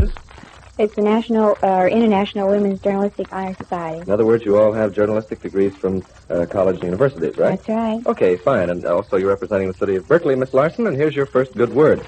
First of all, the spelling of the word prophylaxis. Prophylaxis. P-R-O-P-H-Y-L-A-X-I-S. You just won yourself 1 point there. I don't know how in the world you did it. Your husband down here in the audience? No, I have no husband. There's a man down here who's very vigorously applauding for you. I thought maybe there was a little kinship there. Well, he's the gentleman that brought me over. That's all. Okay, can you give me the definition of the word prophylaxis now for another point? Well, I think it refers to cleanliness or keeping clean or germ-free or... preventative treatment for disease? Well, in other words, to prevent germs or cleanliness so that disease won't prevail. I think we can give you 2 points on that. Thank you very much, Mrs. Larson. That gives her 2 points out of a possible 2 points. And here's Evangeline Baker with her third good word for tonight. All right, and here's another very beautiful young lady, and I think his name is kind of familiar. Do you want to tell us your name? Novadine Duffel. Novadine. I'll bet you've had lots of experiences with that first name, haven't you? Yes. What's your nickname? Duffy. Well, I think that's a cute little name, too. And where do you work, Novadine? At Sylvan Cohen Displays. And what type of work do you do? Well, I'm assistant bookkeeper and stenographer and handyman and... And you have to know all the good words. Well, you're supposed to. Say, tell me about your hobbies, about any sports you are engaged in. Oh, I play a little tennis. And how about that contest you won long ago? Oh, I don't know about that. Oh, yes, you do. Come on, tell us about it. Don't be modest. Oh, contest? About the essay contest? Oh, that was quite some time ago. Oh, my goodness, you're just a little fussed because it's the first time you're representing the Venture Club here. But I'll tell you, we'll give you your good word, and then you can just relax because there's nothing to it. Your word is dilettante. Dilettante. Don't worry, honey. I don't know how to spell it either. Sounds kind of fishy. Oh, it's just the way it sounds. D-I-L-I-T-A-N-T, dilettante? No, that isn't just exactly the way it sounds. It's D-I-L-E-T-T-A-N-T-E. Now, do you know what dilettante means? Dilettante. Good word, isn't it? It's, 5 seconds, and I'd love to help you because you're my team tonight. Does it mean slowly? It sounds... No. A superficial amateur, a dabbler in art manners. Now relax. Next one will be easy. Okay, Evangeline, now here we go with our fourth good word for tonight, and we bring up next in a pretty red coat and a little sort of a beanie. Is that what you call it? I suppose so. Uh-huh. You are Mrs. or Miss? Mrs. Who? D. Prime. Hello, D. Hello. How are you tonight? Fine. How are you, Tom? Oh, good. Have a very vigorous weekend? Quite. I spent it in bed with a cold. Oh, you did. Gee, that's too Shall bad. I cough for Not the you? cold. No, Oh. not tonight, please. Where do you work, D? KTIM in San Rafael. It's a radio station. Yeah, I know. This is KGO 810 ABC in San Francisco. You are representing also Theta Sigma Phi, and what city? Berkeley. You're not going to let them down tonight. I hope not. I hope not, too, because you are my team. And here's your first good word for tonight. It's procedure. First of all, the spelling. Procedure. Gives you 1 point. Now the definition. A method to follow in order to do something. A manner of acting, a course of action. Now, Evangeline, have another good word over there? Certainly have, Tommy. And a mighty pretty little lady, too. Come on now. Relax. Are you nervous? Well, let's just start with something easy. I don't think anybody's listening anyway. Tell us your name, first of all. Mrs. Eleanor Kazaza. Kazaza, that is quite... let's turn around here so everybody can see you. I'm covering up all the pretty girls. Now, can everybody see you in the whole audience? I think they can. Tommy. I know it was Tommy there who wanted a better view. Eleanor Kazaza. You probably have lots of fun with that name, too. Yes, it's my married name. I see. You know, one of the girls told me that you're the cutest girl in the whole venture club. No, I'm not. You're really not that cute? Oh, no. I'm the cutest announcer in radio. Oh, no. Let's have a little competition here. Say, what about that job of yours? It's quite an impressive one, isn't it? No, it's not. I've been told that you're a legal stenographer and you work for Senator DeLapp, right? Yes, but that doesn't mean I know how to spell. Do you have any dictionaries in the office? 5. What about that book you're sitting on? Well, they thought maybe it might help me. Say, listen, everybody haul away that book because it looks like a dictionary to me. You could even slip one out of the office tonight and they didn't miss it, huh? You study all afternoon? But, yes. They know I don't know how to spell. Now, listen, Ellen, you just relax and spell this word and then you can relax for a long time. Simultaneous. Simultaneous. See how easy it was? You got it right. Now take a deep breath and tell me what simultaneous means. Oh, well, does it mean to go one after the other? You know, what would you mean, like a chain gang? Well, no, but one follows the other. Is that what simultaneous? Now think. 5 seconds. Simultaneous. Together? The same? That isn't exactly one after the other, is it? It's occurring or done or existing at the same time. See? Oh, Tommy, I worked harder than she did on that one. Isn't that the truth, honey? Let's see who our next lady is now. Standing up, she is Miss... Catherine Thanis. Catherine Thanis. Thanas. That's right. Mm-hmm. What do you do? I'm assistant editor for the California Monthly, which is the Alumni Association publication. You like to hold the microphone? You're doing more talking than I am tonight. Love to. Oh, good. You're a Theta Sigma Phi member. Mm-hmm. And that means you have a journalistic degree. That's right. What kind of grades did you make in spelling? They didn't ask us to spell. We just had to write, see. Sometimes I've read newspapers and I believe that, too. Believe me. Okay, here's your first good word for tonight. It happens to be... Don't mind the arm. I'm just hiding the script. It has the words in it. It happens to be inadequacy. Inadequacy. INADQUACY. Absolutely right for 1 point. That's right. Is he your father? Thanks, team. Okay, and now the correct definition for another point. Inadequacy is not being capable of doing something. Unsuitable to the case or occasion is close enough. That gives you 2 points out of a possible 2 points. Evangeline Baker has good word number 5 for her I team. do, and another pretty girl. My goodness, I think you picked your girl for your beauty tonight. In fact, the whole stage is decorated with just a bevy of lovely ladies. Now, will you introduce yourself to our audience? My name is Orwin Willard. You sure it's Willard? Willard. How long has it been Willard? 2 weeks last Sunday. Oh, just a bride. And say, where's your husband tonight? He's at home, I hope. Do you think he's listening? I think so. And how about that job of yours? Oh, I work for the California Research Corporation in Richmond. Well, I'm going to get right on with the words. I'd love to visit about all of the experiences you probably had as a new bride. Lots of kidding with the girls and so on, huh? Yes. Well, we'll let you relax a little now. Your word is addendum. Addendum. A-D-E-D-U-M. Nope. That's wrong. It's A-D-D-E-N-D-U-M. Know what addendum means? No, I'm sorry. I'm afraid I don't. You can't even take a chance. Now the cuckoo sounded, huh? 5 seconds? No? Addendum? No. A thing added or a thing to be added to. I'll bet you'll never forget that word. And there's a chime signaling the end of round 1 of the good word in tonight's competition between Richmond and Berkeley in the Bay Area Spelling Championships. And now, while the judges are figuring up the score to this point, here are the standings of the 3 top teams in our 6-team league as of this date. In third place with 1 win and 1 tie, represented by the Ebell Club, the City of Oakland. In second place with 1 win and 2 ties, represented by the Lions Club, the City of Burlingame.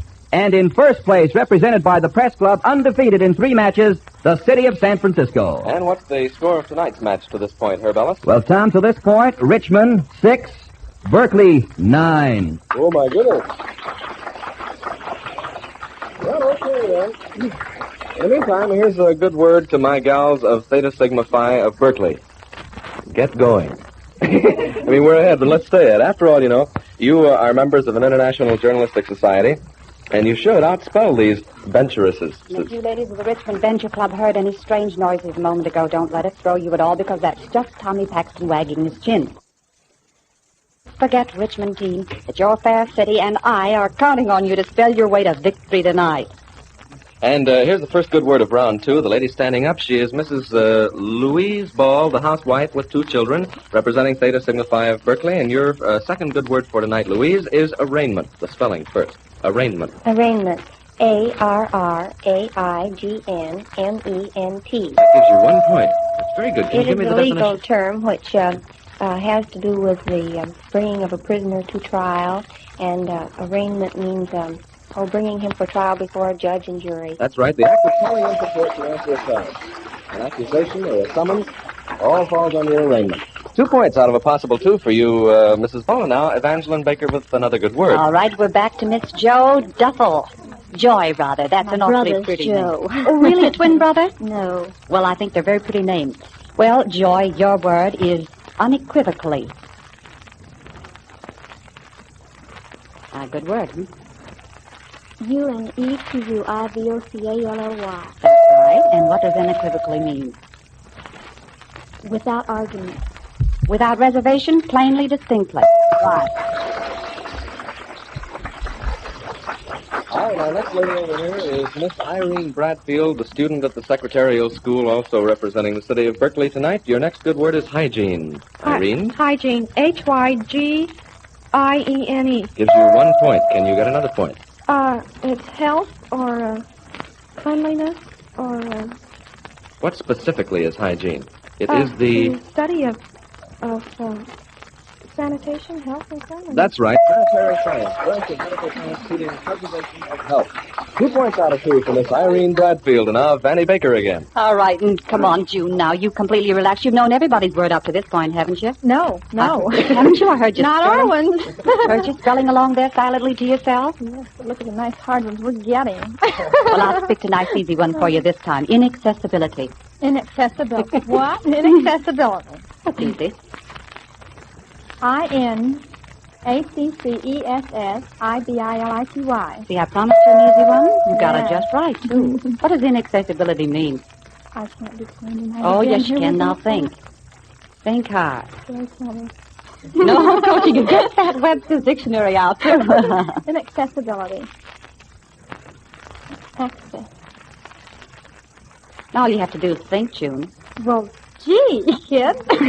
5 seconds there, kid. Uh-huh. Just 5. Inaccessibility, think. Accessibility, inaccessibility. Access. To have contact with. It's inaccessibility means unapproachable, unattainable, inability to reach or get to, you see. Okay, now who did we leave off with over here? I believe Miss Agnes Larson is our next lady, representing Theta Sigma Phi, the Women's International Journalistic Society. You're the secretary in the real estate office, right? Yes, that's right. Okay, your next word is rendezvous. First of all, the spelling. Rendezvous. Oh, sorry, that's wrong. Rendezvous. You left out a Z there. Yes. You can retain 1 point out of the 2, though, by giving me the correct definition, Agnes. Well, it's an agreed meeting, mostly secret. Mm-hmm. Absolutely right. It doesn't necessarily have to be secret, but it's to assemble at a given place by appointment or a place of meeting. All right, and now we're back to the other little Miss Duffel, the one whose name is Nova Dean. And Nova Dean, your word is adolescent. Adolel. She's spelling, writing on her hand. Where did you leave off? Adolescence. That's right. It works better when you write it in the air. Can't spell out loud after one. Well, now you know what adolescence means. Could you define it for us? It is the age between youth and maturity. Right. The period from childhood to manhood. 2 points for Richmond. All right, Tommy? All right, here's our next lady over here, Mrs. D. Prine, with radio station Time in San Rafael. Yes, sir. You're representing the city of Berkeley tonight, and for you, Mrs. Prine, we have a good word called genealogy. Genealogy. Genealogy. Yeah, I thought you were going to finish it there for a second.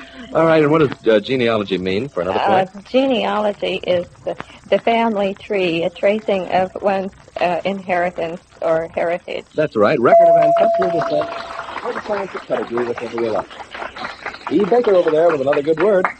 All right, we're back to Eleanor Kazaza in the beautiful gold suit tonight. Now, Eleanor, you having fun? Yes. Are you glad you came? No. We'll make you glad now because you're just going to chalk up 2 more points for Richmond. Your word is fulsome. Fulsome? Mm-hmm. Fulsome prison? No, not that kind. That's a good word, too, isn't it? Fulsome. Well, I'll make a stab at it, but I don't know what it means. F-U-L-S-U-M? No. It's F-U-L-S-O-M-E. I've never heard of it, and I don't know how to define it. Well, I'll tell you now. Now, you see, June knows all the coaching here, isn't it, Arthur? We can't take turns. Well, fulsome means coarse, lustful, wanton, indelicate. It's no wonder that such a beautiful girl has never had occasion to use the word, Tommy. That's true. Oh, my goodness. Well, here's our next good lady, Miss Catherine Thanis. Thanis or Thanis? Thanis. Thanis, the assistant editor of the California Monthly. And, Catherine, your next good word is effervesce. Effervesce. E-F-F-E-R-V-E-S-C-E. Absolutely right, for 1 point. What does it mean? It means to bubble, be joyous. To bubble up, give up bubbles of gas, give way to irrepressible feelings.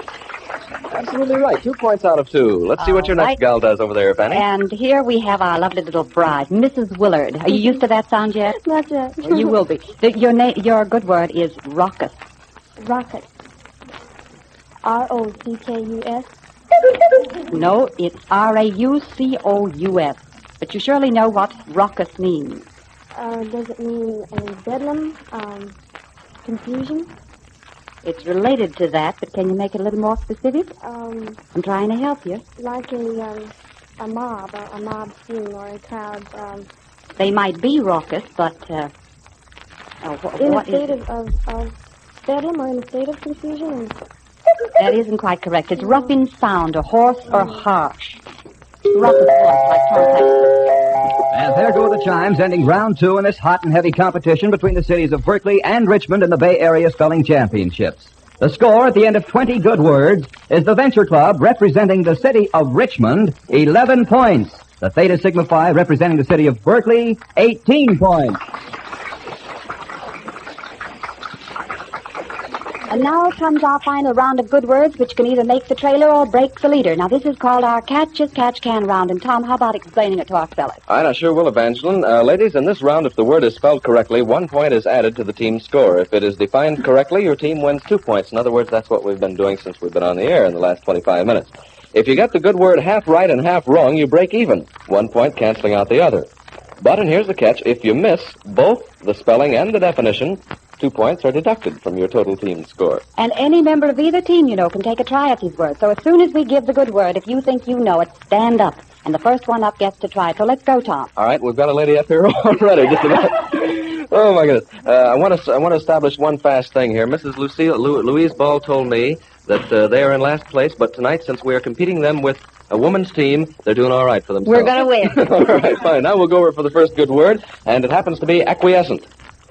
All right, Joy Duffel. A-C-Q-U-I-E-S-C-E-N-T. What does it mean? To say yes. To be agreeable.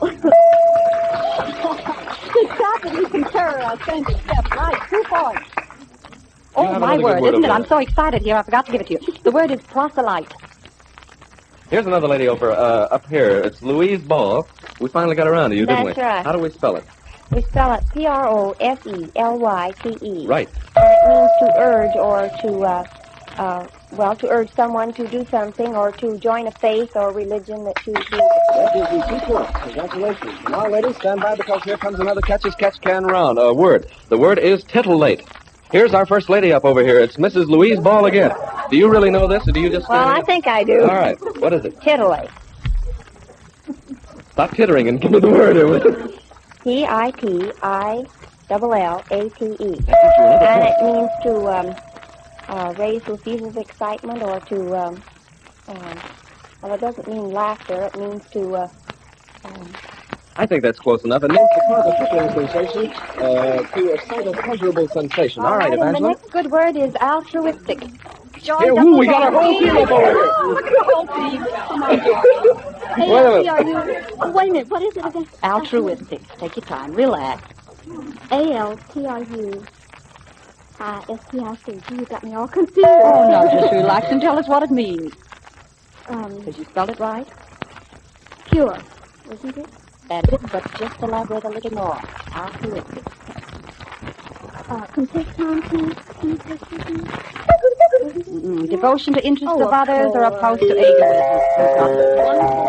Oh, my goodness. Well, hold it. There's the bell signaling the end of tonight's competition. All right, Tom, right you are. And while the final score is being prepared, I'd like to remind our listeners in all Bay Area cities that the second leg or second 10 weeks of competition in our spelling championships is open to other clubs and cities. If you'd like to enter your club in the competition, write the good word KGO San Francisco for particulars. And now, the final score of tonight's battle between Berkeley and Richmond is being handed to me, and here it is. The Theta Signify International Journalistic Society, representing the city of Berkeley, 22 points. The Venture Club, representing the city of Richmond, 13 points. The winner, the good city of Berkeley. All right, next week we'll be on hand with another battle of brains when the ladies of the city of Oakland meet the men of the city of Alameda. Well, that sounds like a mighty swell battle, Evangeline, because those teams are really evenly matched. But right now, I have a little token for this grand team of mine. For each member, a bottle of Courvolet French cologne with a purse-sized flagon of French perfume, both with the compliments of M.A. Bouquet of France. And I'm not to be outdone, Tommy, because for every member of my team, I have a custom-designed, handmade secretarial wallet by Davignon, famous for quality in leather goods, and my thanks to every one of you girls. Be listening for the good word next Wednesday evening when Alameda tangles with Oakland in the run for the Bay Area Spelling Championships plus $100 in cash. If you'd like to be with us in person to root for your club, sex, or city, write to Good Word KGO San Francisco and tickets will be mailed to you. And now, until next week... This is Evangeline Baker saying good luck. And Tom Paxton saying good health. And Herb Ellis saying good night for the good word.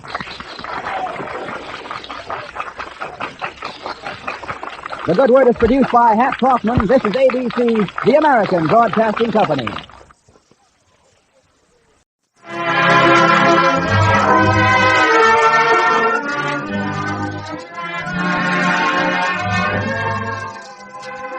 Good evening.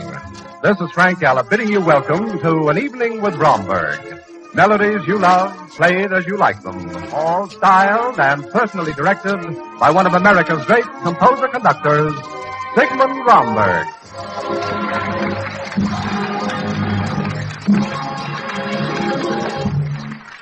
Sigmund Romberg and the concert orchestra salute them all with the Navy March.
Sigmund Romberg conducts the 52 men of his concert orchestra in Tales of the Vienna Woods.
As endless as the flowing river itself is our love for the Blue Danube Waltz. Fresh with eternal youth, Strauss's beautiful waltz lives anew tonight under the personal direction of Sigmund Romberg.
Way down in Georgia, as a road gang swelters in the afternoon sun, the call goes out for that evasive water boy. Our young baritone Frank Ferris takes up the call as he brings us a traditional song of the South, Water Boy.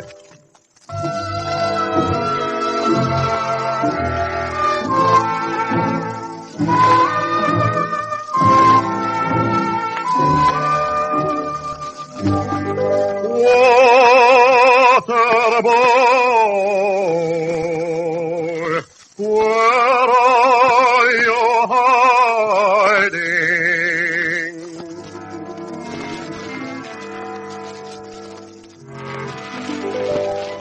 If you don't come, go and tell your mammy.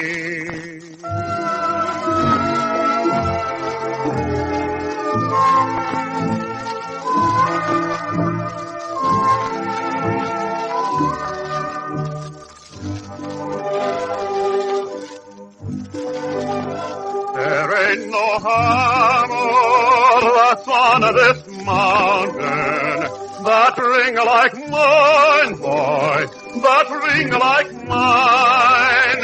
Done bust this rock, boys, from here to Macon, all the way to the jail, boys, yes, back to the jail.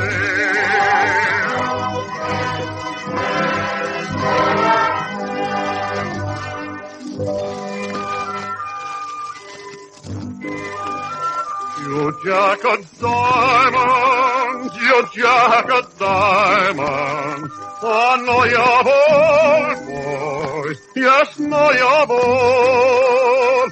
You robbed my pocket. Yes, robbed my pocket. Done rob my pocket of silver and gold.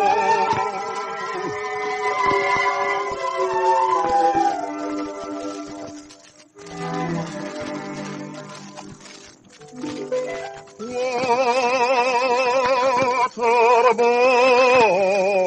boy, where are you hiding?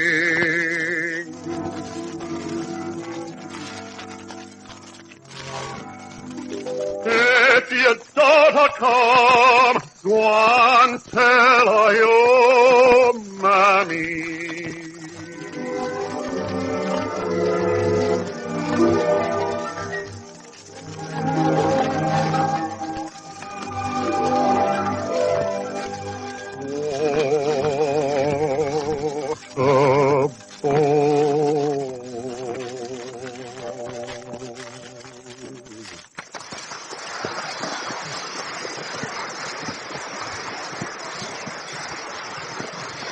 A gay bit of nonsense is a pleasing thing now and then, and that's exactly what our young composer friend Don Gillis had in mind when he wrote the music we're about to hear. Mr. Romberg tells me that if gay melodies and bright Latin American rhythms are packaged, so to speak, in a cleverly arranged orchestral score, the result will be just what you'll enjoy hearing in a short overture to an unwritten opera by Don Gillis.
Whether you happen to be in South Africa, Europe, or even Shanghai, chances are you'd hear someone whistle a melody from Sigmund Romberg's Broadway musical New Moon. For, like the Desert Song, New Moon has had international success in addition to its two very successful New York years. From the 1928 Broadway production of New Moon, lovely Irene Hill sings a Sigmund Romberg classic, One Kiss. And Frank Ferris brings us a hit of today, Big Backyard, from the current show up in Central Park. Then Irene Hill and Frank Ferris blend voices in the hauntingly beautiful One Alone from the never-to-be-forgotten Romberg score of Desert Song.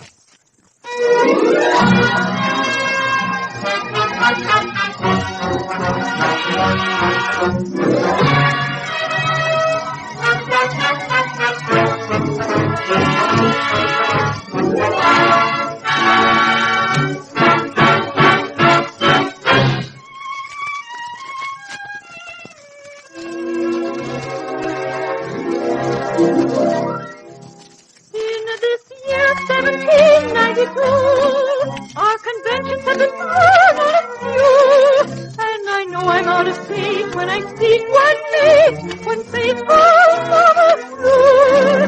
To be really in the fashion today, you must have a dozen balls in your sway. But somehow I don't believe in the modern plan. I want to wait for just one man. One man to save it all.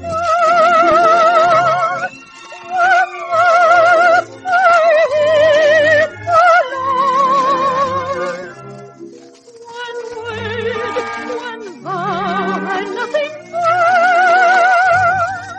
To carry him I'm his own. One magic night within his arms.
Think about Central Park. Oh, what a wonderful Central Park. Long as our sun endures, this land is surely ours. Just to touch the darkest sun, to last the dream, to lost around the garden for your home. It's the big backyard of the city. It's a great cold lawn with a tree and a dark green lake you can run for a small and modest fee. You can view New York from a hilltop, every side street and boulevard. It's great to live in the town between the rivers in that big backyard. Plenty of air, plenty of time. Get on your mark, here we go, Central Park.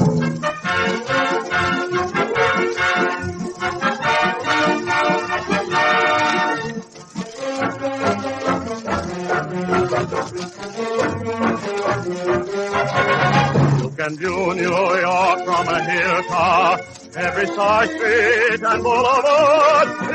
It's great to live in the town between the rivers in that big backyard. It's always great to live in the town between the rivers in that big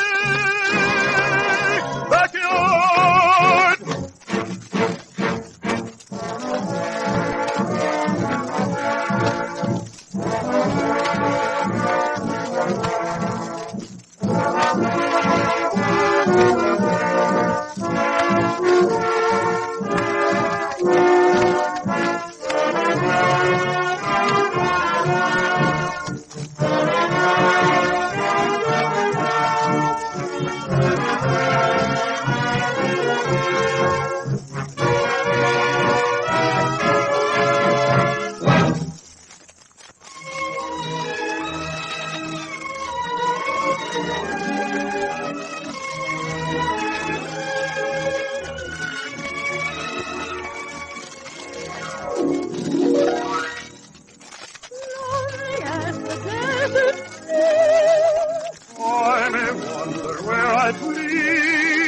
Yet I keep on longing just to rest a while. Where sweetheart tender eyes take the place to stand and shine. So the world forgotten in one woman's smile. One alone to be my own. I alone whose dark caresses. One to be eternity. The one my worshipping soul possesses. As on a cord give my all. All my life and all my world enjoying. This would be a magic world for me. If she were mine,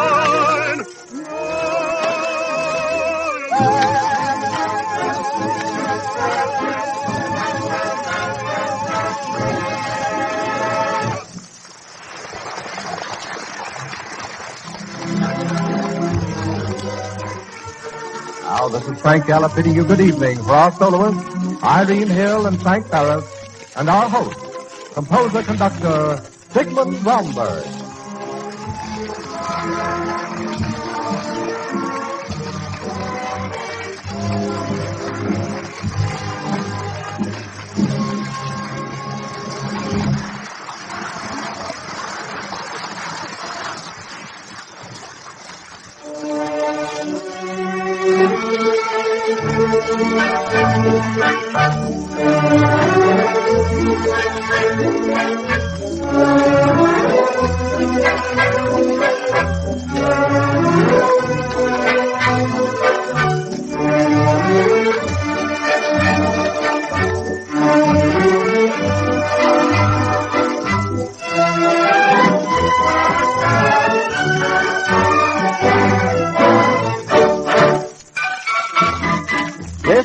Armed Forces Radio Service.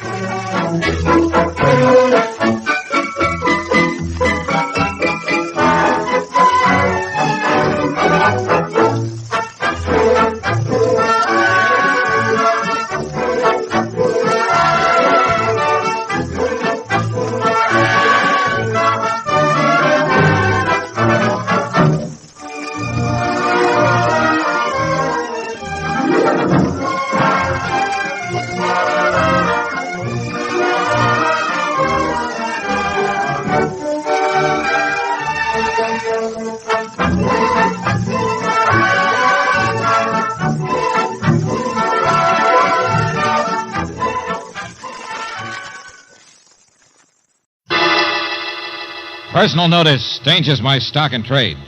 If the job's too tough for you to handle, you got a job for me, George Valentine. Write full details.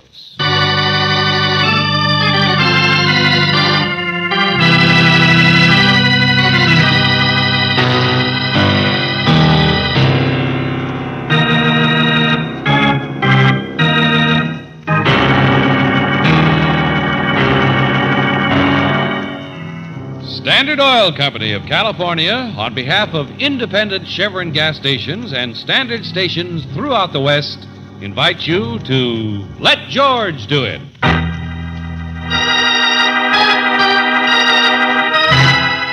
And Hope to Die, another adventure of George Valentine.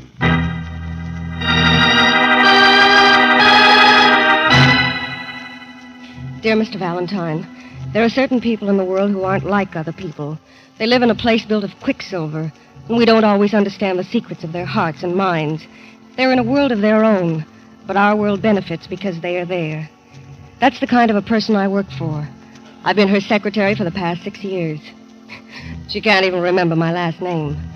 She's a combination of church music and just plain cat. Mr. Valentine, I'm writing because she needs your help. She's being threatened or blackmailed or something, though I'm sure she could be murdered before she'd bother to write a letter herself. She's not well, she works too hard, and if she slaps your face, don't quit, don't slap back. Because underneath, she's nothing but a very small child. And for some reason, very, very frightened. Also, as I'm sure you'll agree, Miss Flora Stewart is the greatest actress in the world.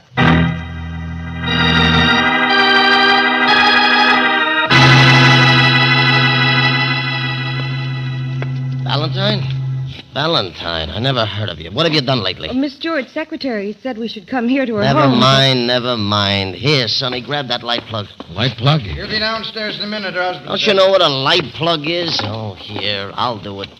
Ask the doc there for a pill. It'll brighten you up. Real sharp dialogue. Why didn't you say plug in the phonograph? Wouldn't you like a chair, young lady? Shut up, shut up. Listen. It droppeth as the gentle You rain wanted to hear from it, Doc. heaven upon the place. All right, listen.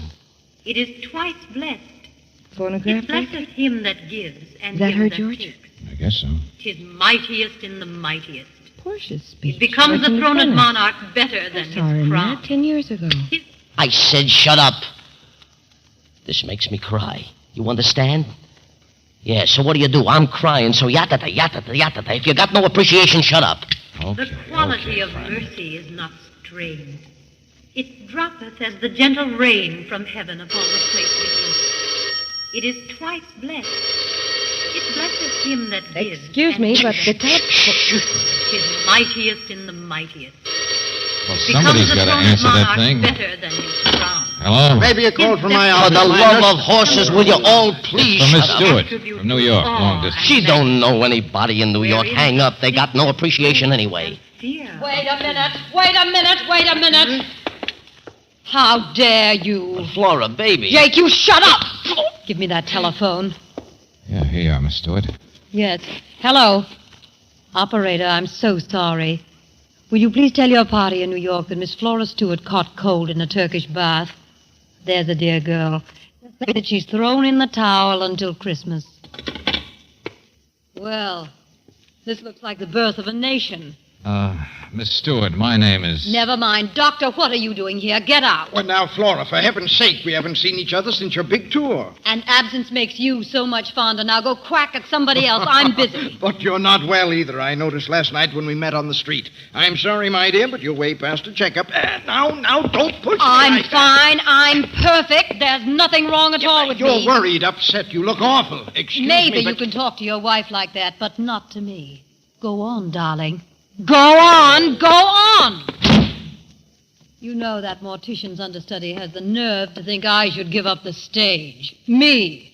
It's like asking Grant to give up his tomb. Jake? Jake! Where is he? Where'd he go? If you mean that guy who cries and whose face you slapped, I don't think he liked it. He walked into the other room. What is it, a bar? The quality of mercy is not strained. It droppeth as the gentle rain from my hand. He probably could use a drink. Who is Jake? Your husband? My husband's name is Kenneth. Jake is my agent for 25 years. But don't look that up. He's in love with me. He's a fool. So is my husband. But I mean in love with me, not a fool. And I love him, my husband. And they all worry about me, but he doesn't mind if I slap his face. Jake doesn't. He just likes my phonograph records. Well, look, Miss Stewart. I know. You're George Valentine, and I'm all upset, and you're here to straighten everything out, all this confusion, and... You, dear. Oh, excuse me. I'm Claire Brooks. Mr. Valentine and I work together. Oh. Well, what are you looking so serious for? Eat, drink, and be merry. I thought I might go to work on him myself, that's all. Darling, don't worry.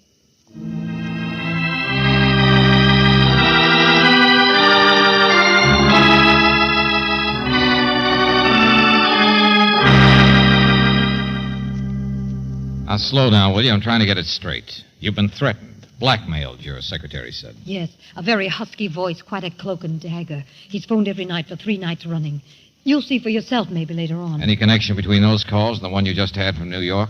The one you wouldn't answer? What? Oh, no. No, that's different. I started my tour 6 months ago in New York. That was just somebody I met there. This other voice is from town, I'm sure, and only a man could open the window like that, don't you think? Do what? Well, to break the records. Records? Please, Miss Stewart, start at the beginning. Well, some of the records I've made of my performances on stage are master records. They're not commercial, just originals, the only ones. And 3 nights ago, someone broke in the window to my study, ransacked things, and took one out and broke it all over the rug. Go on. Well, Blue Swan was the first one. That's a play 5 years ago. It only lasted a couple of weeks. Then it was Alice Adams. I just tried that for the first time on tour. And then last night it was my recording. Wait a minute. You mean every night a different record is broken and nothing else is touched? No. And then I get a phone call, and the voice says, unless you leave $10,000 tonight in the study, I'll break every record you have. And I'll tell everybody what I know about... Well, tell what he knows about what? Well, you don't think I'm going to tell you. Really, darling, I don't know you that well yet. Oh, for the love of... Lady, can't you stop acting for once? But you're here to catch him. You're not here to write my biography. Well, do so for my money. You can either tell Stop or... it! Don't yell at me. You're here now. You'll help. I'm not the detective. I'm just so frightened I can't think straight. You can look around. You'll find some clues. Lady, you're going to stick around and give them to me. Oh, I've got such a headache. I can't even see you. It's my house. I'll do what I like. I want to lie down and forget you. All of it. Leave me alone!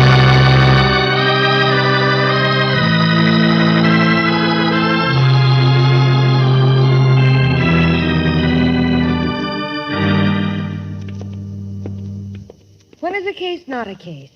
When you don't know what it is. Yeah. Well, let's take a look at the study where those records are kept. Do you ever see so many crazy people? Well, maybe that's how we clear the air, Brooksy. Be a little crazy ourselves. Door's locked. Locked? Well, listen. Well, there must be another door around through the sunroom. Oh, hello, Mr. Valentine. I didn't realize I left the catch on.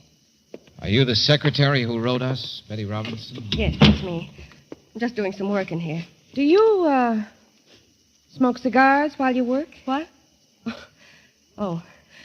I guess Miss Stewart wanted you to see the records that were broken. Yeah, sure. Stuff this prowler brace up. She saved all the pieces, put them in an envelope. I thought you might get fingerprints or something. I doubt it. Those records look more pulverized than stepped on. This the cabinet they were taken out of? Oh, yes, right there. Mm-hmm. Say, how often do you water those zinnias out there? What? Oh, out the window. There's a gardener every day. The beds are pretty. Yeah, wet right now, all right. Only no marks on the rug. I don't understand. Well, this is a window, isn't it? Mysterious man who comes in from the outside. Easy enough to force, all right? Yes, it's been found open, or it was this morning. Only he makes no tracks on the rug. And out there, he'd have to stand in the wet flower bed. And the window could be left open from the inside so that it would only look like somebody. Oh, no. If you think there's anyone inside this house... I don't think anything yet, Miss Robinson, except that maybe you could use some Kleenex. What? Here, honey, not your lipstick, your mascara.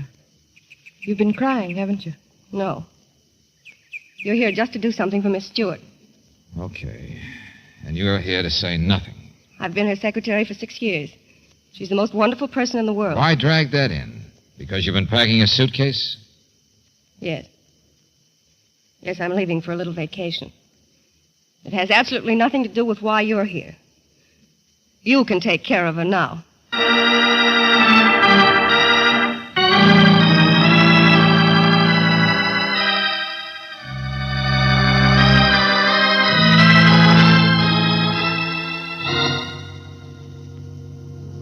I have a headache. I told you I want to be left alone. Miss Brooks, I make have a him. job, so I'm doing it, Miss Stewart. I'm asking who smokes cigars. What? Nice, fancy cigars from the smell of them. It's Jake, isn't it, that agent of yours? No, it's my husband. Jake's never smoked in his life. Oh, your husband, huh? I'd like to meet him. Oh, he's around someplace. A big, shaggy poodle who adores me. Uh-huh. How does he get along with your secretary? Her? Darling, have you seen her? Nothing but a little fox terrier trails me around with such a worshipping look. Why? I'm so tired I don't think very straight. I'm not going to bother you with why anything, Miss Stewart. Oh, but I'm scared. Someone's threatened me. I hired you to come we're here. only trying to understand your household. This is so simple. It's blackmail. Sure. Somebody from the outside. The people in this house have nothing to do with anything. They love me. But it must be a little hard living with a person who's been as famous as you have. Already a legend. Being married to you, working for you. Already a legend. Huh. Of course, I'm peculiar. I'm selfish. There's nothing in the world as important as my work. And I've been working so hard. I've done nothing but work every minute for the last 6 months. It was my own tour. I even organized and backed it myself. What's the matter? That stuff in your lap. What were you doing when we came in? Cleaning a gun. Here, you see. What in the name of... Sister, give me that thing before... Oh, no, you don't, darling.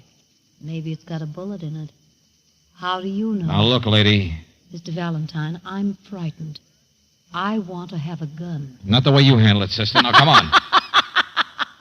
Also, I'm too much for you, am I? My blackmailer's too much for you, so you're afraid of my case. Well, baby, you can just I said, get give out. me that gun. No! Okay, lady, okay. Now, nobody's hurt. You still have your little toy. Of course I have, darling. I still have everything. Call me a legend, will you? Baby, you better be careful.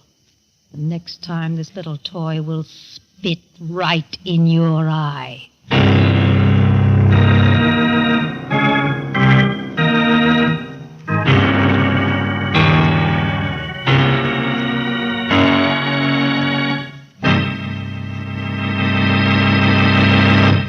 We'll return to tonight's adventure of George Valentine in just a moment. Listen to the difference. Yes, now you can actually hear authentic scientific proof of the difference between new RPM motor oil and premium-type motor oils as designated by the American Petroleum Institute. Auto engines are equipped with irradiated piston rings, and during operation, minute particles of radioactive metal wear off the rings. Geiger counters are thus able to detect the amount of wear actually taking place. Listen now as the Geiger counters click off the difference. First, the low wear rate of the new RPM. Now, the much faster wear rate of the conventional oil. Now, new RPM again. You have just heard authentic scientific proof that new RPM motor oil cuts in half the wear rate of critical engine parts, doubles the life of the average auto engines between major overhauls due to lubrication. Proved in the laboratory and checked out in severe road service, new RPM motor oil is sold with a money-back guarantee of satisfaction. Ask for it at standard stations and independent Chevron gas stations where they say and mean, we take better care of your car.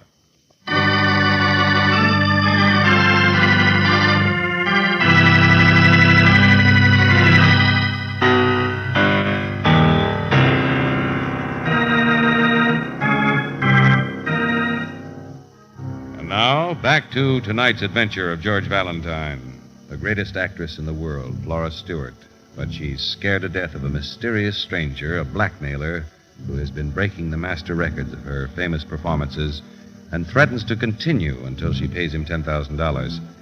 Well, if your name is George Valentine, you're convinced that there's a lot going on in Miss Stewart's strange household besides just blackmail, particularly when she pulls a gun on you. Look at the great detective. Okay, lady. So you win round one. Round one, throw in the ammonia, folks. Oh, go on, get out of here. You're not big enough to help me. All you can do is try to pad your part with guesses about things that don't matter. Well, darling, ta-ta. Oh, turn it off, Deucer. Maybe I don't slap back, but I got bad news for you. I'm staying. Oh, thank you, Mr. Valentine. And it's not true what you think. People do love me. Like I've loved them. Oh, sure, lady. I love you, too. Don't you listen to the critics. I think you're still the greatest actress in the world. You act all the time.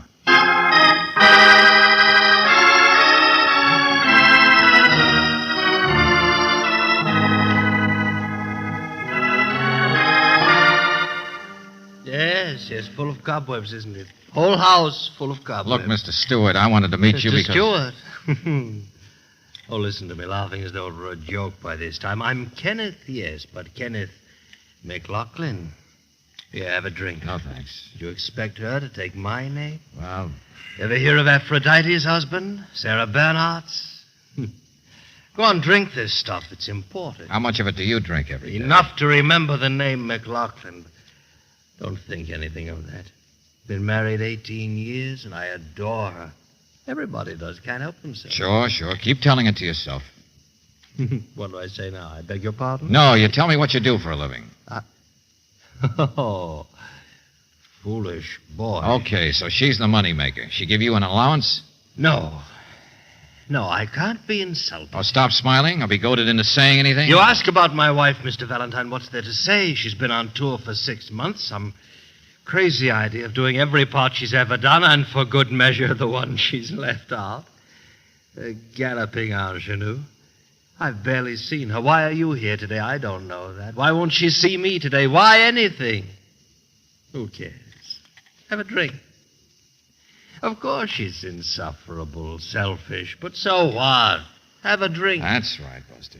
Tell me how it is to be tied to the great lady. How she never thinks of you the way Betty does. What? You know, Betty, nice little secretary who says she loves the great actress, too, only she's leaving. Excuse me, Mr. Don't Valentine. tell me you didn't know she was going. Not after that little scene you must have had in the study when you ducked out just before we came in. Oh, get out of my way. She's gone, I tell you. You hate your wife, don't you? Shut up, you fool. She lives for herself and her career and nobody else. And all the time, right under her nose, you and her secretary Valentine, I'm warning you that... Mr. Valentine, come here. Oh, now what? All right, what is it, Betty? Another phonograph record. Huh? I was just on my way out. I was walking through here. Yeah, well, you're not leaving now. Here, let me see. It was all in pieces, on the rug, the same place as the others. That person's been here again. And the window drape shoved aside again. Only this time the window's closed. What? Yeah, you heard me, so you're not leaving. Nobody's leaving. Mr. Valentine... I shoved matches in the frame the last time I was in here. The window can't be opened. But somebody tried awful hard. Here, you see? Handprints all over the top of the glass. Inside? Yeah, sure, of course. I thought so before. Now I know it. So we're going to find out whose prints those are. Which one of the people inside this house has been trying to frighten Flora Stewart out of $10,000?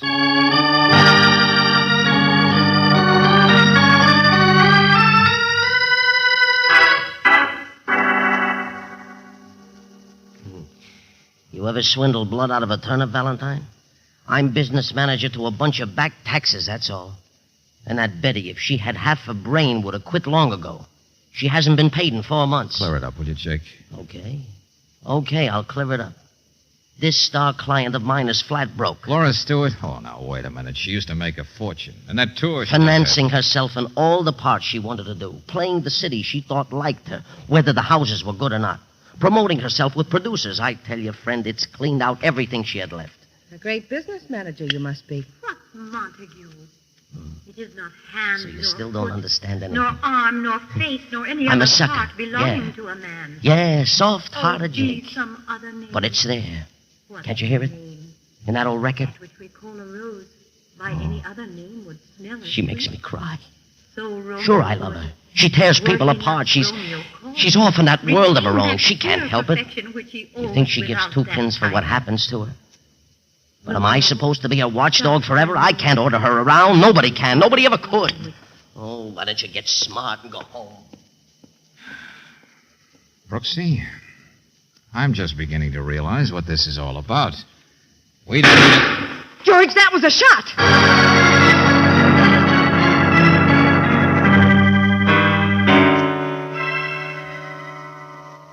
Oh, George, no. It's Flora. Yeah. Dead, Brooksy. She's dead. Oh, brother, see it all backwards until it's too late. Get a client you can't understand and then let her be killed. It must have been her own gun that was used. It's gone. She was scared to death. She really was frightened, Brooksy. Sick and upset. Oh, George, stop it. If she wanted protection, she would have Hey, wait a said minute, hold so. it. Hey, what happened? You hear that? Yeah. Yeah, I hear it, Jake. Car starting. A car starting. Get out of the way.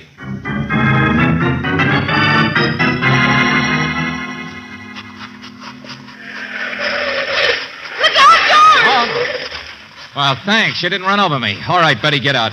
Stay where you are. Come on, come on. Stand still, I said. I've got a gun. I know you have. Miss Stewart's. Get away from me. Don't touch me. I killed her. Betty. Yes, I killed her. So now what are you going to do, Betty? Suppose you just take it She easy. wouldn't let him go, and I killed her. He loved her and hated her for 18 years, and I killed her. I loved her, too. You know, I'm getting a little sick of all the emotions being spilled in this house. Just because you lived with an actress doesn't mean you have to I imitate killed her, don't you understand? You come one step closer, I'll kill myself. Yeah. Yeah, look who's coming, Betty. The boyfriend himself. It's all the excitement. I was sound asleep. Betty says she killed your wife. What?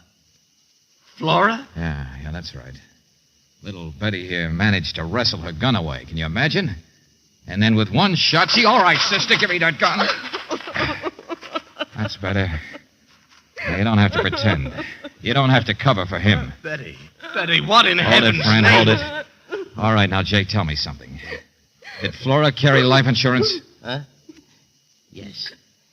Yes, as a matter of fact, quite a bit. Took it out just recently. It was the only way I could get it to save. Why? Because after we heard the shot, Betty, it took us a little time to find out where it came from. But you were upstairs already. What did you do? Run in there, see the body, see a gun, and think Kenneth had actually killed her? Yes. With me in the house and Jake? Didn't you notice the cotton wadding, the cleaning fluid, the gun oil? That's right, George. Yeah. If I found a setup like that, I'd be more inclined to think her death was an accident. All right, now come on inside. We're going to phone back to New York.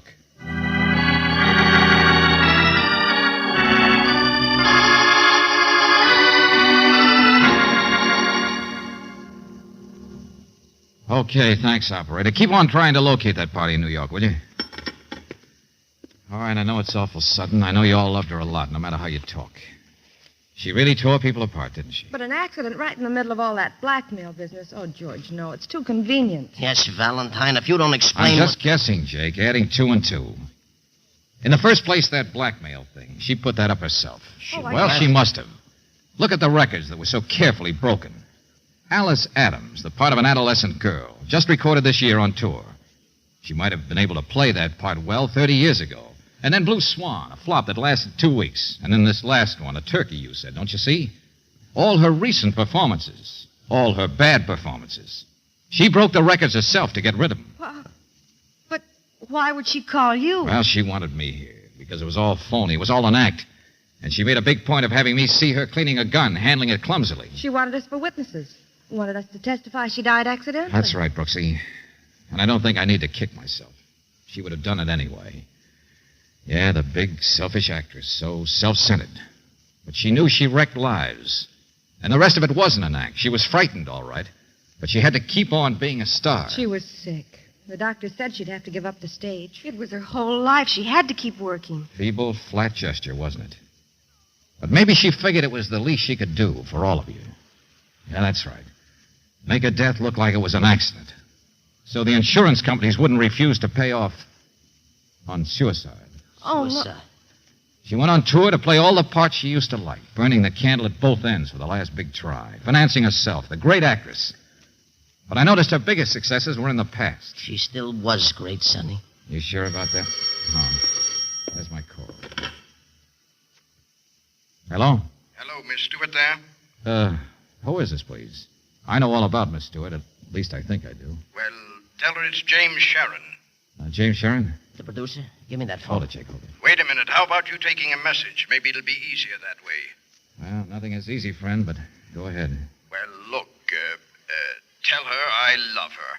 I love her, and I'm a heel. She's been haunting me for years to put her in something big, but I can't anymore. I wrote her I could get her a small part and would phone her for an answer. For a slap in the face. She knows the truth as well as I do. What does she want to make me suffer for? I love her. Why don't you say it straight, Mr. Sharon? Candles all burned out, my friend. The ingenue's finished. She's through.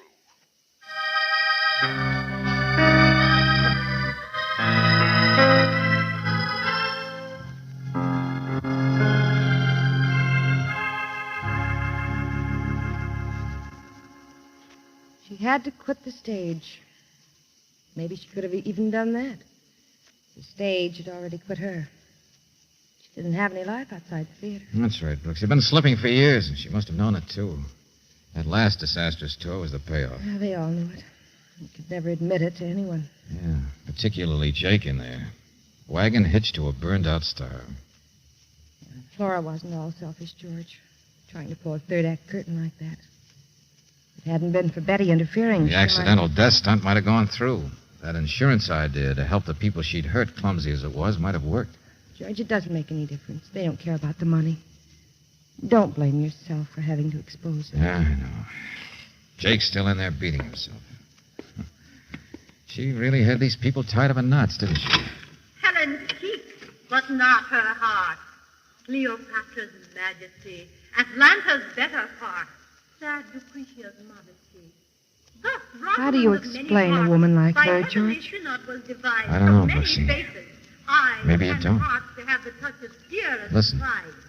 Heavenward, the Cheedy's gift should have, and I to live and die her slave.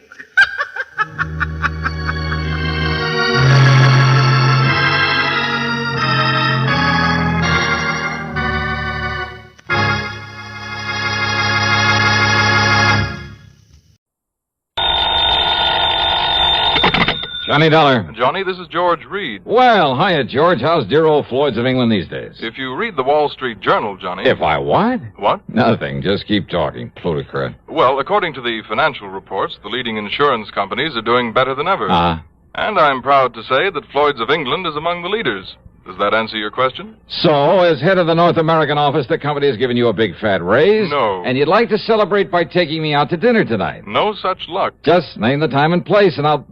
What'd you say? Listen, Johnny, you'll get far more than a free meal out of this. And you are available. Completely? All right. I have a problem, a rather unusual one. Have you ever handed me one that wasn't? Well, of course I... Well... Never. So what's it all about? Well, I fully realize you're somewhat averse to acting as a bodyguard. George. But I assure you, this situation is somewhat unusual. You said that. Therefore... And it doesn't change my feeling about these bodyguard assignments. At least come over here and talk about it, will you? Oh, sure, if you're willing to pay my taxi fare for nothing. For nothing, eh? That's right. We'll see. Oh, yeah, we'll see.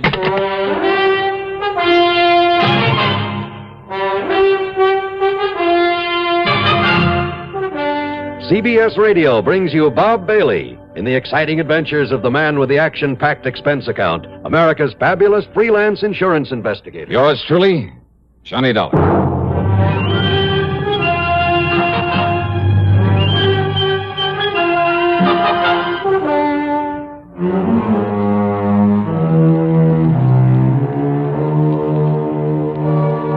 Expense account submitted by Special Investigator Johnny Dollar to Floyd's of England, North American Office, Hartford, Connecticut. Following is an account of expenses incurred during my investigation of the empty threat matter.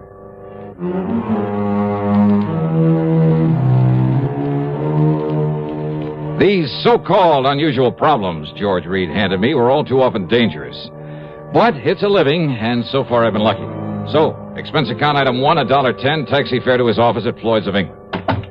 Come in, Johnny. Sit down. Yeah, sure. Thanks. I'm glad to see you. Glad you could make it. Well, I'm not so sure I am. What's it all about, George? Charles Stockerly is our client's name. He's a retired attorney. Ah, and somebody that he sent to the pen has got out now and is gunning for him. Possibly. Yeah. Where does he live? He doesn't. You want me to act as bodyguard for a dead man? Well, I mean, he has no regular address. It's like this, Johnny. Yeah, please, let's get on with it. Stockerly had a highly successful career right here in Hartford. Married, brought up a couple of adopted youngsters. All in all, managed to live the good life. Except perhaps for the fact he worked too hard. So? Now, mind you, I don't mean to imply that he ever went off his rocker, but when his beloved wife died a couple of years ago, and with that worthless, hateful son of his still around to worry him... Adopted, you say? Yes, both young Andrew and his married sister Joyce. She's a wonderful girl, by the way. So what about him? Nothing. I simply mentioned them in passing. The point is, Mr. Stockerly has quite a bit of insurance, which is why he didn't hesitate to contact me regarding these apparent attempts on his life. You kind of punched that word apparent. Because when he first told me about this thing, considering his extremely upset and nervous condition, well, frankly, I didn't take him too seriously. Is he an older man? In his early 60s. But now, apparently, and I use that word again, these threats have become very real, which is why he's been running away. Running away? Well, I told you he has no permanent address. And now that he's demanded your protection, that you stop whoever is trying to kill him, if somebody really is. All right, where is he, George? At the moment, in Tahiti. Tahiti? Yes, living in the seaport town of Papeete. Well? George. Yes? I don't want this job, not one bit. Oh, now, Johnny. But, I'll take it on. For just one reason. Yes? All my life, I've dreamed about someday seeing Tahiti. Item 2 on the expense account includes $8 plane fare, Hartford to New York City. $785.30 to the Fiji Islands. Then we'll call it a total of $850 for plane tickets and a handful of incidentals. It took over a full day of flying for me to reach the town of Nandi on the western shore of the little Pacific island of Viti Levu. But it was a lot better than a couple of weeks aboard a steamer. Another hop took me across the island to Suva. And there, well, it's picture postcard country, all of it. Vast, heavy tropical forests. Millions, billions of beautiful blossoms everywhere. Picturesque South Sea villages full of thatched huts, palm-lined beaches, and the magnificent clear blue water breaking over reefs of coral. The people, fascinating, many of them East Indians, the women dressed in saris, the men wearing large white turbans. And there were plenty of the native Fijians with their wild, wiry, bushy hair that seems to stand on end. From Suva was an overnight flight to Papeete in a flying boat. A lot of travel time, a lot of expense, but certainly worth it. Tahiti, with its black sand beaches and coconut palms. Its tremendous carpet of tropical foliage and flowers, from the shoreline back to the mountains. The soft, almost caressing climate. Oh, yeah. It's really an ideal place to get away from it all. Sound nice? You want to go there? Well, it made me want to stay there. Yeah, it's the one place I found where I could really, completely relax. And I made up my mind to take the fullest possible advantage of it, job or no job. I learned that Mr. Charles Stockerly, the man who'd sent for me, lived in a small bamboo house near the water's edge within easy walking distance of the hotel where I'd registered. But my nice, idyllic dream was quickly shattered when I found him there. When I found what was left of him. To paraphrase Gilbert and Sullivan, an announcer's lot is not a happy one. Well, not always. Want to know why? Tell you why. Take this safe driving business. Do you have any idea how many times my confreres and I have begged on bended microphone to have begged people not to kill themselves on the highways? Now, once and for all, let's get together on this. Let's understand one another. Unless you want a pack of frustrated announcers on your conscience, slow down and curb highway carnage. If you don't care about yourself, at least have a little consideration for us. Act 2 of yours truly, Johnny Dollar.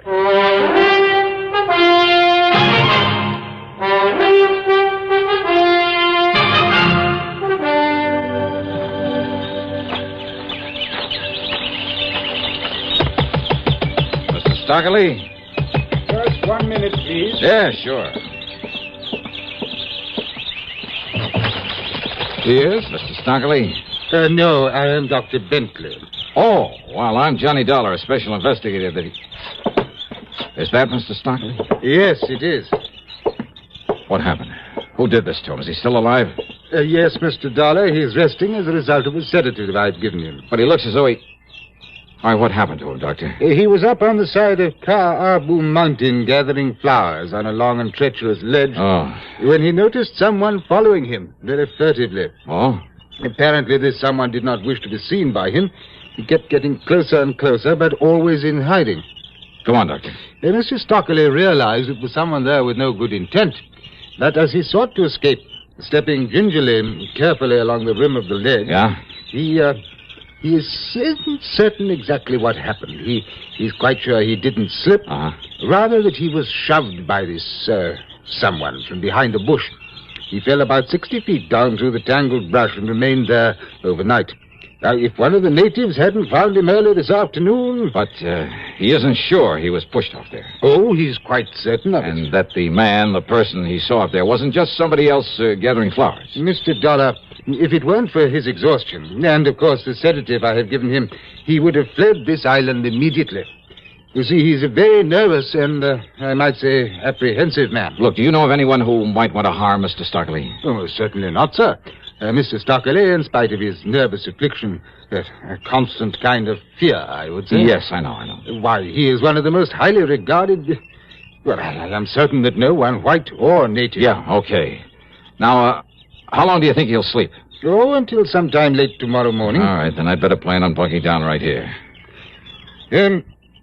Tell me, Mr. Dollar. Yeah? Do you think that he is possibly in danger from someone? Maybe. Maybe not. We'll see. When I told the doctor my job, he was completely cooperative. Helped me improvise a bed near Mr. Stockley's, and he had some food brought in for me. That and his fee for the care of Stockley came to $9. I didn't get much sleep that night. Every completely harmless sound around that little shack got me up with a start. Had I known what the morning was to bring, I might have asked the doctor for a sedative for myself. Promptly at 5:30 a.m., Stockley woke up. He was so worried, nervous, and excited, I thought he'd gone completely off his nut. It's no use, Dollar. We got to get out of here. Yes, we must get away before he finds me again and kills me. So he left on the morning plane. But it wasn't until we changed at Suva, then at Nandi, and finally started that long leg of our flight across the Pacific towards San Francisco that he calmed down long enough to tell me what it was all about, after a lot of irrelevant chatter about his family. The death of my darling wife back in 1958 upset me terribly, Mr. Dollar. I confess I became a nervous wreck. Temporarily, that is. If it hadn't been for our adopted daughter, Joyce, a wonderful girl, I'd have lost my mind. What about your adopted son? Wasn't he any help? Andrew? Oh, never.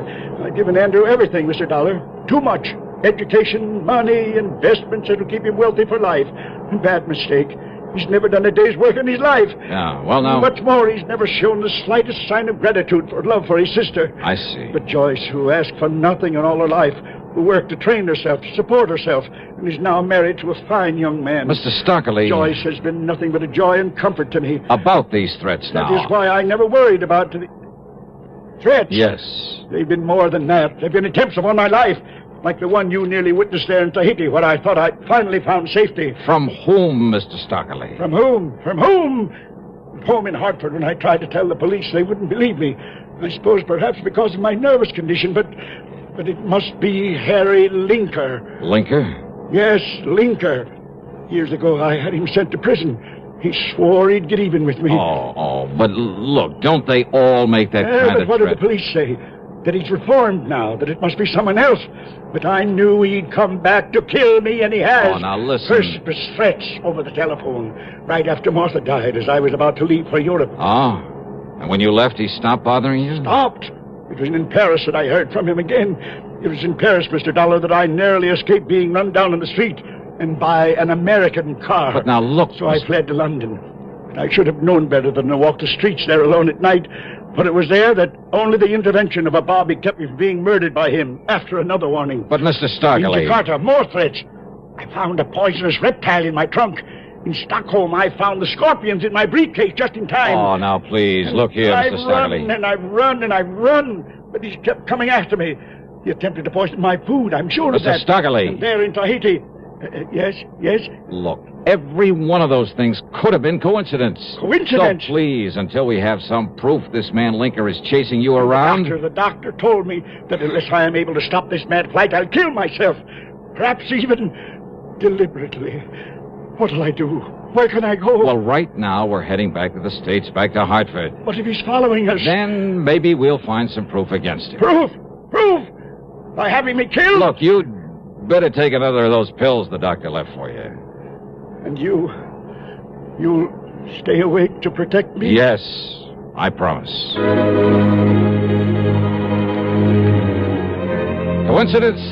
Why, sure it was. There at the San Francisco airport when the baggage truck ran out of control and almost hit us, almost hit him. Anyhow, I practically had to hold his hand on the rest of the trip to Hartford.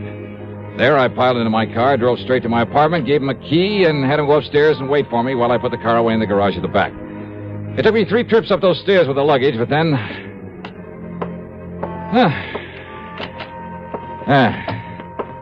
There we are, all set. Aren't you going to lock the door, Mr. Dollar? Oh, please, now, don't worry. I've sprung the catch.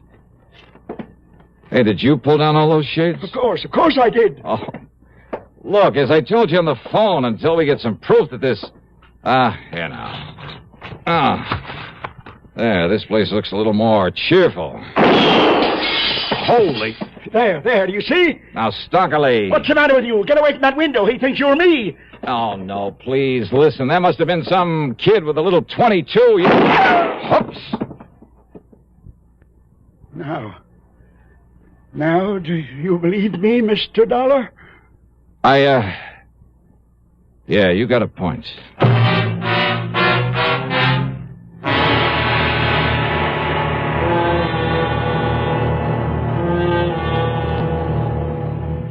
Catching a cold? Well, I guess most everyone knows that the smart thing to do when you feel a cold coming on is to get plenty of rest. But there are some days when no matter how miserable you feel, you just can't stay in bed. And if tomorrow is one of those big days and your cold is complicated by constipation, well, that's when you'll appreciate X-Lax most. You see, X-Lax has the qualities doctors consider most important in a laxative. It's gentle, effective, and close to natural acting. Taken at bedtime, X-Lax won't disturb sleep. It works effectively, overnight, to help you toward your normal regularity. And X-Lax is so close to natural acting, there's no upset or discomfort. So gentle, it's even recommended for children. So, if tomorrow's a big day for you, if you have a cold and need a laxative too, take X-Lax, a laxative with the qualities a doctor would recommend. X-Lax. Act 3 of yours truly, Johnny Dollar, and the Empty Threat Matter.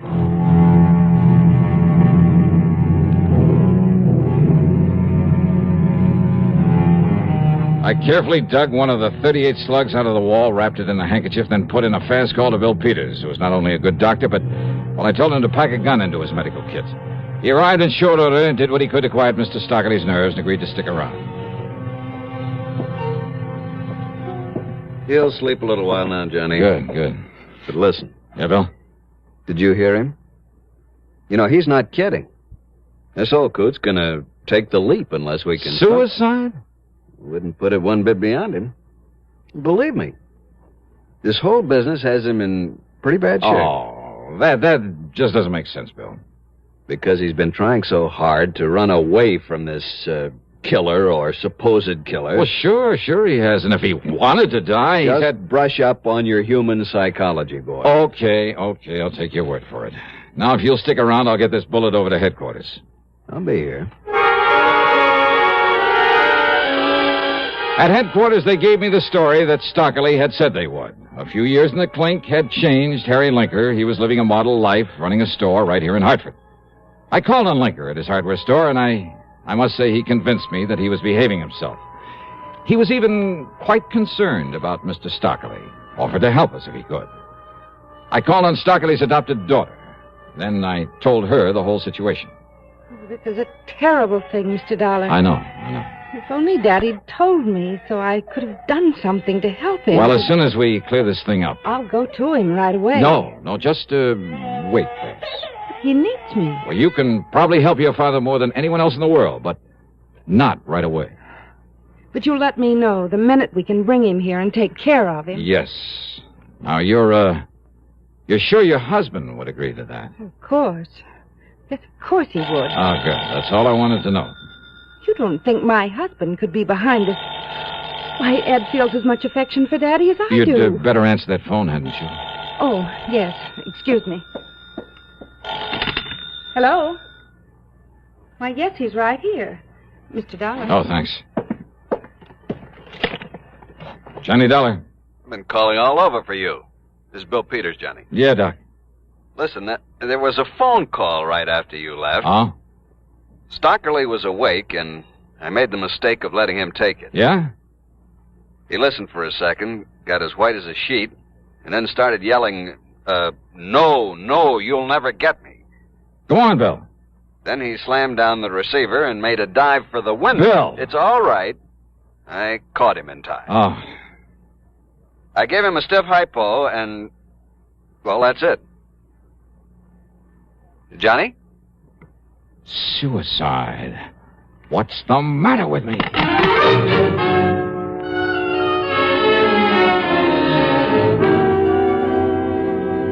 I tore on over to George Reed's office at the insurance company. Here you are, Johnny. Our copy of Mr. Stockley's policy. Yeah, good. All right. Now, let me see if As you'll note, his adopted daughter, Joyce, is the sole beneficiary. Yeah, I see. But Andrew, the adopted son, is specifically omitted. Irrevocably. So if you think he might have anything to gain by Mr. Stockley's death, you're wrong. Huh? Look. Here it is. The suicide clause. Well, of course. All right. So maybe Andrew couldn't get any of Stockley's money. But if that old man killed himself, neither could Joyce. And believe me, Andrew would love that. Oh? So, these attempts on the old man's life, were they? Were they really? What? Or were they just part of a long, drawn-out, careful campaign to drive him off his rocker, make him kill himself? But if that's Can true... anybody prove that Andrew actually tried to kill him? No. In spite of all sorts of opportunity, and with plenty of money to follow him all over the world, to plague him, to worry him, All right. Where does he live, George? Andrew, I mean. Have you got his address? Well, yes, Then give it to me, quick.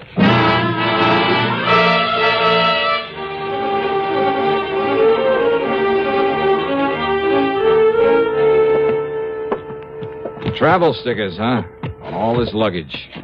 From all the places Mr. Stockley has been. Yes, I suppose I should have taken them off my luggage. Mm-hmm. They are going to hang you, Andrew. Do you think for 1 minute that you or the police can ever prove I actually tried to kill my foster father? Because I didn't. Maybe they won't need to. Now, just a minute. Maybe this is one time I'd better take the law into my own hands. No, Dallas, stand back. Oh, yeah, I see. But you'd better let me have that gun, Andy, so the police can compare it with the slug I dug out of the wall. What?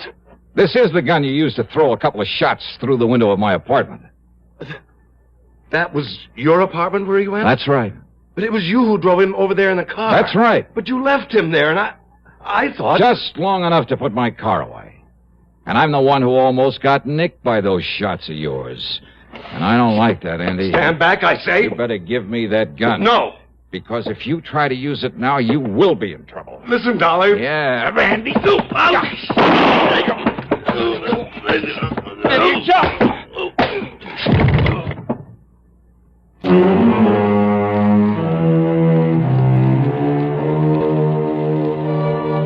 All I hope is they lock that bird up for the rest of his life. And that somehow Joyce and her husband can bring the poor old man back to normal. Expense account total, hold your hat. It's $2,561 even. Yours truly, Johnny Dollar.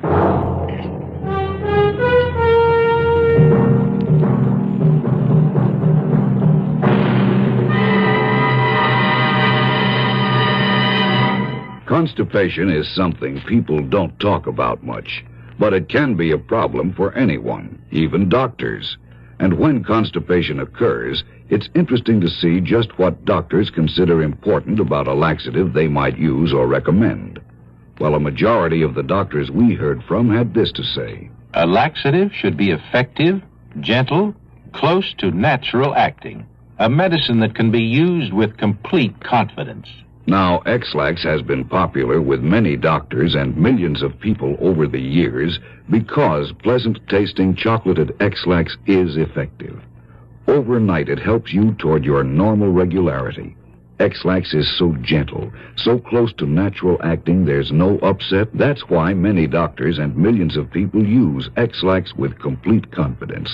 X-Lax, the laxative that helps you toward your normal regularity gently, overnight. To tell you about next week's story. Next week, a story of real intrigue, plus a couple of the most intriguing characters I ever met. Join us, won't you? Yours truly, Johnny Dollar.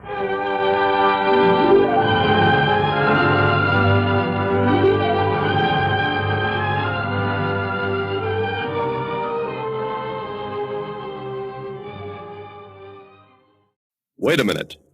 Have you heard the strange tales of the Whistler?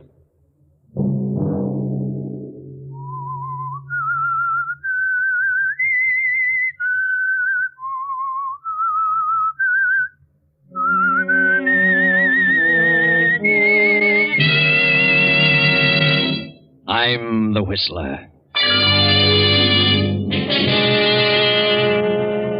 You promised me that you wouldn't gamble again. You've broken that promise, and I won't give you another cent. This time, John, you can work it out for yourself.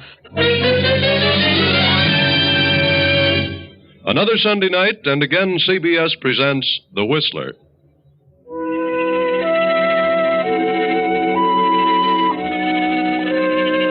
I, the Whistler, know many things, for I walk by night.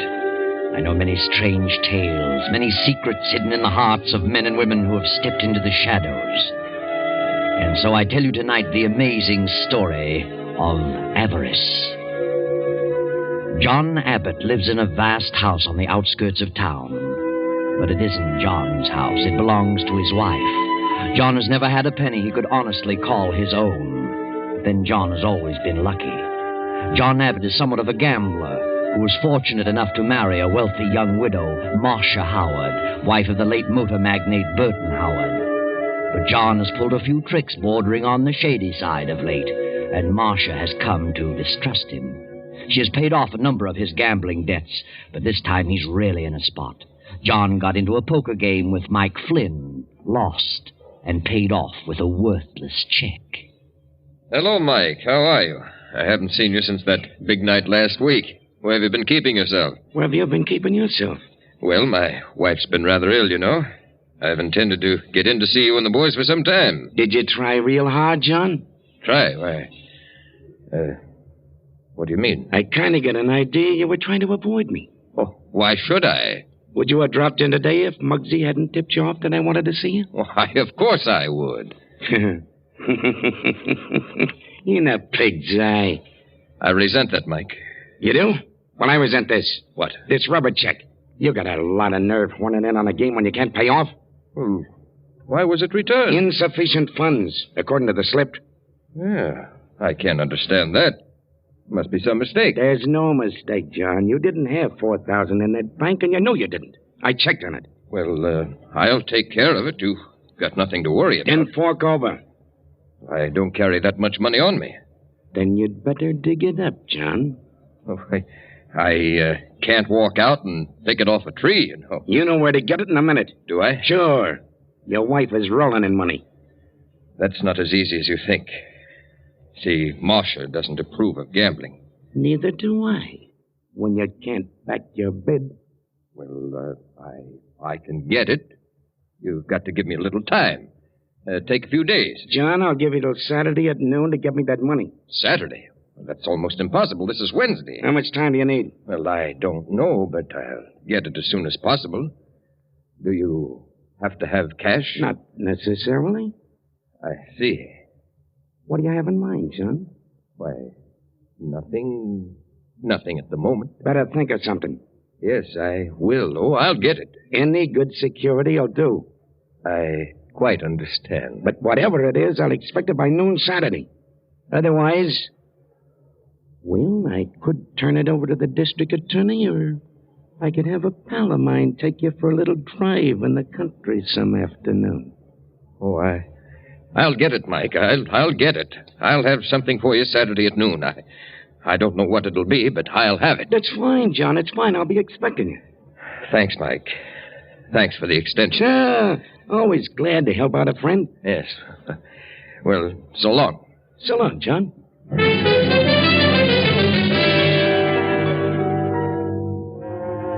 So John Abbott walks out of Mike's office and home in the deep fog, goes to his wife's room on the floor above, slips easily to the side of her bed. Marcia? Huh? Marcia. Oh, is that you, Nita? Were you asleep, Marcia? John. I'm sorry if I awakened you. What time is it? A little afternoon. Where's Nita? I haven't seen your sister this morning. She's around someplace, I imagine. What did you want, John? I wanted to ask you something. That is, well, I have a favor to ask. What's troubling you now, John? I hate to bother you when you don't feel well, but I need a little money. Money? What is it this time? Your brother again? No, it doesn't concern Alan. That's a wonder. How much longer is he going to stay here? I don't know. Is he so obnoxious? I can't understand why a young fellow like Alan should be content to do nothing. Oh, he'll get into something soon, dear. I hope so. What do you need money for, John? A note I had came due. What kind of a note? Just a note. I gave it some time ago. How much? $4,000. $4,000? Yes. Do you mean to say that you owe someone $4,000? I'm sorry, Marcia, but I do. When did this happen? Just a week or so ago. You've been gambling again. Do you realize how many thousands of dollars I've given you to pay off such ridiculous debts? Yes, Marcia, but you don't have to shout at me. Only a month ago you promised you'd never gamble again. And now $4,000. I didn't mean to get in so deeply, Marcia. I just dropped in to say hello to a few of the boys, and I had a few drinks, and before I realized it, I was in the hole. Don't blame it on a few drinks. All you need is a deck of cards. Oh, don't rub it in, Marcia. I feel badly enough about it. You do. You sit in on any game you like, regardless of the stakes, and expect me to always pay off. What do you think I am, the Mint? Well, you're not broke, Marcia. It's no fault of yours. If I let you handle my money, I wouldn't have a dime. What did you give, an IOU? No, dear, I wrote a check. A check? Why did you do that? You have no account of that size and never did. Well, they wouldn't take my IOU. Who wouldn't take it? Were you playing with Mike Flynn again? Yes. You're a fool, John, an impossible fool. But that isn't the point, my dear. Will you help me? No, John. You promised me that you wouldn't gamble again. You broke that promise, and I won't give you a dime. You can work it out for yourself. Where would I get $4,000? Why don't you try working for a change? Well, I don't expect you to give it to me. I'll pay it back. You pay it back? Do you think I believe that? You act as though you were down to your last penny. What good does all that money do you anyway?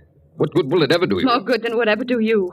I might be able to get into some kind of business if I had enough capital. Business? You? Well, what's wrong with that? You talk as though I were a good-for-nothing loafer. You are. You and your brother.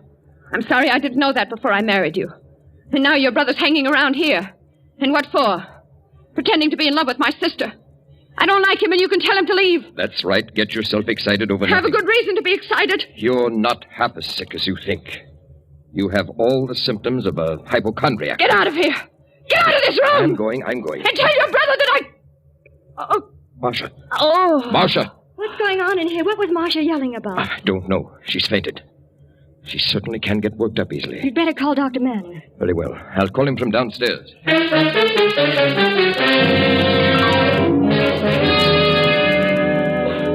Dr. Manning. Oh, yes. This is John Abbott. I wonder if you could come over here. Marcia has had another spell. Yes. Very well. Goodbye. What happened, John? I don't know, Ellen. She gets excited over the least little thing. Yeah? What was she yelling about? Oh, I went in to ask her about something, and she blew up. What did you say to her? Why? Was it something about me? No, I Needed a little money to cover a note. And I happened to ask her at the wrong moment. Note? You mean the check, don't you? Check? What do you mean? That $4,000 check you gave Mike Flynn? What do you know about that? I heard about it. So? You think she'll let you have the money? I don't know, Ellen. I rather think she will, eventually. What do you mean, eventually? You've got to have it by Saturday. Yes, that's right. Sure in a tough spot, John. I'd hate to be in your shoes. Why? Mike Flynn is a bad egg to fool around with. I know how to take care of Mike. I hope so. I'm going out for a few moments. I'll be back by the time Dr. Manning gets here. Okay.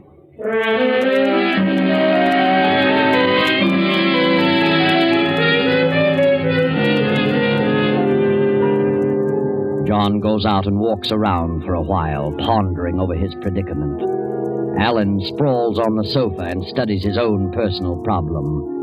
In a few moments, Nita, Marcia's young sister, comes down the stairs. How is she, Nita? She's a little better. I gave her some of her medicine and she pulled out of it. What upset her? Oh, it doesn't take much to upset Marcia. She's such an unreasonable woman. I wonder what John said to her. Probably some trivial little thing. Maybe. Sometimes I feel I can't stay here another day. Why do you stay, Nita? Well, I feel it's my duty to stay. It wouldn't be right to leave Marcia in this condition. Is that the only reason for staying? No. Suppose she's angry because of my being here? I don't know. I don't think she likes me very much. I don't know why she should feel that way. I've tried to be nice to her. She doesn't seem to like anyone very well. She makes herself miserable. No one seems to be able to do anything for her. Suppose she resents your being here, Nita? Why should she? Oh, I don't know. She might invent some crazy idea and, well, I wouldn't want to see her get angry with you, Nita. What reason would she have to do that? Oh, I don't know. I was just talking, thinking out loud. What are you trying to say? Do you think that Marcia loves John? I know she doesn't. Do you believe that John loves Marcia? I don't know. I don't see how he could, considering the way she treats him. Poor John is miserable. My heart aches for him. Nita, you know that I love you very much, don't you, darling? Yes. Please marry me, Nita. Oh, I just can't, Alan. I know you love me, but I know that I have nothing, but that'll change. I got a swell job coming up, and I'll make you very happy, Nita. I believe you, Alan. I know you love me, but I just can't say yes because... Because of John? John is a swell fellow, Nita, but he's a lot older than you. Besides, he's married to Marcia. So what good does it do to you? I can't help it, Alan. I just can't help it. Do you think that John cares for you? I think he does. Has he told you so? No, it doesn't matter. I worship him. He'll never divorce Marcia. He can't afford to. I know. Then what do you expect to happen? Are you waiting for Marcia to die? Is that it? How can you say such a thing? Oh, why not be frank? Marcia may live for years, and the longer you stay around here, the worse it'll be for you. If you married me and got away from here for a while, you'd forget all about John. I don't think so. The longer you stay, the more miserable you'll become. Perhaps. But I can't leave. I can't. I've tried. Very well, Nita. But I think you're foolish. Out of your mind. Please, Alan, let me alone. Don't say another word about it, please. Okay. I won't say another word. Not another word.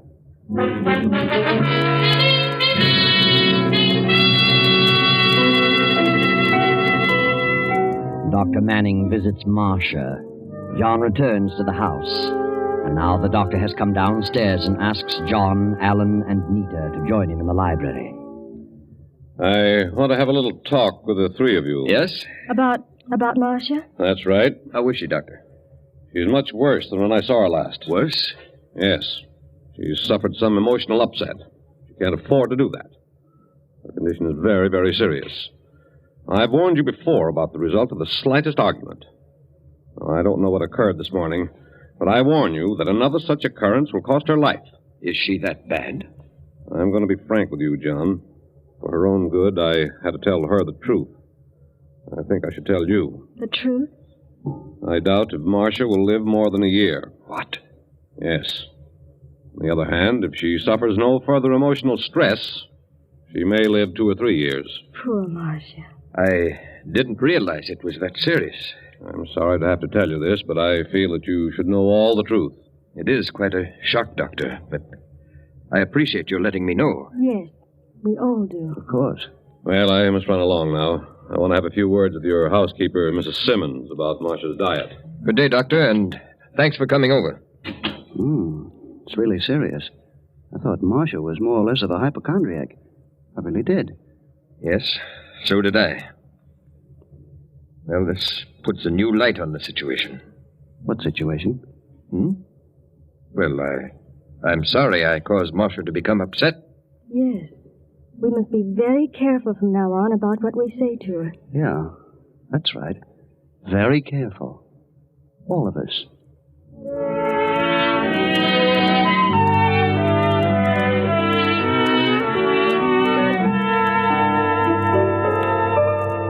Early next morning, John goes into town to have a talk with Mike Flynn, the gambler. Mike isn't in his office, so John drops over to the drugstore to purchase a few articles.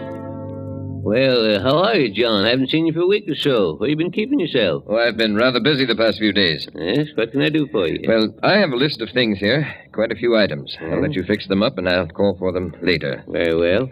Got some nice specials on today. No, just what you see there on the list. Oh, yes, of course. Now, let me see. Yes, I have everything here. I'll be back. Oh, hello, Mike. I was just up to your office. So I hear. Got some good news for me, John? Why, yes. That is, well, I think things are going to be all right. That's all? I'm glad to hear it. For your sake. I wanted to ask a little favor of you, Mike. Favor? Yes. Well, that all depends on what it is. What you got in your mind, John?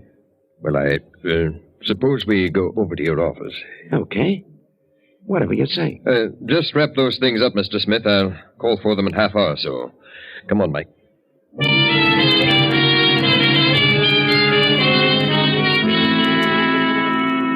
Then John returns home at noon. Now it is after 1. Lunch is over. And John sits at the desk in the library, lost in deep meditation. The library door opens and Nita slips quietly to John's side. John? Oh, yes, Nita. I didn't hear you come in. I opened the door very quietly. I thought you might be taking a nap. No. I was just thinking things over. I know how you must feel, John. I've developed a bit of a headache. I didn't sleep a wink last night. I'm so sorry for you, John. May I rub your head? It might help a little. Oh, thanks, Nita. I'm all tied up in knots. Does that help? Oh, yes. Helps a lot. Sweet of you, Nita. You're an awfully nice girl. Thanks, John. Yes, the man who gets you for a wife is certainly going to be lucky. Think so? I know so. Are you really in love, Nita? Yes, John. I'm sure I am. And I hope it lasts. But with a girl like you, sweet and kind and gentle, it's bound to last. Yes? You know, Alan is a very good boy, but he's got to be handled carefully. Quite a bit like me. I know my shortcomings, and Alan has the same. We were both raised with a silver spoon in our mouths. Then we were suddenly thrown out into the world on our own, and we just couldn't take it. I had nothing to offer anyone, so I just followed the line of least resistance. Have you, John? Alan is just like me, but fortunately he's young enough to be changed. He can learn new tricks. The right girl could help. And you are the right girl. Think so? Yes. You're as different from your sister as night from day. But I don't love Alan. But you just said you did. No, John, I didn't. I did say I was in love, but not with Alan. But he's mad about you, Nita. I know. He's nice, but I don't love him, and I never will. Well, then if you're in love, and it isn't Alan, then who is he? Don't you know? No. Oh, John. John. Nita. Nita. Oh, John, forgive me, but I can't help it. What do you mean? Don't you know, John? Look at me, Nita. Yes, John, I know it's despicable, but I can't help it. I love you. Well, of all things. Nita. I've loved you from the day we first met. But Nita, darling, what's ridiculous. You can't mean it. I do. I've tried to fight it, but I can't. I'm married to your sister. Marcia doesn't love you, not the way I do, and you don't love Marcia. How do you know that? I can tell, I know. Oh, you're miserable, John. Am I? Yes. Marcia has treated you terribly. How you've gone on this long, I'll never understand. But I love you. I'll always love you. Don't you care for me at all? Yes, Nita. I'll have to confess. I do. Oh, John. John, darling. Oh, it won't work. In the first place, I'm married to Marcia. In the second place, I'm older than you. In the third place, Yes? I'm in a spot. A very ticklish spot. I can't afford to, well, break off with Marcia. What do you mean? I owe a certain man $4,000. I must pay him by this coming Saturday, or I might go to jail. What? Oh, he couldn't do that. Yes, he could. And he might even take me for a ride. Kill you? Yes, Oh, John. Did you tell Marcia? that was the cause of her relapse. She refused? Absolutely. Well, that only proves she doesn't love you. She's mean and hateful. Sometimes I think she's insane. Do you? Maybe she is. You mustn't give up hope, John. You will get the money. How? There'll be a way, John. There must be a way. We'll make a way. Make a way? What do you mean? I'm not sure, but we'll find it.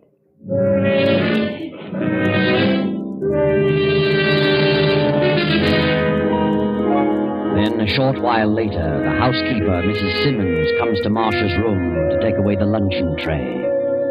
Did you enjoy your lunch, Mrs. Abbott? I thought I'd pick up the tray and dishes. Well, ice cream. Where'd you get the ice cream? I didn't serve you any ice cream. Mrs. Abbott, are you asleep? If you'd wanted ice cream, you could have told me. Mrs. Abbott. Mrs. Abbott. Mercy on us, she's cold as... Mrs. Abbott! Mrs. Abbott! She's dead. She's dead. Give me the police, an ambulance, a doctor.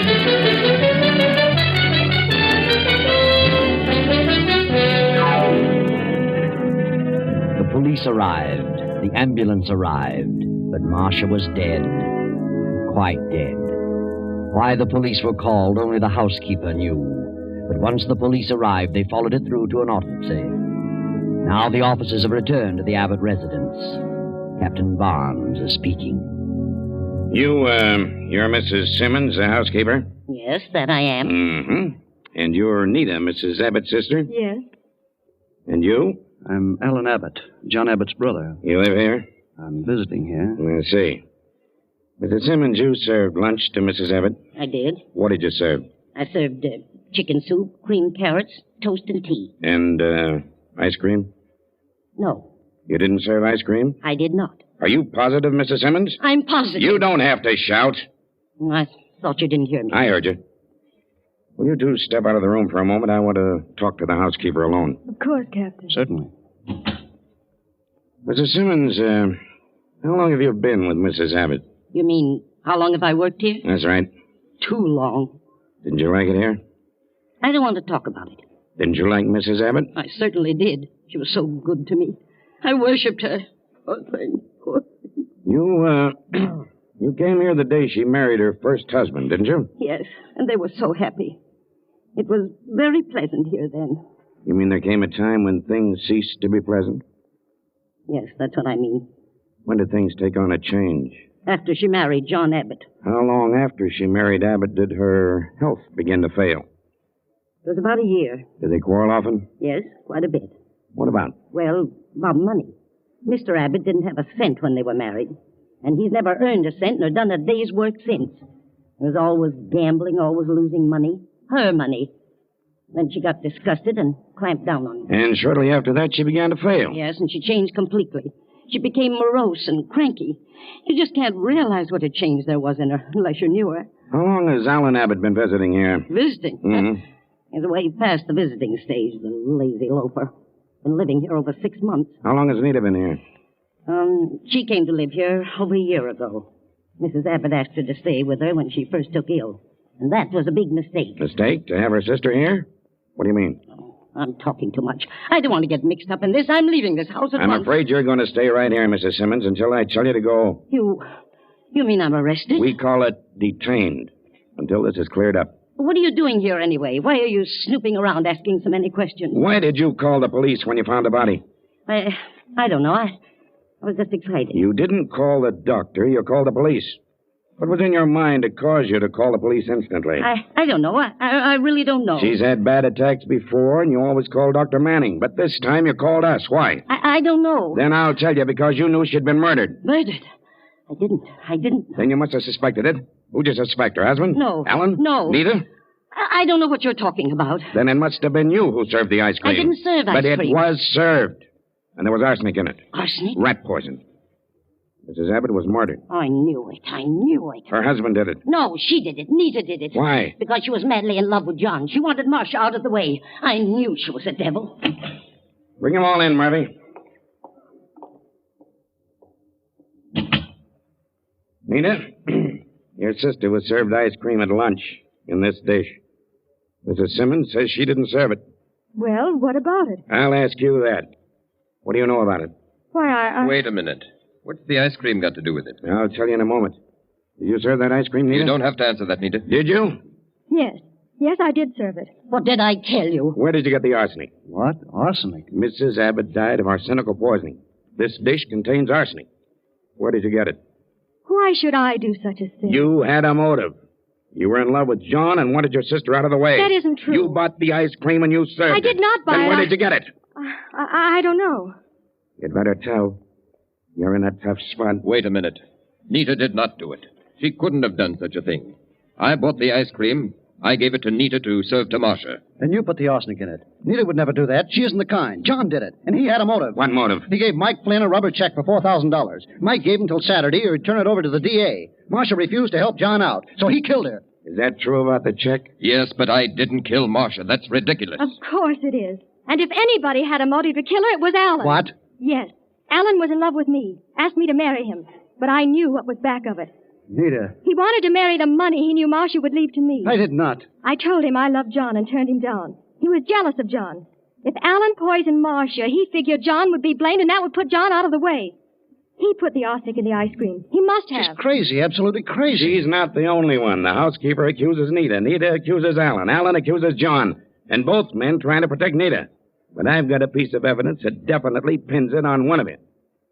How about it, Sergeant? What'd you find? I checked the box of rat poison we found in the pantry. It was purchased yesterday noon, and the poison register was signed by John Abbott. The druggist confirmed it. All right, John? Yes, I bought it, but I swear I'm innocent. The evidence is all against you, John. And as to Nita's part in it, well, it'll all come out in the trial. But wait, it isn't over yet. The door bursts open and Dr. Manning rushes in, waving a special delivery letter just received at his office. Read it, Doctor. Listen to this. John doesn't love me. He cares for nothing but my money. He's in a spot over a bad check, a spot in which he deserves to be. Alan is no good and pretends to be in love with Nita, but he really wants to marry her for the money he thinks I'll leave her. My sister is in love with my husband, which disgusts me. If I leave my property to her, John will marry her at the first opportunity. This house is filled with nothing but avarice and greed. I can bear it no longer. The thought of hanging on to life under these conditions for another year is intolerable. A few minutes ago, I slipped down the back way and found some rat poison. Removed a portion of it, slipped back to my room and mixed it with the ice cream. Enclosed is a short will, witnessed by Mrs. Simmons. I leave all my property, personal and real, to the children's home at Montebello. This will end the disgusting situation created by my late husband's fortune. Signed, Marcia Howard Abbott. Well, there you are. None of them killed Marcia, but they certainly had the motives. Now, all of them are left to face the world penniless. And there's still a $4,000 check standing between John and Nita. Too bad.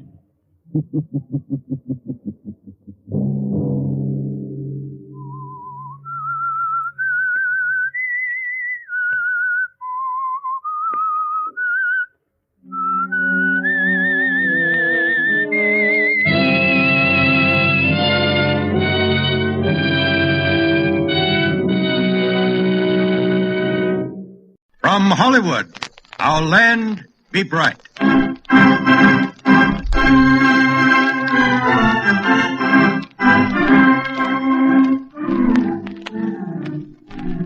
Long may our land be bright, with freedom's holy light.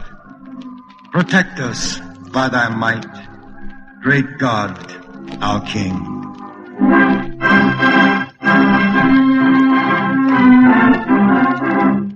Our Land Be Bright is presented by the veterans of foreign wars of the United States and is produced and transcribed in Hollywood.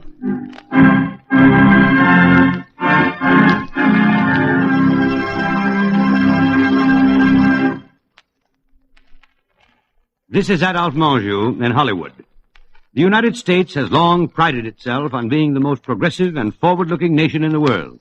Yet in the field of public education, there are many conditions which should make us feel anything but proud. Consider these stark, stubborn facts. 5 million youngsters between the ages of 6 and 17 are not attending schools of any kind in the United States today. There are some 10 million adults, according to the 1940 census, whose education has not gone as far as completion of the 4th grade. 500,000 young men had to be rejected for military service during the war because they lacked even the rudiments of an education. The quality of public education in the United States, moreover, has dropped deplorably. Niggardly pay scales have caused a tragic exodus from the teaching profession, so that in countless communities today, classes are conducted by teachers who have no qualifications for their task. Classrooms are overcrowded and inadequate. This really is a tragic situation. Something must be done at once. In the hope that an aroused and informed citizenry will do something about it, the Veterans of Foreign Wars is presenting this program. We hope each of you listening will do your part to help remedy this threat to our children, who are our future leaders. Thank you, Adolph Manchu. And now here's the voice of the Veterans of Foreign Wars, speaking from the nation's capital. Hello, everybody. I wonder how many of us know that nearly 10,000 local VFW units all over the country, in every state of the Union from coast to coast and boundary to boundary, are pledged to develop education through community services. Yes. Now, What are they doing for the kids? And who are you? My name is A. USA. Well, I'm mighty glad you asked that, Mr. A. Suppose you come with me on a little tour of inspection, huh? Now, first, here's a schoolhouse, right? A little red schoolhouse in a typical rural community.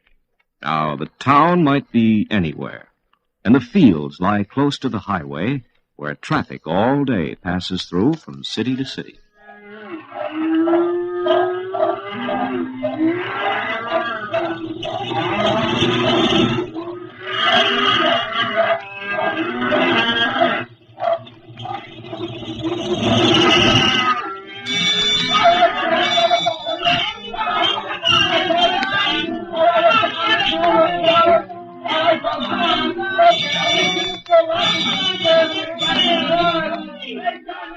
The class will rise, please. Stand at attention and face the flag. I pledge allegiance to the flag of the United States of America and to the republic for which it stands, one nation, indivisible, with liberty and justice for all. You may take your seats. Quietly, please. Robert, don't do that to Helen. She's got my ruler. Helen, give Robert his ruler, or I'll give you mine where it hurts. And now for today's lesson in history. John, where did the Pilgrims land? On Plymouth Rock. Were they the first Americans over here? Well, Johnny, you may answer that question. The answer is no. The Indians were here before them. You mean the Indians, don't you? Yes, ma'am. They swam out to meet the boat. They're getting along, aren't they? Seem to be. Yeah? They're learning about America in the American way. Nice school building, too. Think so? Well, those kids like it, too. They like their teacher and want to keep both. Oh? What do you mean by that? Well, just this. There are lots of rural districts all over America that haven't been able to keep some of their schools going. Why not? No money. School budgets cut down, appropriations slashed by local commissions, so the District Board of Education has to economize. In some states, this has been an acute condition. Efforts have been made to hold teachers' salaries down to a pre-war level, or no efforts have been made to raise them despite the increased costs of living. So many good teachers have been forced out through conditions beyond their control into other employment that pays more.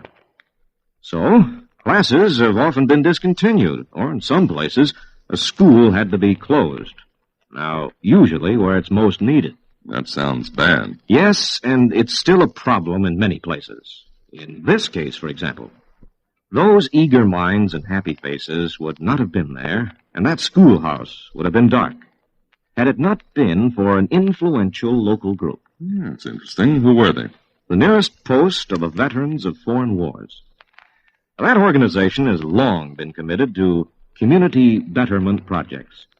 Hundreds of towns and cities over the country have been helped to put new thinking into the creation of improved parks, streets, and playgrounds, and more adequate public services to make community life more agreeable for both adults and children. Yeah, but what about the kids? Well, not long ago, a federal commission was appointed to make a survey to see how the public schools of this country were getting along and what and how they were teaching young Americans.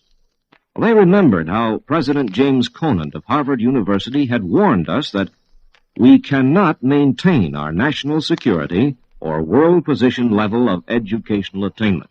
Now, those were his words. So, John Studebaker, the United States Commissioner of Education, in reviewing that survey, came up with a recommendation. Which was? Simply this, that we should emphasize better education, better conditions, a better way of life for teachers and pupils alike. Now, he recommended that students in the 26,000 high schools of this country be taught more about our government, our freedoms, and our opportunities in democracy, beginning in the primary grades. So, the VFW got aboard that policy, as if it were the freedom train itself. The word was passed along, and nearly 10,000 local VFW units from coast to coast pledged themselves to develop Americanism through community services. Now, that's how that school situation came under discussion at one of the post meetings.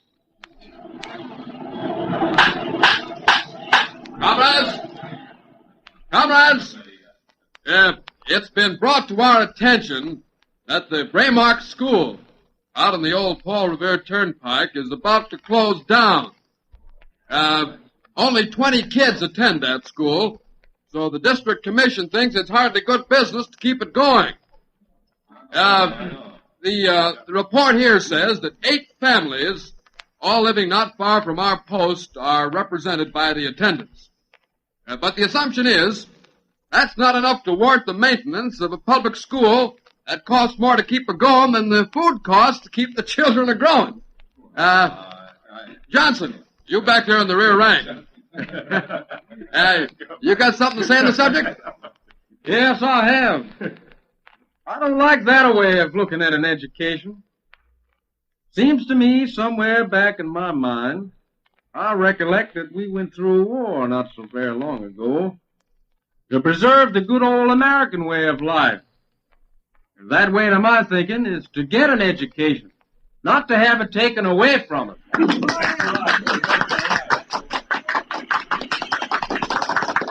Thank you. Thank you, Johnson. And now, Peterson, what have you to say? Yeah, I think Mr. Johnson is right. Them fellas down in the valley make plenty of money. I know by Yemeni because some of them got mine.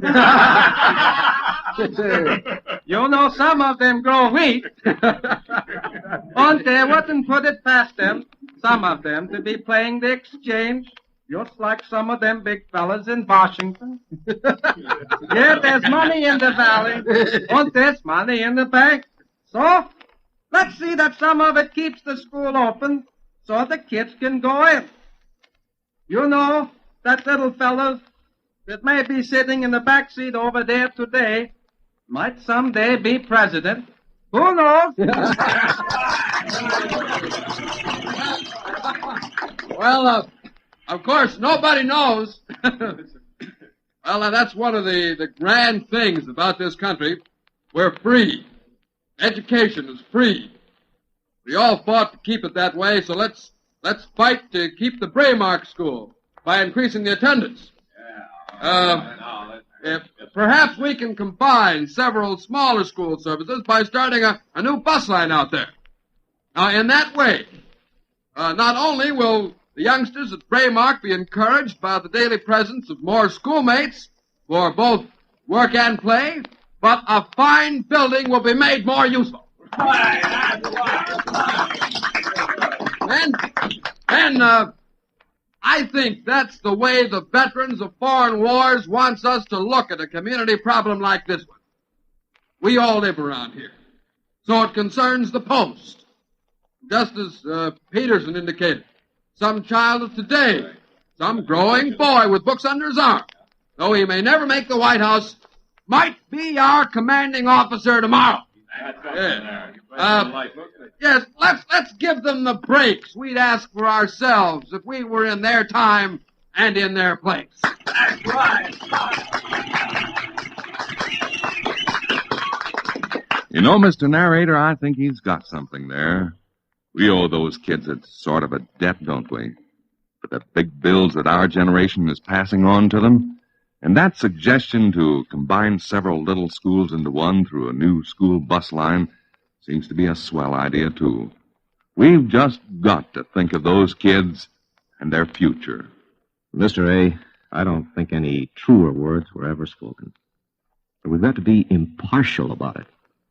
We can't pick creeds and we can't favor races in a country where all races and all creeds are what makes the heart and soul of America. Yeah, but there is such a thing as discrimination. It happens, you know. Sure it happens. But that's because human nature isn't perfect. Give us time, and we'll all get used to each other. Rich and poor, high or humble. Yeah? What about color? Color? Why, I'm glad you asked that, Mr. USA. There are 3 colors in America. Red, white, and blue. This is Adolph Monjou again in Hollywood.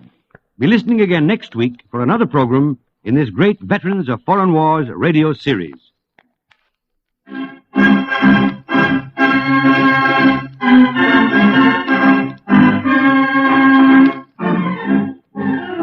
Our Land Be Bright is presented in the public interest by this station and hundreds of others from coast to coast and overseas, in cooperation with the Veterans of Foreign Wars.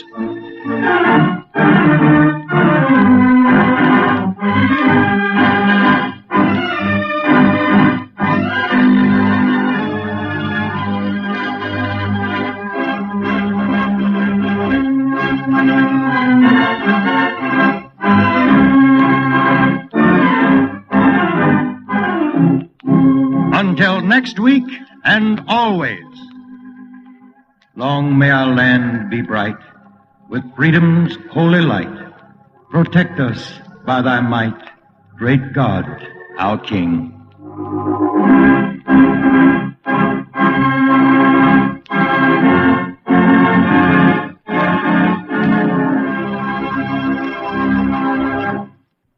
This Veterans of Foreign Wars program was transcribed in Hollywood and Washington and was produced by Robert J. Enders. The Jergens Journal, featuring Walter Winchell. Mr. Winchell, whose famous column appears in the New York Daily Mirror and other newspapers with more than 25 million readers, is brought to you by Jergens, the lotion for soft, smooth, romantic hands. I always feel practical in January. I want down-to-earth reasons for doing things. Such as? Well, you always say, use Jergens lotion. Give me reasons. Well, there are lots of reasons. First, Jergens lotion is so excellent it's used by more women than any other hand care in the world. Hollywood stars, college girls, young marrieds, all kinds of women prefer Jergens lotion way over any other hand care. Besides, Jergens is the hand care that's finer than ever today. It's improved through up-to-date research. So today's Jergens lotion makes your hands feel smoother and softer than ever. Now to the editorial room of the Jergens Journal and Walter Winchell. Good evening, Mr. and Mrs. North and South American. All the ships at sea, let's go to press. Flash, New York City. Neville G. Higham of the New York Stock Exchange has taken gas. He is dead. He left 2 notes. New York. The New York police have smashed one of the biggest number rackets ever operated in the big city. 10 men in this number's gang are now behind bars. The police state that the take was from 100 to 500 G's a week. New York. The little son of radio star Arthur Godfrey is mending fine following the accidental shooting in the leg by his father's hunting rifle. Tijuana, Mexico. Lou Parker, the stage and screen favorite, and a model named Sherry Starr were due to be married south of the border tonight. Honolulu. George Roosevelt Jr. and Hawaiian-born Nadine Unger of Honolulu were secretly married there on December the 10th. New York City. The baby born to the Edward J. Levins at the Doctors Hospital, New York City, came into the world a multi-millionaire. The mother is the former Nancy Greenwald, whose grandfather left several $1 million to her first baby. New York. The famous woman explorer and hunter, Oza Johnson, has started annulment proceedings against her second husband, a lecture agent named Clark Getz. The charges, I am told, will be sensational. Her lawyer is Bert Mayers of New York. New York. Moving picture director Frank Tuttle and Carla Conte will be married tomorrow by Supreme Court Justice McCooey in New York. Howard Ice Cream Man Johnson will be the best man. New York City. Babe Ruth, the most famous baseball player of them all, is back in the hospital. His condition is reported not serious. No visitors, however, will be allowed. Behind the international intrigue, Shanghai. Chiang Kai-shek's top military men have urged him to remove the Chinese capital from Nanking to Canton. With Manchuria practically lost, the communist armies are driving to the Yellow River. Vienna. Leipzig, Germany, in the Russian zone, is now the counterfeiting capital of the world. The plan of the Russians is to loot Germany by flooding it with paper money that has no value. Paris. The Russian agents responsible for the crippling strikes in France have sent the same pattern to party saboteurs in the United States in a desperate effort to stage outbreaks over here within the next 10 months. New York. The Soviet government has ordered its consulate on East 61st Street, Manhattan, not to renew its lease beyond 6 months. At a correspondent period in the days before Pearl Harbor, Japanese press correspondents in Washington refused to renew their memberships in the National Press Club. And, you will recall, the Germans closed their propaganda bureau in New York at 17 Battery Place. The Washington Picker. The biggest story tonight, I am told, on Capitol Hill is the definite divorce of United States Senator Vandenberg from Senator Taft. The Republican Party will be in splinters when this feud over the Marshall Plan is half over. If Senator Vandenberg, I am told, doesn't win this fight with Taft, the country will be in a very bad shape. The White House. Right now, on the President's desk, is the Air Policy Commission's report to be released publicly sometime this week. This report, ladies and gentlemen, will insist that the United States government buy many more military planes to keep the aircraft industry strong. This is the best break yet for national defense. Attention, INS. The insiders in Washington, D.C., who know the news, tell me that, as of tonight, universal military training hasn't a chance of passage. The United States Supreme Court. The presidential insiders are actively courting Mr. Justice Douglas for the vice presidency on the Democratic ticket. Justice Douglas, however, is returning the snub of 1944. Attention, Mr. and Mrs. United States. In a great splurge of generosity, with your money, both political parties are promising you, the voter, that you will have to pay less money into the United States Treasury. The most generous offer you have to date, I am glad to report again, guarantees that you will each be allowed to keep $40 more a year, or, in plain arithmetic, about 80 cents a week, or 12 cents a day of your very own money.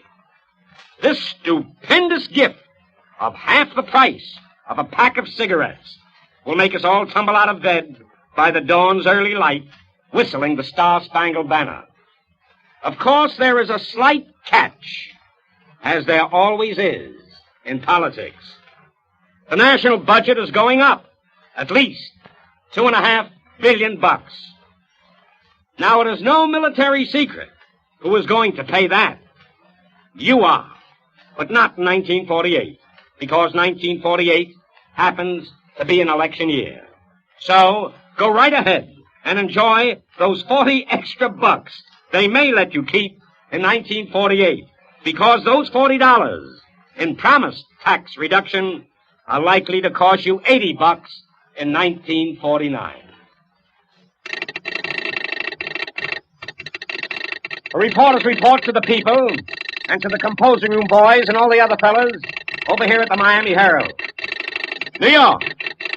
Last Sunday night I reported that a man who served on the side of Hitler when he thought our side would lose had entered the United States. His name, Herrick Vita. V-A-J-T-A, pronounced Vita. And I urge you, the listeners, to demand to know why he got in and who arranged his visa.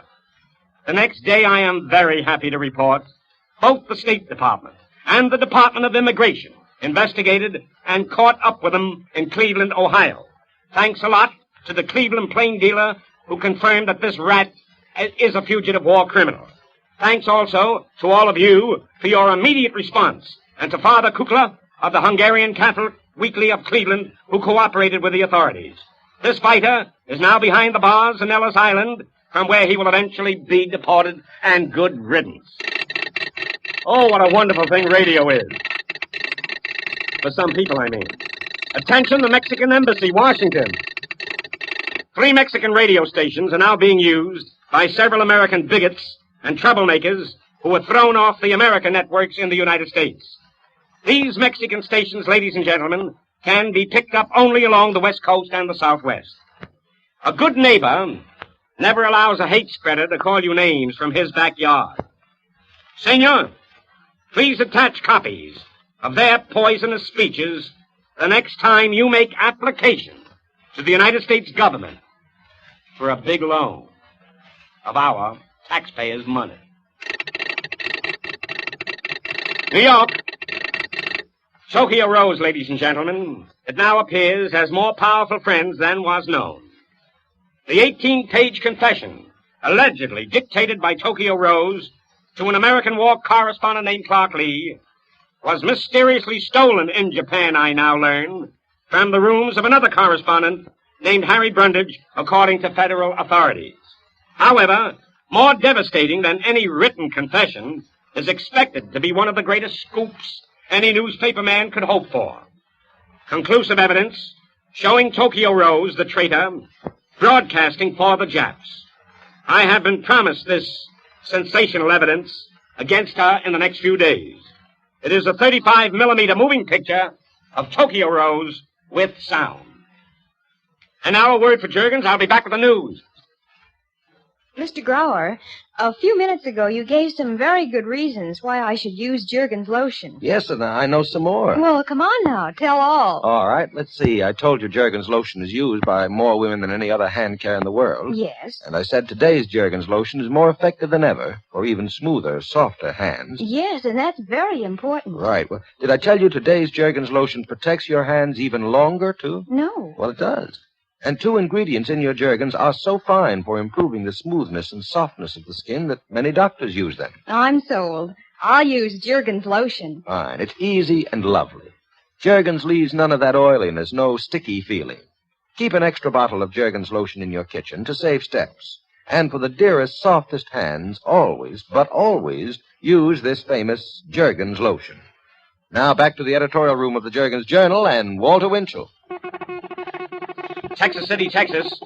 250,000 barrels of heating oil, fuel oil that is, leaves Texas for the fuel-hungry East tomorrow. The oil shipment had been delayed 10 days by a strike. And now for some tips of the papers. International news. Hear me out on this. This is a pip. A forthcoming lawsuit of a far-reaching nature will be fought by a New York law firm headed by Morris Ernst. He will challenge the right of Major League Baseball clubs to peddle flesh, meaning ball players. If successful, this case will affect the entire motion picture industry. Los Angeles Herald Express. Some of the people who were on the payroll of the late Bugsy Siegel will shortly have considerable income tax trouble. Some of these people are now in Florida. To the Associated Press, at Carnegie Hall next Thursday at 5:30 in the afternoon, you can get a story that will make many Americans very sore, especially skiers and all sports fans. A special show will be given that day, next Thursday at 5:30 p.m., to raise money for the 50 Americans now in Switzerland for the Olympics. I am told these people may be stranded there. Ask Lowell Thomas. He's up at Pauling, New York. He has the inside story. To the New York Mirror, the Miami Herald City desk, from which I am now broadcasting, just told me that former FBI agent Dana, the Miami city manager, will not be ousted as was plotted, and that Miami will have very strict law enforcement with gambler repeaters getting severe terms in prison. Miami Beach Sun-Star. J. Meyer Shine, the owner of Boca Raton Club and the Roney Plaza Hotel, just sent the Runyon Fund his second check for $5,000. To the Miami News. The round-the-world plane, the Atlas Sky Merchant, will delay its takeoff from Miami Airport for at least another 48 hours. 12 million stamp collectors in the United States will be very interested in this flight. So will the Runyon Cancer Fund.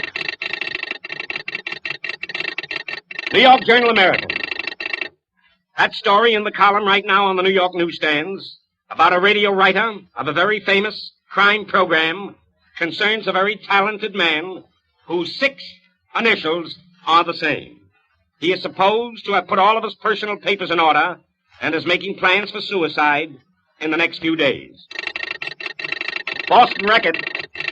The trial against Robert Best, charged with treason for broadcasting for the Nazis, will start in Boston next March. One of the star witnesses against him, by name Otto Zausmer, is on the Boston Globe.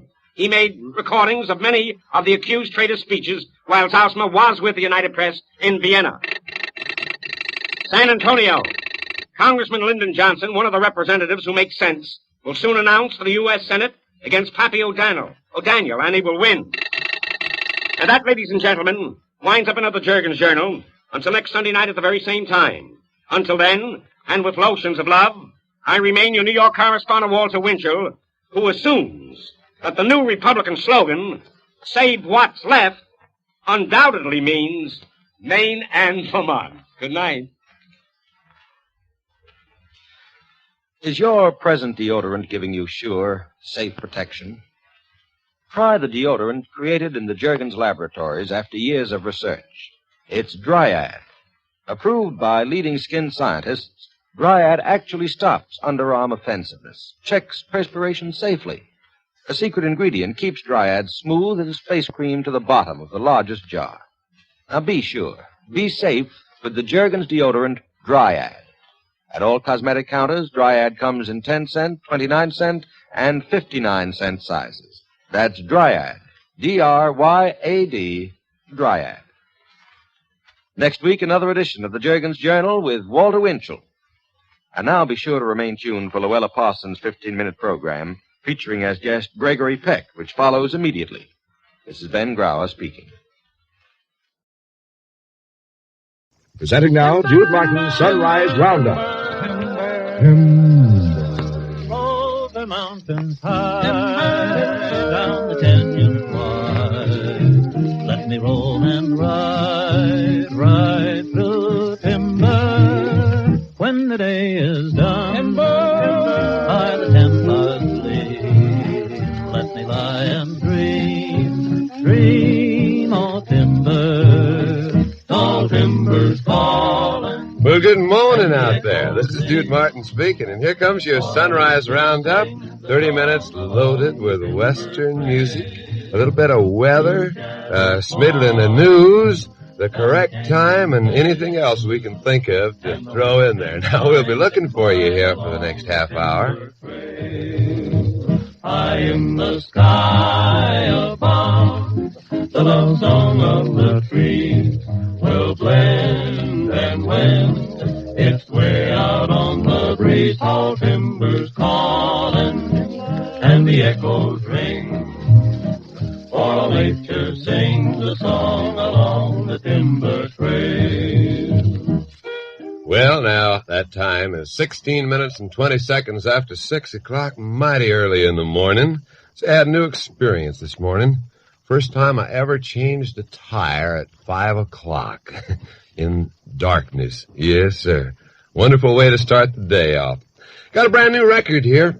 One that Brother Gene Autry just came out with. It's one of his very freshest. It's called Loaded Pistol, Loaded Dice. Let's listen, huh?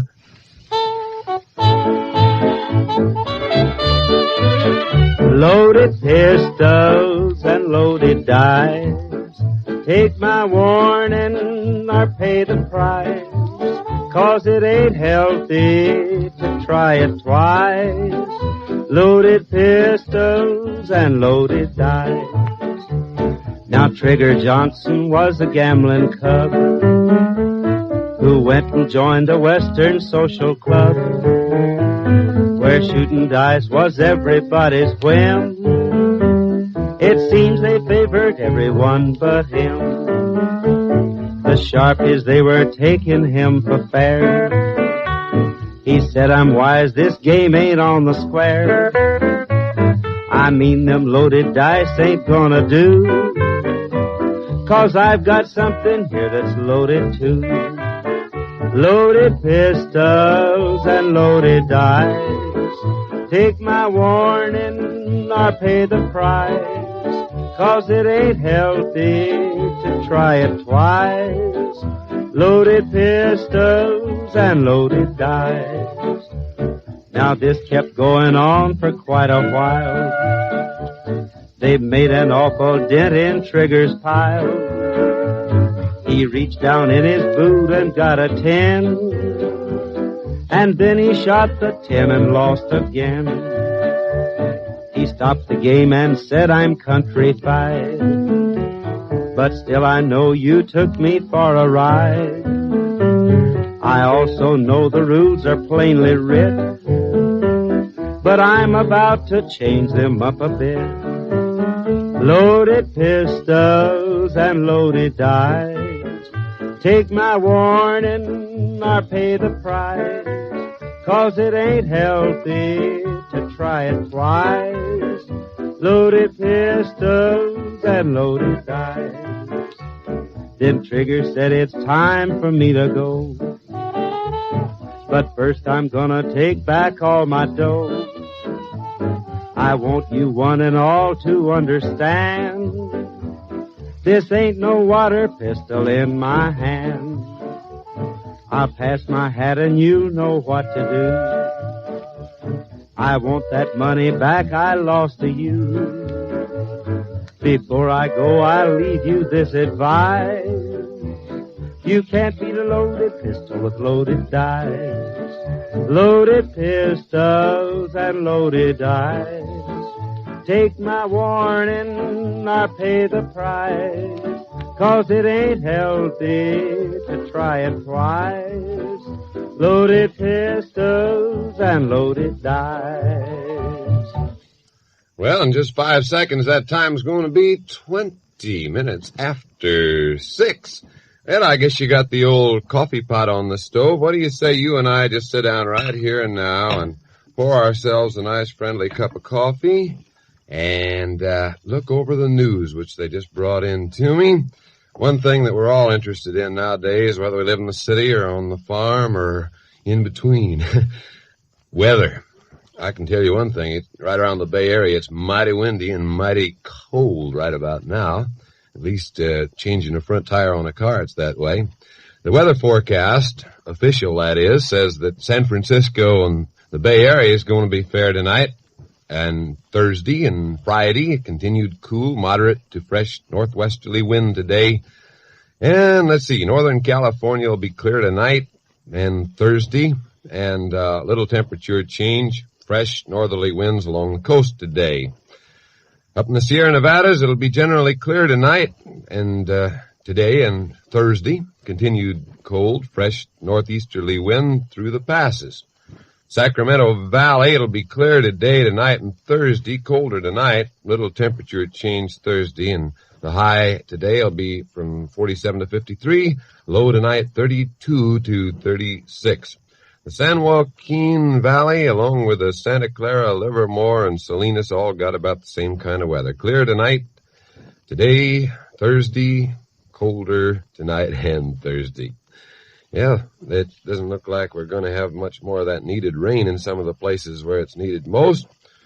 And right around the Bay Area, why, it ought to be good golfing weather for city folks. Daylight saving time, which the cows and the chickens are said to have up-to-date ignored, is back in the news again. Leaders in business and agriculture from northern and central California have gone on record favoring a temporary daylight saving in California, at least from March until November 1st. The Pacific Gas and Electric Company spokesman said that the program is needed to counteract the power shortage. Looking over those world headlines, which you'll get all the dope on if you tune right along with us till Tony Morse comes on at 6:45 this morning. Farm bloc members of Congress are getting worried over the continued slump in the commodity market. They're renewing interest in a farm price support program, although they admit that prices are still above the support level. And there's a little item here that says Democratic Senator O'Mahony of Wyoming and Auto Workers President Walter Reuther say that the current market fluctuations are just flutters, not the beginning of any real deflation. Republican Senator Martin of Pennsylvania claims that American foreign aid, past, present, and future, is costing more than $1,200 per American family. And from over in Yugoslavia, why, has come a demand that the United States turn over from $60 to $70 million in gold frozen during the war. Well, I think that's about enough news for now. I think it'd be... That coffee tastes wonderful at this hour of the morning, you know. I think it'd be a good time right now to get another of these records rolling. First, your time, it's 23 and a half minutes after 6. And there's a customer that tunes in every morning up in Windsor that likes a tune called Have I Told You Lately That I Love You? It's the Sons of the Pioneers on this one.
about time. It's 26 minutes and 25 seconds after 6 o'clock. In case you haven't got around to that little chore of rolling out, now is the time.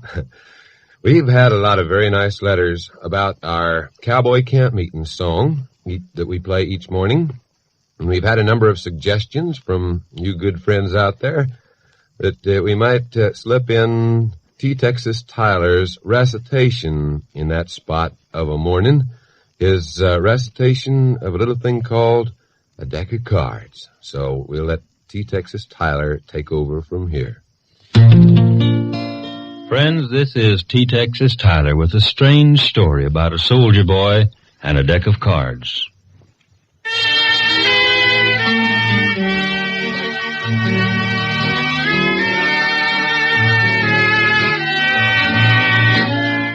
During the North African campaign, a bunch of soldier boys had been on a long hike, and they arrived in a little town called Casino. The next morning, being Sunday, several of the boys went to church. A sergeant commanded the boys in church, and after the chaplain had read the prayer, the text was taken up next. Those of the boys who had a prayer book took them out, but this one boy had only a deck of cards, and so he spread them out. The sergeant saw the cards and said, "Soldier, put away those cards." After the services was over, the soldier was taken prisoner and brought before the provost marshal. The marshal said, "Sergeant, why have you brought this man here?" "For playing cards in church, sir. And what have you to say for yourself, son?" "Much, sir," replied the soldier. The marshal said, "I hope so, for if not, I shall punish you more than any man was ever punished."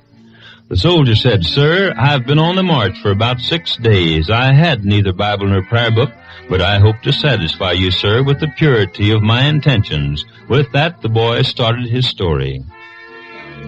"You see, sir, when I look at the ace, it reminds me that there is but one God.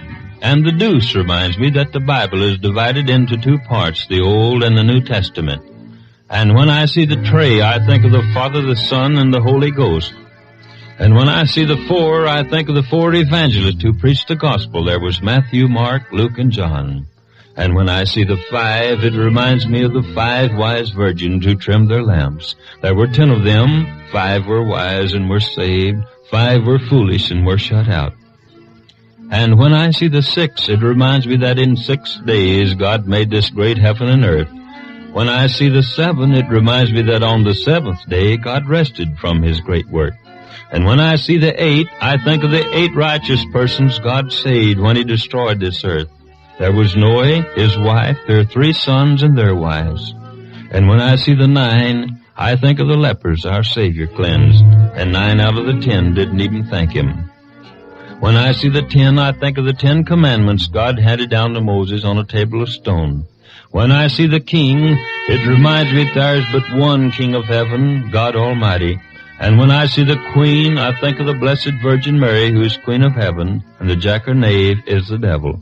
When I count the number of spots on a deck of cards, I find 365, the number of days in a year. There's 52 cards, the number of weeks in a year. There's 4 suits, the number of weeks in a month.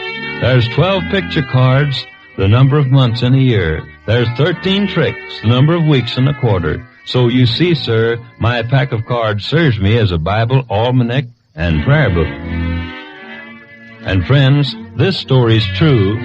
I know because I was that soldier.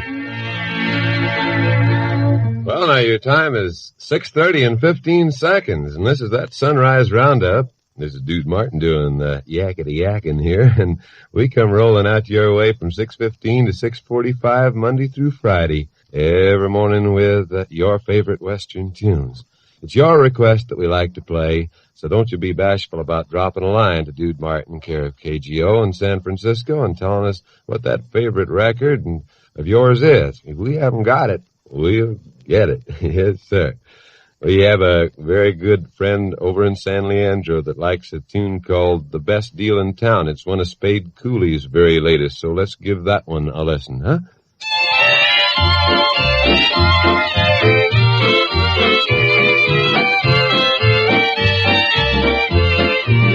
I've got the best deal in town, I don't have to look around. Got a a gal, and what a gal is she. I've got the best deal in town, blackest hair and eyes of brown. All the other fellows envy me. And on the beach each summer, she's so easy on the eyes. She's got the brand of figure that it pays to advertise. When it's all said and done, men prefer her 2-to-1. I'm sure I've got the best deal in town.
The best deal in town, lowest cost, no money down. But my baby's everything to me. I don't have to baby her, no big diamond silks or furs. She just wants her daddy all the time. She's got a streamlined figure and a $1 million smile. And for her brand of kisses, I would gladly walk a mile. And on our wedding day, why, the preacher man will say, my boy, you've got the best deal in town. Well, your time lacks just 30 seconds of being 27 minutes to 7 o'clock. We've had some very nice letters from you friends about the little Western poems that I've been collecting for years. And there's a listener way down in Modesto that kind of likes one that they said they hadn't heard us do in many a long year. It's one that Curly Fletcher, an old friend of mine, wrote. Curly wrote the song, the Strawberry Roan and the Ridge Running Roan and some of those. He's a boy that's really lived right out there and knows what he's talking about. And the Flying Outlaw goes something like this. Come gather round me, cowboys, and listen to me close while I tell you about a Mustang that must have been a ghost. You might have heard of a cayuse in the days that they called him a steed that spent his time with the eagles and only come down for his feed. He goes by the name of Pegasus. He has himself wings to fly and eats and drinks in the Badlands and then ranges around in the sky. Seems he belongs to an outfit, some sisters, the Muses, they say. They always kept him in hobbles till he busts them and gets away. For years, they tried hard to catch him, but he keeps right on running free. The riders wore way too much clothes then, for cowboys was knights, you see. He sure bears a bad reputation. I don't savvy just how it did begin. Part eagle, part horse, and the devil. They claims he's meaner than sin. Well, I'm riding that rimrock country up there around Wild Horse Springs, and I like to fell out of my saddle when that bronc sailed in on his wings. I feels like I must be plumb crazy as I gazes over a bank a-watching that albino Mustang a-preening his wings as he drank. Finally, it fills up with water and wings folded. He starts in to graze, and I notices that he's headed up my way where I straddled my horse in a daze. And then I comes to, all excited, my hands is trembling in hope, as I reaches down on my saddle and fumbles a noose in my rope.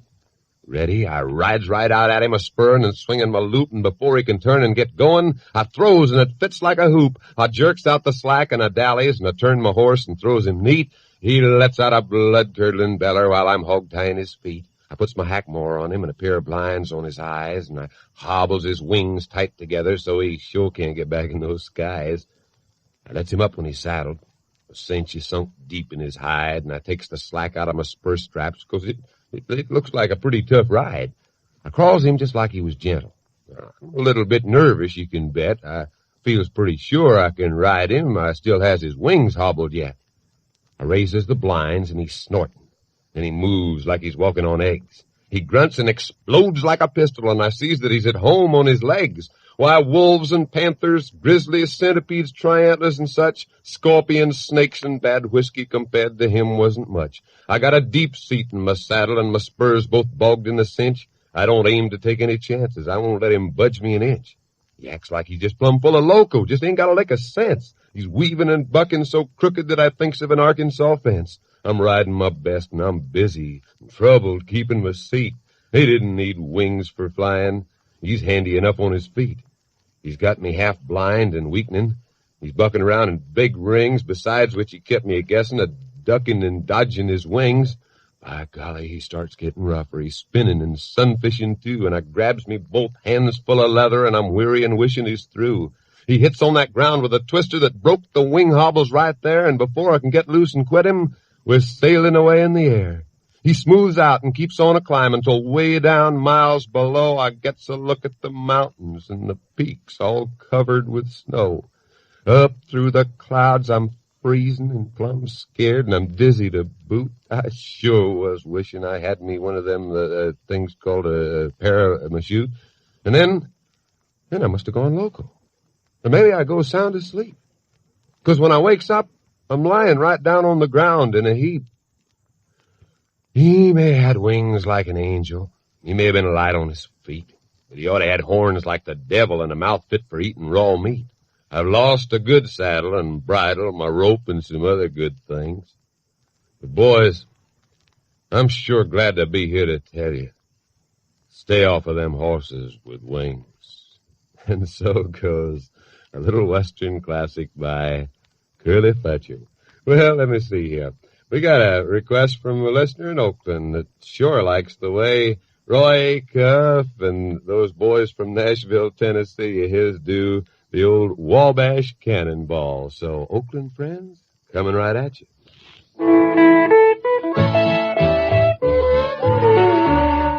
I'd better give you folks that are ready to dash out of that house the time.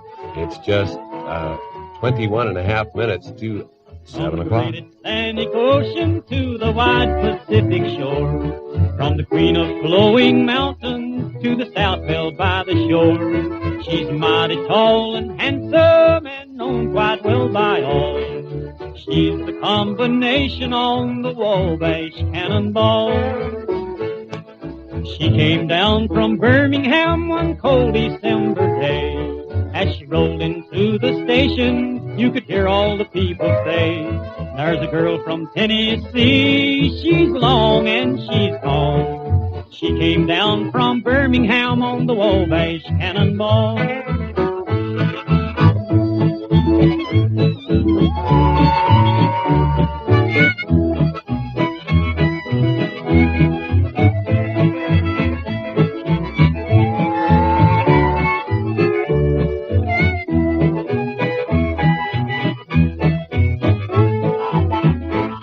Our eastern states are dandies, so the people always say. From New York to St. Louis and Chicago, by the way.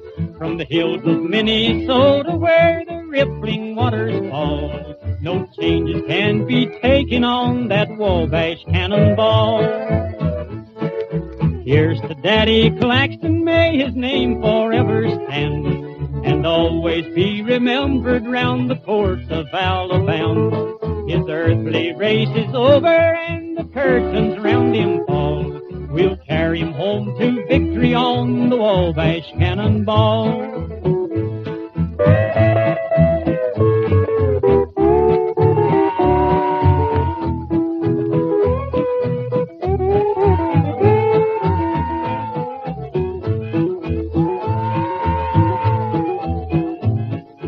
Listen to the jingle, the rumble, and the roar, as she glides along the woodland through the hills and by the shore.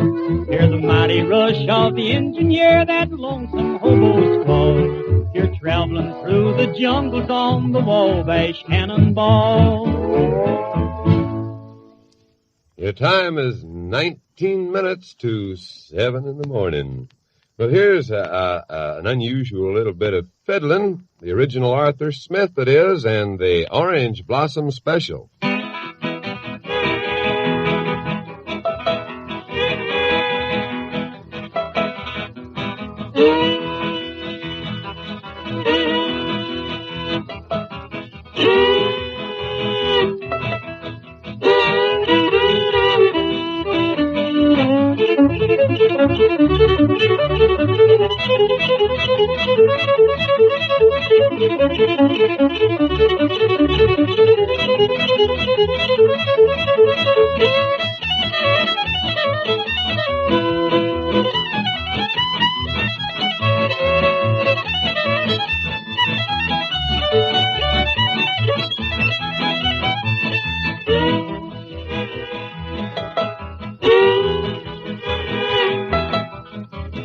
Look yonder coming down the railroad track.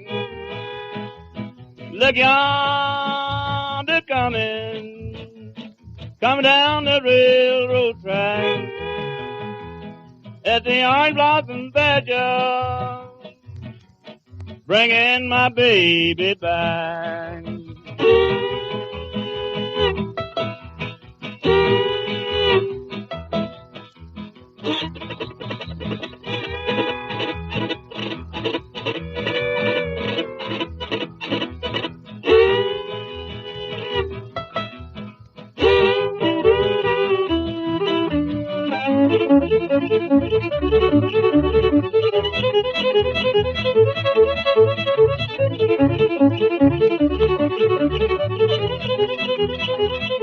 Well, that's about all the Orange Blossom Special we're going to have time for this morning. Your time is 17 minutes to 7.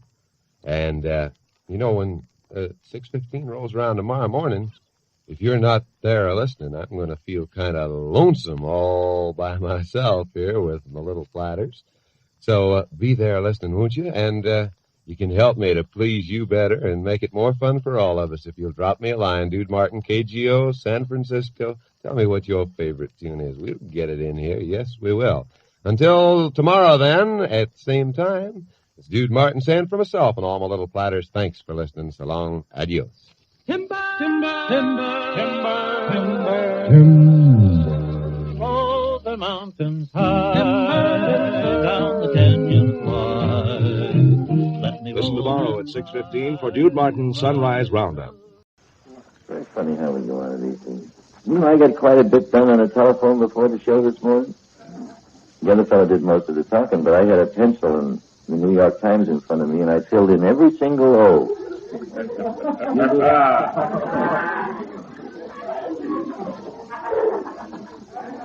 You do that with O's or D's? B. No, I'm a zero man. You're a zero man. I would never thought you would have admitted that. Might as well. Pillsbury's Best Flour presents 4 guys I think you'll enjoy, the Mariners.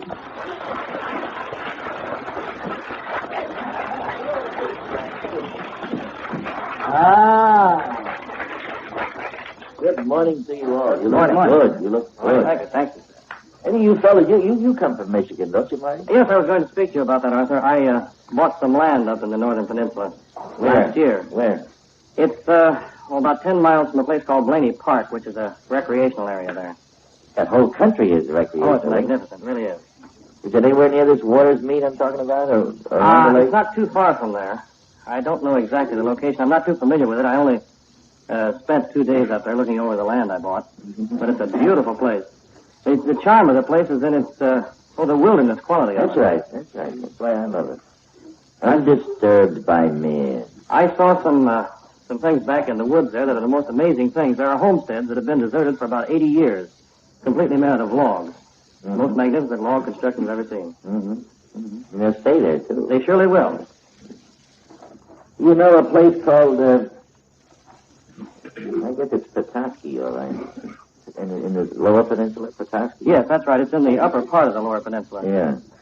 I got a friend in the upper part of the lower peninsula. You know Don McLeod's, the McLeod Steel outfit in Detroit?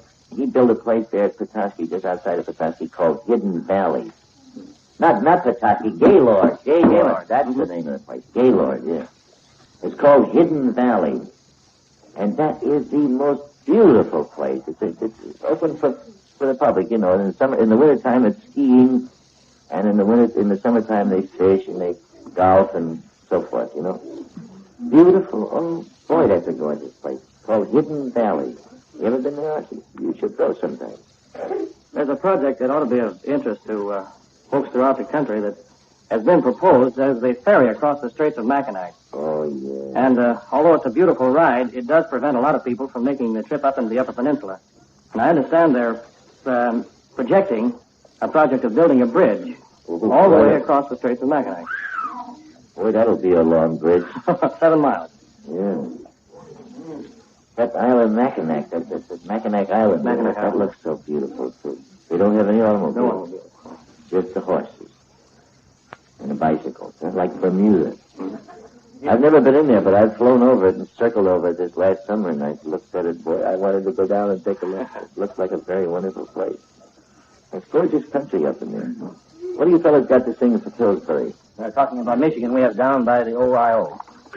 That's very close. That's not far away. Somebody, Ohio, talk about your queen on the movie screen, fading beauties and the cuties in magazines. You should see the bundle of charms I found on a farm. Somebody, Ohio, I've got the cutest little oh my oh. There ain't nobody half the prettiest she. She's just as sweet as can be. My gosh, and jumping sheep with creepers. She's crazy for me. And what an oh my oh. The only one I met who ever filled me so. She's not a glamour girl and no movie star. But when she's out with me, she's Hedy Lamarr. And when we oh my oh, just wait till I get back to Ohio. Down by the Ohio, I've got the cutest little Ohio. There ain't nobody half as pretty as she, as sweet as can be. And chopping cheeks and creepers, she's crazy for me. And what an Ohio, the only one I've met who ever thrilled me so. She knows the chicken and her cabbages too. But where the chicken sits, she likes to woo. She's got that oh my oh. Just wait till I get back to Ohio.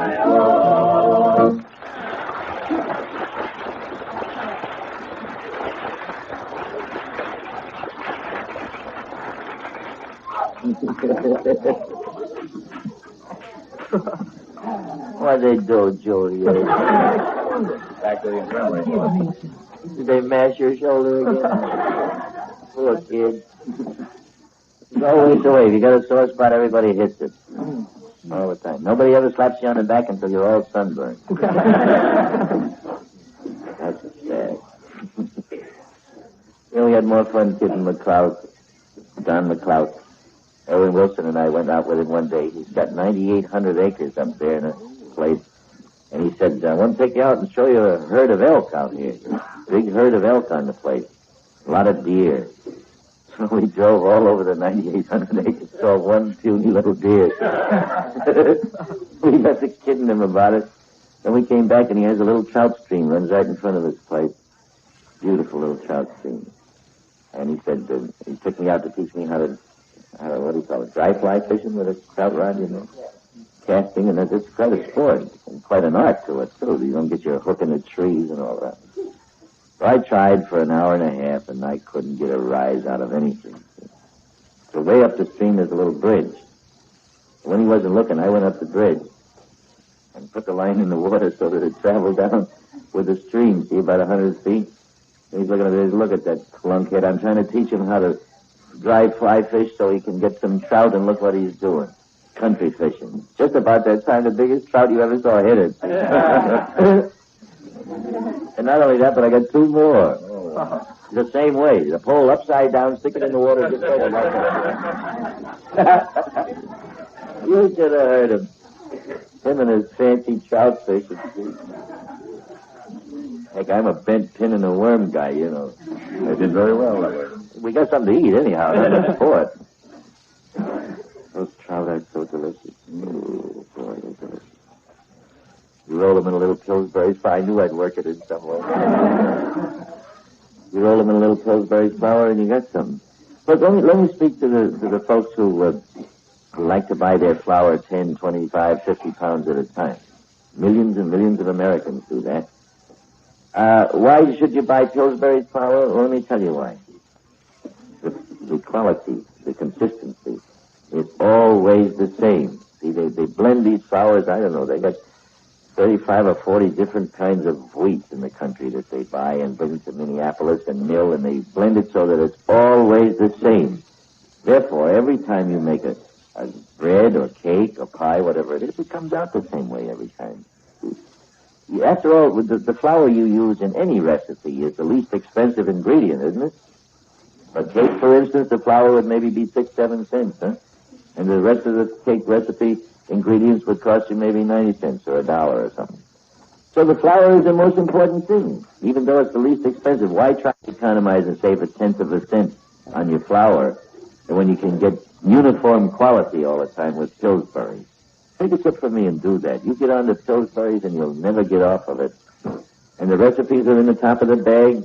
Wonderful recipes that came out of kitchens just like yours. They have a contest, you know, isn't going to be long. I want you to get in on this. Boy, I'd like to see somebody here wins that $25,000 prize. That's the first prize. $25,000 in cash. And there are 758 prizes in all. Somebody got you can win one of them. $7,500 for second prize, $2,500 for third prize, $3,000 cash for top junior winners. And in addition to cash prizes, they got ranges, refrigerators, freezers, mixers, automatic dishwashers, bonus awards, you know. And the 100 top winners get an all-expense trip to New York to stay at the Waldorf Astoria. That's that little joint across the street from Lexington where I live, you know. So, you go to the... What'd you do with that thing, Phil? Don't you have that entry blank, the big blown-up thing I can show you? Huh? Oh, here it is. Go to the grocers, you get one of these, not this big. This is blown up to show you.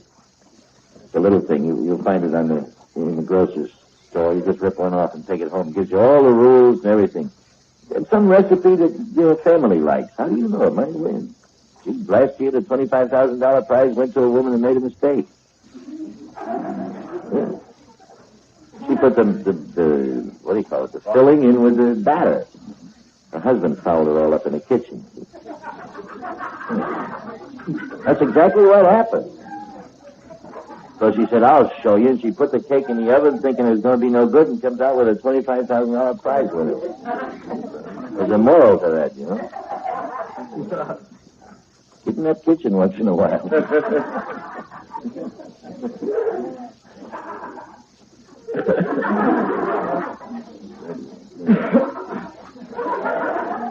Every time I tell that story, I look around and I can see who's been fooling in the kitchen.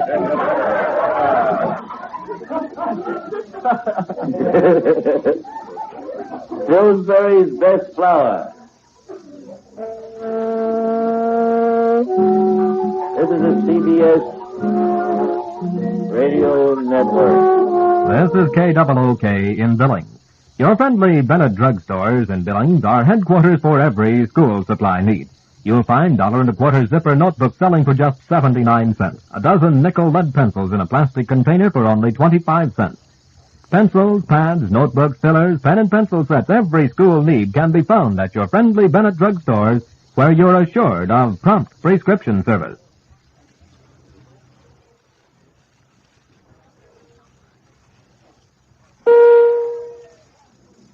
It's Arthur Godfrey time.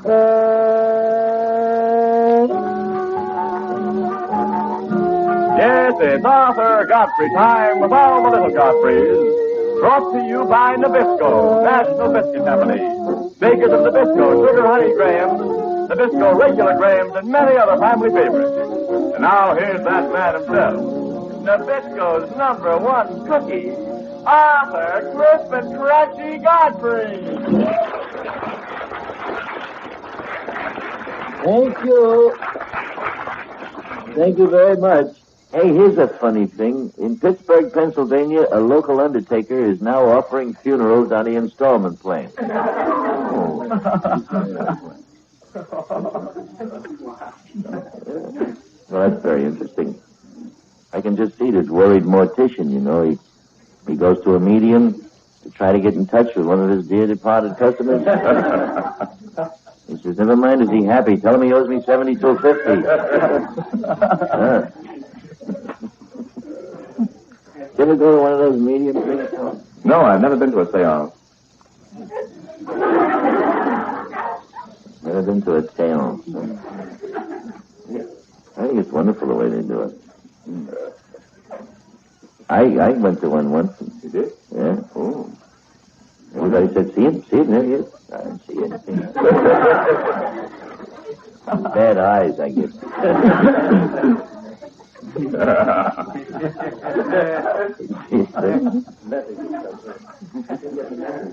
I didn't get the message, no. I never get the message. No. Well, let me see. Nabisco Sugar Honey Grahams. What a nice... I'll get a box of these and keep them in the house. They're so delicious. And such a nice thing to go to bed with at night, you know? Yeah. Just before you go to bed, don't eat them in bed. You get the crumbs all over the sheet. That's no good. Before you go to bed, you have 2 or 3 Sugar Honey Grahams made by Nabisco and a glass of milk. Nice, restful business. Very nice. Makes you feel good. Wake up in the morning not so starved. You know, it's an awful long time from dinner time to breakfast. Dinner's 7:30, huh? 12 hours around to breakfast. A little something before you go to bed and you feel a lot better. And these Nabisco Sugar Honey Grahams are the thing. I would like for you to meet a fellow who does it every night of his life. Frank Parkway.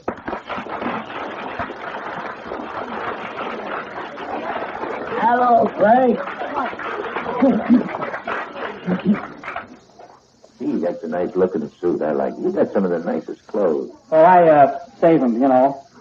Try to portion them out so they last over a period of years. That's the way to do it, too. Yeah. That's a nice suit you got. I like this one, too. I've portioned this over the years. Where'd you get that? Don't ask me. I don't know. Wait a minute. No label. No label, huh? Oh, yeah, there is, too. What is it? Woolworth. Pardon me one moment. Can't even read it with the glasses on. I don't know what it is. Nice color. Is it? You like it? Yeah, I like it. Very nice color for you. Well, I'm glad of that. I'll save this one. Yeah. Put me away in it. You got a long time to go. I hope. Yeah. I have absolutely no desire to leave this vale of tears.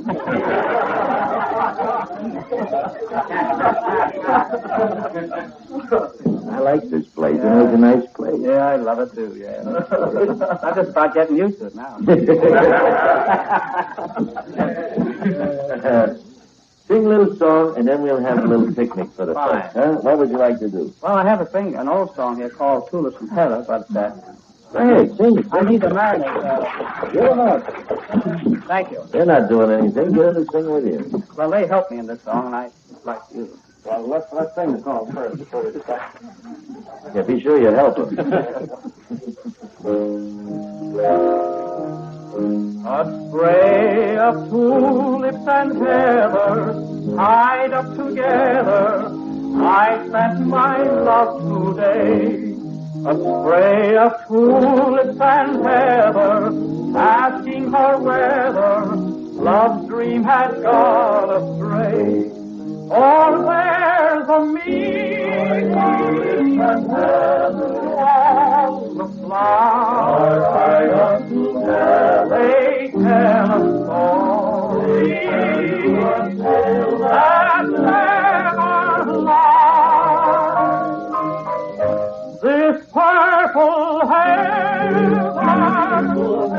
means lonely hours, and tulips mean that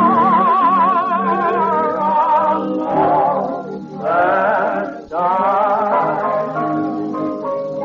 And so I pray when they reach you, if they can teach you all that is in my heart, My spray of tulips and heather bring us together, never again to part. Forever me, my tulips and heather overflow, hide us together, and you are tale that never lies.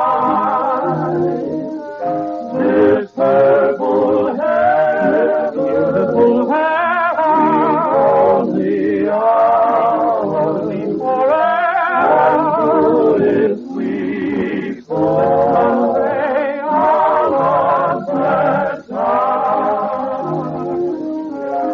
And so I pray, when they reach you, if they can teach you all that is in my heart, my spray of tulips and heather bring us together, never again to part. Darling, never again to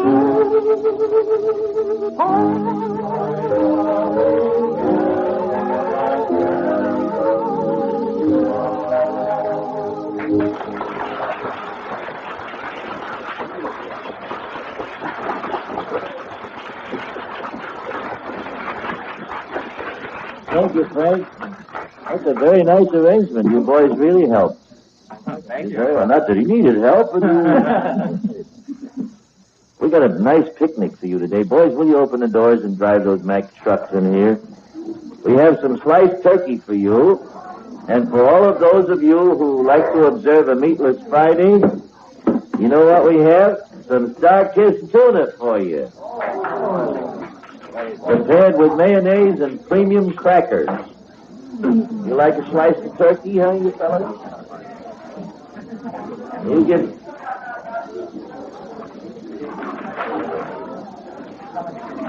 You got some sugar honey grahams, some milk, some high-V grapefruit juice, and here's some tuna fish, see? Boy, this Star-Kissed tuna fish is so delicious. Something in the heather. What's the name of it? Tulips, oh yeah.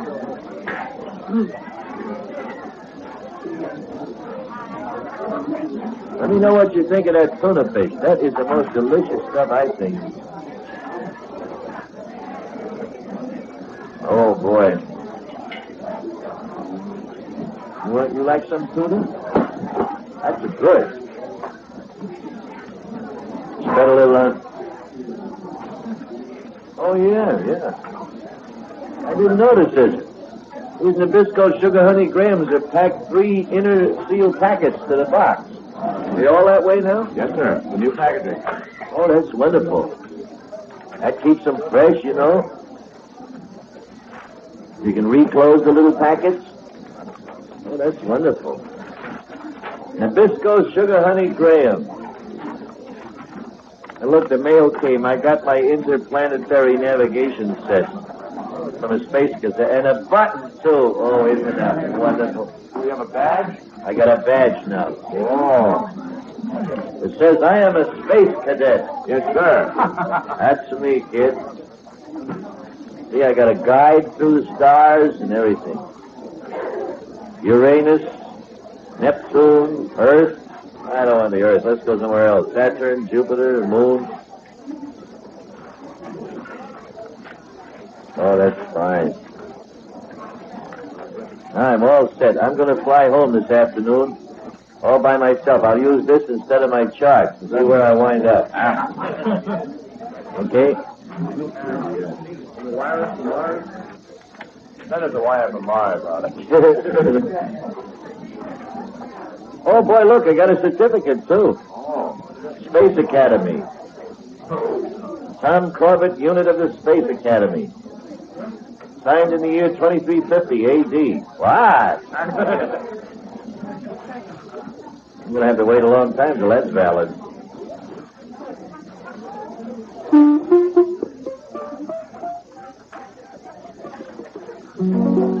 you like that tuna fish? Isn't that delicious, huh? A star kiss. Well, you serve it with a few premium crackers, and you got something delicious. That's mixed with a little mayonnaise, see? Oh, it's got a flavor I've never seen, never tasted before. Let's see, what can we play today? Remember this thing?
This is just a little lunch and the music, goes with it.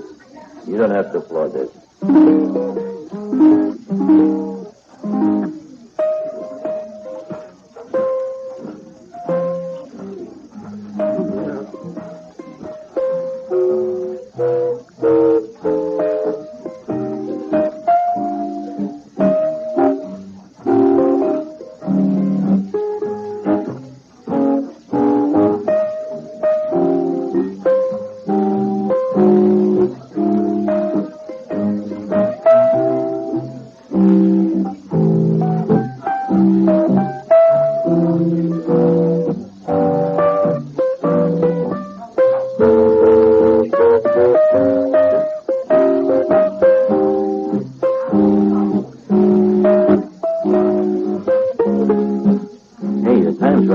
How's the picnic going? How's it going? Good, huh? Okay, don't forget, Nabisco's Sugar Honey Grahams for the weekend. This is the CBS Radio Network. Columbia for the Midland Empire, you're listening to KOOK in Billings. The whole egg, best food is the whole egg mayonnaise. It's good. The whole egg makes the difference. Only whole egg Best Foods is so good so many ways. Get Best Foods Real Mayonnaise today. Pierce's Flooring brings you Sideshow News this morning at 10:10. Chesterfield is the first cigarette in America to give you premium quality in both regular and king size. Either way you like them, regular or king size, Chesterfield gives you the best possible smoke. That's right.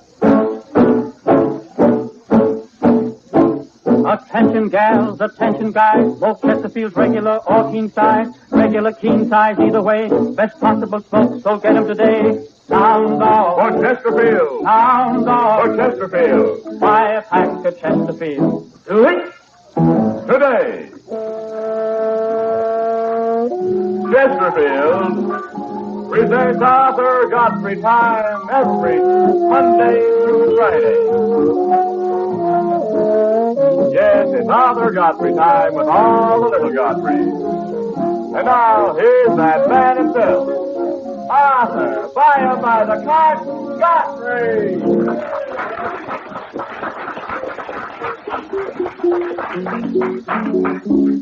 Boy, you sure do that. Do it. Do it.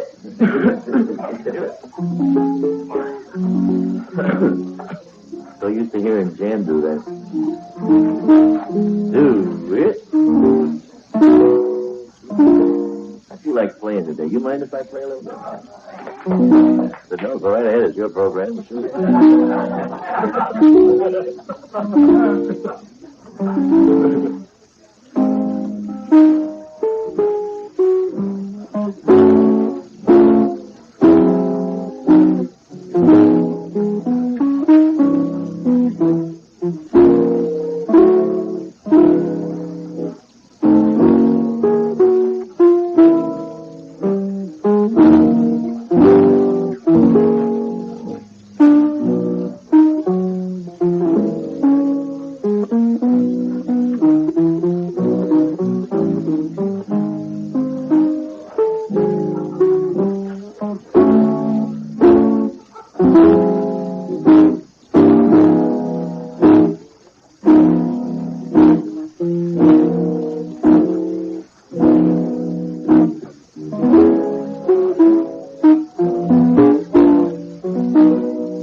Who's hitting the what there?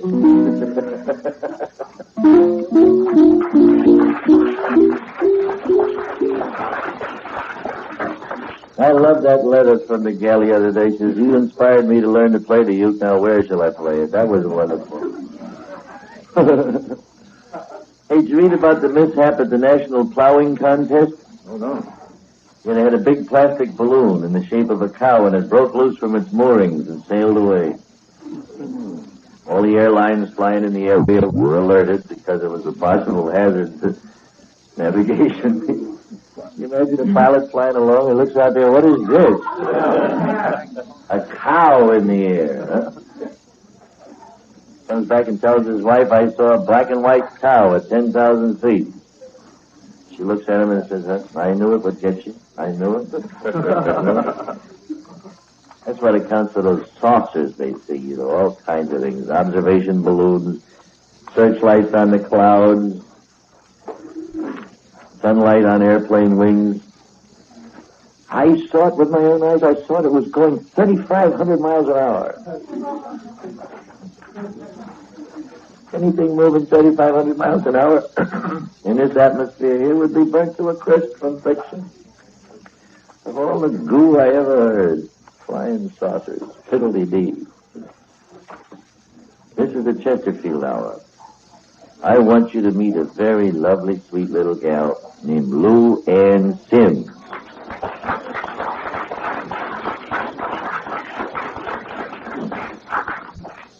Oh, nice, cute little outfit. Very cute. Thank you. Very nice little suit, huh? Mm-hmm. Gee, you look nice today. Thank you. Feel good? I feel fine. Well, let me hear you sing something. What do you want to do?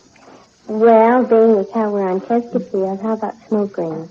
Very appropriate. All Very right. appropriate. You sing it and I'll blow 'em.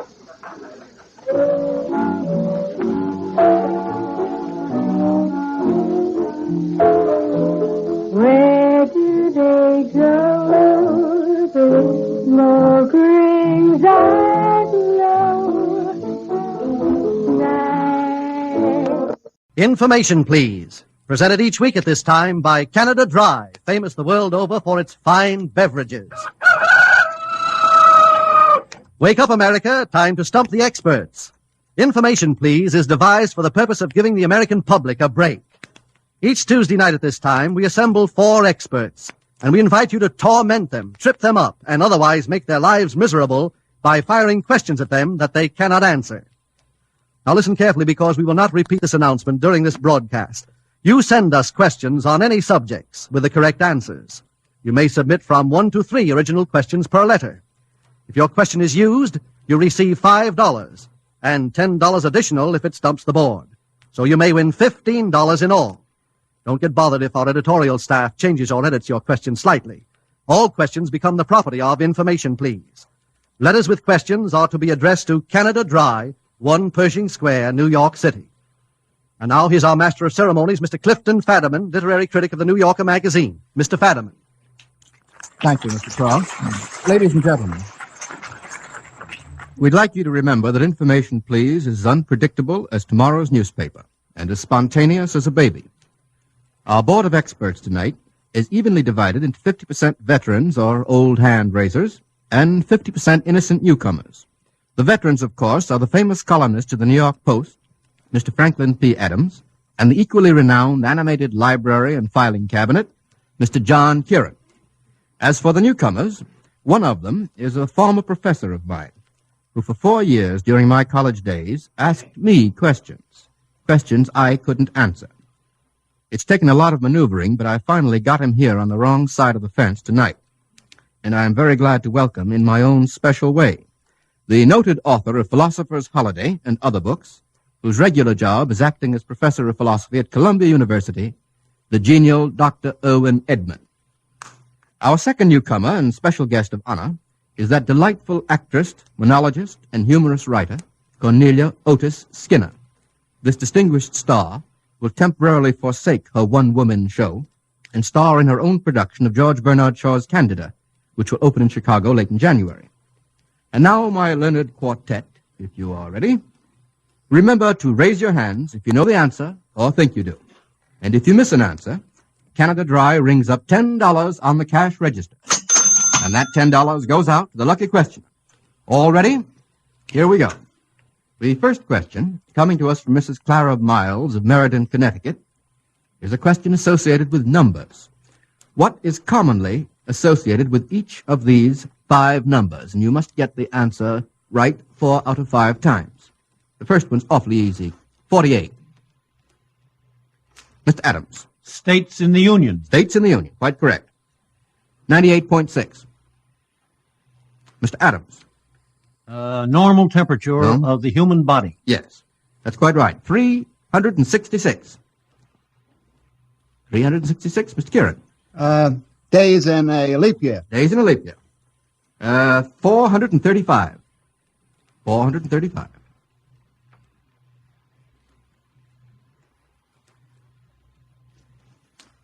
Skip that and come back to No, Mrs. Miles is waiting for this one. All right, we'll call that wrong. The answer is the total number of representatives making up Congress. You should know that. They seem like more sometimes, but they're only 435. And fifth and last, 1939. Mr. Kieran. The new year. Yes, which is what Information Please and Canada Dry wish all those who are listening in. Well, we got 4 out of 5 on that. The next question comes all the way from San Francisco from Mr. J. Collins. Mr. Collins wants you to give a colloquial or slang expression which suggests the popular conception of each of the following philosophies. There are 4 of them, and you have to get 4 out of 4. Now remember, a slang expression which suggests the popular conception of each of the following philosophies. 1, stoic. Stoic. Dr. Edmund. I can take it. Very good, Dr. Edmund. I hope none of your students are listening in. 2, skeptic. Skeptic. Miss Skinner. Oh, yeah? Yes, very good. Had you thought of another one, Mr. Adams? No, that was mine. You're sure you didn't lend that to Miss Skinner under the table? 3, platonic. Platonic.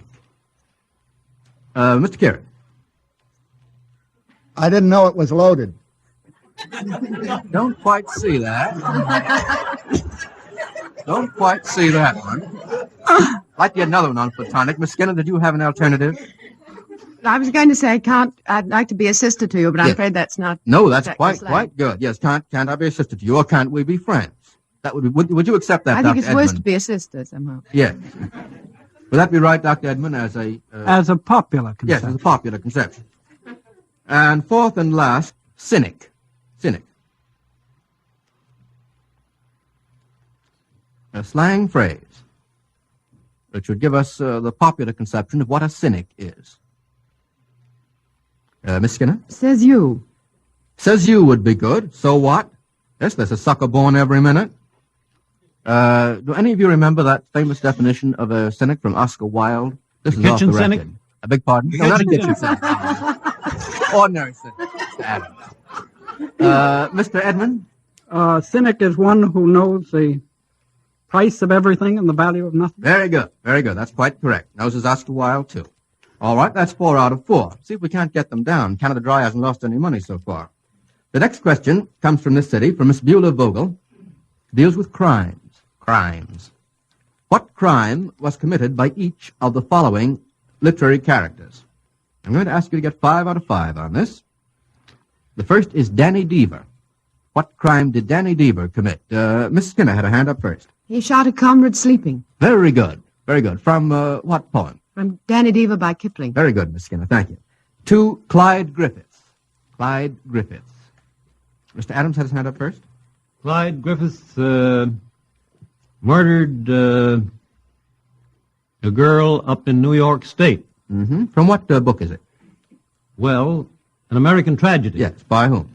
Theodore Dreiser. Pulling teeth to get that out of Mr. Adams, but we got it. You're so coy, Mr. Adams. You really know these things. 3, Captain Blood. Captain Blood. Captain Blood. I'd like to take a chance on that, Miss Skinner. I know the book, but I don't know what crime he did. You read the book, but don't know what? No, Wow, I didn't goodness read the book, but I own it. That's a plug, Miss Skinner.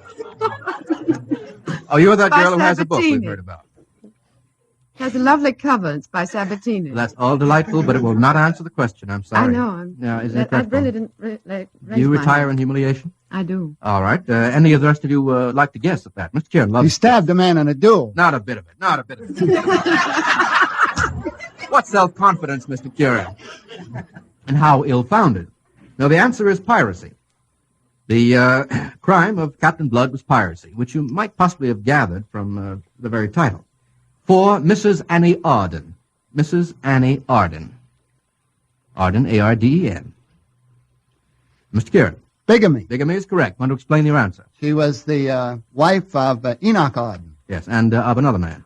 Yes, Philip, well, do I have to? That isn't in the bond. No, that's not in the bond. Philip Ray, I'll supply it for you free of charge. That's quite right. Married to both of them at the same time. And 5, Tom. T-O-M. Tom. Miss Skinner. He peeped. Peeping Tom. Oh, that may be the Tom you know, Miss Skinner. I would not consider peeping a crime, Miss Skinner. A misdemeanor, but not a crime. He was blinded by it. Mr. Adams. Yes, theft. What did he steal? A pig. Yes. And away he run. Yes, you give that free of charge. Well, we got 4 out of 5 on that, but Miss Vogel wants 5 out of 5. That's going to cost Canada Dry $10. Thanks. The next question from Miss Virginia Strang of Cleveland, Ohio. What are the stock remarks made by the following characters in the old 10th, 23rd melodramas? Now, I'm going to ask you to give these stock remarks with expression or not at all, ladies and gentlemen. What does the irate father say? Mr. Adams. Never darken my door again. Absolutely correct, Mr. Adams. 2, the villain. What does the villain say? Mr. Kieran's awfully good at villain. Mr. Adams again. Why do you fear me, Nellie? Please, Mr. Adams. I remember that one. Why is it always Nellie? Always one. Because it is out of Nellie the Beautiful Cloak Model. There really is a play called Yes. Nellie the Beautiful Cloak Model. I thought that was a joke. All right. The hero. What does the hero say? Miss Skinner. Saved by the right arm of the backwoodsman. That's a nice one. Never heard it. It sounds very nice. I think my father may have said that once. It's quite possible. And what finally does the heroine say? Mr. Kieran. Darling. All right, Mr. Kieran. The one that I learned when I was in school is rags are royal raiment when worn for virtue's sake. Don't you remember that, Mr. Kieran? Yes, sir. All right, 4 out of 4. The next one from Denver, Colorado, from Mr. R. George. I'm going to read you an 8-line poem. I'm going to ask you to identify it for me. Here's the poem. In winter, when the fields are white, over the hills and far away, she was a phantom of delight, and finds too late that men betray. Thou deep and dark blue ocean roll, when early falls the dew, I am the captain of my soul, and a right good captain too. Now, can you identify that poem, Mr. Kieran, all at once? No, sir, if you read them line by line, I'll Very good. identify the Mr. eight. Kieran caught on to it. The poem, of course, is made up of 8 lines from 8 separate poems, and you have to identify each line separately. The first line is, in winter when the fields are white. Mr. Kieran. That comes from Alice in Wonderland. Not quite. It's Through the Looking Glass. Oh, I think I'll let that go. Mayn't I, radio audience? Yes, I hear you saying yes. We'll let it go. Through the Looking Glass is quite right. The second line, over the hills and far away. Mr. Edmund. W.E. Henley. Over the hills and far away. From what poem of Henley's was it, Mr. Edmund? Well, I just know that. It's the refrain to a ballad of Henley. Is it really? It is. Are you sure that you two boys haven't gotten together on this? No, we'll look it up. I don't after the remember hour. it from Henley. I'm going to accept that unless I find that you're wrong. Actually, it's traceable to a poem somewhat older than that. Mr. Kieran. Well, it's from Tennyson's Sleeping Princess. Is it? Yeah. Right. This confuses me completely. That's too new. What you're thinking of is the only tune that he could play was Over the Hills and Far Away. That's another one. That's not the one I was thinking of, Mr. Adams. That's I 3. think it was. The one I was thinking of is a song from The Beggar's Opera by John Gay, in which that is the refrain or part of the refrain. But we have 4 answers to this question. Never expected to get one out of it. The third line, she was a phantom of delight. And Mr. Kieran? Wordsworth. Yes, from what poem? Think hard. Well, beside Think the hard. springs of Dove or something Oh, like that. no. Mr. Adolph. When first you When beamed first upon you my beamed upon sight. my Oh, no. No, the answer is simply she was a phantom of delight. That's the name of the poem, too. See how easy it is? Just trust yourself. That's all. Throw away your water wings, boy. 4, and finds too late that men betray. Miss Skinner. Goldsmith, Yes. When Lovely Woman Stoops to Folly. Quite right. And where does the poem appear? Is it in the Vicar of Wakefield? Yes, in the Vicar of Wakefield. Thank you very much, Miss Skinner. That's quite correct. 5, thou deep and dark blue ocean roll. Thou deep and dark blue ocean roll, Mr. Adams. Sounds like Byron. Yes, that's right. You sniffed out Byron, didn't you? And what poem is it from? I don't know. Well, I think I'll let Byron go from Childe Harold's Pilgrimage, famous poem by Lord Byron. 6th line, when early falls the dew. Mr. Kieran has his hand up first. Manny Laurie. Yes, from Manny Laurie. Who wrote it? Well, there's some dispute about who wrote that, as a matter of fact. Don't quarrel with me. There is some dispute about it. Yes, it's attributed to Lady Scott, I believe, and to a man named W. Douglas. Is that right, Mr. Kieran? Right. Very satisfactory, and Mr. Adams nods his head, too. Very friendly party this evening.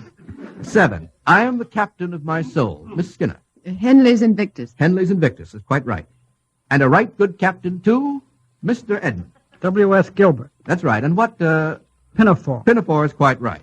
Well, among the 4 of them, they got all of those 8 lines, which make up this very odd poem. Next question. From Miss Rosemarie Aloisio of New York City. Now, here is a question in which our Canada Dry expert, Mr. Cross, is going to exhibit his versatility. He's going to sing for us this evening, and I want you to note, ladies and gentlemen, that it's Canada Dry that gives the sparkle to his voice and also gives it that liquid tone, Mr. Cross. Now, he's going to sing parts of arias from 4 famous operas. I'm going to ask you to identify the operas. If you can identify the arias in addition, that's all the better. But I'll merely ask for the operas. Is your voice all set, Mr. Cross? Just singing La La to them. Yes, La La will do. All right, let's have number 1.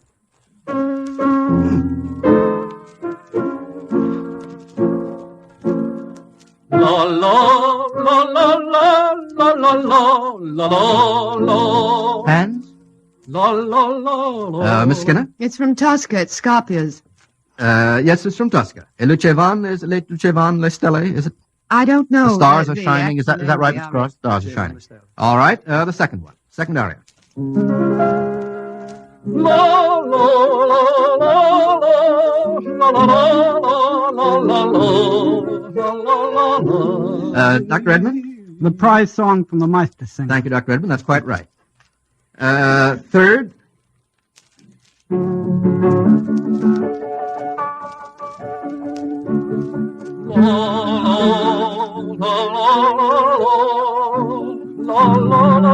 Miss Skinner? Samson and Delilah. Yes, and what's the aria called, do you know? Mon cœur ouvre à ta voix. Yes, I didn't expect to get it in French. That's complimentary and extra. My Just heart of showing thy off. sweet voice in English. Samson and Delilah of Saint-Saëns. And fourth and last. La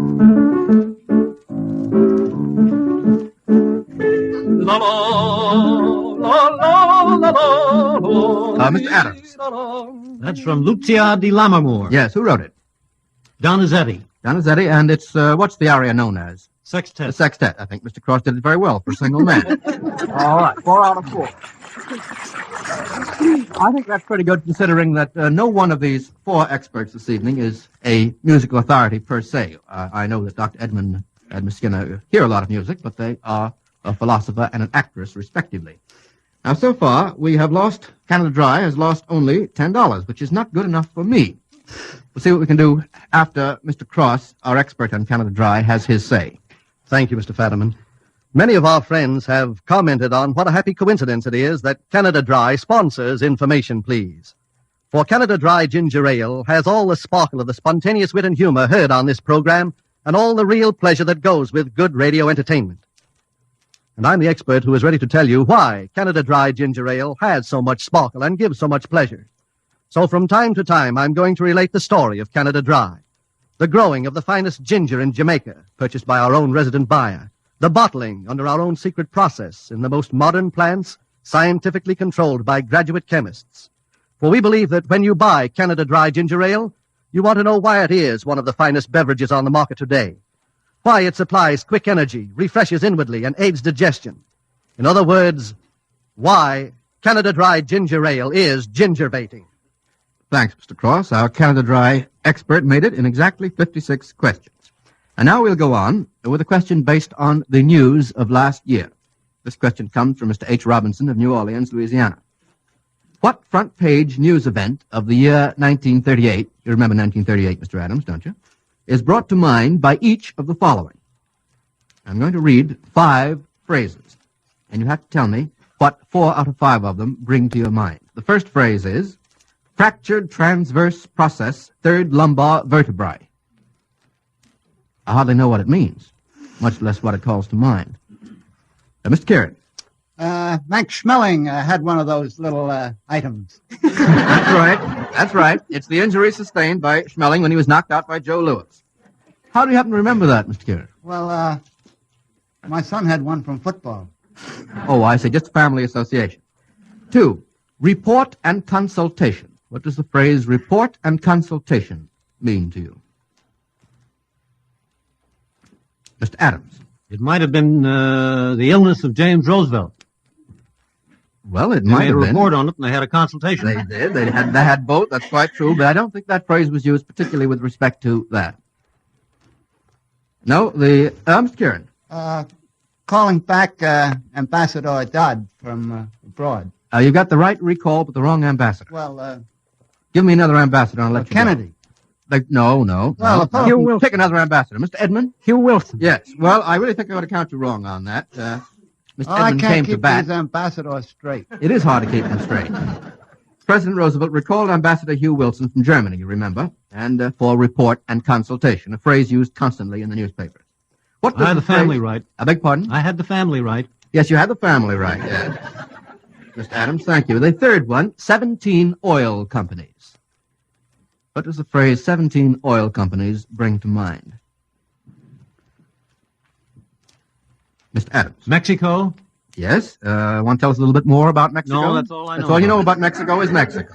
Mr. Kieran, perhaps you can help us out. Mexico took possession, expropriated, I believe, is the yes.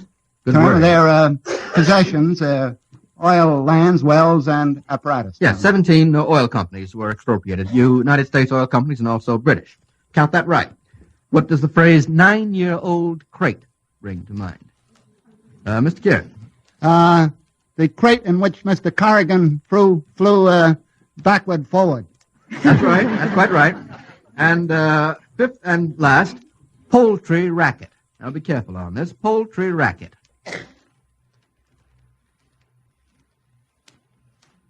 Mr. Kieran again.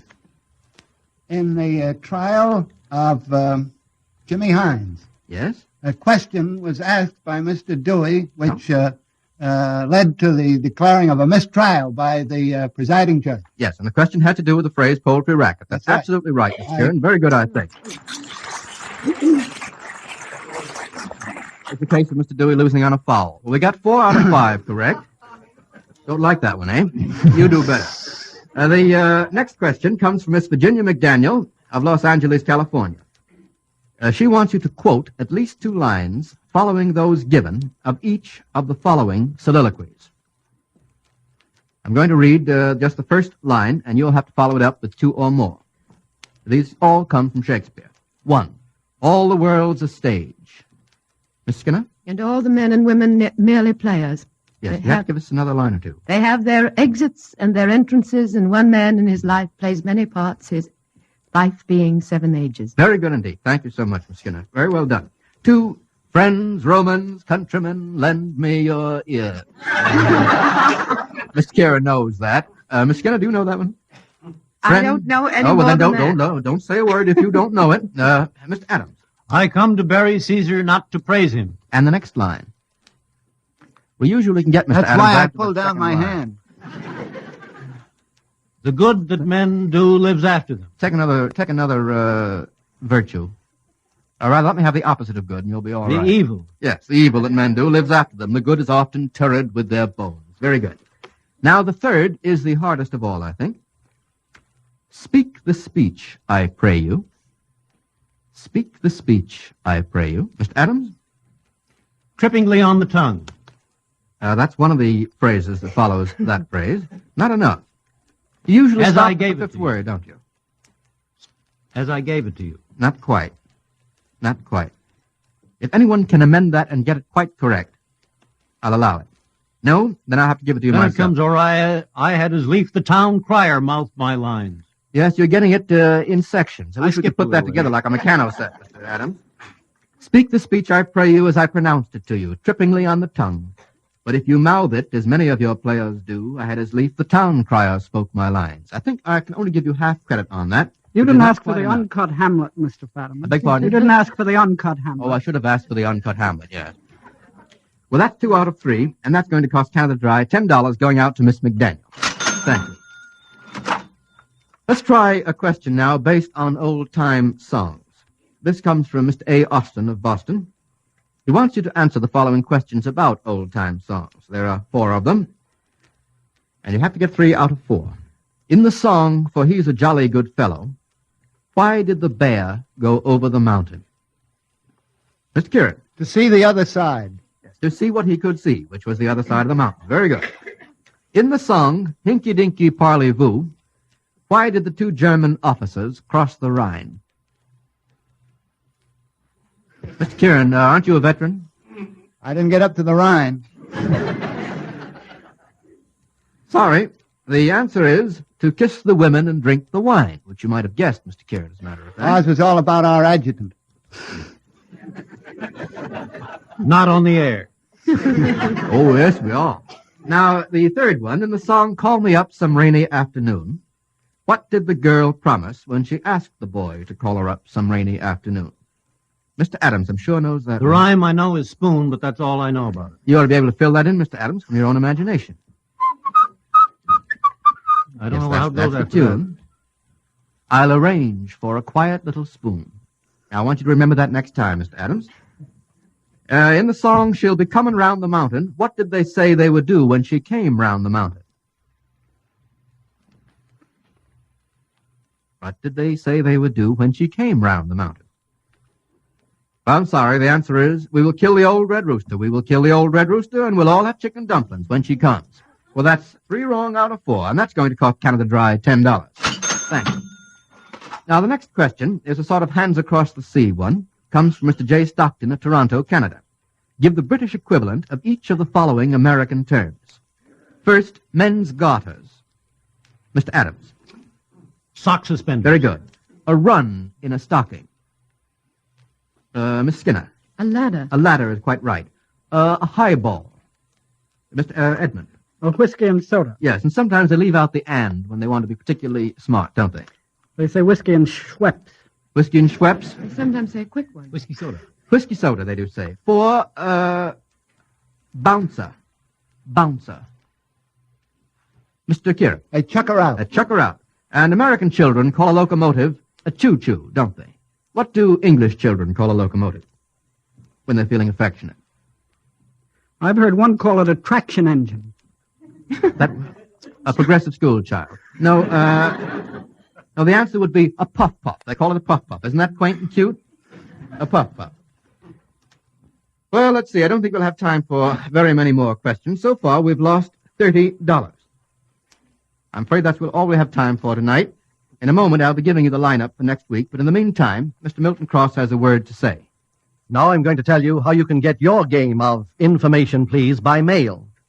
First, we assume that since everyone enjoys the good things of life, you already have a few bottles of Canada Dry ginger ale or other Canada Dry beverages at home. If not, your neighborhood store is always ready to send you some.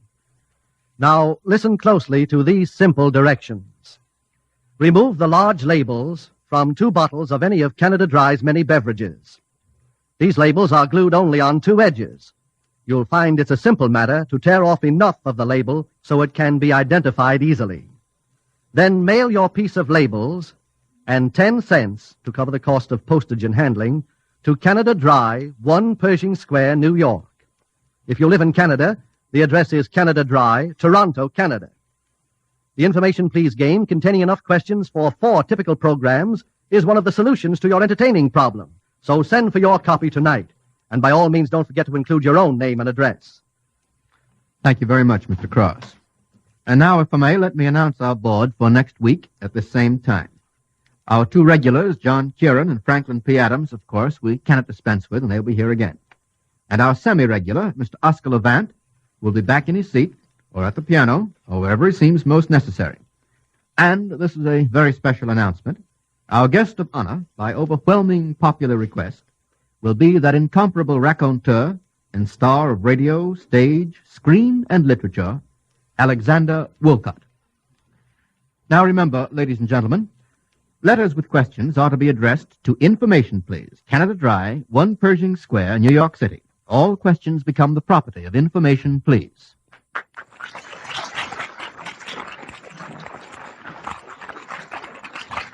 Canada Dry Ginger Ale, Sparkling Water, Lime Ricky, and Tom Collins Mixer come in convenient-sized bottles for every occasion. These exceptionally fine beverages are economical, too. For the largest bottle, the family size, costs only 15 cents, plus usual deposits. And now we bid you all good night. This is the National Broadcasting Company.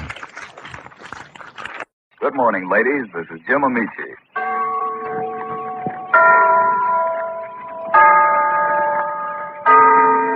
And there's the clock in Glen Falls Town Hall telling us it's time for the story of Big Sister. Brought to you by Rinso, R-I-N-S-O, the new anti-sneeze Rinso.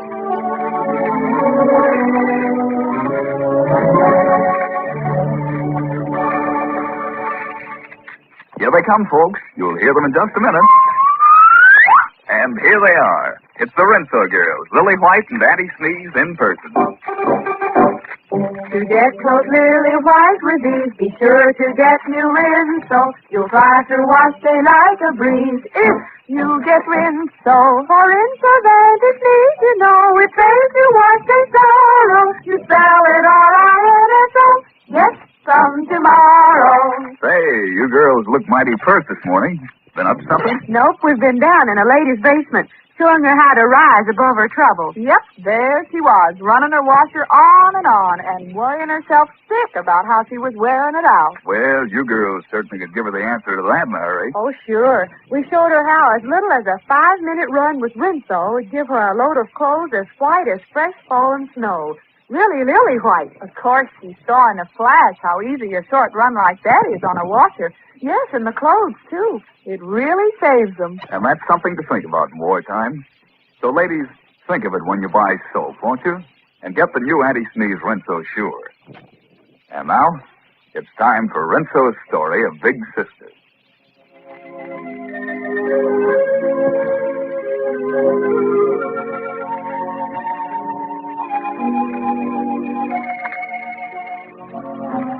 It's a fine spring afternoon in Glen Falls. A little while ago, Dr. Carver looked up from his desk and said, time seemed to have fallen asleep in the afternoon sunshine. He said it to his foster daughter, Diane. But she had other things on her mind. And because he knew what those things were, he urged her to go out for a walk. And Diane went, because it was easier than arguing with him about it. Diane Carver isn't the only one wandering aimlessly through the streets of Glen Falls. Here's Nettie, walking home from school, thinking... Gee, it's a swell day. I mean, it could be a swell day if Carlotta was all right. Gosh, wouldn't it be wonderful to be walking home from school with Carlotta? She had a way of walking that was like dancing. The way she held her head and...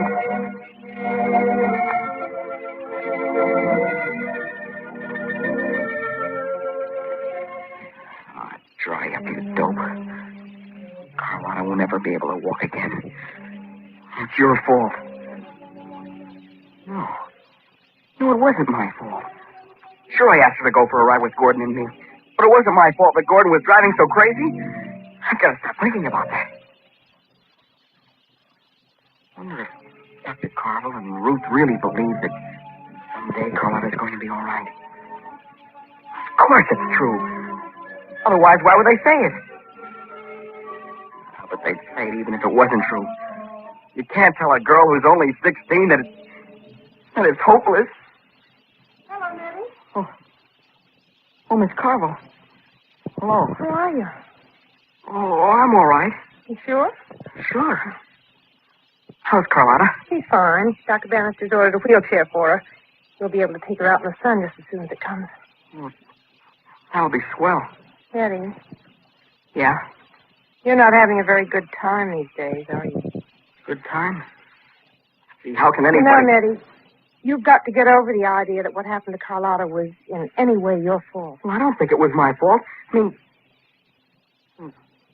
How did you know I was thinking about that? I'm not the only one that's been able to guess what's on your mind these days. You mean that... Has my sister talked to you? No, Carlotta has. Just last night she was saying she wished there was some way that she could make you understand that what happened couldn't possibly have been your fault. Did you really say that? Mm-hmm. You're not telling me that to make me feel good, are you, Miss Carvel? The night the accident happened, you were trying to help her find the money that she had lost. Isn't that right? Yeah. Yeah, that's right. Well, she knows that. Oh. Thanks for telling me, Miss Carvel. Gosh, you've been swell. Not only because you just told me this, but, well, the way you've been taking care of Carlotta, and the way you persuaded her father not to take her home. You're swell, Miss Carvel. Well, I gotta go now, but I'll see you later. So long, Nettie.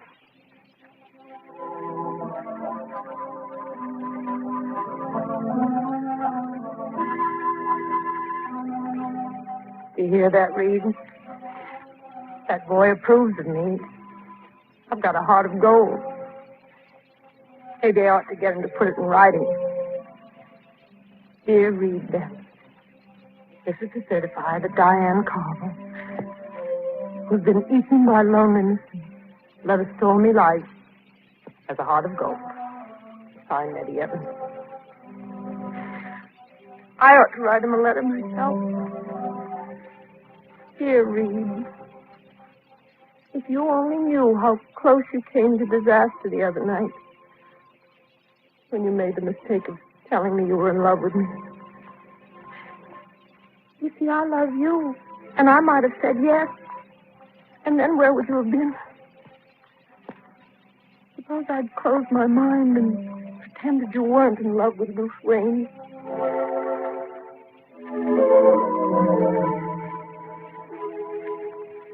Reed, she has a husband and a child and a life of her own. Her house is full and mine's empty. I'm old and I'm dull. I need love and I have no love. Oh, Diane. Diane, stop staring at the moon. Why do you let yourself think of things that can never happen? Reed Bannister loves Ruth Wayne. You're just somebody he's sorry for. Now, you've got to remember that and never forget it.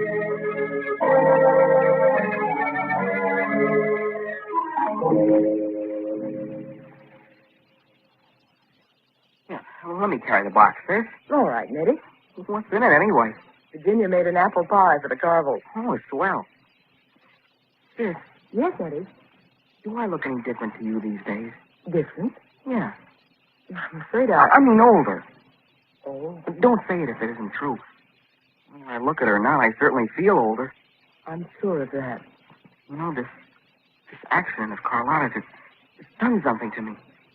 I mean, all of a sudden, I've grown up. Yes, that's the way it often happens, Nettie.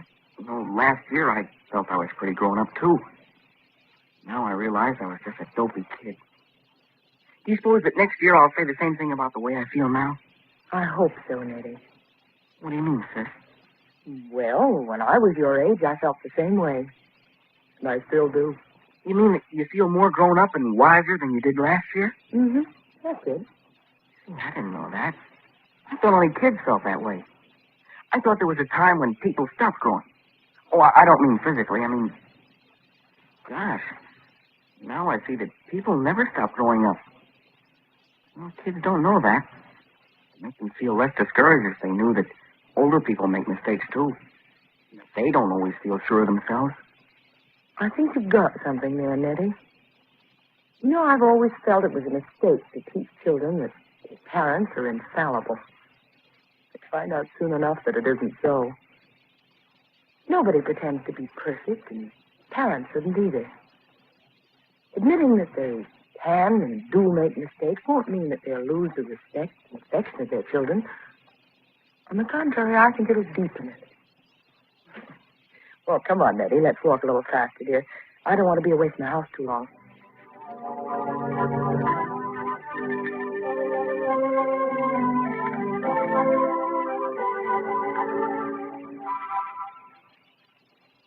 Diane? Yes, Carlotta. Do I have to memorize the names of all these bones? Well, you want to be a nurse, don't you? A nurse has to know a great deal about anatomy. All right. I'll go on trying to memorize them. That's the way to talk. But you really think it's a good idea, my studying this nursing textbook? I mean, do you really think that someday I'm going to be well enough to use these? Carlotta, you mustn't ever say things like that. Come in. Hello, Nettie. Hello. Hello, Carlotta. Hello, Ruth. Hello. Hello, Carlotta. Hello, Mrs. Wayne. What's that book you're reading? That's my old training school anatomy book. Carlotta and I decided that as long as she's going to be a nurse, there's no point waiting until she's able to get out of bed. And that's a good idea. She'll be just that much ahead of the other girls. Yeah. How's it coming along, Carlotta? Carlotta? It's a little hard at first, naturally, but Carlotta's a good student, and in a little while... I'm not going to do it. You're not going to do what, dear? I'm not going to study anymore. Oh, why not, Carlotta? Carlotta, why did you say that? Because it's no use. What's the use of pretending I'm going to be a nurse? I won't be able to make it. A nurse has to be able to move around, to stand on her feet. But Carlotta, darling... I know. I'm supposed to have faith. A little while ago, I suddenly realized that it's no use. I'm never going to be able to walk again. Never. Wait a minute, Carlotta. This is what Dr. Carvel warned us against. This is what he meant when he said there will be moments of weakness and doubt. It doesn't matter that it happened. We all expected it. But what does matter is that we mustn't allow them to grow and spread and undermine our hope and our courage. Think back a minute. How did it start? You were looking at that textbook and you decided that it was pretty hard. You let yourself get discouraged about your ability ever to learn what's in that book.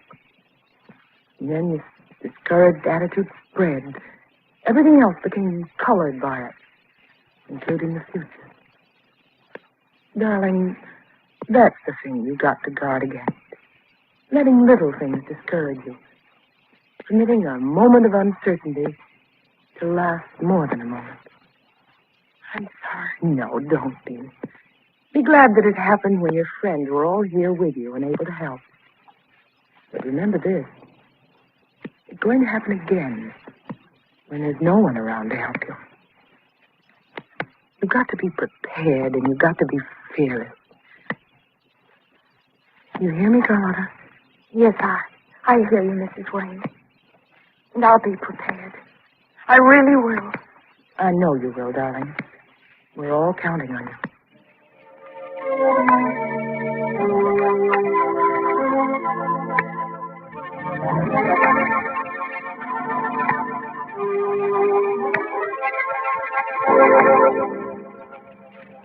Folks, how do you say relax? In the language of jive, it's take a load off your feet. But when I want to say lady relax, I just say lady get rinso. Yeah, it means the same thing. For instance, take that job of washing dishes. If you still use some old bar soap or other, goodness knows it's a pesky job.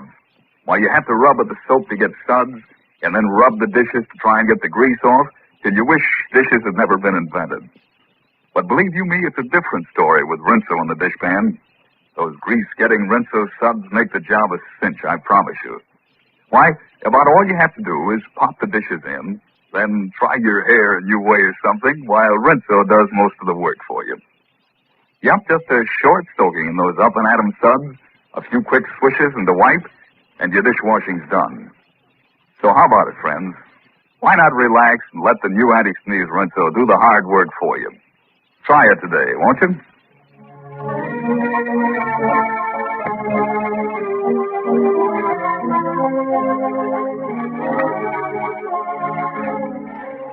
Ruth Wayne has a strange caller tomorrow.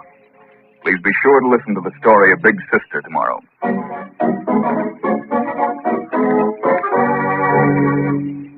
What befell the mysterious wanderer Michael West?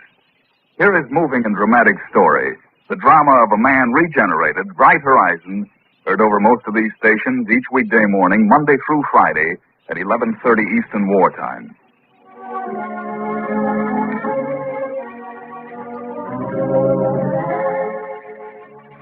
This is Jim Amici speaking for the new anti-sneeze rinso. R-I-N-S-O.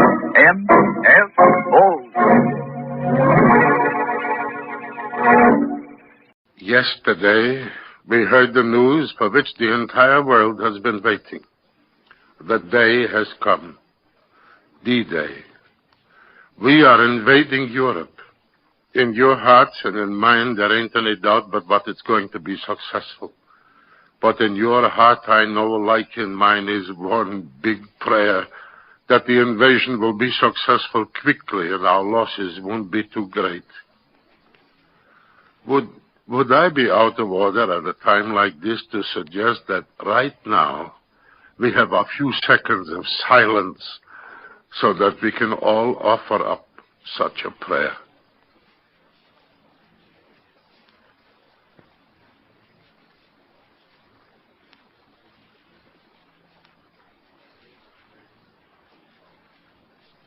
Amen. And may it come soon when life is beautiful again.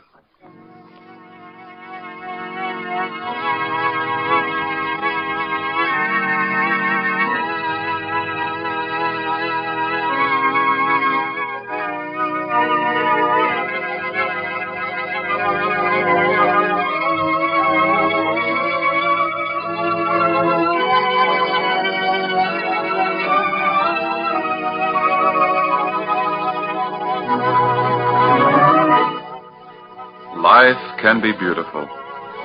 An inspiring message of faith, drawn from life, written for you by Carl Bixby and Don Becker, and brought to you by the makers of Ivory Soap.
And now for our story.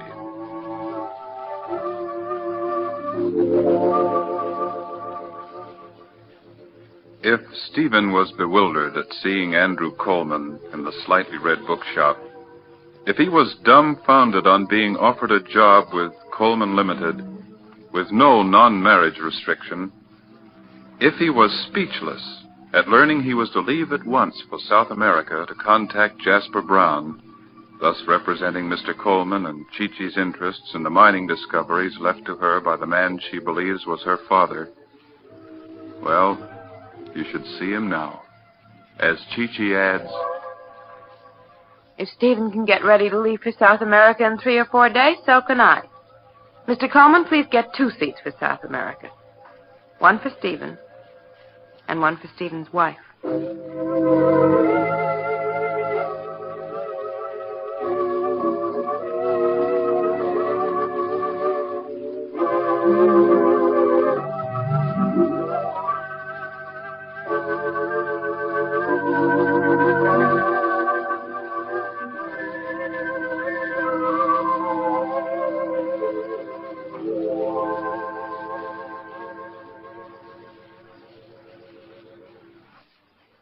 It's later in the evening of what probably has been the most eventful day in the life of Chi-Chi, Stephen, or Papa David. Delighted by Andrew Coleman's offer and Chi-Chi's unexpected decision, Stephen left the bookshop with Mr. Coleman for further discussion of Charles Conrad's discoveries. Chi-Chi was too excited to eat a bite of supper, spending most of her time calling helter-skelter in an attempt to make a few definite plans for her sudden wedding. Now Chi-Chi is still on the telephone, this time talking to Dr. Markham's wife and former nurse assistant, Louise, who broke the monotony of Chi-Chi's calling by managing to squeeze in a call to her. Papa David is seated in his great old chair nearby, exhausted by the excitement and strain of the day. Gosh, Louise, I'm awfully sorry you've been trying so long to get me. I've been doing a little telephoning myself. You can say that again. When Doctor came home and told me about Stephen's wonderful chance to go to South America and settle up your father's estate, I was so excited I could hardly talk. And then when he topped it off with the announcement that you and Stephen were going to be married right away and you were going there together, well, that was just too much. I had to call you. and don't you think I did right saying I'd have to go along with him?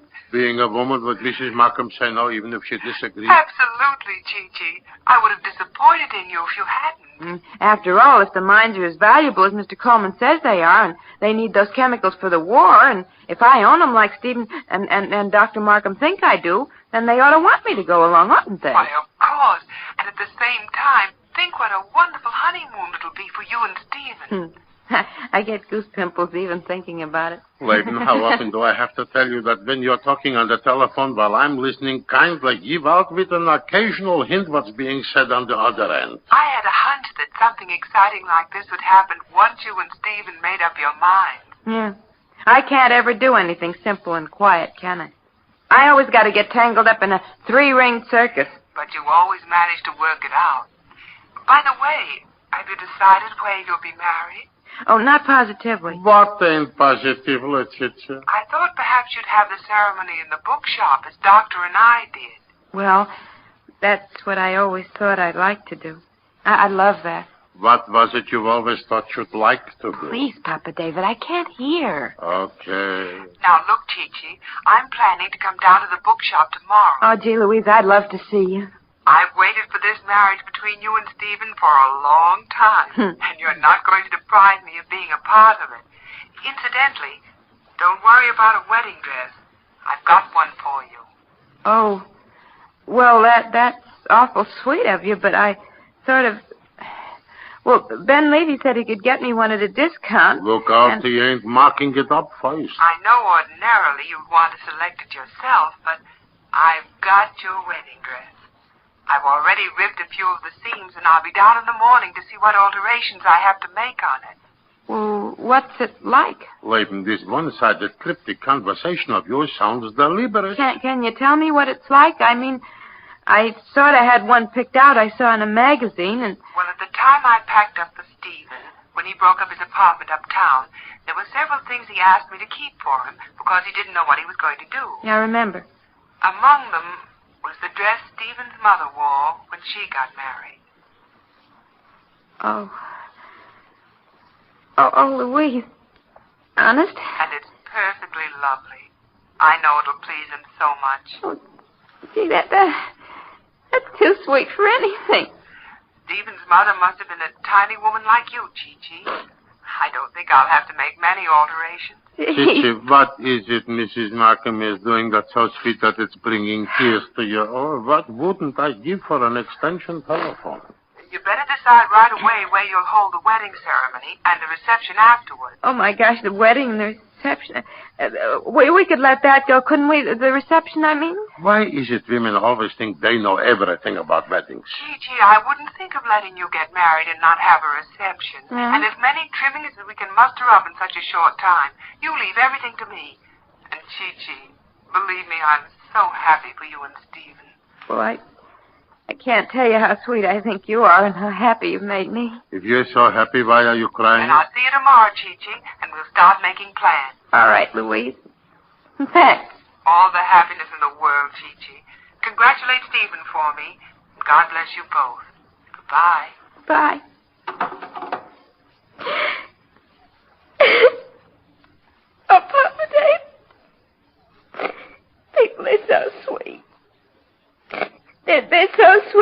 hands. It hurts. Look, Papa David, I got to decide something quick, and I think I'd like you to help me decide it, huh? Well, before I give out with what are unnecessary masculine opinions or advice, kindly give me the vital statistics pertaining to that feminine phone conversation, which by me on this end didn't make sense. Oh, Louise Markham and I were just talking, Papa David. Well, that, of course, is an astonishing revelation. Well, she's just happy and excited about Stephen and me getting married so quick and going to South America. You wouldn't understand because it was all just woman stuff. Oh, gosh, Papa David, getting married is so exciting. It means a lot more than I thought it did. Sort of like the feeling you get on Christmas Eve. What's so darn nice about it is everybody else seems to feel the same way. It's contagious, like the measles. Yeah. Leighton, all the world loves a lover. Yeah, I guess that's what it is. Anyway, Louise Markham is almost as excited about it as I am. So now, tell me first the surprise she had for you that made you cry. I positively, absolutely will not tell you yet. It's a secret. Ah, I see. Oh, I'm so happy, Papa David. If that's Ben Levy wanting a pinochle game with me, I ain't in the mood. All right, I'll tell him. Hello? Is this Chi-Chi talking? Oh, Joey. Joey is growing up just like his Uncle Ben Levy. Leighton, tell Joey to tell his Uncle Ben Levy that Mr. David Solomon thanks him kindly, but tonight my mind ain't on pinochle. All right. Joey, Papa David just said he didn't feel very much like playing pinochle with your Uncle Ben tonight. Oh, I didn't call about pinochle. Oh. Uncle Ben has just heard that you and Stephen Hamilton are going to get married right away. Yeah, well, that's right, Joey. Yeah, well, Uncle Ben said he figured you'd be sort of pushed for time. So for a wedding present at absolutely no cost to you, he will send out wedding invitations if you will kindly give me the details. Huh? Well, wedding invitations? Now, Chicha, don't buy anything from Ben Levy over the telephone. Look first at the merchandise. Uncle Ben even gave me a nickel to call you up with right away just so you wouldn't have to worry about that part of the big doings. I hope you invite me to your wedding, Chi-Chi. Oh, I will, Joey, and guys, thank your Uncle Ben for me. That's awful sweet of him. And what is it Ben Levy is doing that's so sweet yet? Oh, that's all right. Uncle Ben's real excited over the news. So am I. Goodbye, Chi-Chi, and congratulations. Well, thanks. Goodbye, Joey. Papa David, what do you think? Ben Levy wants to send out our wedding invitations for us. Now, isn't that sweet? Yeah, I can't believe it. What Joey said. He said even Ben's excited about Stephen and me getting married so quick. Ben Levy is so excited about the wedding, he wants to give away something free? Oh, you were right, Papa David. All the world does love a lover. Even Ben Levy. And you know something? I got a feeling that hurried up like it's going to be, Stephen and I are going to have a swell wedding. May not be big and fancy, but I bet it's going to be awful sweet. Well, Leighton, all I got to say is if Ben Levy is calling and without any argument even is making an offer to send out invitations free of charge, you can be expecting the president to be calling up any minute asking kindly if he can do something to help too. When Ben Levy does a thing like that, he ain't excited. He's hysterical.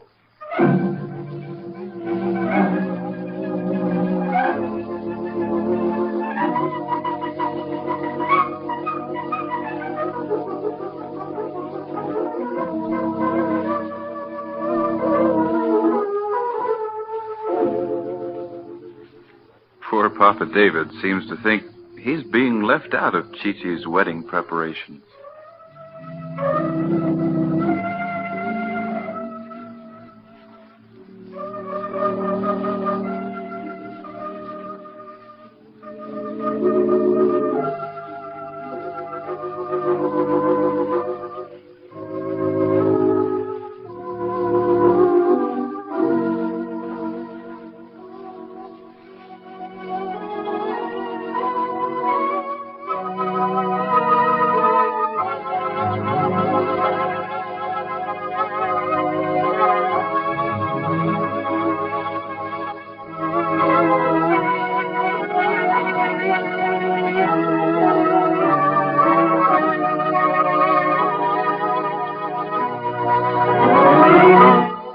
Like all persons of their type, Jasper Brown and Al Douglas have been encircled by their own underhanded cleverness, and may soon find themselves, as Maud Kellogg did, crushed to defeat by those who believe steadfastly in the truth that life can be.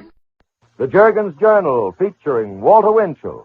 Mr. Winchell, whose famous column appears in the New York Daily Mirror, the Bangor Maine Commercial, and other newspapers with more than 25 million readers, is brought to you by Jergens, the lotion for soft, smooth, romantic hands. John and I are celebrating our first wedding anniversary Christmas Eve. Oh, congratulations. Oh, what are you putting under the tree for John? Well, I've gotten him some of the usual men's gifts, but I did want to tuck something special in his Christmas stocking. Like a big bottle of Jergens lotion? Jergens lotion for John? For any man. You women forget that we men like our hands to look well-groomed, too. And I know plenty of men who prefer Jergens lotion to anything else before and after shaving. It's never oily or sticky. Yes, if you want to please and flatter the men in your life, give them a big bottle of Jergens lotion. The dollar-sized bottle of Jergens lotion is in a special Christmas carton, and it's a surprise package they'll really appreciate. Now to the editorial room of the Jergens Journal and Walter Winchell. Good evening, Mr. and Mrs. North and South American. All the ships at sea, let's go to press. New York City. More than 20 inches of snow and drifts even higher are expected to hit New York City before the morning. Traffic has been retarded all over the city because of the strong winds and the 17-inch snow. Boston, Mass. 10 to 12 inches of snow with continued cold is the hot news for southern New England. New York City. John Dewey, Jr., the son of Columbia Professor Dewey, is in New York Hospital, pneumonia. Fort Monmouth, New Jersey. Vera Hiller, the American Airlines beauty, was married to Dr. H. Zoll, the Army's great scientist. His radar inventions drove Hitler to suicide. New York. Commander Russell Burt, USN, will be married New Year's Day to Kay Blake.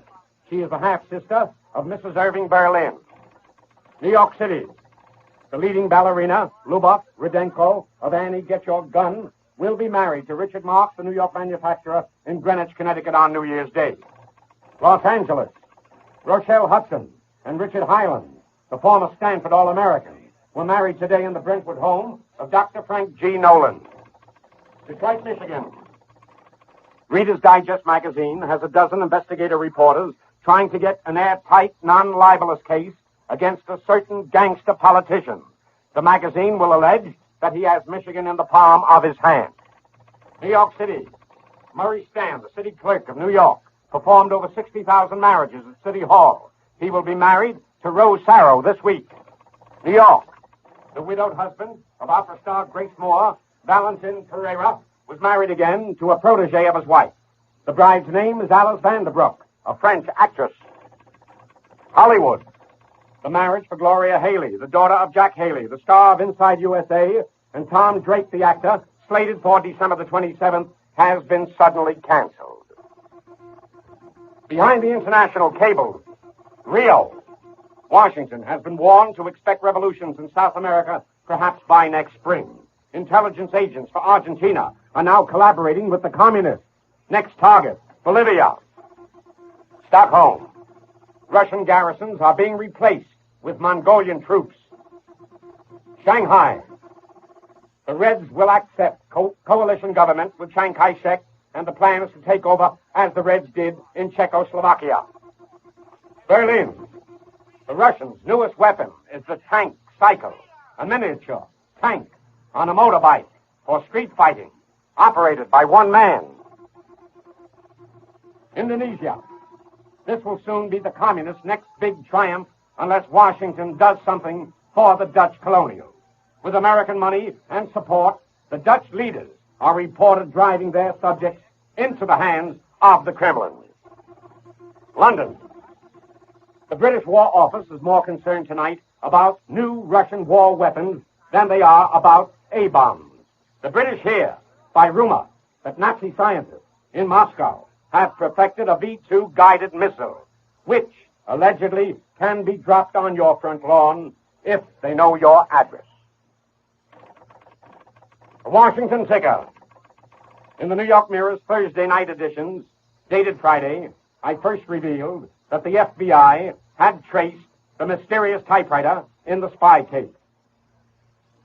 The Department of Justice intends to press for the indictment of Whittaker Chambers, regardless of his belated cooperation with the government.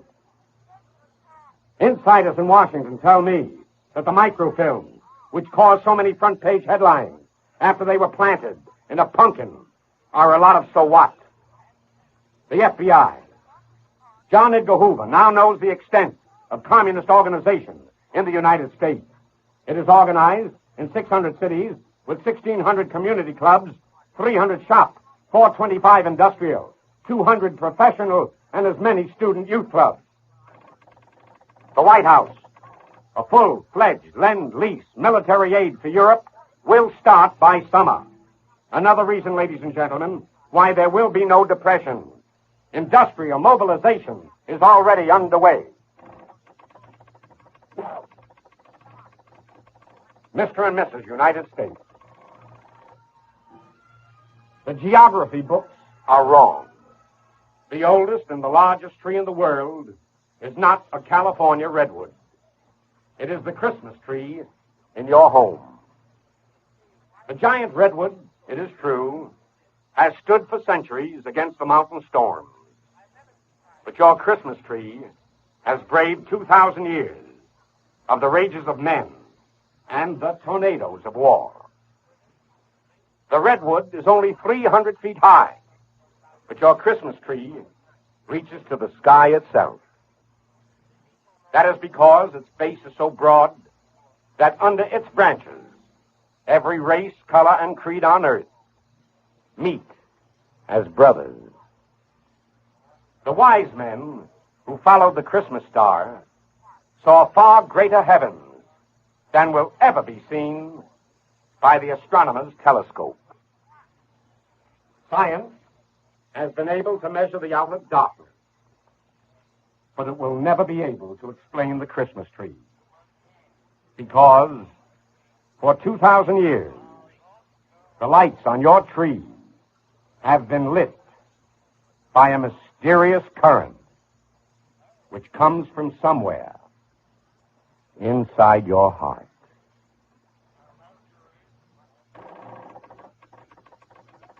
Ladies and gentlemen, will you please write to the government printing office in Washington, D.C., the government printing office, Washington, D.C., for a $1 copy of Civil Defense for National Security.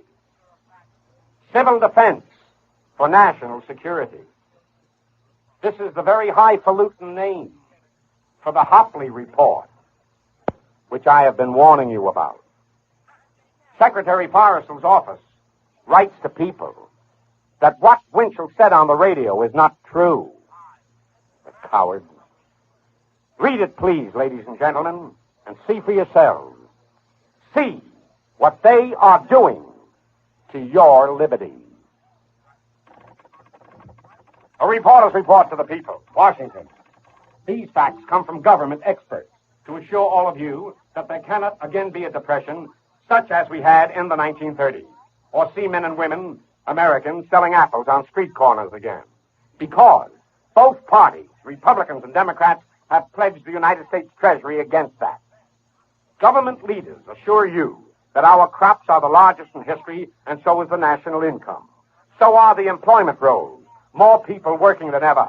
And although Wall Street won't admit this, profits are double what they were at the peak of the war. At that time, the peak of the war, profits were only $10 billion. In 1948, Mr. and Mrs. America, profits will be between $21 and $22 billion. Depression my foot. New York City. The report stated this week that Christmas sales are a way off, which some folks fear means bad times ahead. Ladies and gentlemen, this is groundless. Christmas sales are not as far down as 1948 buying is up. Government experts tell me that 1949 will break all records for all prosperity if the stores all over the nation would be satisfied with some profit instead of stupendous profits. In short, if prices were cut to fit inside your pay envelope, you'd spend it all. Miami Beach. Ladies and gentlemen, next Sunday night at the Roney Plaza Hotel here, another wonderful show will be presented for the Damon Runyon Cancer Fund. Thanks to the proprietor, J. Meyer Shine, the manager, Neil Lang, the Miami Beach Junior Chamber of Commerce, and all the remarkable actors and other people who will serve us. Regardless of the proceeds, the Runyon Committee will allocate $50,000 to the University of Florida. And now, Ben Grauer for Jergens Lotion. I'll be back with some tips of the papers and another great clue to the mystery melody. Oh, dear. Billy wants to give his teacher a present this Christmas, and Jim wants me to shop for the girls in his office. I hate the thought of battling the Christmas rush. Well, you really don't have to, you know. You'll save time and money if you go to your nearest cosmetic counter and buy some of those wonderful Jergens gift sets called Loveliness for You. Jergens gift sets? Oh, yes, they'd be just the thing, but they're probably way over my budget. I don't think so. The whole gift set costs only $1.19. Only $1.19? That's right. And in the lovely box is a bottle of Jergens Morning Glory Cologne, a box of Jergens face powder, a jar of Jergens face cream containing Vitone, and Jergens hand lotion for soft, smooth, feminine hands. You can buy it at any cosmetic counter, but hurry, Christmas will be here soon. And now back to the editorial room of the Jergens Journal and Walter Winchell. And now to beat the hand around the clock. International News Service. January 10th is the date for a mass meeting of the communist leaders in Washington, D.C. Behind closed doors, of course. The real purpose, however, will be to protest the trial of the 12 leading commie chiefs in the United States. To the New York Mirror. The Tournament of Champions, that's the big opposition to the 20th Century Fight Club in New York, will produce major prize fights for television only.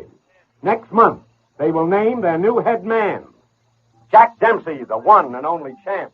That is, after Joe Louis, of course. Los Angeles Herald Express. David Rose, the composer of Holiday for Strings and other song hits, will marry Betty Bigelow, December 28th, Las Vegas. Miami Herald Sports page. Last Sunday night's tip that there may be a Pro Football World Series was confirmed in part by the New York Times and the New York Daily News. To the Philadelphia Inquirer, the Philadelphia Record's principal backer will be A.M. Greenfield, the real estate man, a Democrat. 250 shares will be sold at $10,000 a share. All the newspaper people in Philadelphia, on the Record that is, who went on strike before the Record went out of business, will be invited back to their old jobs. New York Post. The denial this week by Mayor of New York O'Dwyer and Sloane Simpson, a divorcee, is very interesting, that they hardly know each other. The fact is, His Honor and Miss Simpson are closer than Christmas. Probably no marriage, however, because of religious reasons. To the Indianapolis Star, Pearl H. Mallett of Indianapolis, who died recently, left the Damon Runyon Fund $20,000 in her will. The Runyon Committee wishes to return the compliment by sending it right back to the University of Indiana. Here is the $23,200 prize clue for the Stop the Music mystery song. As I told you, ladies and gentlemen, last Sunday night, it is a famous spiritual and a jubilee. It is based on a parable to be found in the book of Matthew. Read Matthew, chapter 25, and you'll find the correct title. I hope you win, and a very Merry Christmas. And that, ladies and gentlemen, winds up another Jergens Journal until next Sunday night at the very same time. Until then, and with lotions of love, I remain your New York correspondent, Walter Winchell, who can remember all the way back when Time magazine, which knowingly employed ex-communists as senior editors, was famous for its red cover instead of its red face. Good night. Say, there aren't many days left till Christmas. Have you checked your list? Have you remembered everyone? Well, now, don't get panicky. Here's a gift anyone, man or woman, will love. Jergens Lotion. It's really one of the nicest gifts you could give these special people on your list. Any woman knows today's finer Jergens Lotion protects her hands so much longer, keeps them softer and smoother. And the men enjoy using Jergens Lotion before and after shaving. A great many of them learn to use Jergens while in the service, and they say it makes for a quick, comfortable shave. The dollar-sized bottle of Jergens Lotion is in a special Christmas gift box, all ready to put under the tree. Get some small bottles of Jergens lotion for stocking stuffers, too. You know Jergens lotion costs only 10 cents to $1 plus tax. Next week, another final edition of the Jergens Journal with Walter Winchell. And now be sure to remain tuned for Luella Parsons' 15-minute program featuring as guest Bing Crosby, which follows immediately. This is Ben Grauer speaking.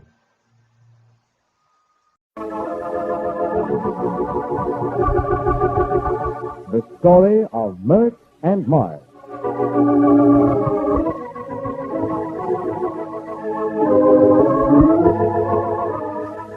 And now for a new and exciting chapter in the story of two glamorous Broadway chorus girls, members of the famous Precision Chorus in the gay White Way's most glittering extravaganza, Hayfield's Pleasure. In our last episode, we saw one of the most dramatic behind-the-scenes moments in show business, the first lucky break of a new player. It came when sweet, pretty Margie Minter, alone and friendless, was befriended by pert Myrtle Spear, captain of the Chick Chicks. As a result, Margie has now been given a chance to take the place of one of the chorus girls who is ill. Our curtain is about to go up on today's action-filled chapter in the story of Myrt and Marge.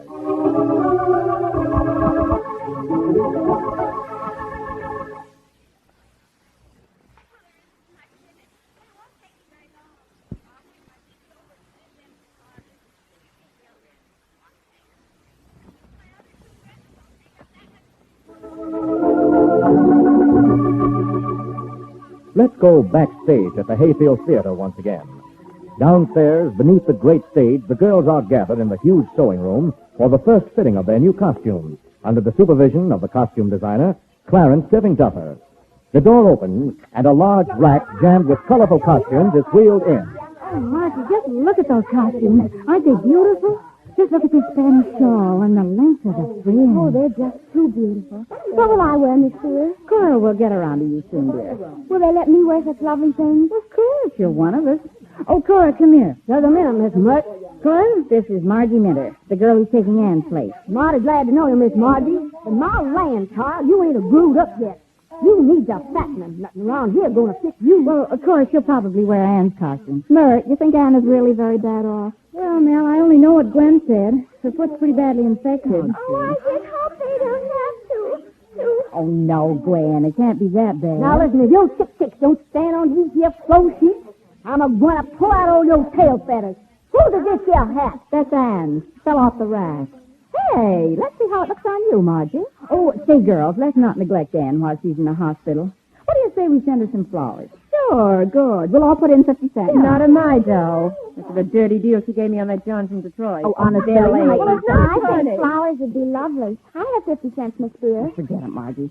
Here, Nell, you collect the money and I'll buy the flowers. Huh? Okay. And shall I write from the gang? Leave me out of this. Oh, Billy, you're the meanest girl I ever knew. Oh, here comes Clarence with the headdresses for the parade number. Cora, take some of these things. I'm no bulldozer.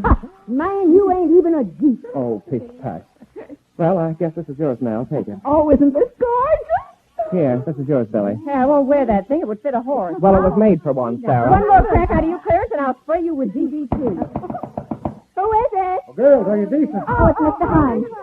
Miss Spear, will you please step out here? Yeah, Clarence, this isn't mine. He's got my headdress. That looks just like a doghouse. A frame for the picture, dearie. Yes, Mr. Hunt? Miss Spear, that girl you put in Ann's position. I watched her this afternoon, and she won't do. Oh, why not, Mr. Hunt? Myrtle, she's too thin. Why, she's emaciated. You know Hayfield likes his Chick Chicks with a little meat on their bones. Oh, but Mr. Hunt, how she can dance. Why, she knows all the routines by just watching them from the sidelines for 2 weeks. Oh, now I remember. That's the kid that came here the first day from the Hawkins agency. Yeah. I told her then I didn't think she'd do. Oh, but Mr. Hunt, her dancing, her toe work is perfect in the butterfly ballet. And did you notice her face? Oh, she has the face of an angel. Won't you please give her a chance? At least until Ann comes back in the lineup. That kid needs someone to do something for her. She had a desperate look on her face this morning, but it's changed now. She thinks she's got a chance. A lot of good food will fatten her up. A few friends, a kind word, and just a break from you. Oh, please, Mr. Hunt. I don't know what Hayfield will say, but... Oh, well, you win. Myrtle, you know, you'd make a good mother. Perhaps I would have. Well, She'll have to wear Ann's costumes, and they'll all have to be cut down to fit her. Yeah. And Tipping Pepper will have to design something special for the parade number. She's so skinny. Of course, it's only until Ann returns, remember? And, of course, it all depends on her work. It's your judgment, Myrtle. Mr. Hunt, you're a swell guy. You're not so bad yourself. You treat that kid like a mother. Do you think I would have made a good... Or what, Myrtle? Oh, never mind. Hey, you've got tears in your eyes. Oh, I'm just so glad that kid's got a break. You know, Myrtle, after the show opens and it's all set, you and I'll have to become better acquainted. Well, you've known me over 10 years, Mr. Hunt. No, I don't think I've ever really known you. Like me now, Ed? And you, Mr. Hunt? A lot. In fact, Yeah, a little tete-a-tete out here, huh? Oh, here's Clarence now. We can... how are things progressing, Clarence? Oh, everything's coming along just dandy, just dandy. Say, Clarence, do you think you could design something special in a parade costume for that little new girl? The kind of, fill her out. Oh, Mr. Hunt, nothing but a bellows could fill out that kid. She's built on the lines of a germ. Well, do your best, Clarence. Oh, dear, since when have they been taking on children in this man's review? Oh, well. I'll see you after a while, Myrtle. I'll be visible, Ray. Coming in, Clarence? Yes, Tilly, more work. I'm just a slave. Oh, I'm just crazy about this hat. Hey, God, Clarence, do I have to wear strip tights? They're all out of date. Well, you'll wear 'em and like 'em, Madame de Vere, and you'll need symmetricals. Those gams of yours are practically parenthetical. Oh, Miss, what's your name? You, come here. You, Margie. Yes, Margie, I think I'll make you a bride. Oh! Nothing for you Kates to laugh at. Try on your butterfly costumes, you grub worms. And you, miss, come back here where I'll have some elbow room. I'll take your measurements. Yes, sir. Can you come with me, Mr. I'm sort of nervous. Don't worry, he'll never harm a hair of your head, dearie. Oh, shut up, Billy. Come on, Margie. This is all so new to me. I guess the girls think I'm an awful fool. Oh, they're all good eggs. You'll soon get to know the ropes. It's always like this. The longer you're in it, the better you like it. And the dumber you get, the longer you're in it. Cora, take these measurements. Yes, sir. Let's see now. Bust, 30 inches. She's so tiny mighty. Yeah. Waistline. Oh, it isn't worth bothering about. Well, at least dressed as a bride, she'll be individual. She'll be the only one in the model parade completely covered up. Hurry this up, Cora. I want these linings, but immediately. Yes, sir. Coming up. And don't leave here, Margie. I'll drape you as soon as they're ready. Oh, I'm so excited, Miss Spears. Hey, why don't you call me Myrt? The girls all do. Myrt, what an awful tag. I think Myrtle's a pretty name. Myrtle isn't too bad. Spears just my stage name. I hate the name of Myrt. Why couldn't I have been named Gloria or Marguerite? I love the name Marguerite. Well, that's my name, my real name. I just call myself Margie. It's really Marguerite? And you're just 16.